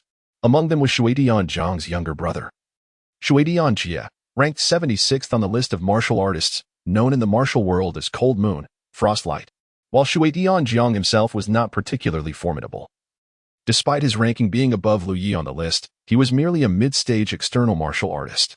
For Lu Yi, who had already transcended to the initial stage of external martial arts, he posed no threat. However, his elder brother was far from ordinary. Shuidian Jie, known as the Spear of Benevolence, was one of the founding members of the 7 Heroes Society and a renowned martial arts master on the Earth ranking. A stomp of his foot could cause the very ground to tremble. The 7 Heroes Society was initially established by 7 individuals, but only 4 of the founders remain to this day: the Blade of Benevolence, Lu Boyan, the Mace of Loyalty, Lu Taiwei, the Sword of Chivalry, Ding Feng, and the Spear of Benevolence, Shuitian Jie. Each of these 4 men was a distinguished martial arts master on the Earth ranking. As the only biological brother of Shuitian Jie, although Shuitian Zhang's skills were not at the pinnacle, few dared to offend him in the martial world. Flying Tiger Gang, summon your leader to welcome our hall master, Shuitian. A retainer, rather than Shuitian Zhang himself, made the proclamation. After delivering the message, the retainer approached Shuitian Jiang with a sycophantic demeanor, saying, "Hall Master, your personal visit has granted them an immense honor. Surely, they will not fail to recognize such generosity." Humph, a mere Zhejiang County has established a martial alliance? They truly overrate themselves. With a look of disdain, Shuitian Jiang snorted. Were it not for my elder brother's insistence that I cultivate relationships with the smaller factions of the martial world, would I need to come here personally? Indeed, Hall Master, your status demands such humility, which is a great favor to the Flying Tiger Gang, they extolled. What was the identity of the Hall Master? He was none other than the younger brother of the Water Master of the 7 Heroes Society, a prominent branch leader. It was said that the Water Master was on the verge of reaching the true fire refinement of the nascent soul realm, and it was not beyond possibility for him to become an unparalleled Grandmaster listed among the heavenly ranks in the future. The entourage continued to flatter Shuidian Jiang, oblivious to the increasingly grim expression on his face. Initially, everyone believed that a mere Flying Tiger Gang, with Shuitian Zhang's stature personally visiting, would certainly elicit their leader's enthusiastic reception. However, to their surprise, after waiting for quite some time, only a servant emerged.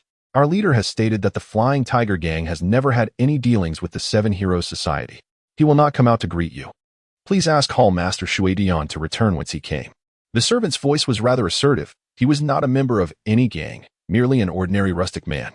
He was unaware of the so-called 7 Heroes or the Water Master, only knowing that throughout the entire Zhejiang prefecture, no one dared to disrespect their own gang leader. The words of the man struck Shui Tianjiang's face like a resounding slap. His expression darkened further, and the crowd, who had just been extolling him, fell silent.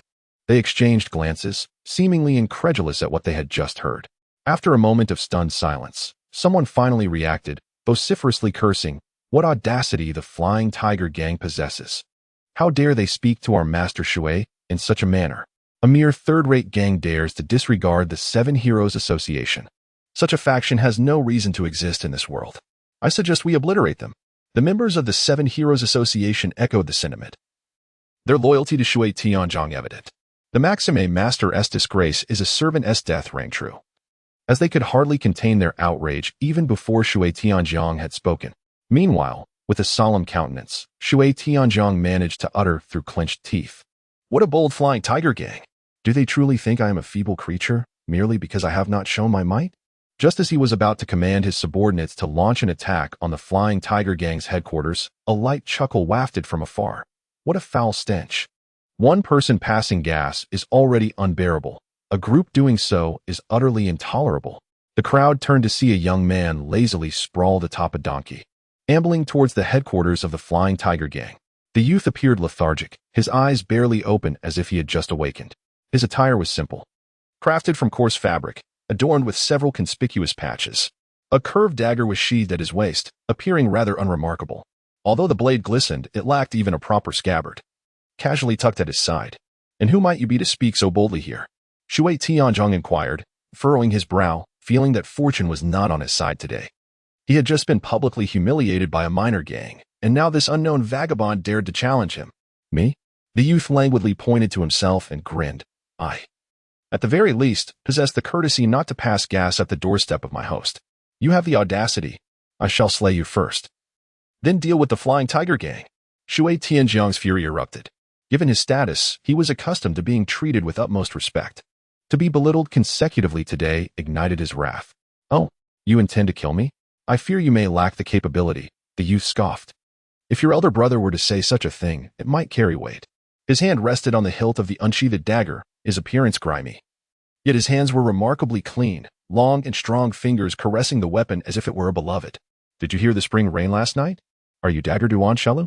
At that moment, a voice from within the Seven Heroes Association spoke up, a white-haired elder standing inconspicuously among the crowd. In the past, during the gathering of the Seven Heroes, when everyone was showering flattery upon Shui Tianjiang, this elderly man remained notably silent. However, as soon as he spoke, all eyes turned towards him. Even Shui Tianjiang offered a slight nod in acknowledgement. Clearly, the identity of this elder was far from ordinary. With his words, the crowd's attention shifted once more to the curved dagger at the young man's waist. While the dagger appeared unremarkable and lacked the qualities of a legendary weapon, it bore an inscription that read, "Xiao Lu listened to the spring rain in a single night." This inscription signified the identity of the dagger's owner. Throughout the realm, only one individual possessed such a blade.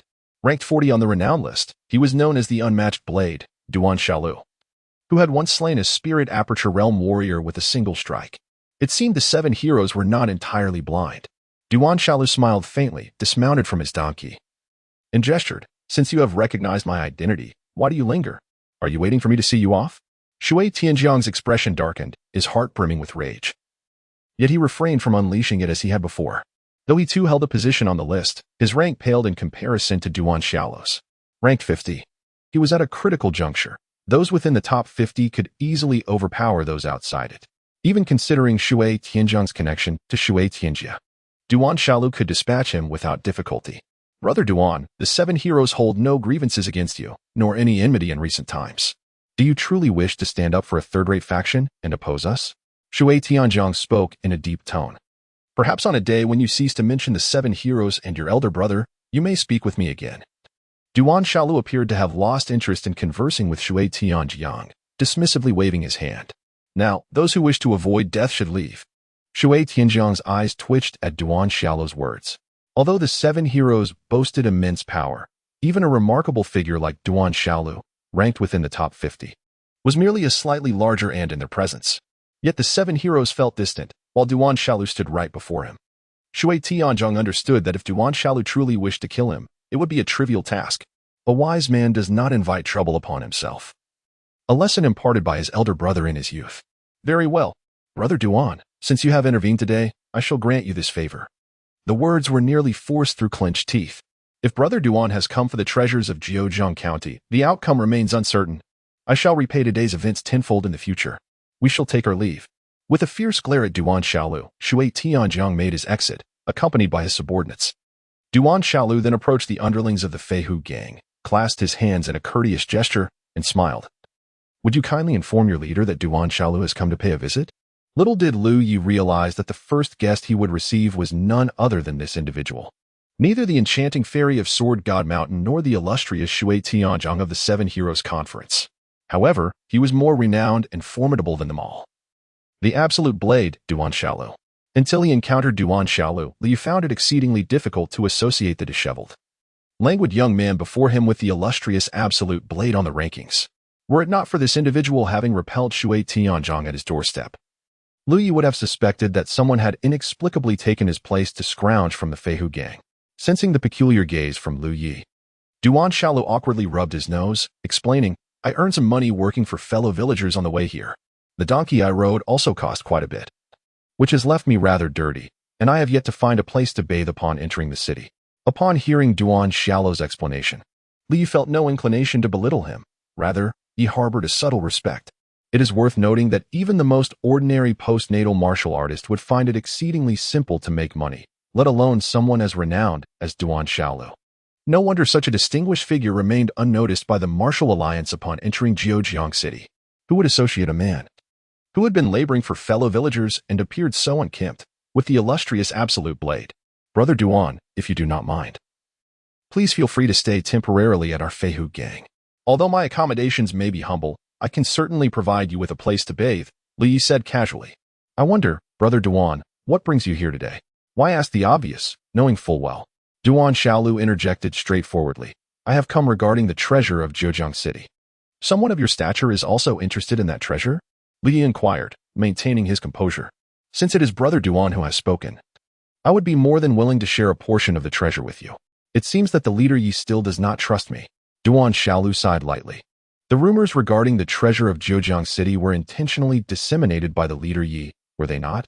That so-called treasure phenomenon was likely orchestrated by him as well, was it not? Upon hearing this, a glimmer of sharpness flickered in Lu Ye's eyes, a hint of menace passing through his expression. Yet his demeanor remained unchanged. I do not comprehend what Brother Duan is implying. Duan Xiaolu shook his head in resignation, finally retrieving a sheepskin map from his bosom. This map, I believe, is quite familiar to the leader Yi? The map in Duan Xiaolu's hand bore at least an 80% resemblance to the one Lu Yi had obtained from the Lin family. Upon seeing this map, Li realized he could no longer feign ignorance. Brother Duan, are you a descendant of the Mu family? Lu Yu asked in a low voice. The map left by Mu Yu originally consisted of 3 copies, one for the Lin family, one for his descendants, and one scattered across the world. The difficulty of gathering the scattered pieces was too great to consider. Hence, the map in Duan Xiaolu's possession was likely the one originally bequeathed to Mu Yu's descendants. No, but I have a friend who is a descendant of the Jiuzhang king. Duan Xiaolu sighed and retrieved an urn. I had once promised him that I would inter his remains in our ancestral burial ground, acknowledging our lineage. However, in the 5 years since, I have visited Jiuzhang City numerous times without discovering a method to access the underground palace. Now, with Yi Bangzhu proclaiming the treasures of the underground palace, I cannot help but wonder if he has indeed found a way to unlock it. In honoring a deceased friend's promise, I have made several journeys to Jiuzhang City, which attests to my steadfastness. Indeed, I possess a means to enter the underground palace. In the presence of the true, I speak no falsehood. Since Duan Xiaolu has seen through my ruse, I shall not feign pretense any longer. Nodded Lu Yi as he stated, but why should I share this method with Brother Duan? Thus, my intention here is to collaborate with Yi Bangzhu. Duan Xiaolu responded directly, I shall not claim any of the treasures within the underground palace. My sole desire is to lay my dear friend's remains to rest within its confines. In exchange, I am willing to assist Yi Bangzhu in dealing with the Seven Heroes Society. I have never been fond of alliances. Liu shook his head. While I appreciate Brother Duan's intervention today, even without your assistance, I have my own means to handle the Seven Heroes Society. Although Lu Yi held a favorable impression of Duan Xiaolu, he understood that one cannot fully know another's heart. He was wary of placing too much trust in someone he had only recently met. He has always relied solely on his own fists and blades. Yi Bangzhu underestimates the Seven Heroes Society. Although Shui Tianjiang may lack talent, he is the only brother of Shui Tianjia, surrounded by capable individuals. Duan Xiaolu sighed. Are you aware of the identity of the elder by Shui Tianjiang's side? Before Lu Yi could respond, Duan Xiaolu continued. The eight-armed divine sword, Dongfang Bai, was once a half-step martial arts master, attaining the unity of heaven and man. At this juncture, a flicker of apprehension crossed Duan Xiaolu's gaze. Dispelling his earlier lethargy, though Shui Tianjia shattered his top 3 flowers and reduced his 5 energies, causing his realm to regress to the spirit aperture realm. He remains a former half-step master. Even I may not be able to contend with him. Had Duan Xiaolu not mentioned it, Li would have remained unaware of such a formidable figure by Shui Tianjiang's side. The eight-armed divine sword, Dongfang Bai, has been in seclusion for nearly 2 decades. So it is quite normal for the subordinates of the Jiuzhang Martial Alliance to have failed to uncover his whereabouts. Cooperation yields mutual benefit, while division results in mutual demise. I urge Yi Bangzhu to deliberate carefully. Duan Xiaolu fixed his intense gaze upon Lu Yi. I swear by my absolute blade that I shall bury only the remains and claim no treasures. Ultimately, after considerable contemplation, Lu Yi acquiesced to Duan Xiaolu's request for collaboration. Primarily, Lu Yi held a favorable impression of Duan Xiaolu. With centuries of life experience, he could discern deceit with a mere glance. However, from Duan Xiaolu, he perceived no trace of treachery or ulterior motives. Lu Yi deemed him a worthy companion. Furthermore, Duan Xiaolu's own formidable abilities warranted his eligibility to engage in such negotiations with Lu Yi. Once their plans were established, Duan Xiaolu took up temporary residence at the headquarters of the Flying Tiger Gang. Yet, he exhibited peculiar habits, opting for the most basic sustenance and the most modest accommodations. He consistently paid his lodging and meal expenses to Lu Yi's subordinates at market rates. Although he appeared to harbor desires for opulent living and gourmet cuisine, he would often sigh upon inspecting his purse and ultimately choose to forego such indulgences. After attending to Duan Xiaolu, Liu welcomed the members of the Sword God Mountain.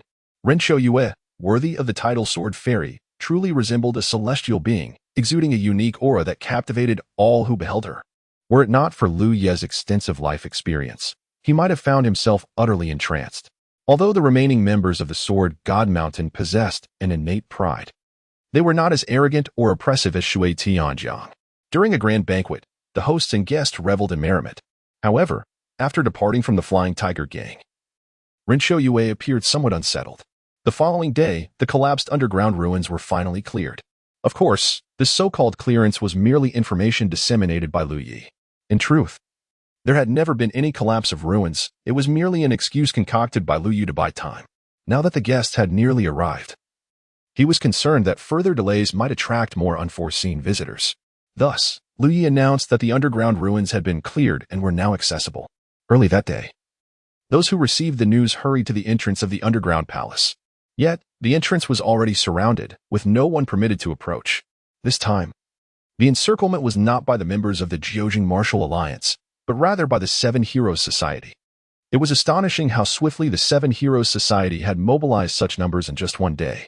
Standing beside Lu Yi, Duan Xiaolu could not help but exclaim, "Indeed, it is advantageous to be sheltered by a mighty tree." Lu Yi, however, remained unfazed, sneering, "The more they come, the more will perish. If they seek death, even divine intervention cannot save them." Aware of Lu Yi's plans, Duan Xiaolu sighed. "Leader Yi, you have certainly made a mortal enemy of the Seven Heroes Society.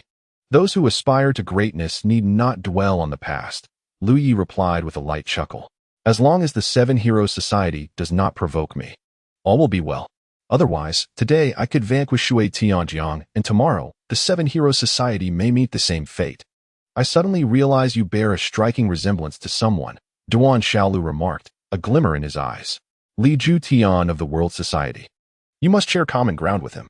As they conversed, they approached the entrance to the underground palace but were halted by the members of the Seven Heroes Society.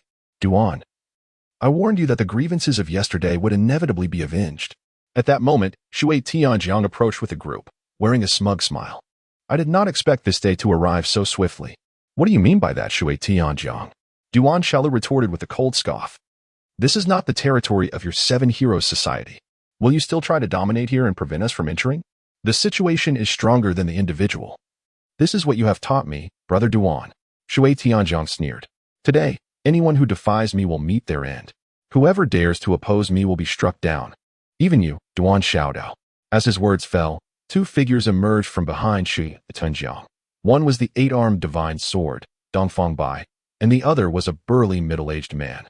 Duan Xiaolu, long time no see. The middle-aged man fixed his gaze on Duan Xiaolu. If you wish to avoid death, do not oppose the Seven Heroes Society. Pei Feng. Duan Xiaolu furrowed his brow slightly. He recognized him as one of Shui Tianzhong's inner disciples, who had been on the ranking list 5 years ago. Having aged out of the rankings, he was likely at the spiritual aperture realm now. It is evident that Duan Xiaolu is acquainted with Pei Feng, merely elucidating this to the nearby Lu Yeting. Yet another practitioner at the spirit aperture realm. Indeed, the Seven Heroes Guild boasts formidable strength. Were it not for the alliance with Duan Xiaolu, Lu Yi alone would undoubtedly find it quite arduous to subdue two warriors of the spirit aperture realm. From the tone of Duan Xiaolu, Lu Yi could discern that although he held considerable respect for martial artists of the spirit aperture realm, he exhibited no sign of retreat. This indicated that martial artists of the spirit aperture realm still fell within his capacity to deal with. In the arena, Shui Tianzhong emanated an unparalleled aura, surveying the crowd with an imposing presence. At that moment, he appeared to share a resemblance with his brother.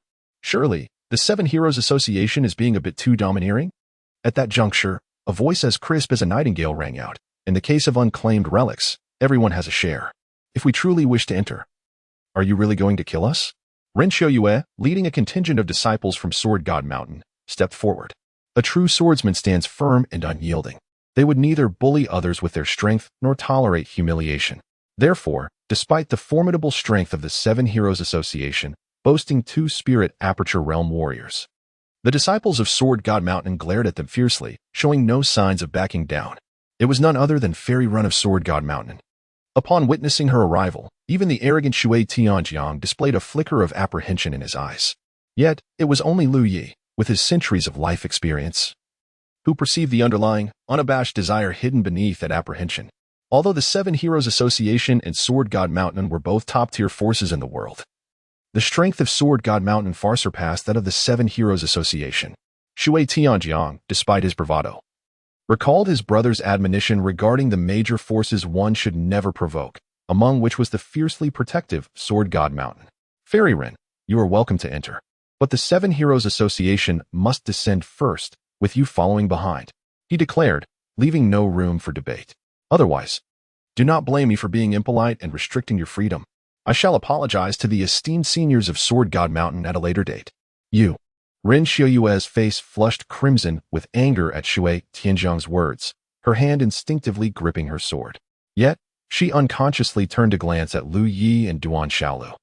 To her surprise, the two seemed unfazed, one calm and composed, the other appearing languid, showing no dissatisfaction towards Shui Tianzhong's arrogance, nor any inclination to unite with Sword God Mountain against the Seven Heroes Association. Initially fuming, Ren Xiuyue quickly regained her composure upon observing their demeanor. She then charmingly inquired, Leader Yi, as the local lord of Jiujiang County, what are your thoughts on this matter? This girl is indeed exceptionally perceptive. Lu Yi couldn't help but chuckle inwardly. When Ren Xiuyue visited previously, he had taken a liking to her. Coming from such a powerful background yet not resorting to oppression, such a character is indeed rare. Thus, he had subtly advised her to exercise caution within the underground palace. Little did he expect she would awaken to the situation so swiftly. As Ren Xiuyue posed her question, the surrounding wandering martial artists turned their gazes toward Lu Yi. At this moment, only the combined forces of the Sword God Mountain and the Zhujiang Martial Alliance could stand against the formidable Seven Heroes Society. Should animosity arise between the two factions, or even escalate to conflict, there would be an opportunity for them to capitalize on the chaos. Otherwise, with the Seven Heroes Society dominating, there would be no chance for these wandering martial artists to seize any treasures. Although Lu Yi harbored a certain fondness for Ren Xiuyue, he could not divulge any substantial information. He merely replied nonchalantly, in this world, it is the might of one's fist that dictates reason. The Seven Heroes Society is powerful, and I cannot oppose their descent. The wandering martial artists around him displayed expressions of disappointment upon hearing his words. They had not anticipated that the recently renowned leader of the Zhejiang Martial Alliance would be so averse to confrontation. Merely a decorative pillow. Pleasing to the eye, but lacking in substance. Shui Tianzhong also let out a cold chuckle and bowed slightly to Ren Shua, saying, "Fairy Run, I shall take my leave." With that, he led the members of the Seven Heroes Society into the underground. Once all members of the Seven Heroes Society had descended, coupled with Lu Ye's deliberate display of weakness, the crowd began to regard the Zhejiang Martial Alliance with growing disdain. Suddenly, someone in the throng shouted, "The Seven Heroes Society has gone down. Let us hasten our descent. If the Seven Heroes Society feasted, perhaps we could at least savor the broth. If we delay, we might miss even that." Thereafter, the crowd surged forward, eager to descend into the depths below.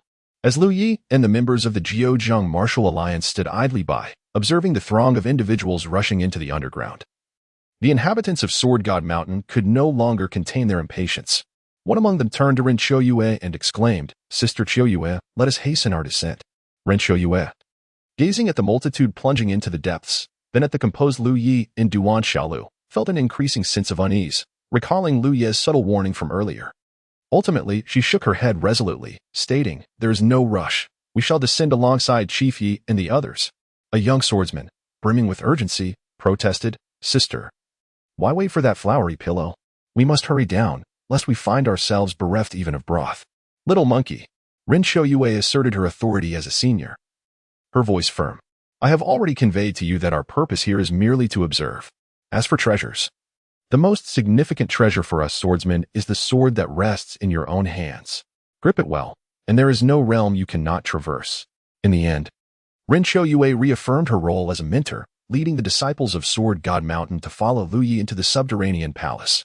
At the forefront, the members of the Seven Heroes Guild recognized the stone steps leading underground as the handiwork of no ordinary individual. The treasures buried below were likely extraordinary.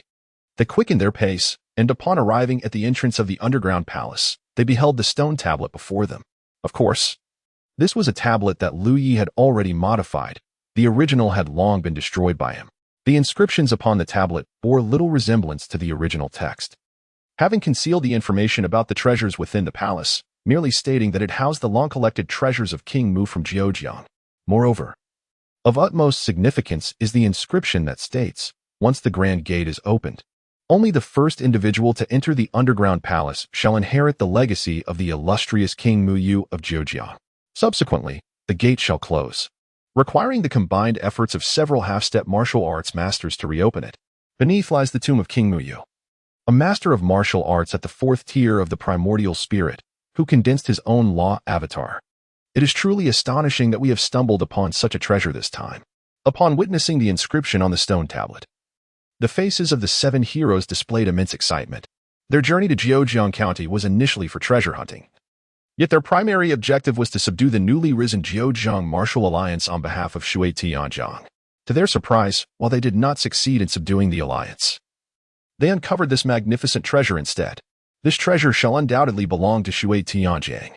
Shui Tianzhong's countenance also revealed a fervent expression. "Securing the relic of a great martial arts master will surely earn me my elder brother's admiration." At this juncture, the wandering martial artists descended to the underground, and despite their haste, they were not significantly slower than the members of the Seven Heroes Society. To their astonishment, they had stumbled upon the relics left behind by the legendary king of Zhejiang. This was no ordinary relic. It was the very tomb of the king of Zhejiang. Perhaps the martial legacy of his entire life awaited within. They resolved to compete fiercely against the Seven Heroes Society, who cared about the so-called top-tier forces. If they were to obtain the king's treasured inheritance, they might one day ascend to the rank of unparalleled martial grandmasters and secure a place on the celestial rankings. Would they then fear the Seven Heroes Society? Throughout history, treasures have stirred the hearts of men, especially those of such immense value. This was a treasure left by a martial grandmaster, capable of inciting desperation in any soul. The wandering martial artists, their eyes ablaze with desire, cast aside thoughts of the Seven Heroes Society and any supreme martial powers.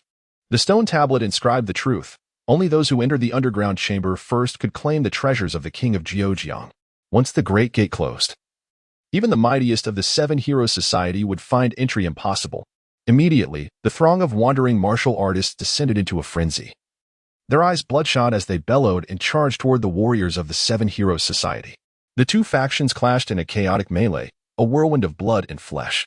In the midst of this pandemonium, few noticed that the most vocal instigators, who had previously stirred the pot with fervor, now cowered at the back when the fighting commenced.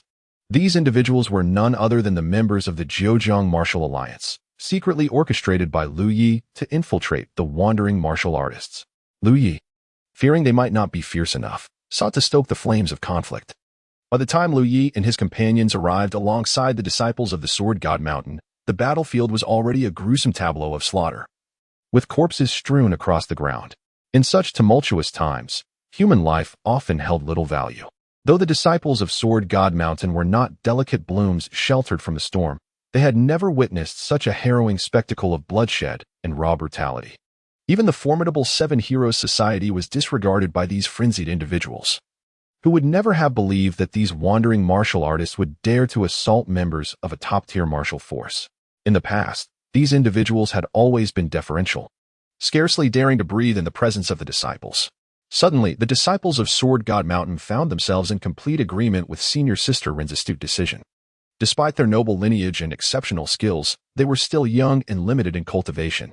In such chaotic circumstances, their safety was far from guaranteed. This was the reality of the martial world. Ren Qiuyue sighed softly, casting a contemplative glance at Lu Yi. Even the most renowned heroes could fall to the hands of nameless underlings if they were blinded by arrogance.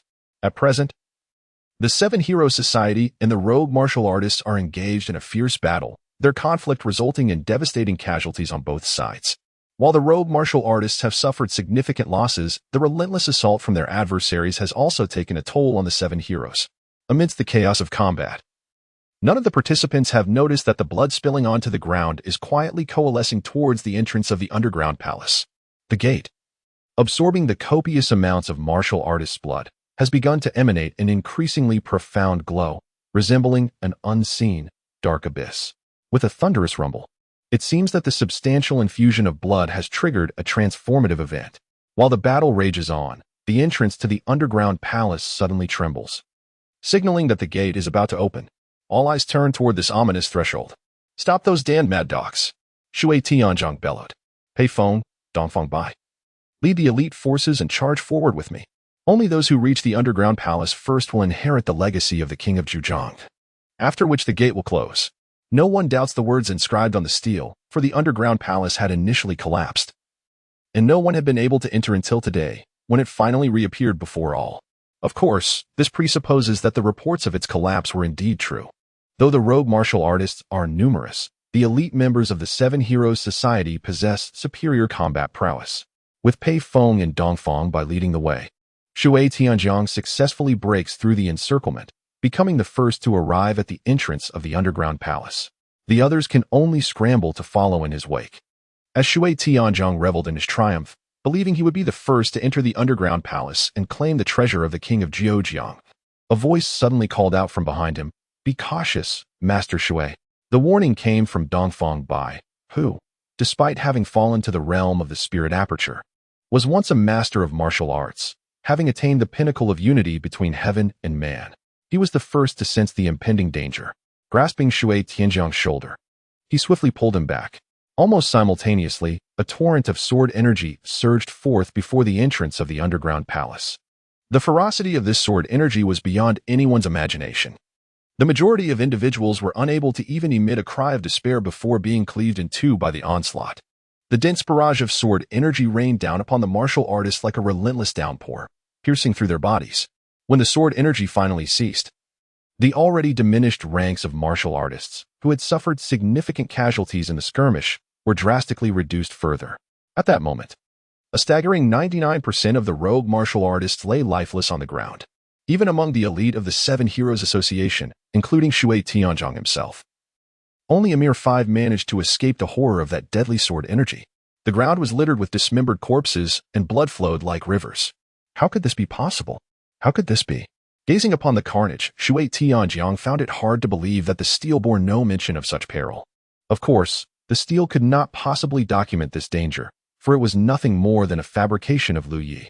Just as Shui Tianzhong had narrowly evaded death, 2 beams of light, akin to shooting stars, hurtled towards him, one a flash of sword light, the other a gleam of blade light.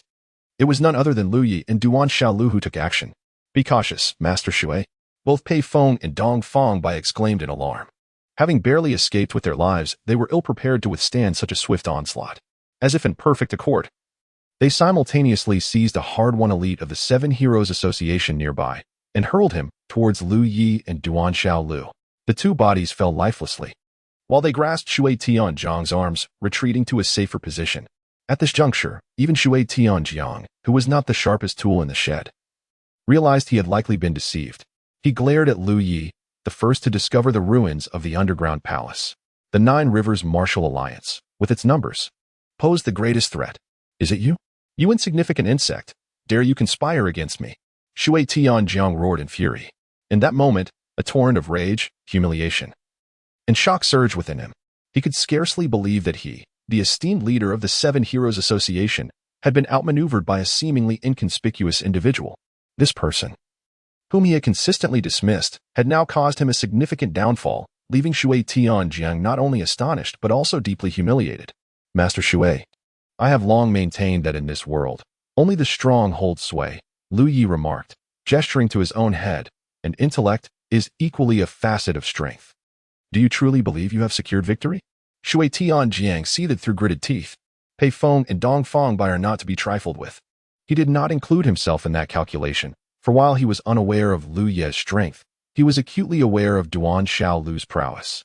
He was certainly no match for Duan Xiaolu and would not allow his anger to cloud his judgment in a reckless confrontation with such an adversary.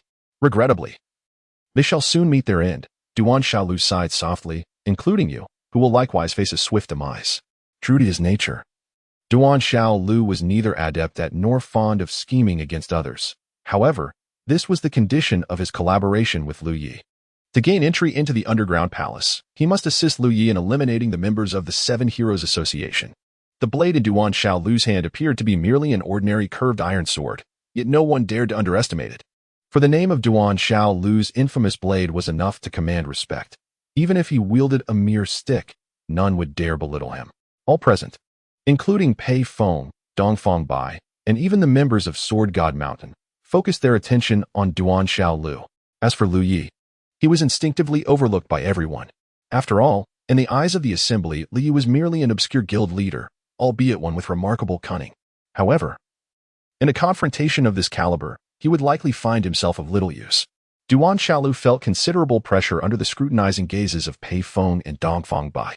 Despite his unwavering confidence, he could not fathom being able to contend with a former half-step master and a renowned figure on the human rankings simultaneously.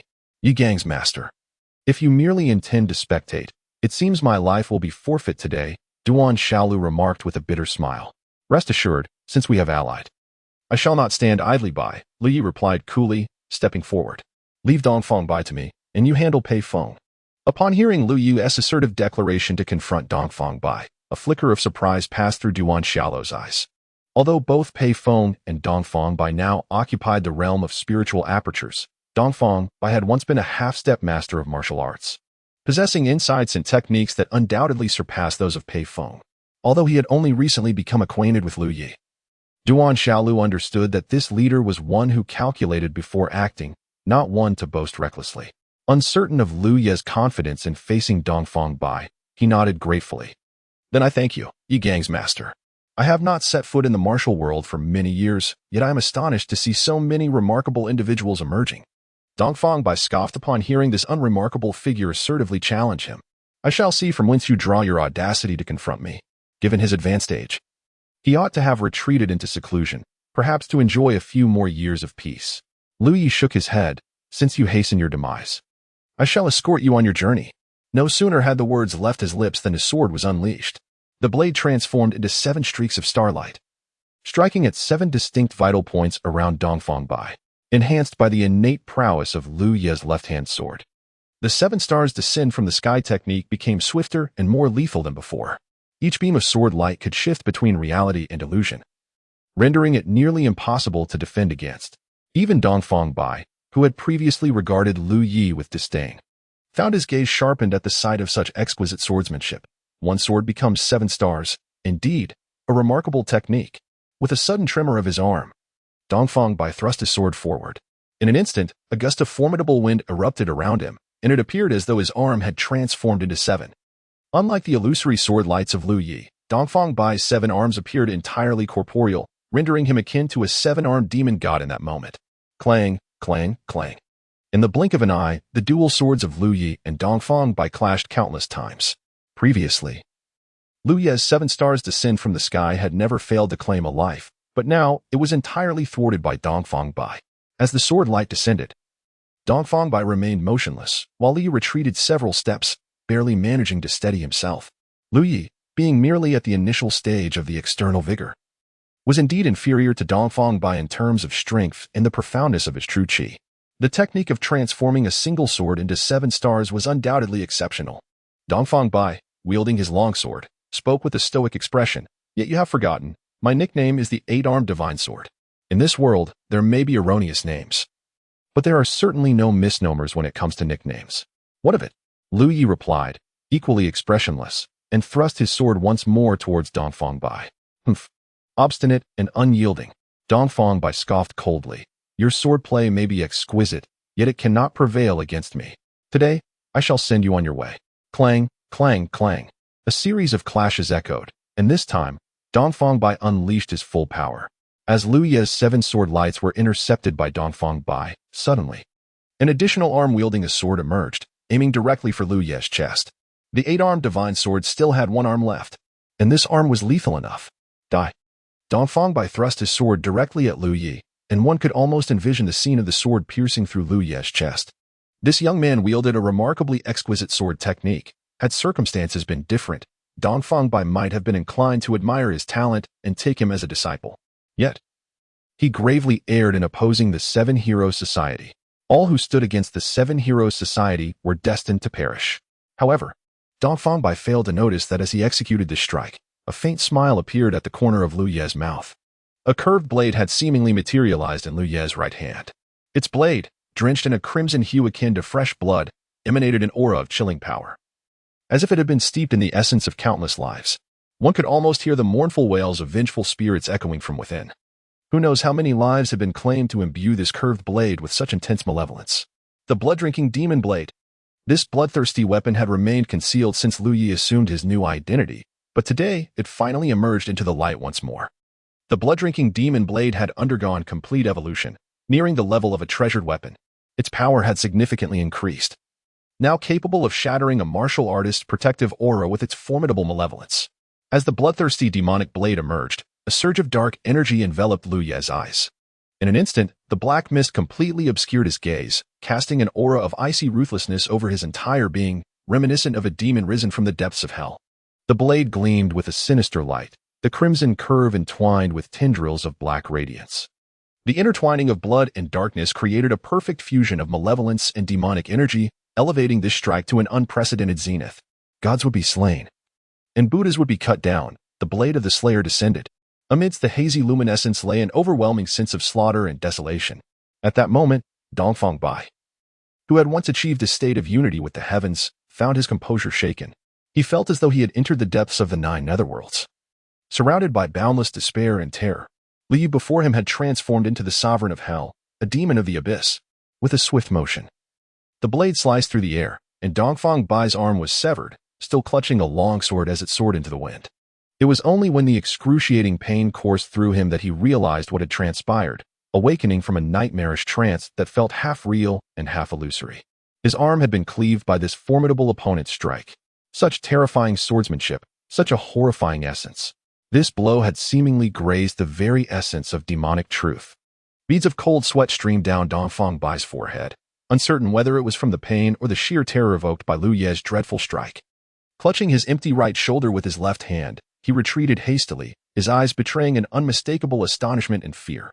As Lu Yi stood still, the dark aura in his eyes gradually dissipated.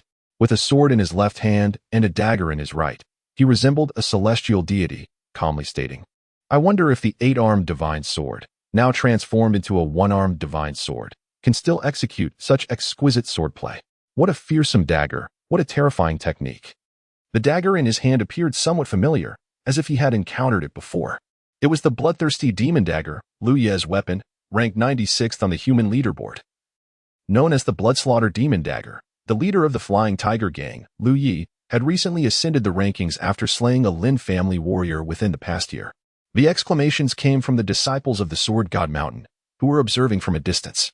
These young individuals frequently engaged in discussions about the emergence of new figures in the martial world and the breakthroughs of various talents. They eagerly followed each update of the leaderboard. Thus, although Lu Ye's rank was relatively low, he was well known among these youths, who quickly recognized his identity. Of course, since Lu Ye had drawn the bloodthirsty demon dagger, he had no intention of concealing his identity. Being recognized posed no concern for him. Standing firm, with his sword in the left hand and dagger in the right, he cast a cold gaze toward Dongfang Bai, who was not far away. As Lu Ye had remarked, the transformation of the 8-armed divine sword into a 1-armed divine sword was nothing to fear. For a martial artist like Dongfang Bai, losing an arm would result in at least a 50% reduction in combat capability. Although his mastery remained, the loss of his dominant sword hand rendered him incapable of demonstrating the might of the 8-armed divine sword. He lacked Lu Ye's innate talent for wielding a sword with his left hand. At this moment, Dongfang Bai clutched the stump of his severed arm, his face pale from the significant loss of blood. He could hardly believe it. Despite having spent his days catching sparrows, he had been blinded by one. Regret consumed him. Had he been more vigilant, he would not have been so caught off guard by Lu Ye's sudden strike. Though that blow was indeed terrifying, Dongfang Bai was a former half-step martial arts master. Had he not been unsettled by the blade's intent, he would not have succumbed to such a pitiful fate of having his arm severed. It was understandable that Dongfang Bai had been completely unprepared. Who would suspect that a swordsman of remarkable skill with his left hand could wield an even more formidable dagger? Misjudgment comes with a price.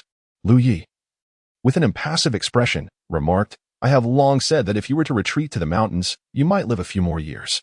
However, on this day next year, it is likely to be your death anniversary. Do you wish to kill me? I fear you may not be capable of it. Despite the dire situation, Dongfang Bai, a former half-step master, maintained his composure and would not easily concede or beg for mercy. Oh, are you still waiting for your reinforcements? Lu Ye cast a glance into the distance, a faint smile appearing on his lips. I fear your allies may not come to your aid after all. As Lu Ye severed Dongfang Bai's arm with a single stroke, the battle between Duan Xiaolu and Pei Feng had already reached its conclusion. Pei Feng, a disciple of the gracious spear Shui Tianjie, wielded a formidable silver spear of considerable length. With each thrust, the spear moved like a dragon, creating a fierce wind.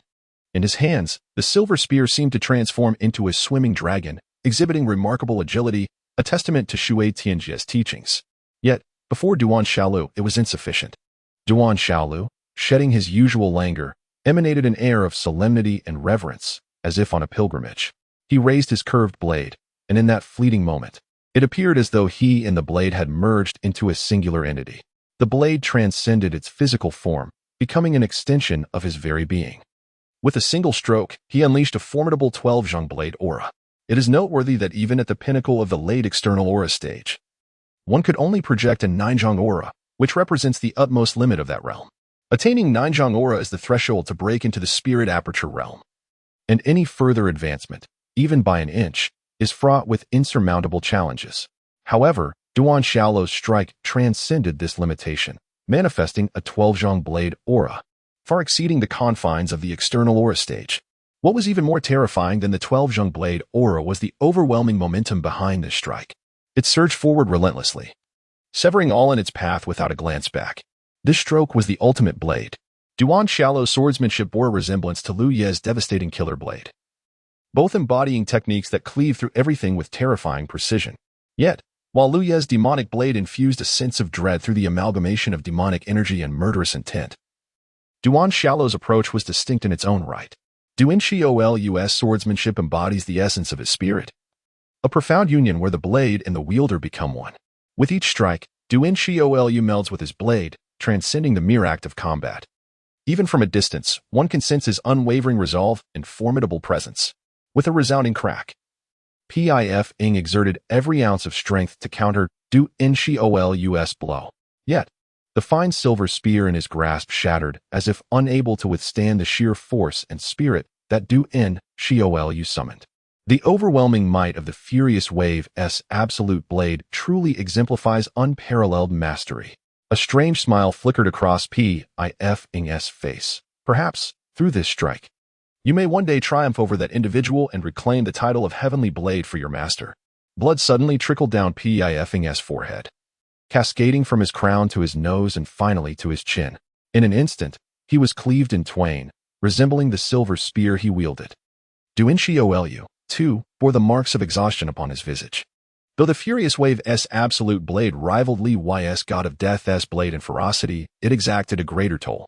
This strike drained not only a vast reservoir of Du-in-Xiolu's spirit, but also nearly depleted his internal vital energy, allowing for the manifestation of a terrifying 12Zh blade aura. Despite the tremendous exertion, Du-in-Xiolu summoned the strength to approach Li Y. For warriors of their caliber, even without deliberate observation, the unfolding events around them were unmistakable. He had keenly sensed the moment Li Y severed DNGF's arm, feeling the immense pressure emanating from the formidable swordplay. Bloodthirsty demonic blade, Li Y. Du-in-Xiolu cast a sidelong glance at the crimson curved blade in Li Y's right hand, a bittersweet smile gracing his lips. Master Y, your concealment is truly profound, even deceiving me. In the realm of the Jianghu, one must tread with utmost caution. Li Y, with an impassive expression, replied, I have many enemies, thus, I cannot afford to reveal my identity lightly. Du-in-Xiolu had no intention of pressing the matter further. For now, he and Li Y remained allies. Nodding gently, he turned his gaze toward DNGFbi, who was left with but one arm. With a sigh, he addressed him, Senior DNGF, you are a figure of great renown, once a half-step master. The toll of death today has already been significant. If you would consider retreating and returning to seclusion in the mountains, I will plead with Master Y on your behalf and afford you a chance at life.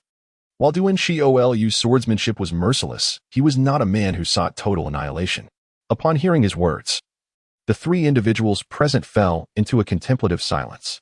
DNGFbi appeared to weigh the pros and cons, while Li Y, who typically endorsed a ruthless approach, found it fitting to grant Du-in-Xiolu this favor. After all, with one arm severed, DNGFbi posed no future threat. As for silencing him permanently, that would require the complete eradication of the disciples from Sword God Mountain. Otherwise, the news of his scheming against the 7 heroes will inevitably spread. As Dongfang Bai remained silent, a sudden, strange cry echoed from not far behind him. Dongfang Bai, you were once a formidable half-step master. You cannot surrender to those two. If you abandon me, even if you escape today, my brother will not let you off. This voice undoubtedly belonged to Shui Tianjiang. He could be deemed the most unfortunate among those ensnared in today's schemes. Originally, as the esteemed leader of the 7 Heroes Society, commanding a strong and robust following, he had set out with great ambition to seize the treasures of the Zhujiang royal tomb.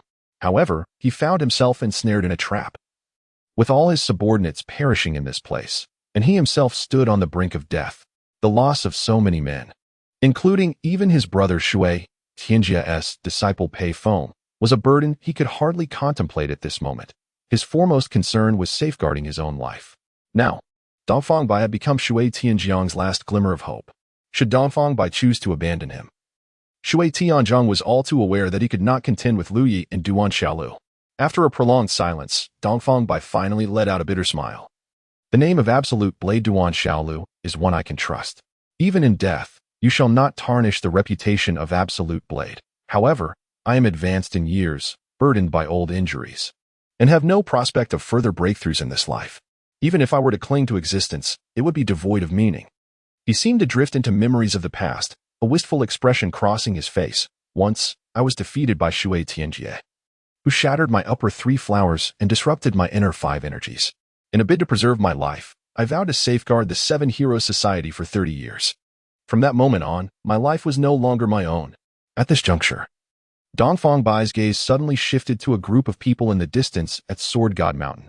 Are you, Sword God Mountain, also choosing to stand against the 7 Heroes Society, aiding those two in dealing with me and Master Shui?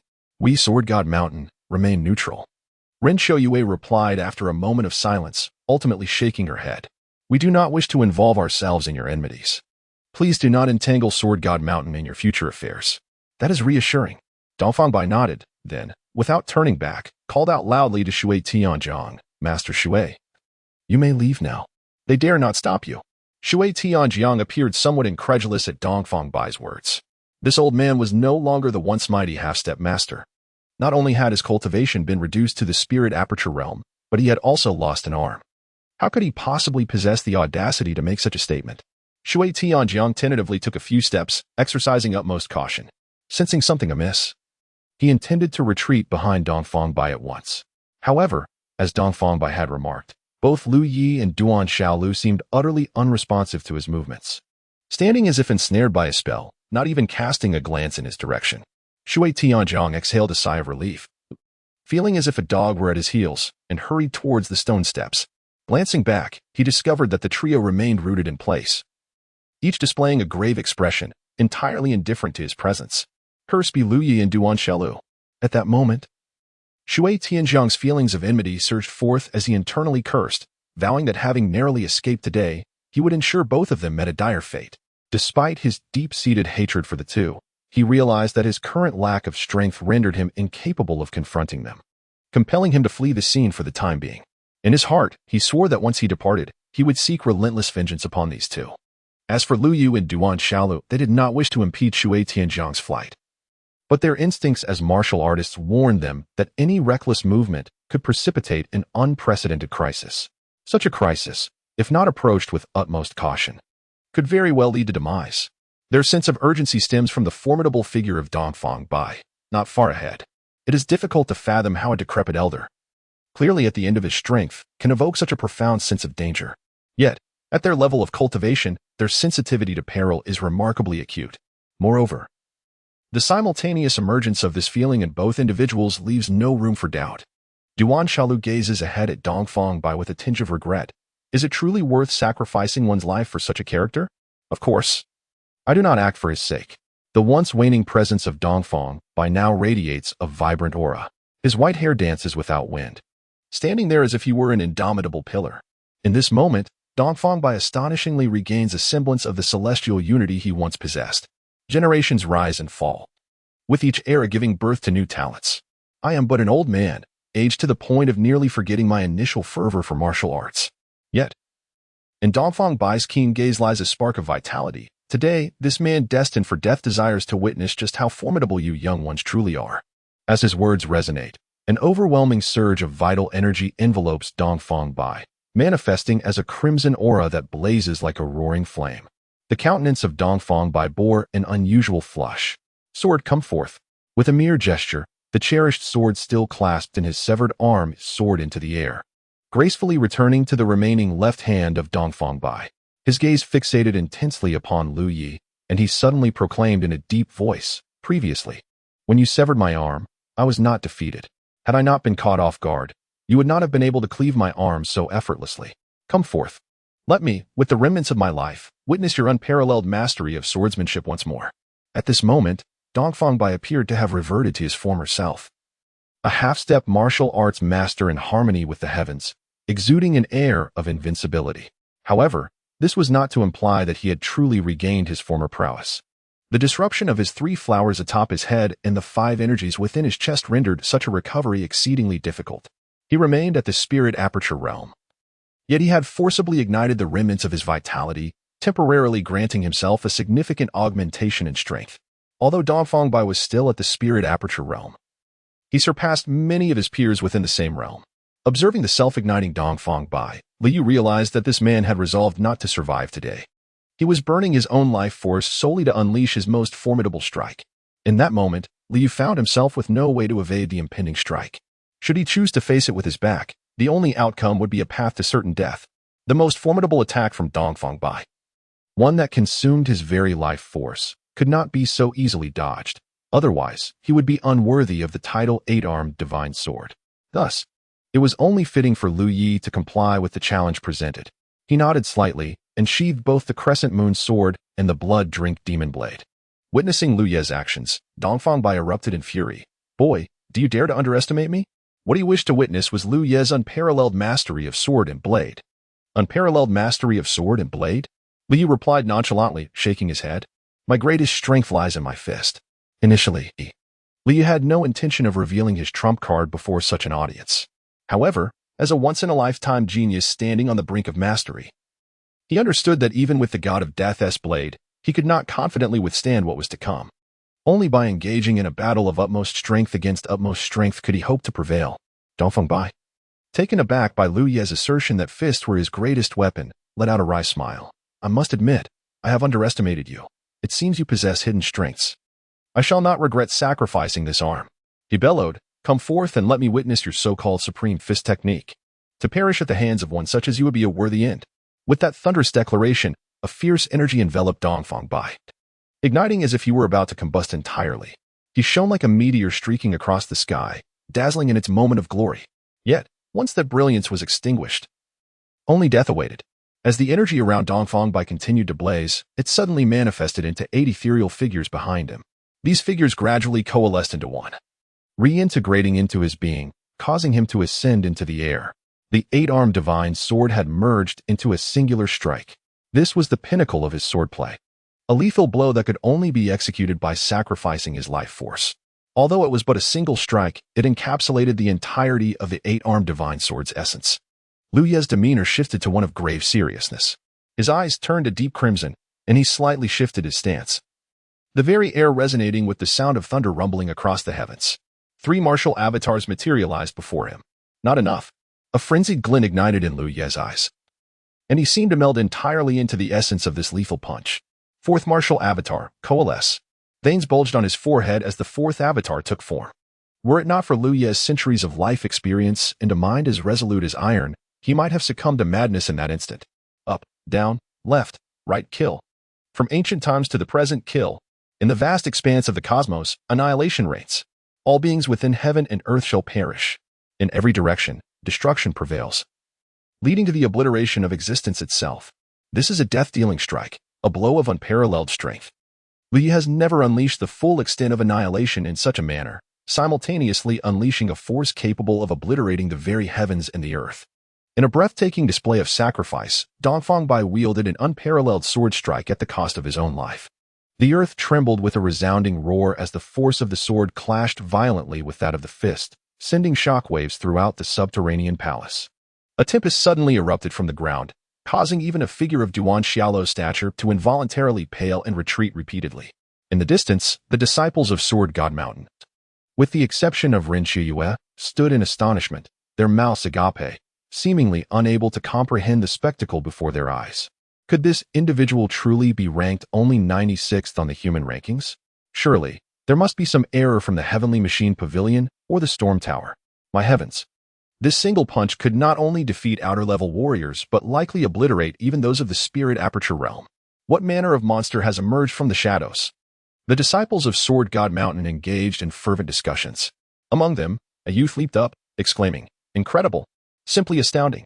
This Lu Yi not only outsmarted the 7 Heroes Association, but also valiantly contended against a half-step master who had once attained the realm of unity with the heavens. He is truly my idol. Immediately, someone beside him scoffed, "Little monkey, isn't your idol the senior brother?" The senior brother, of course, is formidable in his own right. The youth, feeling slightly embarrassed, scratched his head and admitted, however, he is far beyond our reach. My future aspiration is to become like the blood-killing demon blade Lu Yu. Little monkey, refrain from prattling, Ren Shiyue admonished. Tapping the youth's head with the hilt of her sword, her gaze unwaveringly fixed on the eye of the storm. The victor shall soon be determined. The turbulent energy at the center of the storm gradually subsided. Dongfang Bai and Lu Yi stood facing each other, separated by several paces, utterly still. The crimson light in Lu Ye's eyes had dissipated. Although the side effects of the 10 directions of slaughter were immense, they had yet to affect his composure. On Lu Ye's shoulder, a gaping wound oozed blood incessantly. The 8-armed divine sword was indeed not merely a name of renown. Even Lu Yi had to concede this truth.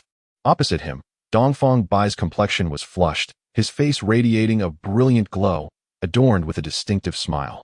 I began my swordsmanship at the tender age of 8, mastering it over the course of a decade. I have roamed the martial world for 50 years, establishing a formidable reputation. 15 years ago, I was defeated by Shui Tianjie, and all the decades of cultivation were lost in an instant. As he spoke, Dongfang Bai's visage shifted from a rosy hue to a pallid shade, yet his smile only grew more pronounced. I never anticipated that in my lifetime, I would face such a devastating defeat once more. However, this time, I accept my loss with grace. Truly, it is the supreme fist technique. To perish under such mastery is no shame. Ha ha ha. My demise is not in vain. His laughter abruptly ceased, replaced by a cacophony of cracking bones echoing from his entire being. It was revealed that under Lu Ye's formidable punch, All the bones in Dongfang Bai's body had been shattered. Even without igniting his own life force, survival would have been a near impossibility. Nevertheless, the eight-armed divine sword was not merely a name of empty renown. With a strike fueled by his life essence, Dongfang Bai had also inflicted injury upon Lu Yi. While such wounds were trivial in light of Lu Ye's physical prowess and the terrifying recuperative abilities bestowed by the Changchun technique. That single sword strike earned Dongfang Bai Lu Ye's respect. He was a true warrior and should not be left to rot in the wilderness. As Lu Yi gazed upon the fallen form of Dongfang Bai, he turned a glance at Duan Xiaolu, who had retreated to a distance, and sighed, "Brother Duan, when you inter the remains of our friend, please ensure to lay this man to rest as well." Certainly. Dongfang Bai was indeed a master of martial arts and deserves not to be left exposed in the wild. Duan Xiaolu approached slowly, regarding Lu Yi with the eyes of one who beholds a marvel. "Lu Yi, you are truly a hidden gem. Who would have thought that beyond your dual mastery of blade and sword, your prowess in fist techniques is equally formidable? I am beginning to suspect that you are a reincarnation of an ancient immortal. One's energy is always finite. For instance, Duan Xiaolu, having achieved such mastery in swordplay at his age, is a genius among geniuses, having dedicated countless hours of sweat and toil to his craft. Aside from his unparalleled mastery of both sword and blade, Lu Yi's prowess in martial arts is nothing short of extraordinary. One might attribute such skill to an ancient being who has lived for centuries, yet he is barely 20. This revelation has left Duan Xiaolu, who prides himself on his own exceptional talent, feeling quite disheartened. Could it be that Lu Yi has been honing his martial skills since birth? Or is he truly a reincarnation of an immortal? Lu Yi offered a slight smile, choosing not to respond to Duan Xiaolu's inquiry. With the aid of his simulator, he could not only master the three arts of sword, blade, and fist, but could also excel in all 18 weapons if he so desired. The esteemed Dongfang Bai, once a figure on the cusp of mastery, proved to be a formidable opponent. Even with all my efforts, I narrowly triumphed by a mere move. Lu Yi subtly shifted the conversation, casting a glance at Duan Xiaolu. "Given my current state, Brother Duan, should you wish, the treasures of the Nine Rivers King's tomb could all be yours." This statement was delivered with a blend of sincerity and jest, for he had indeed expended his own strength while employing the technique of 10 directions kill. At this moment, he was unable to wield his internal energy. However, he had discreetly exchanged for a restorative elixir from the simulator, allowing him to retain a measure of strength should Duan Xiaolu suddenly turn against him. Fortunately, Lu Yi had not misjudged his companion. Upon hearing Lu Yi's words, Duan Xiaolu straightened his expression and replied, "Brother Lu, do you take me for someone of dubious character? I have vowed only to bury the remains of my fallen friends and shall not lay eyes on the treasures within the Nine Rivers King's tomb." A smile graced Lu Yi's face as he responded, "Brother Duan, I have seldom had friends. From this day forth, let us be friends." The two clasped hands in mutual laughter, then turned their gazes towards the gathered members of the Sword God Mountain. "We disciples of Sword God Mountain have come merely to broaden our horizons. Now that there is nothing more to behold, we shall take our leave," announced Ren Xiuyue, her voice melodious as a nightingale. She cast a lingering glance at Lu Yi, hesitating for a moment before speaking. "Today, Shui Tianjiang has escaped with his life. He will not let this matter rest. Do take care in the future." Despite the treasures of the Nine Rivers King's South Tomb being tantalizingly close, the disciples of Sword God Mountain seemed to harbor little longing or regret. On the contrary, they felt immense satisfaction from witnessing such a fierce battle. Excitement evident on each of their faces. One young man, standing at a distance, waved energetically at Lu Yi, exclaiming, "Idol, my name is Ho Qin Jun.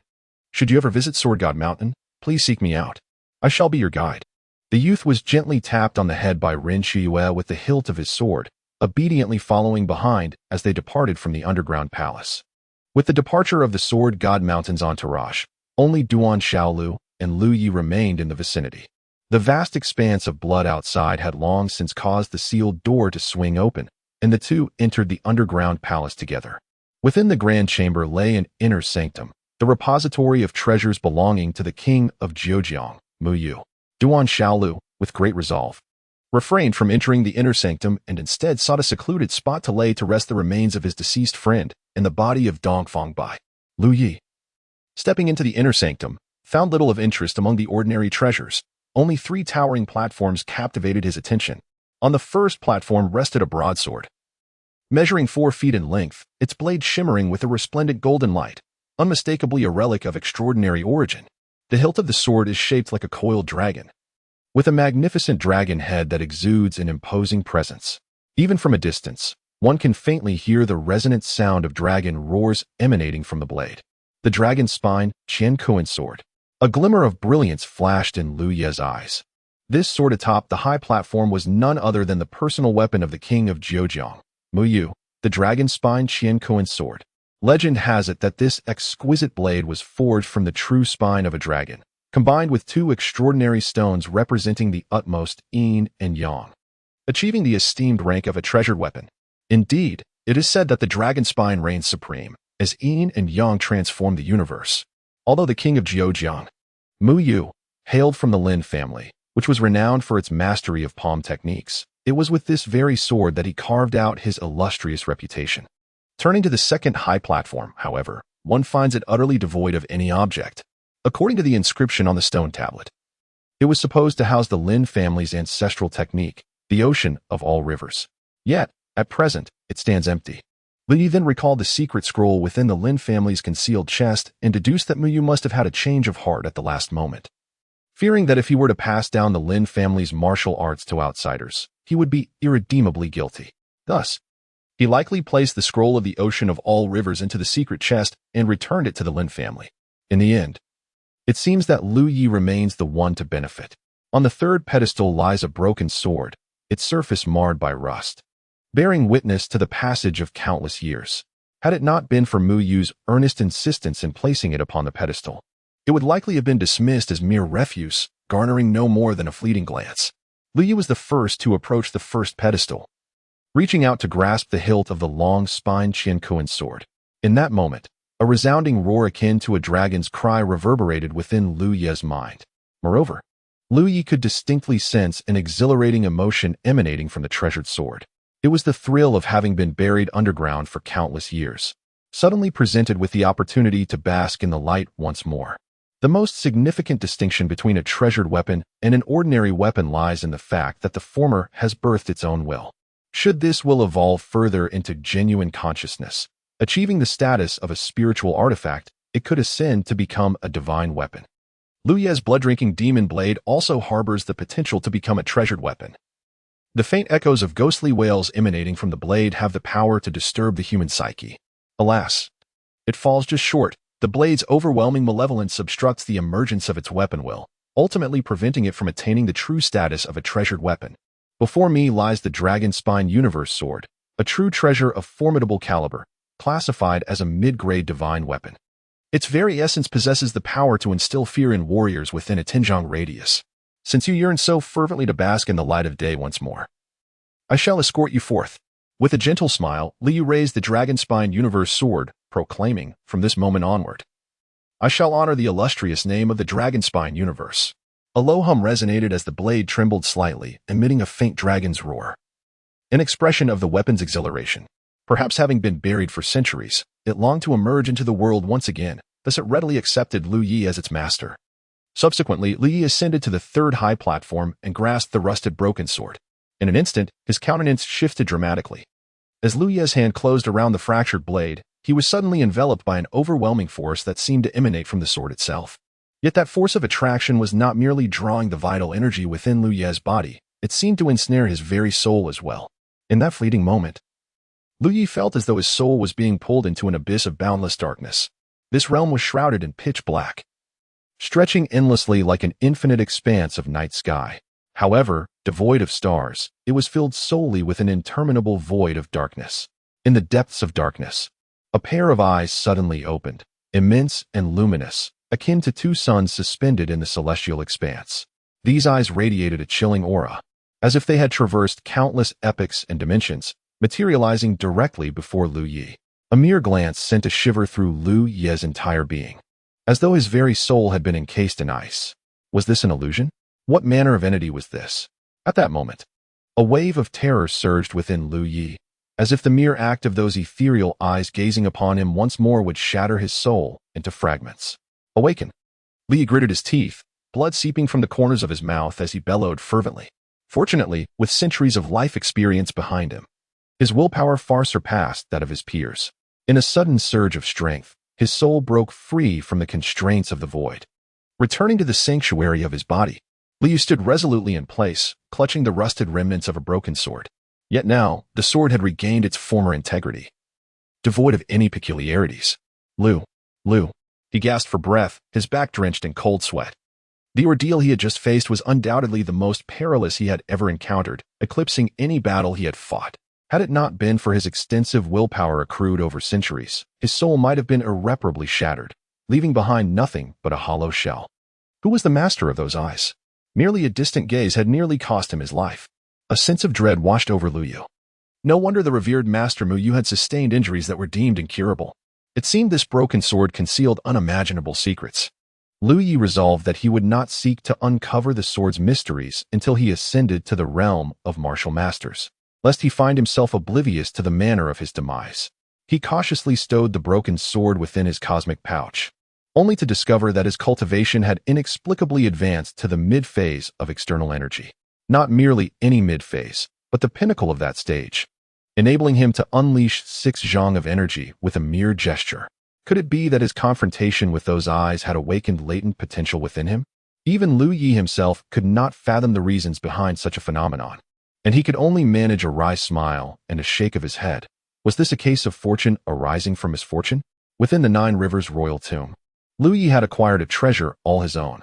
Meanwhile, in the outside world, Liu Yi stirred a considerable commotion. The cause of this disturbance was the release of the latest edition of the human ranking, as the most authoritative list in the realm, the heaven, earth, and human rankings garnered the attention of martial artists across the land with each update. Unlike the heaven and earth rankings, which were updated annually, the human ranking underwent changes monthly due to its greater frequency of fluctuations. As was customary, the news of the new ranking spread rapidly across the vast territories. Thanks to the extensive network of wind and rain tower, the onlookers formed layers upon layers, creating an impenetrable crowd. The sound of their discussions resonated through the streets and alleys. It has been 3 years since the Jade Budokong Xian of the Shaolin Temple has dominated the ranking of the human list. Remarkable indeed. I dare say that until he attains the status of a half-step master, no one shall surpass him. However, that may be a precarious assertion.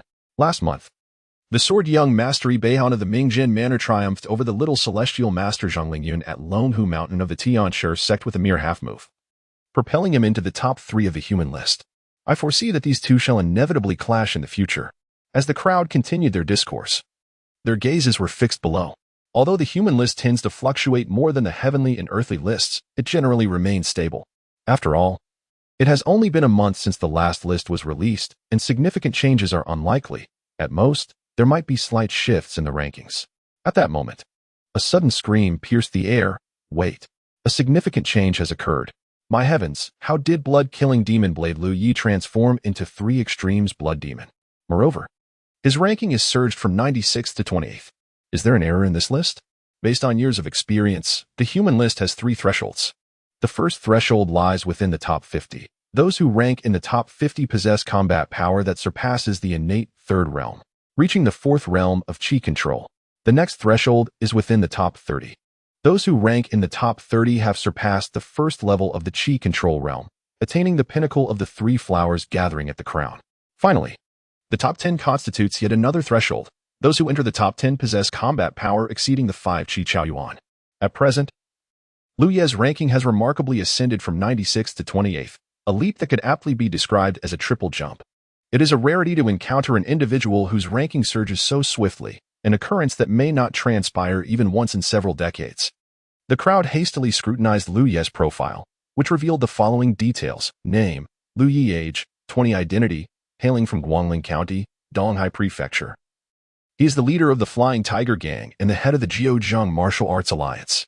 Nickname, the Blood Demon of the 3 Absolutes ranking, 28th cultivation level, mid-stage external gang martial arts, God-slaying blade technique, 7 stars falling from the sky sword technique, and universal killing fist technique weapons, blood-drinking demon blade, a superior weapon, and the moon-slicing sword, a high-quality weapon. Achievements, he has slain Lin Xin, the 105th ranked on the original human list, known as Cloud Turning Hand, as well as Lin Chanjian, a mid-stage external gang martial artist from the Lin family. He also defeated Dongfang Bai, the 8-armed divine sword, with a terrifying fist technique that consumed his own life force. He has been evaluated as possessing the initial combat strength of the three flowers gathering at the apex. Being ranked 28th on the human list is an entirely different realm compared to 96th. The latter merely represents figures on the fringes, unlikely to capture the attention of prominent individuals and powerful factions. Such entities emerge and fall from the human list in countless numbers each year. The greatest fluctuations in the rankings are observed among these youthful prodigies occupying the lower tiers. Once one enters the top 30, instances of unexpected falls are exceedingly rare. Each individual in this esteemed echelon, regardless of their origins outside the powerful factions, becomes a coveted target for these very entities, with the backing of a formidable force. Any attempt to undermine these prodigies must be approached with caution, considering the strength of their supporters. This is evident from the information regarding Lu Yi on the rankings. When he was positioned lower, much of the information surrounding him was vague and ambiguous. It was not due to the inability of the Tianji Pavilion or the Fengyu Tower to uncover the truth, but rather their reluctance to expend effort on a martial artist of lesser rank.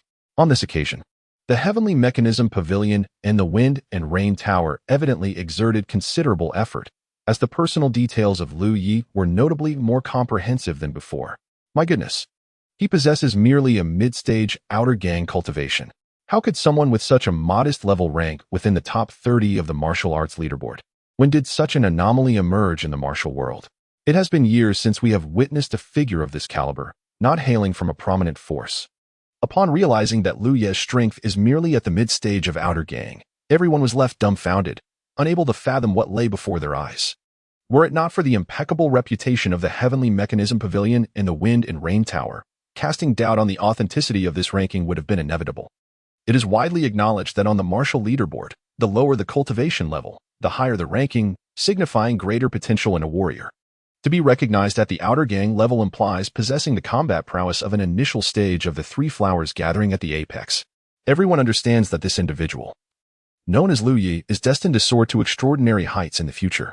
In truth, Lu Ye's ranking on the renowned list has indeed garnered the attention of numerous powerful factions. In the northern Qi, at the Mingjin Villa, a young man clutches the latest rankings, his eyes glinting with murderous intent. Lu Yi, what an intriguing figure.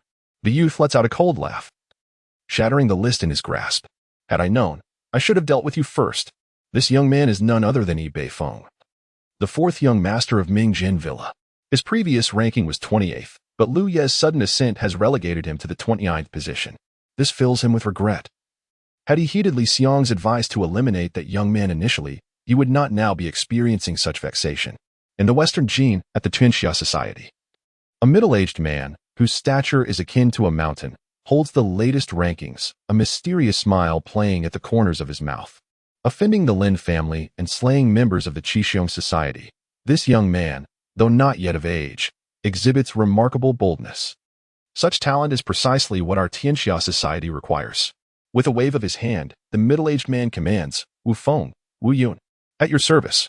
Two figures in black immediately respond upon hearing his words. The middle-aged man discards the rankings onto the ground and instructs. You are to set out at once and ensure that this individual is brought back to me. The freshly released rankings spread across the world overnight. Among all the frustrations, none could surpass that of Shui Tianzhong. Damn it, it is utterly infuriating. With a single punch, Shui Tianzhong reduced the table before him to splinters, cursing vehemently, 28? This brat dares to claim the 28th rank? It is worth noting that Shui Tianzhong himself is merely ranked 76th on the list. Moreover, that was the previous ranking. Due to the disastrous defeat in the Underground Palace and the subsequent rise of several others, in the most recent leaderboard, Shui Tianzhong has fallen to the 81st position. It can be said that Lu Ye's current ranking has been achieved by stepping on Shui Tianzhong's head, which understandably breeds animosity within him. However, Shui Tianzhong's status is unique. He is the only brother of the esteemed gun of grace, Shui Tianjie, regardless of his declining rank, even if he were to lose all his cultivation. As long as Shui Tianjie lives, a throng of sycophants will be eager to curry favor with him. Shortly after escaping the Underground Palace, where his subordinates had all perished, a new group soon gathered around Shui Tianzhong. In his wrath, those nearby immediately began to flatter him, saying, "Why must Lord Shui be angry? This mere country bumpkin dares to provoke you. He is simply seeking death." If Lord Shui requests Master Shui to dispatch experts, not merely the 20th position, Even the top-ranked Jade Budokong Xin would have no choice but to await his demise. Slap. Unexpectedly, this flatterer miscalculated, and in a fit of rage, Shui Tianjiang struck down the instigator with a single blow, sending him sprawling. Useless. All of you are utterly useless. Shui Tianjiang bellowed. Is there no other idea beyond requesting my elder brother's assistance? To this day, he has not dared return to the headquarters of the Seven Heroes Association, fearing the confrontation with his brother. Not long ago, Shui Tianjiang had boasted grandly that he would achieve great things to impress his brother. Taking a group of elites from the headquarters, including the formidable 8-armed divine sword, Dongfang Bai, and his brother's disciple, Pei Feng. Now, however, not a single one remains alive. And he feels utterly ashamed to face his brother. He can already envision his brother's disappointed expression and the mocking gazes of others in the association. This is the younger brother of Master Shui, a mere worthless individual. Relying on Master Shui's resources, even a pig could soar to great heights. Without Master Shui, what is he, Shui Tianjiang, worth? At this moment, Shui Tianjiang's mind was filled with the whispers of others in the association who had been secretly discussing him over the years. He has lived under the shadow of his brother, Shui Tianjia, since childhood. His brother's radiance protected him while simultaneously eclipsing him. Everyone recognizes Shui Tianjia. Yet no one pays attention to Shui Tianjiang. He has resolved that if he cannot exact revenge with his own hands this time, he will not return to see his brother. Fools, all of you are fools. Shui Tianjiang shouted frantically. Think. If you cannot devise a useful plan, I will behead each of you pig-headed fools. Under the threat of his anger, the so-called strategist had no choice but to brainstorm desperately. Before long, someone proposed. As the saying goes, a frontal attack is easy to evade, but a hidden arrow is hard to defend against. Since this fellow is so formidable, comparable to a master at the pinnacle of the three flowers, confronting him openly may not work. Why not consider hiring someone for an assassination? Are you suggesting we enlist the help of the Qinglong Association? Shui Tianjiang furrowed his brow and then shook his head. Their fees are exorbitant. To assassinate someone ranked among the top 20 on the list, I would have to return to the main headquarters to retrieve a treasure. The Qinglong Society has always been reputable, honest in their dealings, and unyielding in their service, as long as one can afford the price. They would dare to eliminate even the most formidable figures. However, their charges are astonishingly steep. Moreover, as one's strength increases, the fees charged by the Qinglong Society also escalate exponentially. After all, the resources required to cultivate a formidable assassin are beyond the imagination of an ordinary person. Given Liu Ye's current ranking within the top 30 of the power list, enlisting the Qinglong Society's assistance would necessitate the involvement of at least 2 or 3 silver-ranked assassins to ensure a high probability of success. The price that has been set is one that Shui Tianjiang simply cannot afford, even if it means selling his trousers. Should he dare to default on the debts owed to the Qinglong Society, not only would he face repercussions, but even his elder brother, Shui Tianjia, would likely lack the audacity to confront such a situation. However, there exists a suitable candidate who could assist the leader of the Shui clan in this matter. At that moment, another individual chuckled, suggesting that as long as Shui Tianjiang agreed to a particular arrangement, he wouldn't need to part with even a single coin. He leaned in close to Shui Tianjiang's ear and whispered a plan that would ensure the young man would meet a tragic end. Upon hearing this, Shui Tianjiang's eyes sparkled with realization as he slapped his thigh, exclaiming, "Excellent. We shall proceed as you propose. If it guarantees that young man's demise, I shall personally ensure the agreement is fulfilled."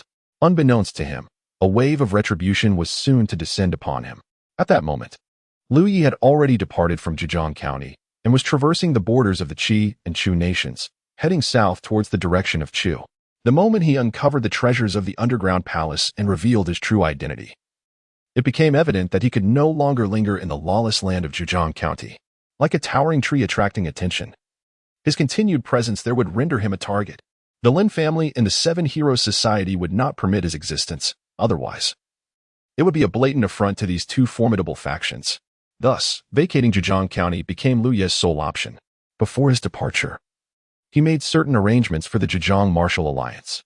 Although Liu Yi was its founder, the alliance had evolved into a community of shared interests. Even in his absence, the various sects that had reaped immense benefits from the alliance would not disband it lightly. Aside from Liu Yi, no one else possesses the ability to thoroughly command and subdue the myriad warriors within the alliance. One can envision that, following Liu Ye's departure, The Zhujiang martial alliance will descend into a chaotic struggle for supremacy among its factions. As for Taizheng, Lu Yi appointed him as the leader of the Flying Tiger Gang before his departure. However, Taizheng displayed little interest in the position. Instead, he expressed a desire to accompany Lu Yi, even willing to tend to his horse. Nevertheless, Lu Yi ultimately declined Taizheng's offer. Firstly, he has never been accustomed to traveling alongside others, and secondly, given his own uncertain future, he cannot afford to bring Taizheng along. Lu Yi has left Zhejiang County, yet he has indelibly inscribed his legend within its confines. At this moment, Lu Yi is nearing the borders of the Qi and Chu states. In his hand, he held the latest ranking of individuals obtained from the previous town. The blood demon of the three absolutes? Lu Yi gazed at the ranking, unable to suppress a wry smile. It seemed he was fated to be entwined with the concept of demon, at least in the short term. This was hardly surprising, as demonic martial arts offered rapid enhancement and formidable power, while their side effects on the mind were aptly countered by Lu Ye's rich life experience. Consequently, more than 70% of Lu Ye's prowess was intricately linked to demonic martial arts. His so-called three absolutes of fist, blade, and sword could only be considered righteous martial arts in the case of the 7 stars falling from the sky. The other 2 were undeniably bloody and violent forms of demonic martial arts, were it not for his clear identity as a descendant of the Lu family from Guangling County. One might suspect he was the heir of a certain demonic overlord. Upon arriving at the border between the states of Qi and Chu, Lu did not hasten to enter Chu. Calculated action had always been his practice. Before arriving at any location, he preferred to thoroughly gather intelligence about it. This was true even before reaching Zhejiang Prefecture, let alone the markedly different circumstances between Chu and Qi. In Qi, the aristocracy and the royal family jointly governed the realm, and the influence of the local government was rather weak. In many regions, commands were issued solely by the prominent clans, leaving the Qi government with no authority to intervene. Conversely, the state of Chu exhibits a centralized imperial authority and boasts formidable military strength. The renowned armies of the Flying Dragon, the Breaking Army, and the Iron Wall each comprise 300,000 warriors, rendering their might truly formidable. In such a locale, it is only prudent for Lu Yu to gather intelligence in advance. The most opportune places for acquiring information are undoubtedly the taverns frequented by numerous traveling merchants. Moreover, individuals tend to become loquacious after indulging in alcohol. Often, one does not even need to inquire deliberately to glean the information they seek. However, today as circumstances are rather peculiar, Lu Yi traversed the path and found all the taverns he encountered to be shuttered. Such a situation is quite uncommon in an area bustling with trade at the border of 2 nations. Lu Yi furrowed his brow, sensing that this scenario was indeed odd. After a considerable effort, he finally stumbled upon a tavern that was open. The establishment was modest in size and devoid of patrons, save for 2 men clad in black, quietly consuming their drinks in a corner. They paid no heed to Lu Yu's arrival, not even casting a glance in his direction. The strange tavern, the enigmatic customers. Everything encountered today seemed to exude an air of oddity. The sole comforting news was that the tavern's proprietor was not peculiar at all. Otherwise, Lu might have suspected he had encountered a ghost. The owner, a kind-hearted middle-aged man, bore the appearance of a genuinely good-natured individual, his face adorned with a warm smile as he beckoned Lu Yu to take a seat. In addition to the dishes Lu Yi ordered, the proprietor also presented a jar of liquor. "Please, dear guest, sample our homemade vintage," he said, pouring Lu Yi a glass with a grin. "I am not exaggerating. Within a 100-mile radius, you will scarcely find such exquisite wine." Lu Yi lifted the glass, discreetly scrutinizing the owner before setting it down with a sigh. "Indeed, it is fine wine, but alas, it cannot be consumed." The smile on the owner's face faltered. "Dear guest, you jest. If it is fine wine, why can it not be enjoyed? It is a drink that leads one to meet the king of hell. Thus it is indeed undrinkable," Lu Yi replied, his gaze piercing and sharp as a blade as he regarded the proprietor. He perceived distinctly that the tavern owner exhibited no fluctuations of true energy, and his steps were unsteady, his hands feeble, indicating he was no martial artist. An ordinary person, even with the boldness of a tiger, would not dare to poison Lu Yi. The only plausible explanation was that someone else was pulling the strings behind this tavern owner. At that very moment, the tavern owner suddenly opened his mouth, unleashing a swirling black mist. Within this ominous haze, a massive centipede, as thick as an infant's arm and grotesquely terrifying in appearance, darted towards Lu Yu like a bolt of lightning. A mere parlor trick. Lu Yu scoffed lightly, drawing the moonpan sword from his waist. in a flash of brilliant light. He cleaved the centipede in two. Upon looking back at the tavern owner, he found him collapsed on the ground, his entire being enveloped in a deep darkness. As if he had been utterly drained of life, resembling a lifeless husk, devoid of any vitality. The five poisons sect? The corpse goo technique? A fleeting thought crossed Lu Ye's mind as he recognized the term. Judging by the state of the tavern owner's corpse, it appeared that the man had long since departed from this world. What Liu had encountered earlier was merely a shell of the living. In the world, the methods to manipulate corpses are scarce, with the most renowned being the corpse-rearing techniques of the Xiangxi corpse transport sect and the goo corpse art of the five poisons sect. At this moment, in the tavern, a pitch-black, desiccated corpse lay upon the floor, accompanied by two fearsome centipedes, rendering the scene vividly macabre. In a corner, two figures clad in black quietly sipped their drinks, seemingly oblivious to the eerie events unfolding around them. Despite the presence of three living souls within the establishment, the atmosphere was chillingly silent, akin to death itself. No words were exchanged. The two individuals in the corner cast not a single glance at Lu Yi, who, in turn, paid them no heed. It was as if they existed in a realm where each regarded the other as mere air, utterly disregarded. At that moment, a sudden, light-hearted laughter echoed from outside the hotel. The top 30 on the leaderboard appeared to be rather ordinary. No sooner had the words been spoken than a figure emerged from the entrance. A child, it seemed. Upon closer inspection, it became evident that this individual was merely a dwarf with a stature reminiscent of a child, clad in vibrant attire akin to that of a young one. His face, however, bore the unmistakable maturity of an adult, evoking an indescribable sense of strangeness, even revulsion. His voice, reminiscent of a duck with its throat pinched, was grating and unpleasant to the ears. Merely gazing upon this peculiar figure and hearing his voice caused Liu to furrow his brow in mild discontent. The expression on Lu Ye's face evidently provoked the pride of the gnome boy immensely. He glared furiously, jumping up and cursing, "You look down on me. How dare you look down on me? You despicable bastard." After venting his anger for a while, he suddenly burst into laughter, exclaiming, "So what if you disdain me? Lu Yi, today you shall meet your demise at the hands of this gnome. Does that not leave you feeling quite frustrated?" The gnome boy's frenzied demeanor left Lu Yi somewhat speechless, prompting him to blandly inquire, "And who might you be?" "Me?" The gnome chuckled mischievously. "I am the Five Poisons boy. Remember my name well. Even in the underworld, I shall not be deemed a fool." The Five Poisons boy? Lu Ye's brows knitted even tighter. From the name and the previous display of necromancy, it became evident that he was likely affiliated with the Five Poisons sect of the six heretical sects. Following a confrontation with the Ming Sword Manor, the entire sect had vanished without a trace. This does not imply that the Five Poisons sect had been annihilated by the Ming Sword Manor, such a venerable martial sect, having endured for millennia, is exceedingly difficult to extinguish. Even the Ming Sword Manor itself does not dare to claim that they have eradicated the Five Poisons sect.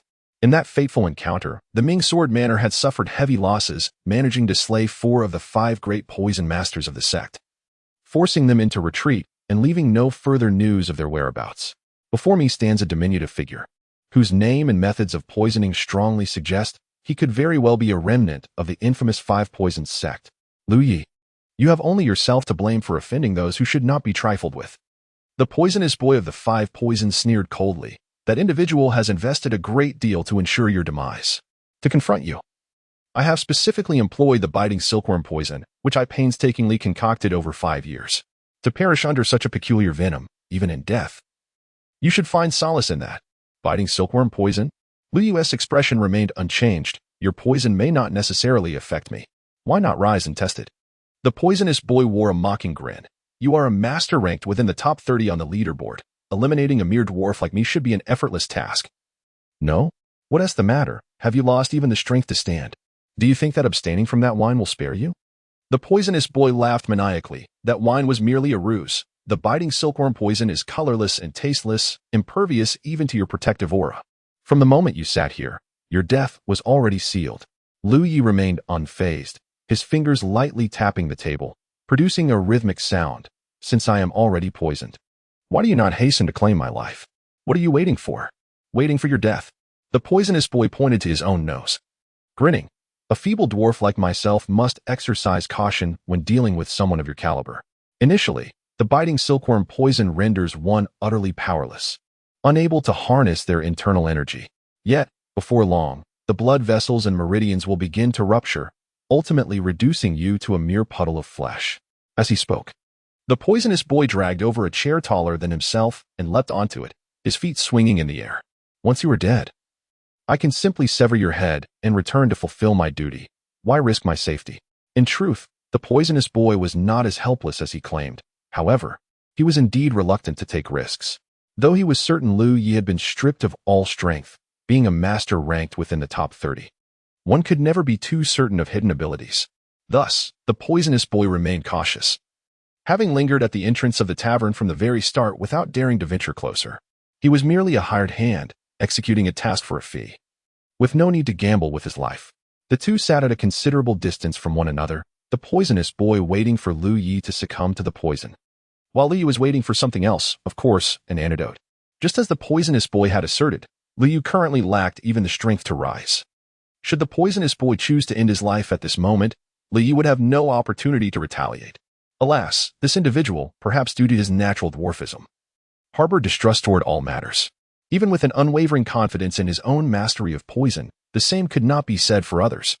Especially with Lu Yi maintaining an air of serene composure throughout, it rendered this individual hesitant to approach him recklessly. This hesitation afforded Lu Yi a precious opportunity to concoct an antidote. Fortunately, due to his hurried journey in recent days, he had yet to find the time for simulation.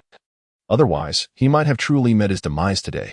Lu Yi sighed inwardly, acknowledging the prowess of the Five Poison sect, one of the 6 heretical sects, whose skill in the art of poison truly stands unrivaled in the world. Without delay, Lu Yi expended simulation points to capture the 5 Poisons boy before him and commenced the simulation. You were born a dwarf, abandoned by your parents, and grew up scavenging alongside wild dogs. At the age of 15, you stumbled upon the bones of a 5 Poisons sect elder deep in the mountains and obtained a fragment of the 3-star martial arts 5 Poisons secret classic from him. By 20, your mastery of poison had flourished, leading you to poison your forsaking parents and villagers, resulting in the tragic demise of over 600 souls in a single night, none spared. By 30, you had gained modest renown in the martial world, earning the title of 5 Poisons boy. At 40, you poisoned over 130 members of the Chanfeng Sword sect, transforming all its disciples into corpse puppets, attracting considerable attention. At 45, you successfully crafted a late-stage external martial artist into a poison corpse, showcasing your exquisite poison skills, which even drew the interest of the 5 Poisons sect. However, at 48, you encountered the current saneness of the 5 Poisons sect and perished due to a backlash of your own poison. Simulation concluded. Comprehensive score, 250 points. Points gained from simulation, 250 points. Current simulation points, 930 points. You may retain one of the following options. 1. A late-stage external poison corpse. 2. The 3-star martial arts 5 Poisons secret classic fragment. 3. Life experiences. At the age of 48, it turned out that this individual was not a member of the 5 Poisons sect. Lu Yi had always assumed that the 5 Poisons boy before him was a remnant of the sect. However, the simulation revealed that he was merely a fortunate soul who had acquired a martial arts manual left behind by a deceased elder of the 5 Poisons sect. As for the simulation choices, Lu Yi did not hesitate to select the treasured martial arts technique of the 5 Poisons sect, the 5 Poisons secret classic. The complete 5 Poisons secret classic is a genuine earth-level martial art, which, when combined with the sect's inherited treasures, could rival even the heavenly-level martial arts. However, what the 5 Poisons boy obtained from the corpse was merely a fragment of the 5 Poisons secret classic. The text above records merely a fraction of the methods for concocting poisons and refining corpses, leaving one to ponder how much it diverges from the complete compendium. Nonetheless, for Lu Yi, this knowledge is entirely sufficient. His singular intention is to neutralize toxins. He harbors no desire to delve into the art of poison crafting. Even if presented with the entire 5 Poisons secret manual, he would not pursue its study. A wealth of techniques regarding poison creation and corpse refinement flowed into Lu Yi's consciousness as he made his selections.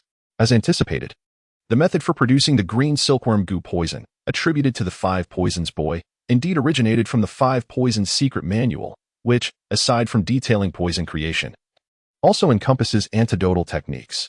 There are primarily 2 methods for detoxification.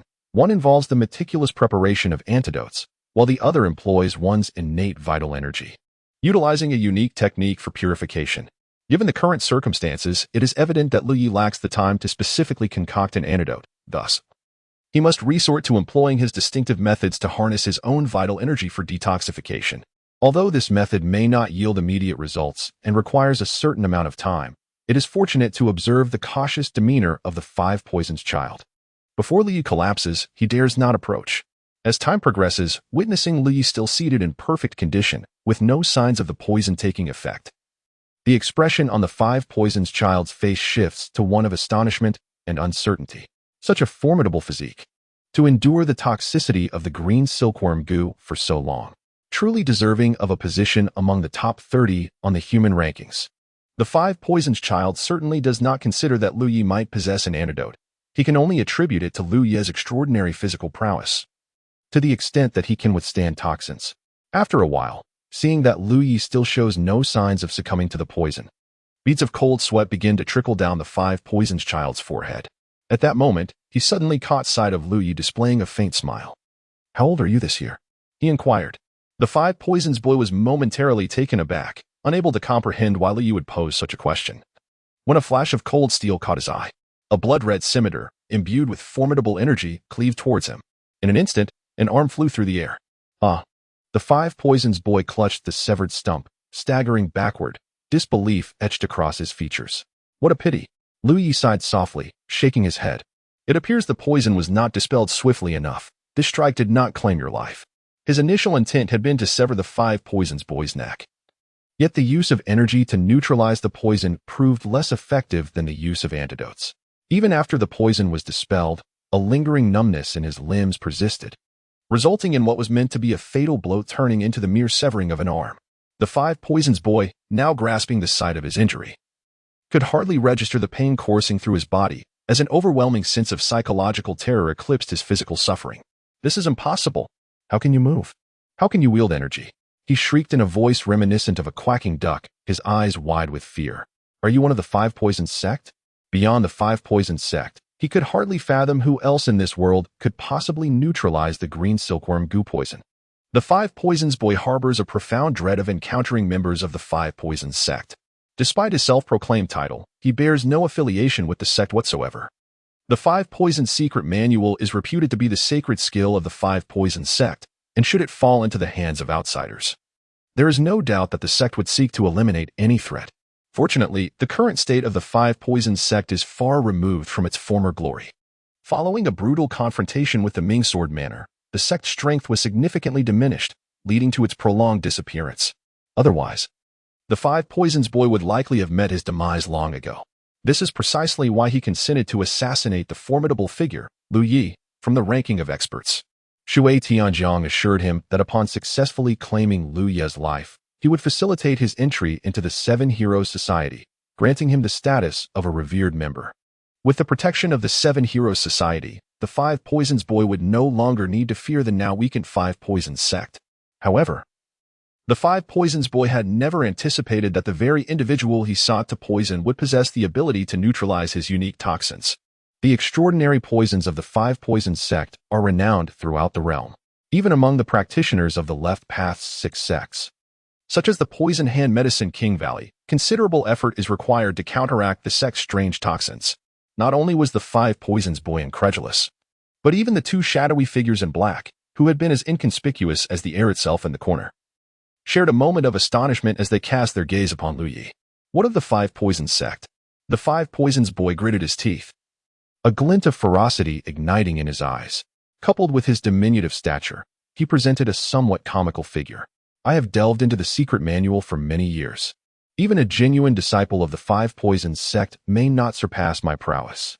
As he spoke, he retrieved a black bone flute from his robe with his lone hand. Hoo. The five poisons boy played the flute, producing a sound as discordant as his own voice. Simultaneously, a chorus of roars, reminiscent of wild beasts, erupted from around the tavern. Boom.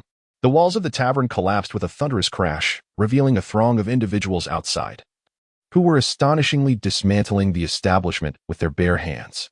Upon closer inspection, it became apparent that these individuals had completely lost their sanity. Their eyes shone with a frenzied light as they moved in accordance with the five poisons boy's commands issued through the flute. These beings were not truly alive, but had been transformed into toxic corpses by the five poisons boy. No wonder, during his journey, Lu Yi had observed that nearly every tavern was shuttered. It was evident that the five poisons boy had already slain these individuals and turned their remains into toxic corpses. My years of study of the secret manual have not been in vain. The five poisons boy beamed with pride as he surveyed the multitude of toxic corpses surrounding him. The five poisons exploding corpse formation, a strategy not even documented in the secret manual, is a creation born of my extensive experience. Even if you are indeed a disciple of the five poisons sect, let us see how you will counter my five poisons exploding corpse formation. In the midst of their discourse, the five poisons boy had already withdrawn, seeking refuge behind the poisonous corpses. These grotesque figures were enveloped in a hue of deep purple and black, with wisps of dark mist emanating from each corpse, releasing a pungent, nauseating odor that unmistakably indicated their lethal toxicity. Unlike the innkeeper encountered earlier, these poisonous corpses were a different breed altogether. The innkeeper could merely be classified as a half-corpse, having consumed a cursed insect while still retaining a semblance of consciousness. The beings before me have been utterly transformed into soulless corpses, devoid of sensation and unflinching in the face of death. Unless their life force is completely extinguished, they will relentlessly launch frenzied assaults upon their adversaries. This is the terrifying essence of the art of corpse refinement. In its heyday, the corpse-driving sect of Xiangxi was renowned as the foremost among the 6 unorthodox sects, basking in unparalleled glory. Ultimately, it was besieged and obliterated by the combined might of the southern and northern Taoist sects, along with the 3 supreme powers of the Shaolin Temple. Although the Gu corpse technique of the five poisons sect pales in comparison to the corpse refining art of the corpse-driving school, it remains sufficiently terrifying.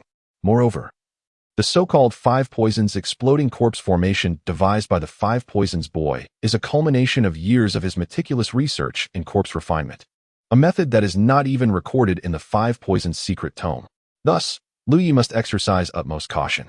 The black mist emanating from the corpse soon enveloped the surrounding area within 100 feet, and under the taint of that sinister haze, the trees withered instantaneously.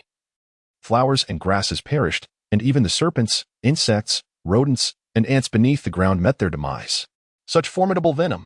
Lu Yi's gaze sharpened as he summoned his protective vital energy, preventing the toxic vapors from encroaching upon him. Nevertheless, the corrosive nature of the black mist significantly drained his protective energy, necessitating constant replenishment. Even a martial artist at the outer vitality realm would struggle to withstand prolonged exposure to such draining forces.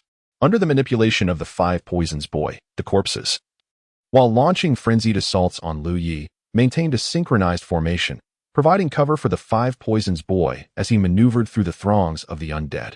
Moreover, this individual, diminutive in stature, exhibited remarkable swiftness, weaving through the throngs of cadavers like an eel, making the task of capturing him exceedingly arduous. This agility was, indeed, the sole advantage of the diminutive five poison boy. His cultivation level was modest, confined to the inner strength realm, and due to the constraints of his innate talent, advancement in his abilities proved challenging. Consequently, he chose an unconventional path, dedicating himself wholeheartedly to mastering the art of evasion and escape. Coupled with the perplexing and formidable five poison exploding corpse formation, he possessed ample confidence. Unless all these undead were eradicated, it was virtually impossible to inflict harm upon his true self. Lu Yi, too, found himself vexed by these troublesome poison corpses. As yet another relentless undead lunged toward him, Lu Yi, filled with righteous fury, resolved to no longer evade. He raised his hand and struck down upon the corpse, exclaiming, "Die." These corpses, devoid of consciousness, lacked the capacity to evade attacks.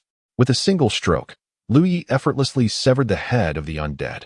However, the beheaded corpse did not collapse immediately. Instead, its body began to swell, reminiscent of an inflated balloon. With a thunderous roar, the undead erupted in an explosion, scattering a cloud of foul-smelling, blackened flesh. As these remnants struck the ground, they corroded the earth, creating numerous gaping holes. As the flesh and blood exploded and fell upon the other corpses, those tainted by the sanguine remnants began to swell ominously, resulting in a series of detonations. Boom, boom, boom. The resounding echoes of the explosions reverberated continuously. Li managed to extricate himself from the chaos, albeit somewhat disheveled and covered in grime.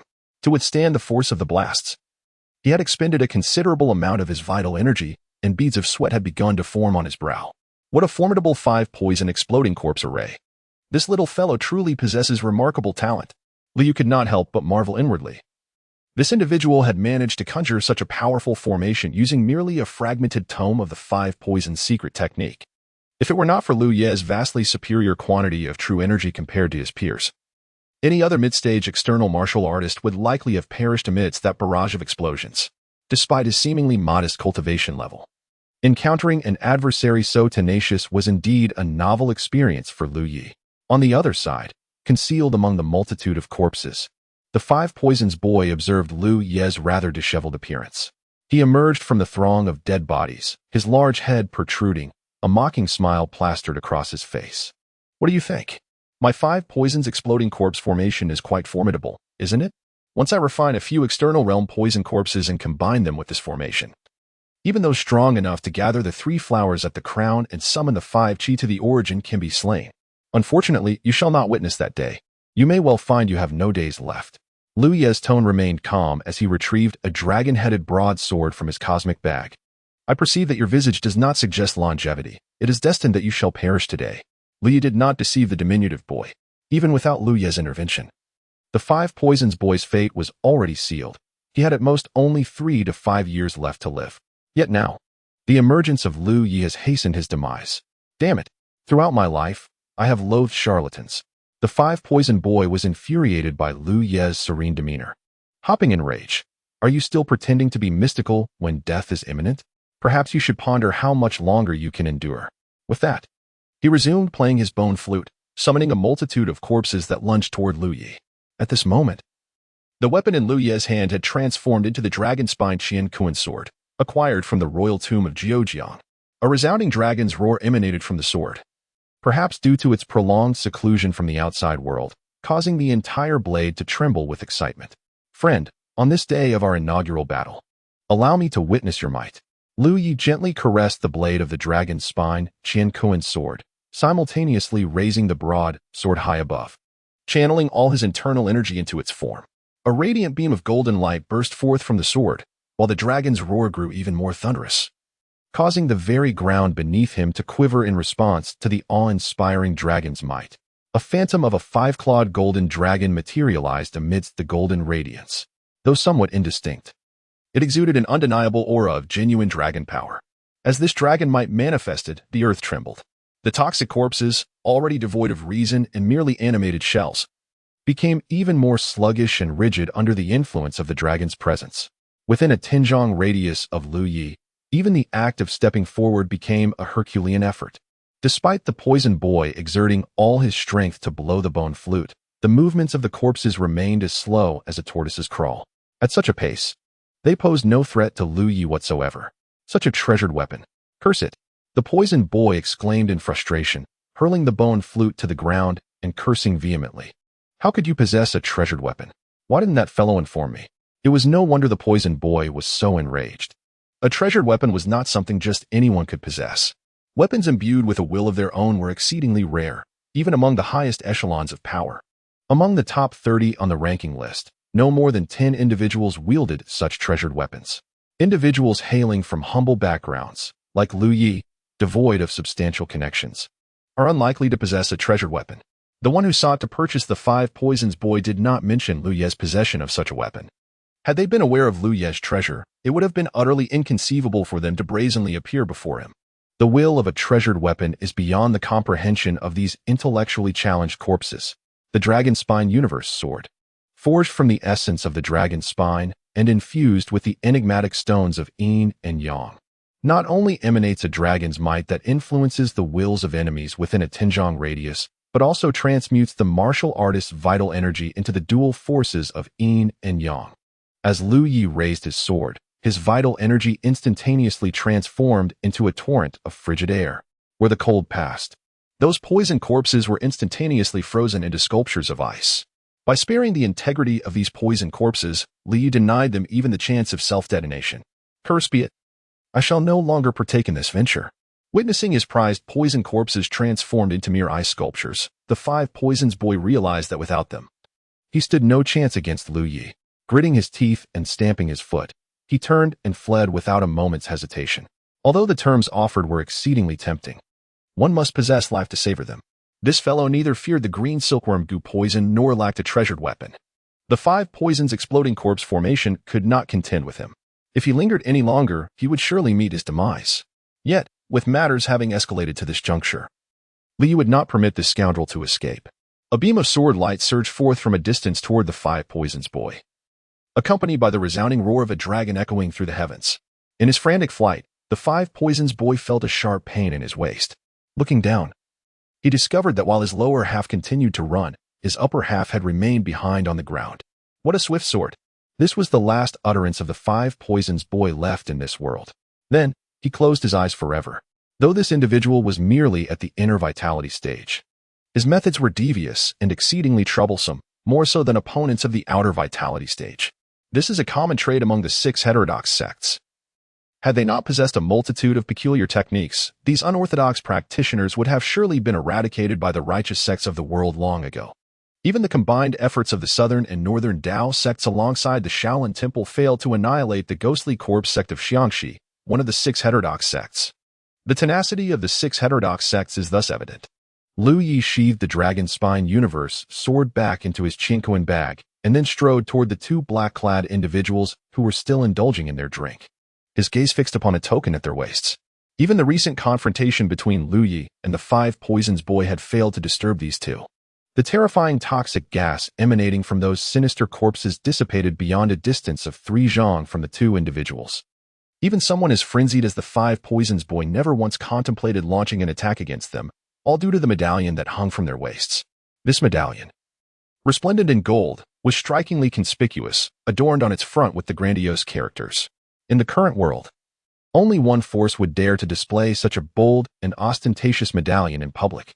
That force is the Heavenly Society, one of the 4 great organizations known alongside the Azure Dragon Society, the Celestial Mechanism Pavilion, and the Storm and Rain Tower. The five poisons boy recognized the tokens at the waists of these 2 individuals, which deterred him from taking action against them. Instead, he regarded them as mere specters. The presence of these 2 here is likely not a mere coincidence, is it? Lu Yi inquired, casting a discerning gaze upon them. The Heavenly Society's main headquarters lies far in the Western Jin, and it does not establish branches beyond its borders. The appearance of 2 members from the Heavenly Society, having journeyed from the distant Western Jin to the border of Qi and Chu, coincidentally on Lu Ye's path, cannot be dismissed as mere happenstance. One of the figures clad in black lifted his gaze to Lu Yi and nodded, introducing himself, Wu Feng. The other companion then spoke up, Wu Yun. Under the command of our leader, we have come to extend an invitation for you to join the Heavenly Society. It is indeed they. Upon hearing their names, Lu Ye's eyes flickered with recognition. Their renown is simply overwhelming, resonating like thunder across the realm. Although Lu Yi has secured a position within the top 30 of the rankings, he still feels dwarfed in the presence of these 2. The fist that shakes mountains and rivers, Wu Feng, ranks 9th on the list. The one who shatters the skies, Wu Yun, holds the 10th position. These 2 are among the most distinguished figures of the younger generation of martial artists, known in the Jianghu as the dueling heroes of wind and cloud, and are veritable practitioners at the 5 energies returning to origin realm. While Lu Yi discerned their affiliation with the Heavenly Society, he had not anticipated that the legendary wind and cloud duo would come in person. It appears that the leader of the Heavenly Society, Li Jiuetian, truly regards him with great importance. Established over 20 years ago, the Heavenly Society, under the leadership of the esteemed martial master Li Jiuetian, has rapidly ascended to become one of the 4 major organizations, alongside the Qi Long Society, a testament to Li Jiuetian's prowess and acumen. There are whispers in the Jianghu that the Heavenly Society is secretly supported by the regent of the Western Jin, which has contributed to its swift rise. The timing of its rise coincides notably with the turmoil that nearly led to the downfall of the Western Jin dynasty over 2 decades ago, suggesting that it is not entirely unfounded. Presently, Li Yi has offended both the Lin family among the 8 prominent clans and the 7 Heroes Association of the 7 major factions. It is crucial for him to seek refuge within a powerful force, otherwise he may face relentless targeting and even assassination, a nuisance that, while not necessarily fatal, would be exceedingly bothersome. Initially, Lu Yi had intended to seek sanctuary within the military of the state of Chu. The military of Chu boasts formidable strength, with the Flying Dragons, Iron Wall, and Breaking Army, each comprised of 300,000 martial artists. Moreover, the Chu court exerts a robust control over the nation, preventing any interference from clans or factions. By aligning himself with the Chu military, Lu Yi could evade the retribution of the Lin family and the Seven Heroes Association. Despite their considerable power, they would dare not confront the Chu military openly on its own territory. As for the World Association, although it is also a force to be reckoned with, having risen to prominence within just over 2 decades to become one of the 4 major organizations in the realm. With its leader, Li Juetian, renowned as a grand master of martial arts, it has never been on Lu Ye's list of potential allies. This is primarily due to the current chaotic state of the Jin Kingdom, which Lu Yi is reluctant to wade into. The Western Jin, with a history spanning thousands of years, is among the most ancient of the 3 great nations today. However, this venerable kingdom nearly faced annihilation over 20 years ago when the Jin Emperor ventured north and has yet to return. The Wolf Lord of the Northern Desert led 1,000,000 wolf cavalry, almost breaching the capital of the Western Jin. Ultimately, the Western Jin had to muster its entire strength and cede vast territories to barely preserve its sovereignty. Now, nearly 30 years have elapsed since that upheaval. Yet the Jin Kingdom has not restored order, rather, it has descended further into chaos. Within the court, the throne remains vacant as the regent, the Empress Dowager, and the current chancellor vie for power, resulting in utter disarray. In the martial world, following the turmoil, the authority and prestige of the Western Jin court have diminished significantly. Various martial clans, sects, and factions have emerged like mushrooms after rain, with even those from the demonic paths unable to find their footing elsewhere, seeking to exploit the chaos within Jin for their own gain. The current state of the Western Jin can aptly be described as a tangled mess, rendering it far from an ideal destination. Were Lu Yi given the choice, he would undoubtedly avoid navigating through the murky waters of the Western Jin. However, the situation takes a different turn now that they have actively sought to recruit him. Moreover, the renowned duo personally took action, which underscores the significance that the Heavenly Society places on itself. Clearly, joining the Heavenly Society offers far greater advantages than aligning with the military of the state of Chu. Liu boldly took a seat beside the two, lightly tapping his fingers on the table. Originally, the Heavenly Society was not within my contemplation. However, given your earnestness, let us discuss the terms at hand. Wu Feng furrowed his brow, displaying a hint of displeasure. Never has anyone dared to negotiate terms with the Heavenly Society. Only mediocrity would come and go at will. Li chuckled nonchalantly, showing no trace of fear in the presence of the illustrious duo. Though I may lack exceptional talent, I still consider myself somewhat capable. Since the Heavenly Society seeks to recruit me, it is only natural to discuss the terms. So what are your conditions? Wu Yun and Wu Feng exchanged glances and slowly nodded. As long as the demands are not excessive, we could agree to your proposal. Initially, they had not intended to grant Lu Yi the opportunity to negotiate. They had observed Lu Ye's confrontation with the 5 Poisons boy, assessing his strength. Had Lu Yi proven mediocre, unable to contend with the 5 Poisons boy, they would not have allowed him to meet his demise. However, at that juncture, Lu Yi would likely have lost the standing to negotiate with them. At this moment, it was evident that Lu Ye's prowess had garnered the recognition of the renowned duo, who deemed him worthy of standing on equal footing with them, even engaging in negotiations. Li contemplated for a brief moment before extending 3 fingers. I have 3 conditions. First, although I have joined the Tianxia Society, I do not intend to sell myself to it. Should I choose to depart in the future, the society must not obstruct me with force. Second, my assistance to the Tianxia Society cannot be in vain. The society must offer an appropriate compensation. Third, I aspire to become the leader of the Tianxia Society. Upon articulating his 3 demands, Lu Yi crossed his arms and sat calmly, exuding an air of confidence, as if he were certain they would acquiesce to his terms. Upon hearing Lu Ye's conditions, the renowned duo of Feng and Yun fell into a profound silence. This fellow was truly audacious. Never had anyone dared to present such demands before the Heavenly Society. However, recalling the leader's instructions before departing, Wu Feng remained contemplative for a moment before gradually nodding. I can agree to the first 2 requests on my own accord. Yet, within the Heavenly Society, we abide by the principle of strength. If you cannot command the respect of those beneath you, then the position of Hall Master will elude you. Fear not. I have faith in my abilities, Lu Yi replied with a gentle smile. One more thing, do not overreach. Wu Yin interjected solemnly. We agreed upon 3 conditions. Do not seek to extend further. This final request is not a condition imposed on the Heavenly Society, but rather a modest favor I ask of both of you. Li retorted with mirth. Within 3 days, I wish to ascertain the whereabouts of Shui Tianjiang. Of course, if you two choose to decline, it matters little. I merely wish to test whether the intelligence network of the Heavenly Society remains effective beyond the borders of Jin. One day, Wu Feng had already risen. As if fearful that Liu might propose additional conditions, prepare to return with us to the Western Jin within a day. I shall reveal to you the location of Shui Tianjiang. It is agreed. The smile on Liu Ye's face blossomed even more radiantly. Yet beneath that veneer lay a profound menace. Although Liu Yi had previously slain the Five Poisons boy and had not learned who had contracted him to kill, a mere moment's reflection led him to conjecture. Those harboring deep-seated enmity, wishing for his demise, could only be the Lin family and Shui Tianjiang. The Lin family, disregarding the arduous mountains and distant roads, would undoubtedly dispatch their renowned masters to confront any threats against themselves, rather than resorting to the likes of the Five Poisons boy. A mere lowly figure. The sole possibility lies with Shui Tianjiang. It is likely that, after suffering losses in the underground palace, he is unwilling to return to the headquarters of the Seven Heroes Society to seek reinforcements. Thus, he resorted to enlisting the Five Poisons boy to take his own life. Liu has always adhered to the principle of mutual respect. If you wish to end my life, then I shall ensure your demise in return. Even now, at the borders of Qi and Chu, Liu does not fear the influence of the Seven Heroes Society, daring to eliminate their members. How much more so now? As he prepares to venture into the Western Jin, the Seven Heroes Society and Shui Tianjiang, regardless of their prowess, would they truly dare to commit murder within the territory of the Heavenly Society? It is important to recognize that, although Shui Tianjiang is a master of the Earth ranking, he remains insignificant before Li Juetian, the leader of the Heavenly Society. A gentleman avenges himself. 10 years may not be too long to wait.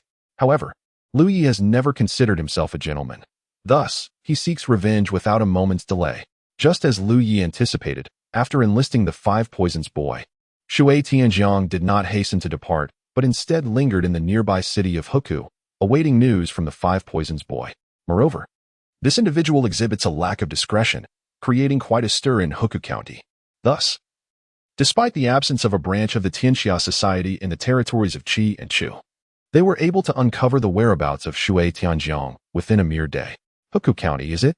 Li gently caressed the crimson blood-drinking demon blade in his hand, a cruel smile curling at the corners of his lips. Since you seek your own demise, I shall gladly accompany you on your journey.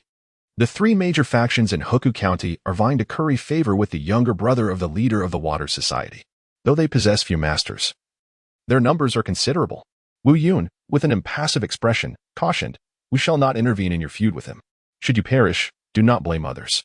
If you cannot even handle such a worthless opponent, then I am not worthy of your Tianxia Society's alliance. Li abruptly rose, declaring, you shall wait for me here. Huku County is a modest town situated on the border of Qi and Chu.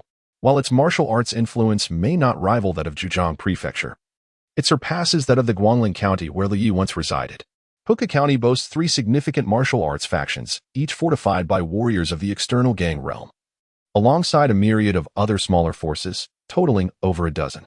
In the present day, the martial arts factions of Huku County, led by 3 major gangs, are hosting Shui Tianjiang in the largest tavern in the county. Although for Shui Tianjiang himself, the battle in the underground palace is a profound humiliation to outsiders. As long as Shui Tianjie remains alive, Shui Tianjiang is a figure worth befriending and winning over. The 3-story tavern is entirely occupied by the martial forces of Huku County. The first floor is filled with ordinary henchmen. The second houses the stalwarts of various factions, while the third floor is where Shui Tianjiang and the leaders of the martial arts factions convene. Liu Yi approached the tavern alone. Noticing the unfamiliar face, the innkeeper, having never seen him before, approached with a forced smile, stating, I apologize, esteemed guest, but this establishment has been booked for a month. If you wish to dine or stay, I kindly suggest you visit another tavern in the city. Liu nonchalantly retrieved a gold ingot from his robe and tossed it into the innkeeper's hand, saying, consider this a compensation for any damages caused. The innkeeper weighed the gold in his hand, realizing it was nearly 100 taels, enough to compensate for any potential loss, even if the tavern were to be set ablaze. However, rather than displaying joy, the innkeeper's expression turned to one of despair. He was no fool. It was evident that this man was there to stir trouble. When martial artists clashed, it often resulted in carnage, and a mere accident could send an ordinary person like him to the afterlife. Business was trivial compared to life. So the innkeeper quickly devised a plan. Without hesitation, He allowed Lu Yi to pass and hurriedly gathered his belongings, intending to flee Hookah County with his family before chaos ensued. With the 100 Taels of Gold as his capital, he would seek to establish a new tavern elsewhere. Lu Yi ascended to the 3rd floor of the tavern. Within this modest establishment, representatives from various martial arts factions gathered, many of whom were strangers to one another. As these individuals indulged in their feasting and revelry, none noticed Lu Yi's arrival, allowing him to reach the 3rd floor unimpeded. There, the leaders of the martial factions were engaged in merriment with Shui Tianjiang, showering him with flattery. Yet, Shui Tianjiang was not in the mood for celebration. His mind was consumed with anticipation for news from the Wudu Tongzi, hoping for a swift return. At that moment, a familiar figure unexpectedly ascended the staircase. Initially, Shui Tianjiang thought he must be mistaken. He rubbed his eyes and focused his gaze. The person before him was none other than Lu Yi, the very individual he wished to rend apart. You. Shui Tianjiang sprang to his feet, inadvertently knocking over his wine cup. His voice laced with a mixture of shock and dread, stammering as he spoke. How could you be here? The appearance of Lu Yi here implied that the Wudu Tongzi had failed. That wretched individual, had he known such a lowly character, was untrustworthy. Failing was one thing, but to have exposed his own location to Lu Yi was utterly unacceptable. Though Shui Tianjiang longed to consume Lu Yi alive, savoring his blood and flesh, he found his legs trembling upon Lu Yi's actual presence. However, Shui Tianjiang wronged the Wudu Tongzi. That fellow had not even had the chance to betray him, as he had been severed in two by Lu Yi. Lu Yi's ability to locate Shui Tianjiang stemmed from 2 factors. The spies of the Tianxiao Association were not to be underestimated, and the latter had indeed been ostentatious in his actions. Didn't you dream of killing me? Lu Yi mocked with a sardonic smile. I stand before you now. You may act. The warriors from Hukou County on the 3rd floor were initially unfamiliar with Lu Yi, but upon overhearing the exchange, they could no longer remain ignorant of his identity. Thus, they could no longer sit idle. Some rose, while others drew their weapons, all assuming a posture of imminent confrontation. It was the blood demon of the 3 absolutes, Lu Yi. How could this fellow have found his way here? Fear not, we are many. Surely we can contend with him. The 3rd floor descended into chaos. Some were in a frenzy, while others stealthily moved towards the windows, and still, some could not believe that this suddenly emerging figure possessed the prowess to match his ranking. Yet, regardless of what others thought, Shui Tianjiang was already drenched in sweat. The others had never witnessed Lu Yi in action, hence their skepticism regarding his strength. But Shui Tianjiang had seen it. He recalled the day Lu Yi severed Dongfang Bai's arm with a single strike. Such might made it clear that taking his life would not be a formidable task. Furthermore, he had heard that after leaving the underground palace, Lu Yi had displayed a formidable killing fist technique, even defeating Dongfang Bai, who had burned his own life essence in desperation. Although Shui Tianjiang harbored a deep-seated hatred for Lu Yi, when faced with him directly, he found himself devoid of the courage to act. Casting a glance at the surrounding warriors, he gritted his teeth and declared, "Whoever claims this scoundrel's head, I shall personally recommend to my elder brother, and have him take you as a disciple." Shui Tianjiang understood that, given his own strength, he was no match for Lu Yi. The only recourse he had was to rely on the local warriors of Hukou County. To compel these individuals to risk their lives and contend against the top 30 warriors of the human ranking, one must promise substantial rewards. The allure of being accepted as an inner disciple by a master of the earth ranking is undeniably lethal for warriors hailing from smaller factions. It is said that under the promise of great rewards, courageous souls will emerge. Even the prospect of facing an opponent ranked within the top 30 instills a resolve to fight among the masses. Moreover, Lu Yi is not an established master of the human ranking, but rather a rising force that has unexpectedly seized a high position, which inevitably raises doubts about the legitimacy of his ranking. Initially, when Lu Yi made his entrance, the names of the renowned masters had already sown seeds of retreat in many hearts. Yet, under the lure of enticing rewards offered by Shui Tianjiang, those who once contemplated fleeing now gravitated towards Lu Yi. Indeed, it is the allure of profit that renders individuals irrational. Lu Yi gazed at these men, shaking his head. If that is the case, then today, all of you shall meet your demise. He has never shown mercy to those who dare to strike against him. Since he is known as the Blood Demon, today he shall spill enough blood to justify his moniker. The tavern, spanning 3 stories, was filled with numerous factions and hundreds of warriors. With a command from the leaders of these factions, hundreds of warriors surrounded the entire establishment, leaving no escape. Naturally, Those of lower cultivation recognized their own limitations and dared not approach Lu Yi, opting instead to stand at a distance, shouting to create an atmosphere befitting the battlefield. Only those at least at the inner strength realm could breach the innermost encirclement. Fear not, although he is ranked in the top 30. His cultivation is merely at the mid-stage of the outer strength realm, they proclaimed. Indeed, even if he possessed some means to instantaneously enhance his combat prowess, allowing him to rival a peak 3-flower convergence warrior, such power would surely be fleeting. With our numbers, we can exhaust him. The group encircled closest to Lu Yi boisterously declared. However, rather than belittling Lu Yi, their words served more to bolster their own morale. Not to mention, despite their loud declarations, none dared to make the first move against Lu Yi. Even if doubts lingered regarding the legitimacy of his ranking, he remained a formidable figure within the top 30 of the human ranking, a mark of prestige across the realm. Reputation precedes action. The first to strike may suffer, leaving an opportunity for later challengers. Meanwhile, Liu stood there nonchalantly, as if the hundreds surrounding him were mere wisps of air. He caressed the crimson blood-drink demon blade, a mocking smile gracing his lips. What is this? Do you not all yearn to join the Seven Heroes Society? My head is here for the taking. Who will be the first to claim it? The warriors exchanged glances, and as Lu Ye's confidence grew, their hesitance deepened. Not ready to engage, Lu Yi surveyed the crowd, his mockery intensifying.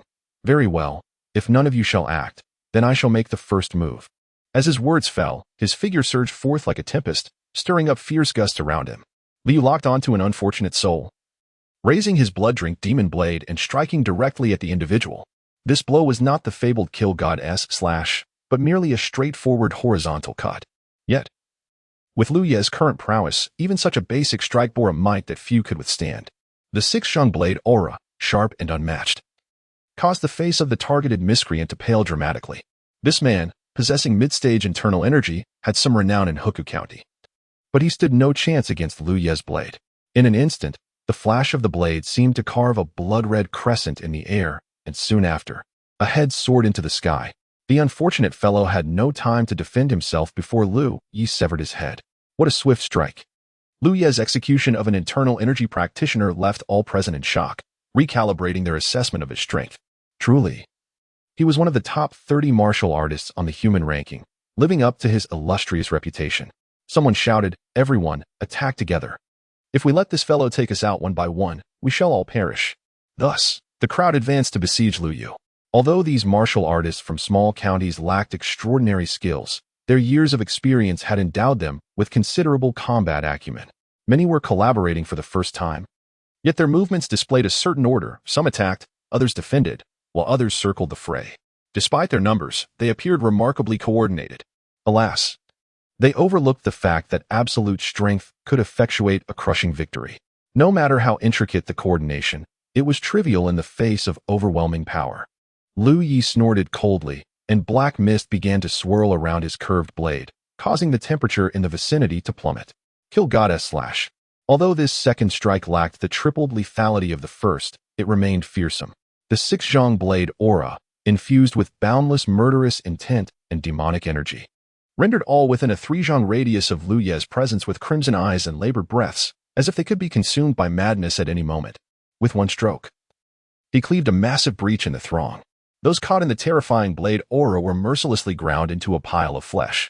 As the kill goddess slash claimed more victims, its power grew increasingly terrifying, not only instilling dread in the hearts of his foes, but also ensnaring the feeble-minded in illusions. With a thunderous crash, a 3-story building collapsed under the might of the dreadful blade aura. Amidst the ruins, Liu stood proudly, while the others appeared somewhat disheveled. Kill. Kill. Let them all perish. A sudden, chilling scream pierced through the crowd, followed by a frenzied swipe of a blade directed at a nearby companion. Hell. Hell. Ha. It's all blood. All blood. Someone, in a fit of madness, began to shriek wildly, stumbling away into the distance. I shall perish. I shall perish. There are ghosts everywhere. Everywhere. In a moment of disorientation, an individual abruptly drew a weapon to their own throat, their face betraying a semblance of relief. With a single stroke, a multitude of martial artists within the tavern met their demise. At least half fell victim to that horrifying blow, while among the survivors, a significant portion succumbed to madness inspired by the very act. The god of slaughter's blade grew deadlier with each life extinguished, amplifying its impact on the human psyche. not only others, but Lu Yi himself felt an oppressive force coiling within his chest. The only means to liberate this burden was through relentless carnage, to slay every soul within his sight. Taking a deep breath, he suppressed the urge to kill, sheathing the bloodthirsty demon blade. Around him, only a handful of external martial artists remained standing. Witnessing the carnage, those dead and those driven insane, regret filled their hearts. Had they known of Lu Ye's formidable prowess, they would not have succumbed to the allure of the promises made by Shui Tianjiang. Yet, it was too late for remorse. They understood that even if they knelt in supplication, Lu Yi would likely show them no mercy. The notorious blood demon truly lived up to its fearsome reputation, dispatching hundreds with a single stroke. The Tiandong Pavilion and the Wind and Rain Tower had always been reliable. Indeed, Liu possessed strength befitting his rank. Realizing there was no path of retreat left, the remaining few braced themselves and launched an assault against Lu Yu.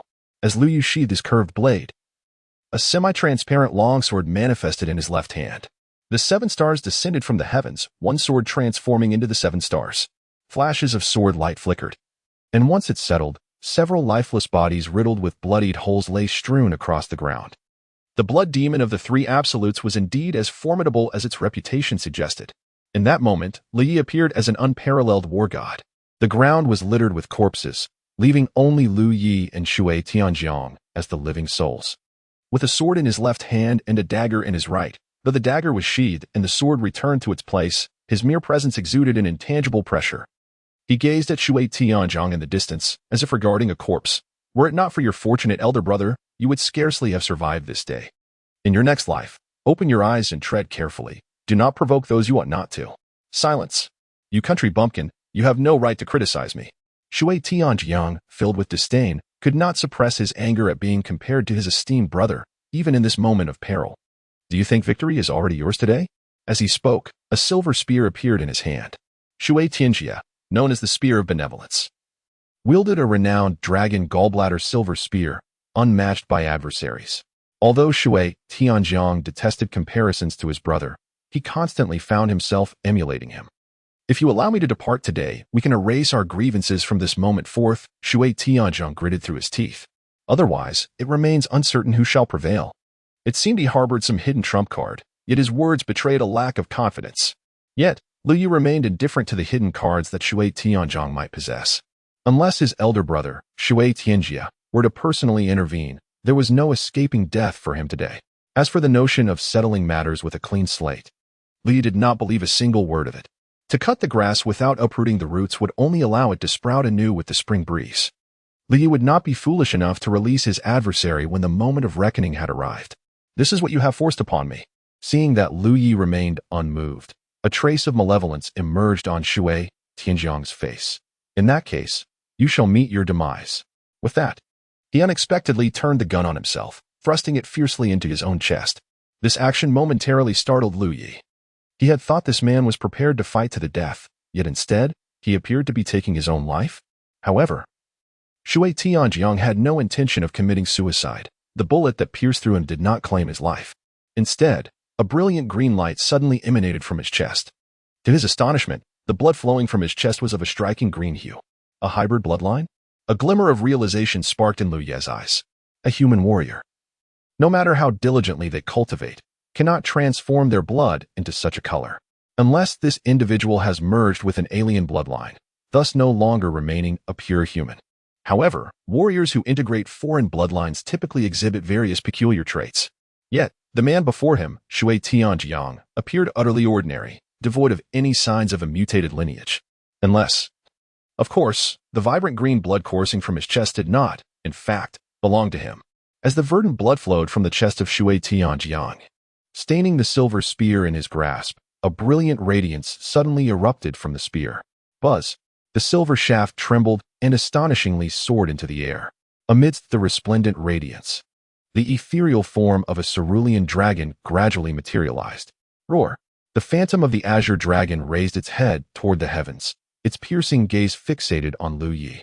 Cold and unyielding, it seemed to trample upon all existence beneath its feet, exuding an innate aura of sovereignty. Shui Tianjia? Lu Ye's eyes narrowed slightly, reflecting a profound gravity. Although the vision before him was merely that of a spectral dragon, his gaze seemed to traverse countless dimensions, locking eyes with the legendary Earth-ranking master, Shui Tianjie. Just a single glance caused Lu Yi to feel a weight upon his shoulders, as though an invisible mountain had settled upon him. This spectral dragon bore a fragment of Shui Tianjie's martial will. A martial master, existing at the true fire-refining infant stage, conveyed such formidable pressure through but a sliver of his martial intent. Yet, it was merely a strand of will fused with an alien bloodline. While the oppressive force exerted upon Lu Yi was of a dimensional nature, the actual combat prowess may not exceed Lu Yi's by much. After all, Lu Yi was capable of battling above his rank, comparable to those who had reached the pinnacle of the Three Flowers gathering. Were Shui Tianjie to personally arrive, Lu Yi might not even have the opportunity to retaliate. A martial master, a being who traverses the realms, was indeed beyond Lu Yi's current capabilities. A mere fragment of martial will seeks to vanquish me? Lu Yi scoffed. Even a martial master could not achieve that. Roar. Though the Azure Dragon's phantom was but a manifestation of a martial master's intent and lacked substantial intelligence, it seemed to sense Lu Yi's defiance. Letting out a thunderous roar and charging toward him with a silver spear. The ground trembled violently as the dragon passed, causing nearby structures to collapse as if a tornado had struck. Kill them all, break through. Lu Yi bellowed, mustering all his strength as four martial avatars emerged. Adopting their stances. Simultaneously, he unleashed a punch toward both the silver spear and the spectral dragon. Bang, bang, for consecutive resounding impacts echoed. With each strike, the speed of the silver spear diminished. Once the four martial avatars' fist energy struck, the silver spear trembled violently, emitting a low, mournful hum. A fissure appeared at the spear's tip, rapidly extending along its length. Crack! The silver spear could not withstand the horrifying force of the punches and shattered midair. Only the spectral dragon remained, releasing a reluctant roar, expending its final strength as it surged toward Lu Yi. Stubborn and unyielding, Lu Yi retorted coldly. Despite the subtle pain coursing through his meridians, he summoned his full martial energy. Suddenly, two enormous hands of martial energy materialized, descending to restrain the dragon's head. Break! With a thunderous roar, Lu Yi exerted his strength through both arms. A delicate sound pierced the air as the ethereal image of the Azure Dragon was torn asunder by Lu Yi's might. Simultaneously, Shui Tianjie staggered backward as if struck by lightning, violently expelling a torrent of blood, his visage paling to an alarming degree. Defeated? Such a notion was inconceivable. At that moment, Shui Tianjie appeared dazed, shaking his head repeatedly. How could my brother's martial prowess falter? My brother is destined for victory. There exists no invincible individual in this world. Reliance on external forces is the only recourse. Even in the next life, you shall not be my equal. Lu Yi shook his head, delivering a decisive palm strike to Shui Tianjiang's chest, extinguishing his life. Indeed, Shui Tianjiang was formidable, a figure of the martial arts master level. Even a mere fragment of martial will contained within the blood compelled Lu Yi to summon his full strength in response. Yet, despite his prowess, he remained Shui Tianjiang, not Shui Tianjie. As Lu Yi articulated, at the final juncture, Shui Tianjiang's reliance was ultimately on his elder brother, rather than himself. His lifetime achievements in martial arts culminated at this point. Even in the next life, he would remain no match for Lu Yi. A person can only attain greatness through self-reliance. This is a truth that Lu Yi has steadfastly upheld. At the headquarters of the Seven Heroes Society, Shui Tianjie remained in seclusion as usual. In fact, over the past few years, he had largely distanced himself from the mundane affairs of the society, delegating responsibilities to his disciples. His mind was acutely aware that only absolute strength forms the foundation of everything. Otherwise, the mightiest forces are but ephemeral reeds adrift. Since its inception, the Seven Heroes Society has garnered a formidable reputation within the martial world. Yet, Shui Tianjie understood that the society still lagged behind in becoming a true top-tier force. This shortcoming lay in the absence of a grandmaster of the martial arts who could manifest the laws of heaven and earth. Although the four current leaders of the Seven Heroes Society rank among the esteemed martial masters, they would be utterly eclipsed by a grandmaster of such caliber, even if they united their strengths. Shui Tianjie recognized that, at present, the four leaders of the Seven Heroes Society stood equally, without distinction of rank. However, should any one of them ascend to the realm of Grandmaster, they would undoubtedly emerge as the singular sovereign of the Seven Heroes Society. And this sole sovereign can only be he, no one else. Although they once forged a brotherhood and established the Seven Heroes Society, each bearing a nickname adorned with the character for righteousness to signify their camaraderie, the essence of a truly formidable organization lies in having a singular leader, Such struggles are often bloodily brutal. Even sworn brothers, let alone blood relations, share no sentiment in the face of ambition. In pursuit of being the first to ascend to the realm of the Grandmaster of Martial Arts, Shui Tianjie has devoted considerable effort over the past few years, seldom stepping beyond the threshold of his seclusion chamber. Today, much like any other day of isolation, Shui Tianjie finds himself in a state of unease. After achieving the unity of heaven and man, martial artists often possess an uncanny intuition regarding the future. Though Shui Tianjie has not formally studied the art of divination, he understands that such disquietude is an ominous sign. Suddenly, a sharp pain pierces his chest, and a trickle of emerald blood flows forth from his brow. Who is it? Shui Tianjie's countenance shifts dramatically as he rises abruptly. His eyes ablaze with fury. Who has compelled Tianjiang to resort to the very essence of his martial blood that he bestowed upon him? The martial blood is the culmination of Shui Tianjie's martial will, capable of resonating even across vast distances. A fierce glint flashes in his eyes, and the faint outline of azure dragon scales emerges along his neck. Those familiar with Shui Tianjie understand this to be a manifestation of his utmost rage. Summon my trusted aide. Shui Tianjie commands with gravity. Go at once and locate Tianjiang. I demand to see him alive or dead. His anger surges. He realizes that to force Tianjiang to utilize the trump card he had entrusted to him signifies dire consequences ahead. Although Hukou County is not a large city, the battle that resulted in the deaths of hundreds of martial artists, even impacting the 7 Hero Society among the 7 factions of the world, has drawn considerable attention over the past few days. Moreover, the malevolent aura left by Lu Yi was so intense that many ordinary individuals, upon approaching the battlefield near the tavern, began to exhibit signs of madness. This compelled the townsfolk to pool their resources and invite a renowned monk from a neighboring county to perform a ritual to dispel the lingering resentment and malice left in the wake of the battle. "Amitabha!" exclaimed a yellow-robed monk with long eyebrows cascading to his chin, his hands clasped in prayer, a look of compassion etched upon his face as he lamented. Such a heavy, malevolent presence lingers here. I wonder who was responsible for this deed. Master Huangmei. It is said to be the work of a formidable figure from the human ranking, the blood demon of the 3 absolutes, Lu Yi. The local officials surveyed the field strewn with corpses, and despite the monk's earlier incantations, an eerie chill permeated the air. Heavens above, this is a matter of hundreds of lives. Our warriors from Hukou County have been decimated by this fiend. Amitabha. This individual employs methods far too cruel. Not a single warrior has survived among the hundreds. The higher his cultivation, the greater the calamity he brings upon the world. The monk's countenance was one of profound sympathy, for he hailed from Shaolin and could not stand idly by in the presence of such slaughter. He resolved to write a letter to his senior brothers, declaring that should any disciples of Shaolin encounter this man, they must bring him back to the temple, where he would be immersed in the profound teachings of the Buddha, in hopes of alleviating the bloodshed that clung to him. As the monk's words fell silent, a sudden clamor of urgent hooves echoed from the end of the street. A group of over 10 riders galloped forth, led by a figure of imposing stature, a silver spear slung across his back. Shui Tianjie? The 7 Hero Society has also arrived?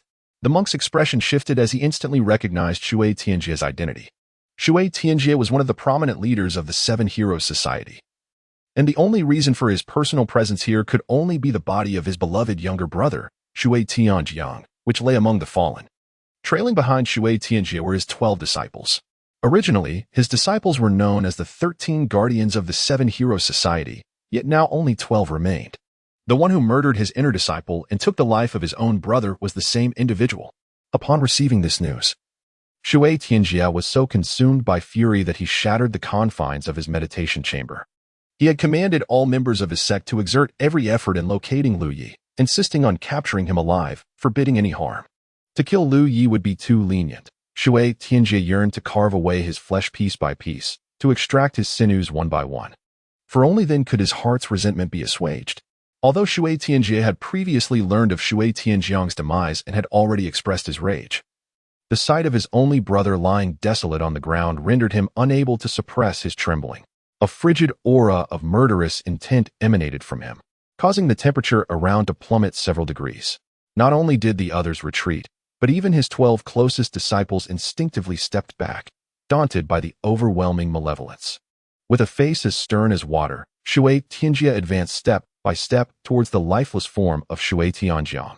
With each stride, the ground bore the imprint of his foot, fissures forming and extending across the earth for several yards. Tianjiang, brother, I shall take you home, Shui Tianjia uttered, bending down to lift the body of his soul brother. Throughout his youth, he had traversed the tumultuous world, enduring countless hardships. Yet the only thing he cherished was his family. Moreover, due to his unwavering dedication to martial arts, he has yet to bear any offspring and has long regarded Shui Tianjiang as his successor to nurture. Although Shui Tianjiang possesses only average aptitude, Shui Tianjia has nonetheless invested substantial resources to meticulously cultivate him into a formidable expert on the rankings. Now, the younger brother, to whom countless efforts were devoted, has passed away. Lu Yi, I vow to ensure your demise will be without a resting place. Shui Tianjia's pupils suddenly transformed into the slitted gaze of a beast. And beneath his garments, azure dragon scales began to emerge. Should I fail to take your life in this existence, I, Shui Tianjia, swear I shall not be regarded as a man. The murder of Shui Tianjiang would undoubtedly summon Shui Tianjia's frenzied retaliation, a fact Lu Yu was acutely aware of. However, Lu Yu remained indifferent. At the moment Shui Tianjia swore to dismember him, he was seated in a carriage en route to the Western Jin. Seeking vengeance? Come to the Western Jin and first contend with Li Juetian. You were born in the sacred realm of the Northern Taoist sect, Jinwu Mountain. From a young age, you displayed no interest in martial arts, yet you possessed a profound passion for Taoist classics. At the age of 13, you entered the Jingle Palace, dedicated to the study of Taoist texts. By the age of 30, you had thoroughly absorbed the Taoist classics and gained considerable renown at Jinwu Mountain. At 50, during the philosophical debates between the North and South Taoist sects, you triumphed over the Southern sect's elite, securing victory for the Northern sect. At 70, you assumed leadership of the Jingle Palace, becoming its 58th abbot. At 88, you passed away peacefully, with your spirit tablet enshrined within the Jingle Palace, where the current head of the Jinwu sect personally officiated your funeral. Simulation concluded. Comprehensive score, 600 points. Simulation points acquired, 600 points. Current simulation points, 1,200 points. You may retain one of the following options. 1. The seal of the Jingle Palace, the abbot of the 8 views of Jinwu. 2. The inherited text of the Jingle Palace, a handwritten volume of the Nanhua Jing. 3. Life experience at the age of 88. 3. Li decisively made his choice, which was indeed the purpose of this simulation. As he continued to take lives, he found it increasingly challenging to suppress the backlash of demonic energy and murderous intent, even with several centuries of life experience. After all, the wisdom he possessed was derived from a multitude of individuals, excessively diverse in nature. Moreover, those individuals did not necessarily possess elevated levels of spiritual cultivation. When it comes to effectively suppressing demonic energy, there are no equals to the two great traditions, Buddhism and Taoism. The myriad restrictions and precepts of Buddhism are indeed overwhelming. Conversely, the Taoist pursuit of tranquility and naturalness resonates more profoundly with Lu Ye's temperament. Thus, he embarked on this simulation. However, Lu Yu was taken aback to discover that, despite the characters in this simulation lacking any martial prowess, the rewards and simulation points were remarkably high. It appears that the evaluation within the simulator does not solely hinge upon martial cultivation as the criteria for judgment. A wealth of information surged into Lu Ye's mind, prompting him to gently close his eyes and absorb the entirety of the knowledge. Truly, he is a figure who has delved into Taoist texts to a transformative extent. Although devoid of martial skills, his life experiences have proven immensely beneficial to Lu Yi. When he reopened his eyes, the previous hostility that once resided within them had vanished, replaced by an ethereal composure and a sense of detachment from the mundane. The accumulated demonic energy and murderous intent from the past could no longer exert any influence over Lu Ye's disposition. Even when he unleashed his full power with the killing goddess blade and the 10 directions of annihilation, he bore no burden whatsoever. This marked the second simulation Lu Yi had undertaken on his journey, having already advanced to the late stage of external refinement during the first. The second simulation, moreover, profoundly impressed Lu Yi, as he felt he had gained immeasurable insights. The horse pulling the carriage was a magnificent steed, specifically bred by the Tianxia Society, a blend of ancient and exotic bloodlines, capable of traversing vast distances effortlessly. Thus, despite the considerable distance separating Hoka County from the Western Jin, during the duration of the 2 simulations, their party had already encroached upon the territory of the Tianxia Society. As Li lingered in the carriage, savoring the essence of Taoist freedom and transcendence, the vehicle came to an abrupt halt, and he overheard a voice from outside announcing, "Masters, young Master Lu, we have arrived at the main headquarters." The headquarters of the Tianxia Society, perched atop a towering mountain, the highest Lu Yi had ever beheld. It soared into the clouds, seemingly endless, as if standing amidst a sea of mist. This mountain is not a natural formation. Rather, it is a masterpiece crafted by the world-renowned leader Li Juetian, who employed supreme techniques to amalgamate the peaks of 9 lofty mountains from various regions into one majestic summit. Masters who possess the ability to manifest the laws of heaven and earth are, in the eyes of ordinary mortals, akin to terrestrial deities, endowed with an array of astonishing and miraculous powers. Ascending this towering peak allows one to gaze upon the world, and from this breathtaking height alone, one can discern Li Juetian's ambition and grandeur. The majestic aura of the Tianxia society is unmistakably evident from the very entrance. The towering stone tablet, standing 100 feet high, inscribed with the 3 formidable characters of Tianxia society, leaves onlookers astounded. Within those characters lies a fragment of Li Juetian's profound martial intent. Merely casting a glance at it, Lu Yi felt an immense enlightenment, as many previously incomprehensible matters suddenly became clear. Of course, this is partly due to Lu Yi's own considerable martial prowess. Were those of lesser cultivation to gaze upon it, they might find themselves irresistibly bewitched. Truly, he is a grand master of the heavenly ranking. At present, I fear I cannot even compare to a fraction of his brilliance. Lu Yi mused with a slight sigh. Though confident, he has never succumbed to arrogance. The disparity between him and a master like Li Juetian is indeed akin to the chasm between heaven and earth. Nevertheless, Lu Yi harbors no feelings of inferiority. He believes that one day, he too will stand on equal footing with figures such as Li Juetian, rather than merely gazing up at them. Ascending from the entrance, one encounters a staggering 999 steps crafted from jade, each piece naturally formed without excessive embellishment, each jade slab exceeding 10 feet in width. Upon stepping onto one, a refreshing chill rushes from the soles of his feet to the crown of his head, as if the absorption of the ethereal energies of the universe has intensified. Surrounding the jade stone staircase, towering spiritual trees are planted, constantly exuding the ethereal essence of heaven and earth. This envelopes the entire mountain gate of the heavenly society in a rich aura of spirituality. Upon entering the mountain gate, the density of the celestial energy is not merely doubled compared to the outside world.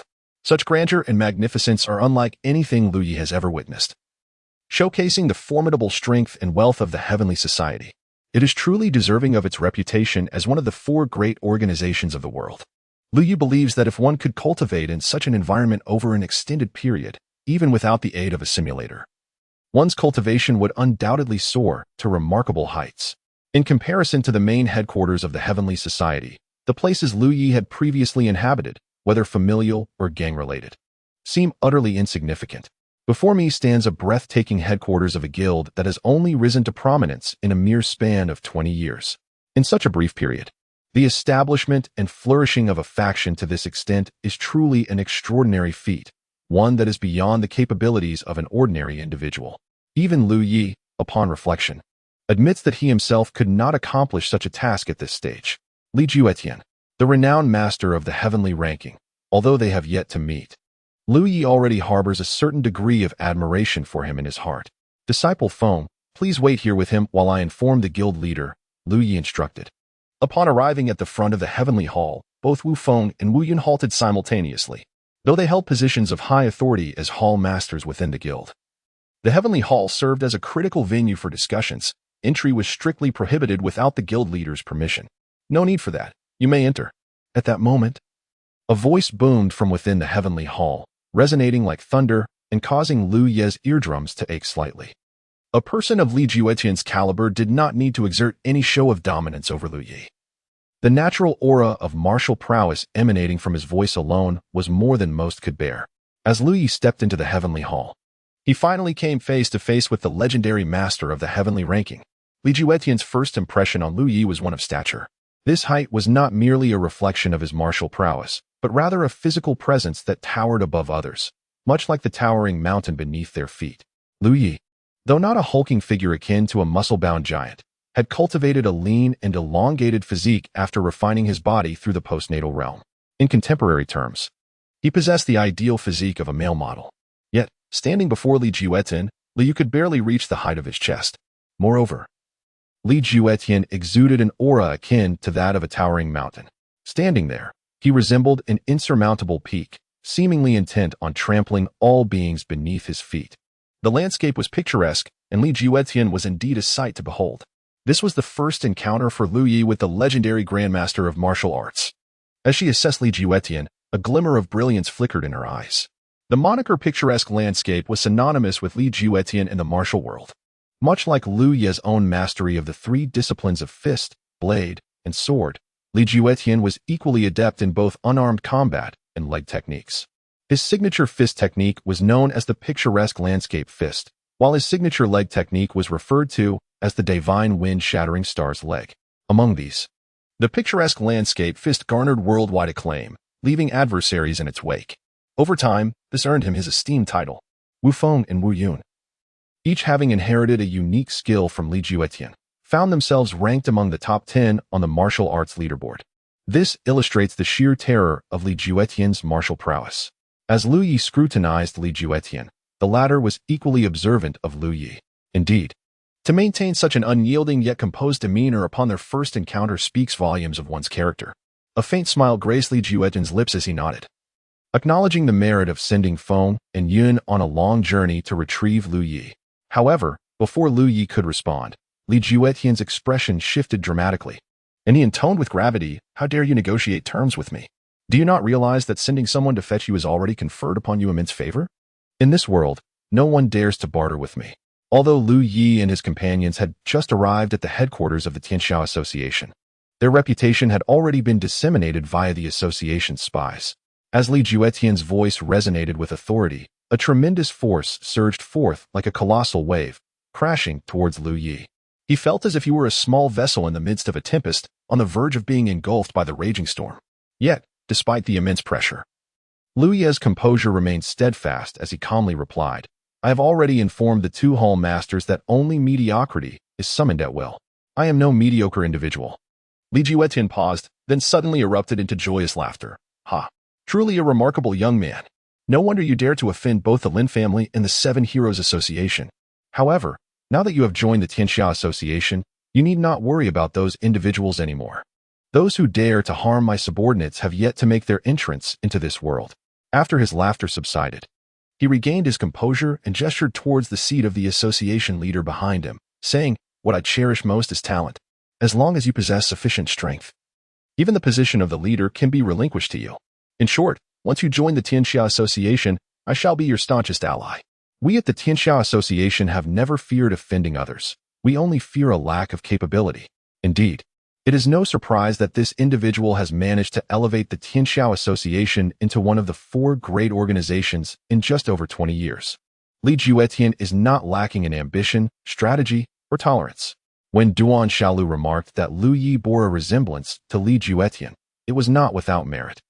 Both are destined to become titans of the realm. Li Juetian settled back into his seat of authority, his hands sweeping through the air as he declared, "I am aware of the 3 requests you have proposed. I agree to the first 2. Within the Tianxiao Association, you may depart whenever you wish, and I shall not impede you. If one must resort to force to retain talent, then I ought to resign from my position as leader. Furthermore, whenever you perform duties for the association, rewards will be distributed accordingly, not only for you but for all members. As for your third point," Li Juetian pondered for a moment before shaking his head, "it is not that I doubt your abilities, but the leaders of the Tianxiao Association are always chosen through open selection. Even Wu Feng and Wu Yun had to triumph over all their opponents to ascend to their positions. If I were to appoint you as a leader without due process, I fear that while the members may verbally comply, their hearts would not follow. Wu Yun, prepare for the world arena, and select 108 individuals from the Wind and Cloud Halls to establish the 3rd hall, the Ren Hall. Wu Feng, inform all the members that the world arena will commence tomorrow, and every member of the Wind and Cloud Halls is eligible to participate." After giving his instructions to Feng and Yun, Li Juetian turned his gaze towards Lu Yi. "If you can emerge victorious in the world arena, gaining the respect and admiration of all, then this Ren Hall shall be named Night Hall in your honor." "Thank you, Master." Lu Yi bowed respectfully to Li Juetian. "If I fail to win, then the aforementioned conditions shall be rendered null and void." Lu Yi had already understood the notion of accepting challenges from Feng and Yun. Thus, he felt no resistance and readily agreed. This was a matter of course. Even the renowned Feng and Yun had ascended to their positions by accepting challenges from the members. Now, Should Lu Yi, as an outsider, refuse to accept challenges and simply descend as a hall master, it would surely invite dissent. Although Li Jiuetian held great prestige within the World Association, few would dare to openly oppose him. However, they might harbor disdain for Lu Yi and secretly undermine him. In light of this, it would be wiser to decisively subdue these challengers. Li Yi had already advanced to the late stage of the outer gang, and he believed that even if Feng and Yun themselves were to engage him, he could maintain an undefeated stance for a considerable duration. As for the others, Lu Yi truly did not regard them with any concern. Have you heard? The Master is opening the World Arena tomorrow. The World Arena? It is only held during the selection of new Hall Masters or when challenging the old ones. Surely, no one would dare challenge the esteemed Feng and Yun. Could it be that the Third Ren Hall is to be established? Indeed, it is said that the establishment of the Third Ren Hall is precisely the command issued by Hall Master Feng, and there is no doubt about it. Although we may lack the strength to vie for the position of Hall Master, let us at least witness the spectacle tomorrow. Wu Feng executed his tasks with remarkable efficiency. Within just half a day, the news of the World Arena had spread throughout the entire World Association. Unlike other gang organizations, which often boast numerous halls and branches, the World Association, from its inception, was designed by Li Jiuetian to adhere to the number 9, the supreme number of the world. Therefore, the World Association can have at most 9 halls. He emulated the 3 rankings of heaven, earth, and humanity, establishing the Heavenly Hall, Earthly Hall, and Human Hall, each comprising 3 sub-halls. However, the 3 halls of the Heavenly Hall remain mere facades, as there are only a limited number of grandmasters in martial arts, and they cannot possibly affiliate with other factions. The Earthly Hall consists of only 1, albeit with lower standards, allowing those who have achieved the harmony of heaven and humanity to join. However, including the Hall Master, there were merely a handful of individuals, totaling no more than a dozen. The Ren character halls were the Feng and Yun halls, which had not seen any expansion for many years. Now, as the prospect of establishing new halls emerged, coupled with the opening of the Tianxia Arena to accept challenges from the members, it was regarded as a grand event within the Tianxia society. Thus, on the following morning, even before the arena had opened, a throng of spectators had gathered around the platform, all eager to witness this rare and splendid occasion. Amidst the throng, a young man adorned in resplendent attire stood out, akin to a celestial body surrounded by the stars. The crowd either instinctively kept their distance or clustered around him, seeking to curry favor. Curse be it! How could my father suddenly decide to establish a contest for the world? The young man clenched his teeth, a venomous glint flashing in his eyes. I have implored my father numerous times, yet he showed no inclination to open a new hall. Have we ascertained who intends to become the new hall master? An attendant promptly responded. In answer to the young master, we have uncovered the truth. It is the newly ranked 28th on the human list, blood demon of the 3 absolutes, Lu Yu. It is said that the Wind Hall Master and the Cloud Hall Master personally fetched him to the headquarters. Evidently, the Master holds him in high regard. I care not who he is. If a new hall is to be established, I alone shall assume the role of Hall Master. The young man's gaze grew increasingly sinister. Murderous intent apparent, since he dares to step forth and accept the challenge. Ensure he is left battered and bruised. As this was spoken, Lu Yu had already appeared on the platform, accompanied by Wu Feng and Wu Yun. Although the selection of a hall master is a significant matter, it is merely for a human character hall, and Li Jiuetian need not make an appearance himself. The presence of Wu Feng and Wu Yun, 2 esteemed hall masters, was already a considerable honor for Lu Yi. The master declared the establishment of a new hall and convened a contest for the world today. Wu Feng proclaimed, "Our association selects hall masters with fairness and transparency. Today, all members of the Wind and Cloud halls are eligible to challenge. By sunset, should no one defeat Lu Yi, he shall be the master of the 3rd human character hall." No sooner had his words echoed than a boisterous laugh erupted from beneath the platform. What nonsense is this Lu Yu? I have never heard of his name. A burly man, scarred and wielding a fearsome blade, leapt onto the stage. Truly, when the tiger is absent from the mountain, the monkey claims the throne. What sort of fool can ascend the human list these days? Although the man claimed ignorance of Lu Yu's name, he immediately referenced his standing on the list, evidently mocking him. The man scrutinized Lu Yi, his expression growing increasingly disdainful. Merely a boy yet to reach maturity. Were it not for my advanced years, such a youth would not stand a chance at the human list. Upon witnessing the man's ascent, the onlookers' expression shifted to one of peculiar intrigue, murmuring amongst themselves, "It is Chu Kuang. This promises to be entertaining." This fellow, though under the Cloud Hall Master's command, has consistently disregarded his orders, always following the young master. His being the first to ascend likely stems from the young master's directive. Hush, keep your voice down, or you may find yourself in peril. Be wary of the young master's hearing. You want to enjoy the consequences. Li did not know Chu Kuang. They had never crossed paths. Yet, he could sense a profound animosity emanating from him. It appears this individual has deliberately come to stir trouble. Lu Ye's expression remained unchanged, unperturbed by Chu Kuang's disdainful demeanor. He calmly remarked, "If that is the case, let me witness your prowess and see if it matches your grandiose claims. You seek death." Chu Kuang scoffed, his ghost head dagger brimming with formidable energy. True to his name, Chu Kuang was exceedingly arrogant, yet his arrogance was not without merit. He was a practitioner at the Spirit Aperture realm, having opened over 50 spirit apertures throughout his body. Even among the ranks of the Heavenly Society, he was not a weak contender. As the blade energy enveloped him, Chu Kuang's aura grew increasingly ferocious. "Today, I shall ascertain whether you, the so-called warrior of the rankings, are deserving of such a title," he bellowed, striding rapidly toward Lu Yi. With each step, his momentum intensified, causing the specially crafted tiles of the arena to crack underfoot. A martial artist at the Spirit Aperture realm channels the forces of heaven and earth through the openings in their body, rendering their energy both more abundant and potent than that of practitioners at the Outer Energy realm. Concurrently, a chilling wind began to swirl around Chu Kuang, and the immense energy coalesced into a ghostly visage of a howling demon above his dagger, emanating an overwhelming presence. A mere glance at this apparition elicited a sense of dread. It was evident that this individual had cultivated a path that harnessed murderous intent, having claimed numerous lives to condense such a fearsome aura. Against other warriors, this terrifying malice alone could diminish their strength before any confrontation began, sapping their mental resolve. Alas, today he faced Lu Yi. To flaunt his murderous energy before Lu Yi was akin to a carpenter brandishing tools before Lu Ban or a warrior brandishing a sword before Guan Yu, an act of folly. A contemptuous smile played upon Lu Yi's lips, following his breakthrough to the later stages of the Outer Energy realm. In terms of both the quantity and quality of his true energy, he found himself on par with those who had opened 100 spirit apertures. Yet this Chu Kuang, possessing merely 50 spiritual apertures, dares to be arrogant before him?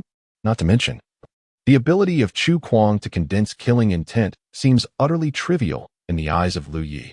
The blood-drinking demon blade has already manifested in Lu Yi's grasp. As the scarlet curved blade emerged, the temperature in the surroundings seemed to plummet instantaneously.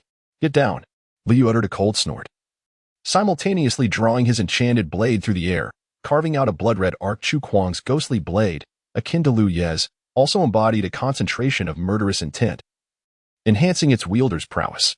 However, when juxtaposed with Lu Yi's, it appeared utterly insignificant. The specter formed by his ghostly blade was merely a vague and indistinct wraith. In stark contrast, when Lu Yi struck, what materialized before Chu Kuang was a scene reminiscent of a hellish purgatory. The overwhelming aura of slaughter relentlessly assailed Chu Kuang's psyche, inducing a fleeting hallucination.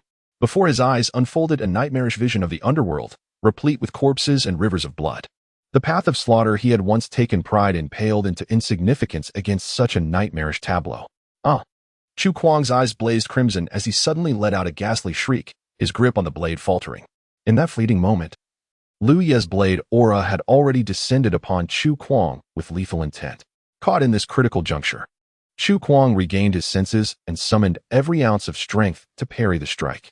Bang! The two forces of blade aura collided, and Chu Kuang felt as if his arm were about to shatter, simultaneously erupting with a copious amount of blood, his body propelled backward like a cannonball. Damn it! How could a mere external aura warrior possess such formidable chi? Chu Kuang gasped, blood spewing forth, his heart a tempest of shock and fury. Though he had only managed to muster 70% of his strength in a hasty response at the last moment, he never anticipated being sent flying by a mere external aura warrior, while it was merely a common strike. The tripled potency of life and death imbued within it made Chu Kuang feel as though he had been crushed by an ancient ferocious beast. Not only did his arms feel as if they were on the verge of breaking, but a pervasive pain coursed through his entire being. Bang! Chu Kuang was hurled off the stage, crashing heavily onto the ground. The combination of his injuries and the overwhelming emotions of shock, anger, and humiliation forced him to expel another mouthful of blood before he succumbed to unconsciousness. It was fortunate that Lu Yi had shown mercy. refraining from delivering a fatal blow upon their initial encounter. Had he unleashed his full power, this man would have surely met his demise. Witnessing the extraordinary prowess of Chu Kuang being struck off the stage by a single blow from Lu Yi, rendering him unconscious, the gathered members of the Tianxia Society erupted in hushed exclamations. Truly, this was a testament to Lu Ye's status as one of the top 30 masters on the human rankings. His strength was undeniable. Indeed, being among the top 30 signifies not just the absence of the three flowers gathering at the apex, but also a formidable power that can rival it. Chu Kuang, having only opened 50 spiritual apertures, dared to seek his demise. This fellow, relying on the support of the young deputy leader, had always been arrogant, disregarding others. Today, however, he has suffered a significant humiliation, much to the delight of the onlookers. Unperturbed by the murmurs of the crowd, Lu Yi surveyed the arena, inquiring silently, who else dares to challenge? Even within the Tianxia Society, warriors at the spiritual aperture level are not commonplace. Although Chu Kuang had only opened 50 apertures, his lethal blade techniques positioned him as a notable contender among his peers. Lu Yu's decisive strike against Chu Kuang demonstrated an overwhelming dominance. Unless one possesses the strength of the three flowers gathering at the apex and the 5 qi returning to origin, who would dare to challenge him so readily? Each of the top 30 on the human rankings possesses combat prowess exceeding that of the three flowers gathering. Their reputation is far from unfounded. Originally, many eager contenders prepared to vie for the position of Hall Master fell into silence after witnessing Lu Yi's overwhelming defeat of Chu Kuang. Cursed be it. All of you are worthless. Among the crowd, a young man erupted in frustration. You all boast of your might, yet can't withstand a single strike? What are you? Mere corpses left behind. Although the crowd had come to recognize Lu Ye's strength, the young man's tirade compelled 3 individuals to step forward, boldly declaring, "Young deputy leader, we are willing to ascend and teach this fellow a lesson." Excellent. The young man nodded emphatically, proclaiming, regardless of the means, "Whoever can bring Lu Yi down from the stage shall be richly rewarded by this young deputy leader." Despite the pressure from the young man, the audacity of these 3 to challenge Lu Yi indicated their belief in their superior strength over Chu Kuang. They presumed that, even against Lu Yi's formidable might, they possessed at least a modicum of chance for victory. Approaching the edge of the arena, the 3 addressed Lu Yi from a distance. "Lu Yi, we 3 wish to challenge you. You may select your opponent first." They clearly intended to engage Lu Yi in a wheel battle. Although the initial challenger might not surpass Lu Yi, they aimed to deplete his strength. Such tactics might be deemed unsavory in a duel, however. The rules of the Tianxia arena dictate that before the challenge time concludes, the individual on stage must accept all challengers, lest they forfeit their right to contend for the position of Hall Master. Li also noticed that the 3 individuals below, including the previously mentioned Chu Kuang, had emerged from the vicinity of a particular young man. It appears that this individual is the true instigator of these relentless challenges. Do they wish to engage in a war of attrition? Li scoffed inwardly. Today, he not only aimed to secure the position of Hall Master, but also sought to establish his authority within the ranks of the Tianxia Society. As a newcomer without any foundation, the most effective way to garner respect was through the strength of his own fists. This world has always revered power above all else. Now that 3 short-sighted challengers had stepped forward, Liu had no qualms about using them to assert his dominance. If a single resounding victory was insufficient to solidify his reputation, then he would gladly pursue another. There was no need for such convoluted strategies. Liu cast a casual glance at the trio below and beckoned them with a gesture. "You 3, come at me together. This will save us all some time." At this proclamation, the audience was left in stunned silence. The 3 challengers were all well-regarded martial artists within the Tianxia Society, each having mastered over 100 apertures in the realm of spiritual awakening. Even when united, it was likely that they could slay a practitioner of the 3 flowers gathering peak realm. And now, Li astonishingly intends to confront 3 formidable opponents simultaneously. How remarkable! This Liu truly possesses both exceptional skill and audacity, daring to challenge 3 masters, each possessing over 100 acupoints. Should he emerge victorious from this encounter, it is likely that none would dare to challenge him thereafter. Aside from the 2 Hall Masters, Feng and Yun, few within the Ren faction possess such prowess. One can only fear that his overconfidence may lead to his downfall, for the strength of 3 masters, each with over 100 acupoints, is not to be trifled with.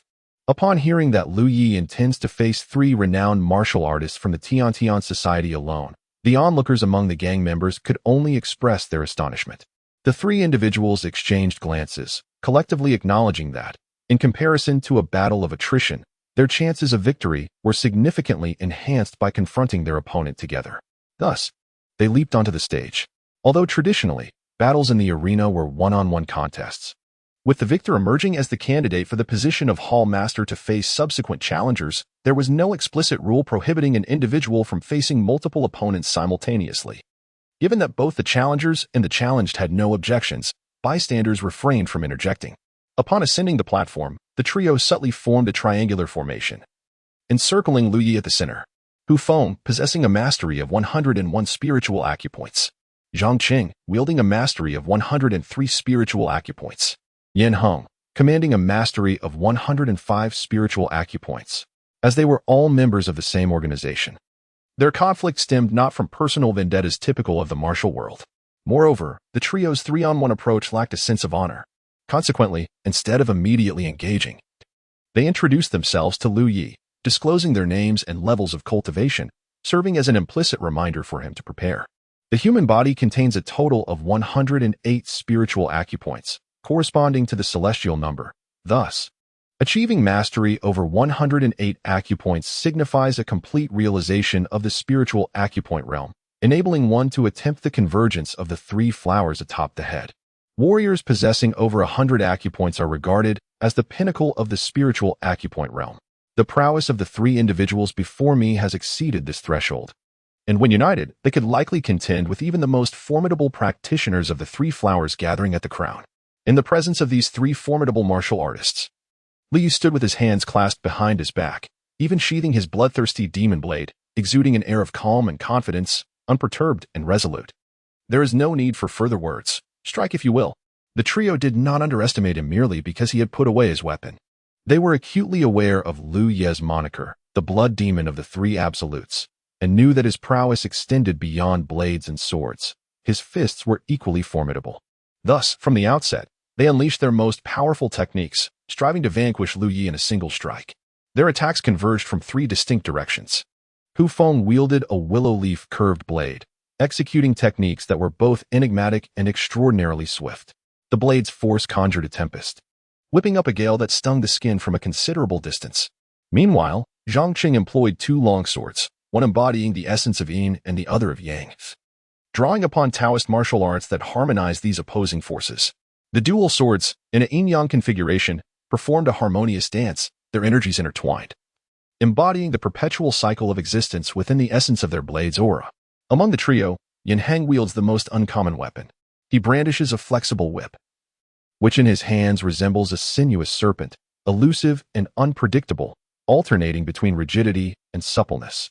When soft, it slips through like an eel burrowing into the earth, rendering it impossible for foes to grasp. Conversely, when firm, it strikes with the ferocity of a dragon traversing the river, exuding an overwhelming aura of might. These three individuals traverse entirely distinct paths of martial arts. Within a mere span of 20 years, the Tianxia Association has ascended from obscurity to become one of the four major organizations in the realm. This remarkable transformation is attributed not only to Li Zhutian's unparalleled mastery, but also to his remarkable cadre of talented subordinates. The Tianxia Association is open to all, irrespective of their background or past. As long as they possess skill and are willing to contribute, the association welcomes them with open arms. This inclusivity has resulted in a diverse assembly of martial artists within the association, each employing an eclectic array of martial arts and weaponry. The path of martial arts for Lu Yi is characterized by the most direct and effective means of vanquishing his adversaries. If one were to draw a comparison, Lu Yi's approach bears some resemblance to that of Li Juetian. Both are straightforward, domineering, and unparalleled. Regardless of the multitude of attacks that may come his way, he chooses a singular path. With the utmost strength, he seeks to directly crush his foes. Therefore, when confronted with three distinctly different modes of assault, Li does not contemplate how to neutralize each attack individually. His philosophy is elegantly simple. By defeating the one who initiates the attack, the threats they pose will inevitably dissipate.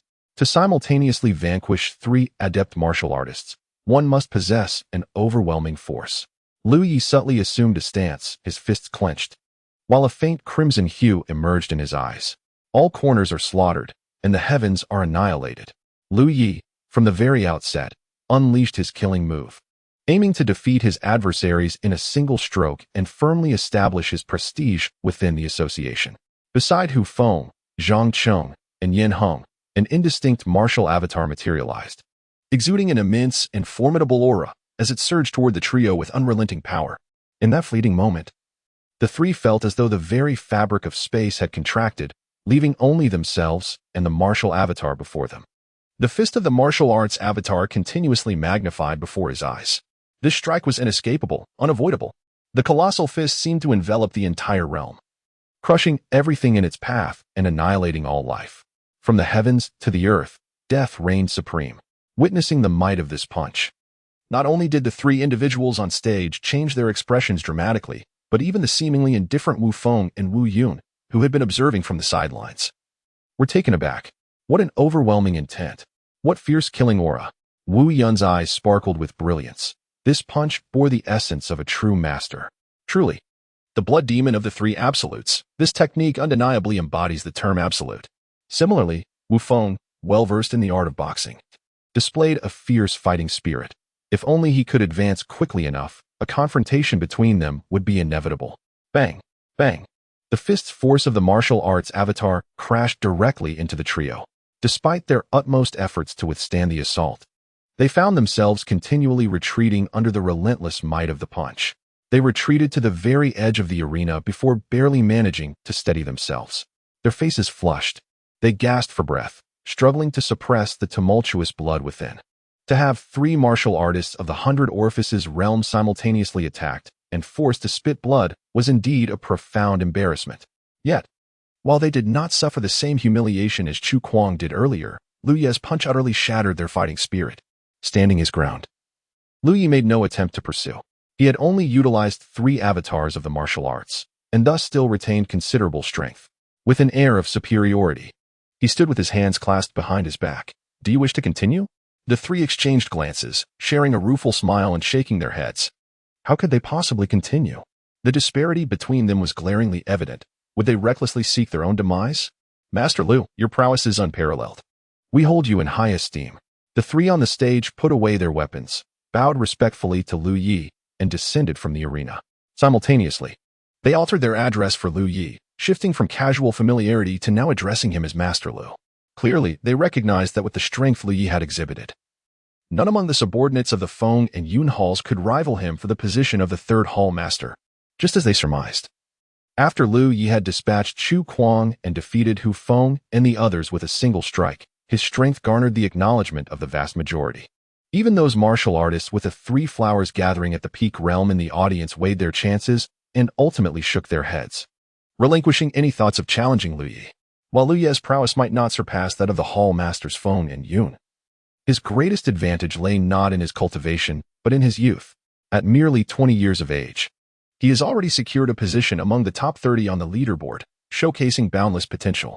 Such an individual, within any realm of influence, would undoubtedly be regarded as a prime candidate for cultivation, even though some of the martial artists present might possess the prowess to surpass Lu Yi. It is likely that the position of hall master will not remain theirs for long, as Lu Yi will soon usurp their place. Moreover, the esteemed leader has personally decreed that the esteemed hall masters, Feng and Yun, have been tasked with recruiting Lu Yi. Should anyone display a lack of discernment, they may unwittingly invoke the wrath of both the leader and the hall masters. Thus, even though the young individuals in the audience were seething with anger, none dared to step forward. Even Hu Feng and his companions, after descending from the stage, did not return to the youth's side but rather distanced themselves significantly. They were acutely aware of the temperament of the young master, with Lu Yi having seized the position of hall master today. It was likely he would direct his ire towards them, the vanquished. As Lu Yi stood on the platform for an extended period, it became evident that no one was willing to challenge him further. Wu Feng then proclaimed loudly, in light of the absence of additional challengers, I hereby announce that the newly established 3rd hall shall be under the leadership of Lu Yi. In accordance with the leader's instructions, this hall shall be named Night Hall. Beneath the platform, regardless of the sincerity of their applause, the members of the gang rallied in support, for Wu Feng had officially declared the new hall master's position. However, one individual stood apart from the rest. He refrained from clapping and regarded Wu Feng with a gaze filled with animosity. After Wu Feng, representing Li Juetian, concluded the announcement of the new hall master's appointment, he proceeded to lead Lu Yu to the Night Hall's entrance, where he would delineate the elite subordinates directly under Lu Ye's command. These subordinates were not mere ordinary followers, but were elite members of the gang, each possessing at least the inner strength level. Each hall master held the authority to mobilize up to 10,000 ordinary and peripheral gang members through their tokens. Following Li Juetian's directives, the newly established Night Hall was to be allocated 108 elite members of inner strength level or above from the Feng and Yun halls to be governed by Lu Yi. Henceforth, unless commanded otherwise by the leader, these subordinates would heed only Lu Ye's commands, rendering Wu Feng and Wu Yun powerless to direct them. In a display of respect, both Wu Feng and Wu Yun decided to summon several capable warriors from their ranks to the Night Hall entrance for Lu Ye's selection, acknowledging Lu Ye's strength. Otherwise, they might have been compelled to present him with subpar candidates, accompanied by Wu Feng and Wu Yun. Lu Yu was en route to the Night Hall to choose his subordinates when a group of individuals obstructed their path. Leading this group was the young man who had previously seethed with resentment beneath the arena. At that moment, Chu Kuang lay unconscious, being carried away, while Hu Feng and the others had discreetly vanished, sensing the shifting tides. The young man's influence had notably diminished compared to before. Nevertheless, this did not detract from his haughty demeanor. His chin was raised defiantly, and his gaze toward Lu Yi brimmed with disdain and animosity. The newly appointed hall master. Lu Yi, how audacious of you not to pay your respects upon encountering the young vice leader. Although he could not prevent Lu Yi from assuming the role of hall master, the young man resolved to assert his authority, aiming to temper Lu Ye's arrogance and remind him that, despite his new title, he remained insignificant in his presence. Lu Yi, having deduced the young man's identity, feigned ignorance and inquired, "Oh, if I am to pay my respects, may I ask who you are and what position you hold within the guild?" The young man's face flushed with indignation at Lu Ye's words. Despite his esteemed lineage as the vice leader of the Tian Association, the title of vice leader lacked formal recognition. Thus, while others might honor his status by addressing him as such, when faced with someone like Lu Yi who played the fool, he was rendered inconsequential. The absence of a formal title within the association had long been a source of torment for him, which fueled his relentless ambition to secure a hall master position. Wu Feng and Wu Yun, being direct disciples of Li Jutian and masters of the 5 Chi-Chayuan realm, were not to be trifled with. Yet, to his astonishment, this newcomer had proven to be formidable enough to best 3 skilled fighters simultaneously. The hall master position, once seemingly within his grasp, had been snatched away by an outsider. Igniting his fury, "I am Li Hongfei, the young vice leader of the Tian Association. Li Jutian, the guild leader, is my father." Li Hongfei shouted in exasperation. "How dare you question my right to be respected? Vice leader? Is there such a position within the Tian Association? I was unaware of it," Liu scoffed, his gaze turning icy. "Step aside. Otherwise, you shall suffer the consequences of your insolence, and I shall not hesitate to break your limbs." Li Hongfei trembled with rage, pointing an accusatory finger at Lu Yi. "You are exceedingly bold. Even Wu Feng and Wu Yun would not dare speak to me in such a manner. Who do you think you are? All of you hall masters are merely lapdogs of the Li family." Upon the utterance of these words, even Wu Feng and Wu Yun, standing behind Lu Yi, furrowed their brows and clenched their fists. However, out of respect for Li Juetian, they refrained from speaking further, suppressing their anger. Those 2 esteemed leaders deemed it beneath them to trample upon such foul refuse, lest they soil their own feet unnecessarily. I, however, am not one to shy away from the role of a cleaner, so it would be wise for you to depart swiftly. As these words left his lips, the cold smirk on Lu Ye's face transformed into a chilling aura of impending death. "If you do not leave now, I shall personally administer a lesson on behalf of your father." "You dare," Li Hongfei began, but before he could complete his sentence, Lu Yi raised his hand and struck him with a resounding slap. The sound echoed as the force of the blow landed squarely on Li Hongfei's face, leaving one side swollen. Li Hongfei was momentarily stunned, unable to comprehend that Lu Yi had truly dared to lay hands upon him. In the world of the association, who did not know he was the son of the leader, and indeed the sole heir? Even figures as formidable as Wu Feng and Wu Yun would not easily confront him. What audacity did this newly appointed leader, who had yet to establish his footing, possess to strike him? After a prolonged moment of shock, Li Hongfei finally regained his senses, clutching his swollen face as he howled, "Kill him for me. Kill him. I will take full responsibility for whatever happens." At that moment, A sound erupted like thunder rumbling across the heavens. Enough! This voice resonated with such intensity that it reverberated painfully against the eardrums, nearly causing one to lose their footing. Li Juetian, towering like a mountain, had, unbeknownst to anyone, made his grand appearance before the assembly. Greetings, Chief. At the sight of Li Juetian, everyone bowed in reverence. Even Li Hongfei dared not act with impudence. Li Juetian's countenance was marred by fury, yet this ire was not directed at Lu Yelai, but rather aimed squarely at Li Hongfei. How audacious you are! Who bestowed upon you the authority to obstruct the path of the Hall Master? Li Juetian glared fiercely at Li Hongfei. Father, address me as chief. Li Juetian ruthlessly interrupted his son, dismissing the title of young master as inconsequential. How is it that I, the dignified leader of this faction, am unaware of such a position? Pray, enlighten me as to who established this role. Li Hongfei was so frightened that cold sweat poured down his brow, repeatedly exclaiming, Father. No, Chief, I was wrong. Return to your quarters at once. You are to remain confined for 3 months. One step outside, and I shall break your legs. With a sweeping gesture, Li Juetian pronounced the punishment.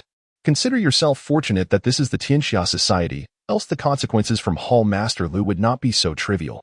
Were this in the outside world, you would have met your demise countless times over. Now, be gone.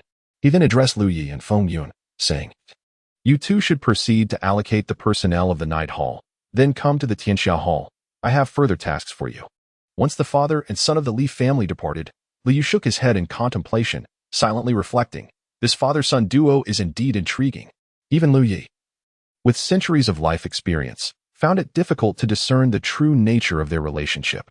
Had Li Juetian not intervened in a timely manner, given Lu Ye's temperament, he would have undoubtedly inflicted severe punishment upon Li Hongfei, even if he did not resort to lethal measures. On the surface, Li Juetian's arrival seemed to humiliate Li Hongfei. Yet in truth, it had saved his life. However, Lu Yi perceived not an ounce of paternal concern in Li Juetian's demeanor. Throughout the encounter, Li Juetian exhibited no discontent towards Lu Yi. Rather, he imposed a heavy punishment upon Li Hongfei. Furthermore, given Li Hongfei's capabilities, it was evident that Li Juetian had not invested much in his son. It is worth noting that even those of mediocre talent, such as Shui Tianjiang and Shui Tianjia, could elevate themselves to prominence through sheer resourcefulness. The influence of the Heavenly Alliance is by no means inferior to that of the 7 heroes. Li Juetian himself surpasses Shui Tianjia by an unknown margin. Yet, his only son possesses merely the rudimentary cultivation of the innate realm, which raises considerable questions.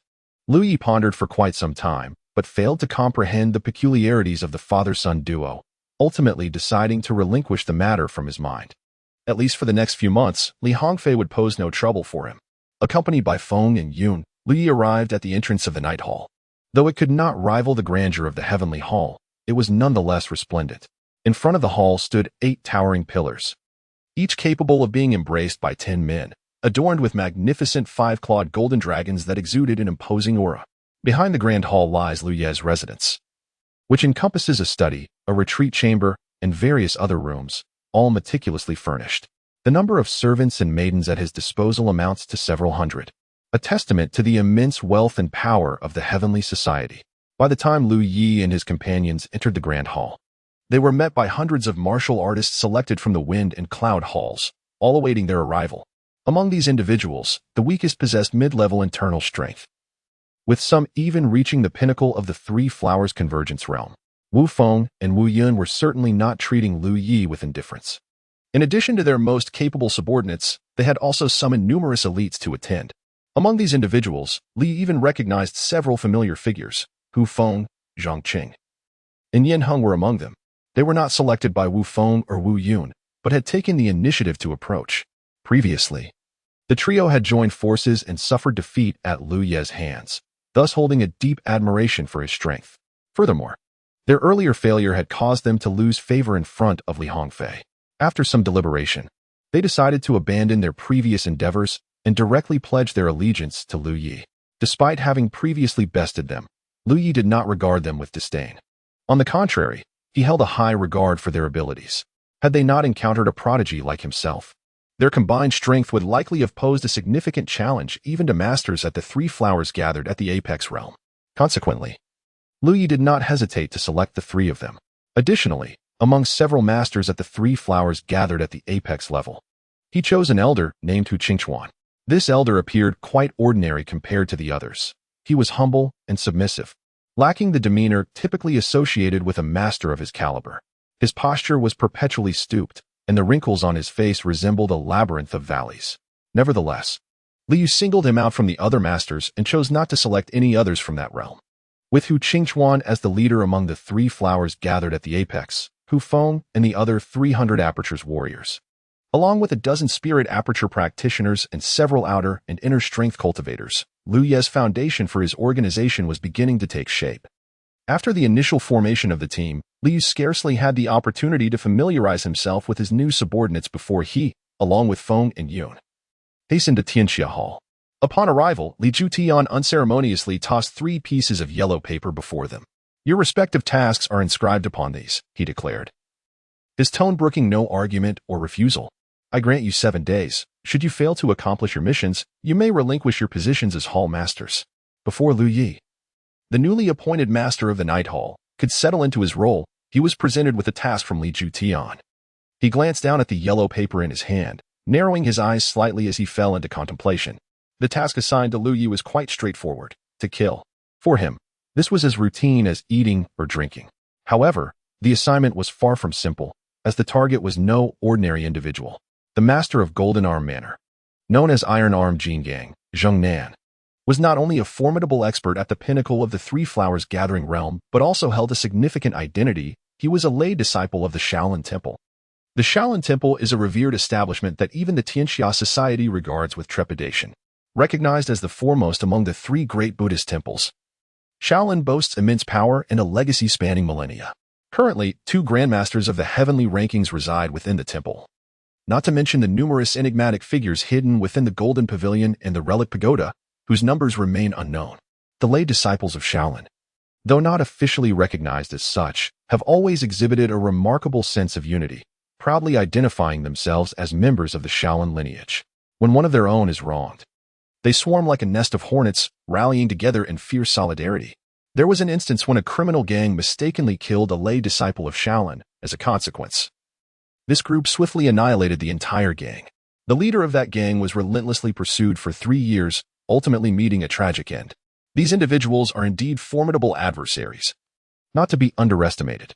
The reason why Li Juetian aims to deal with the Golden Buddha Manor is quite straightforward.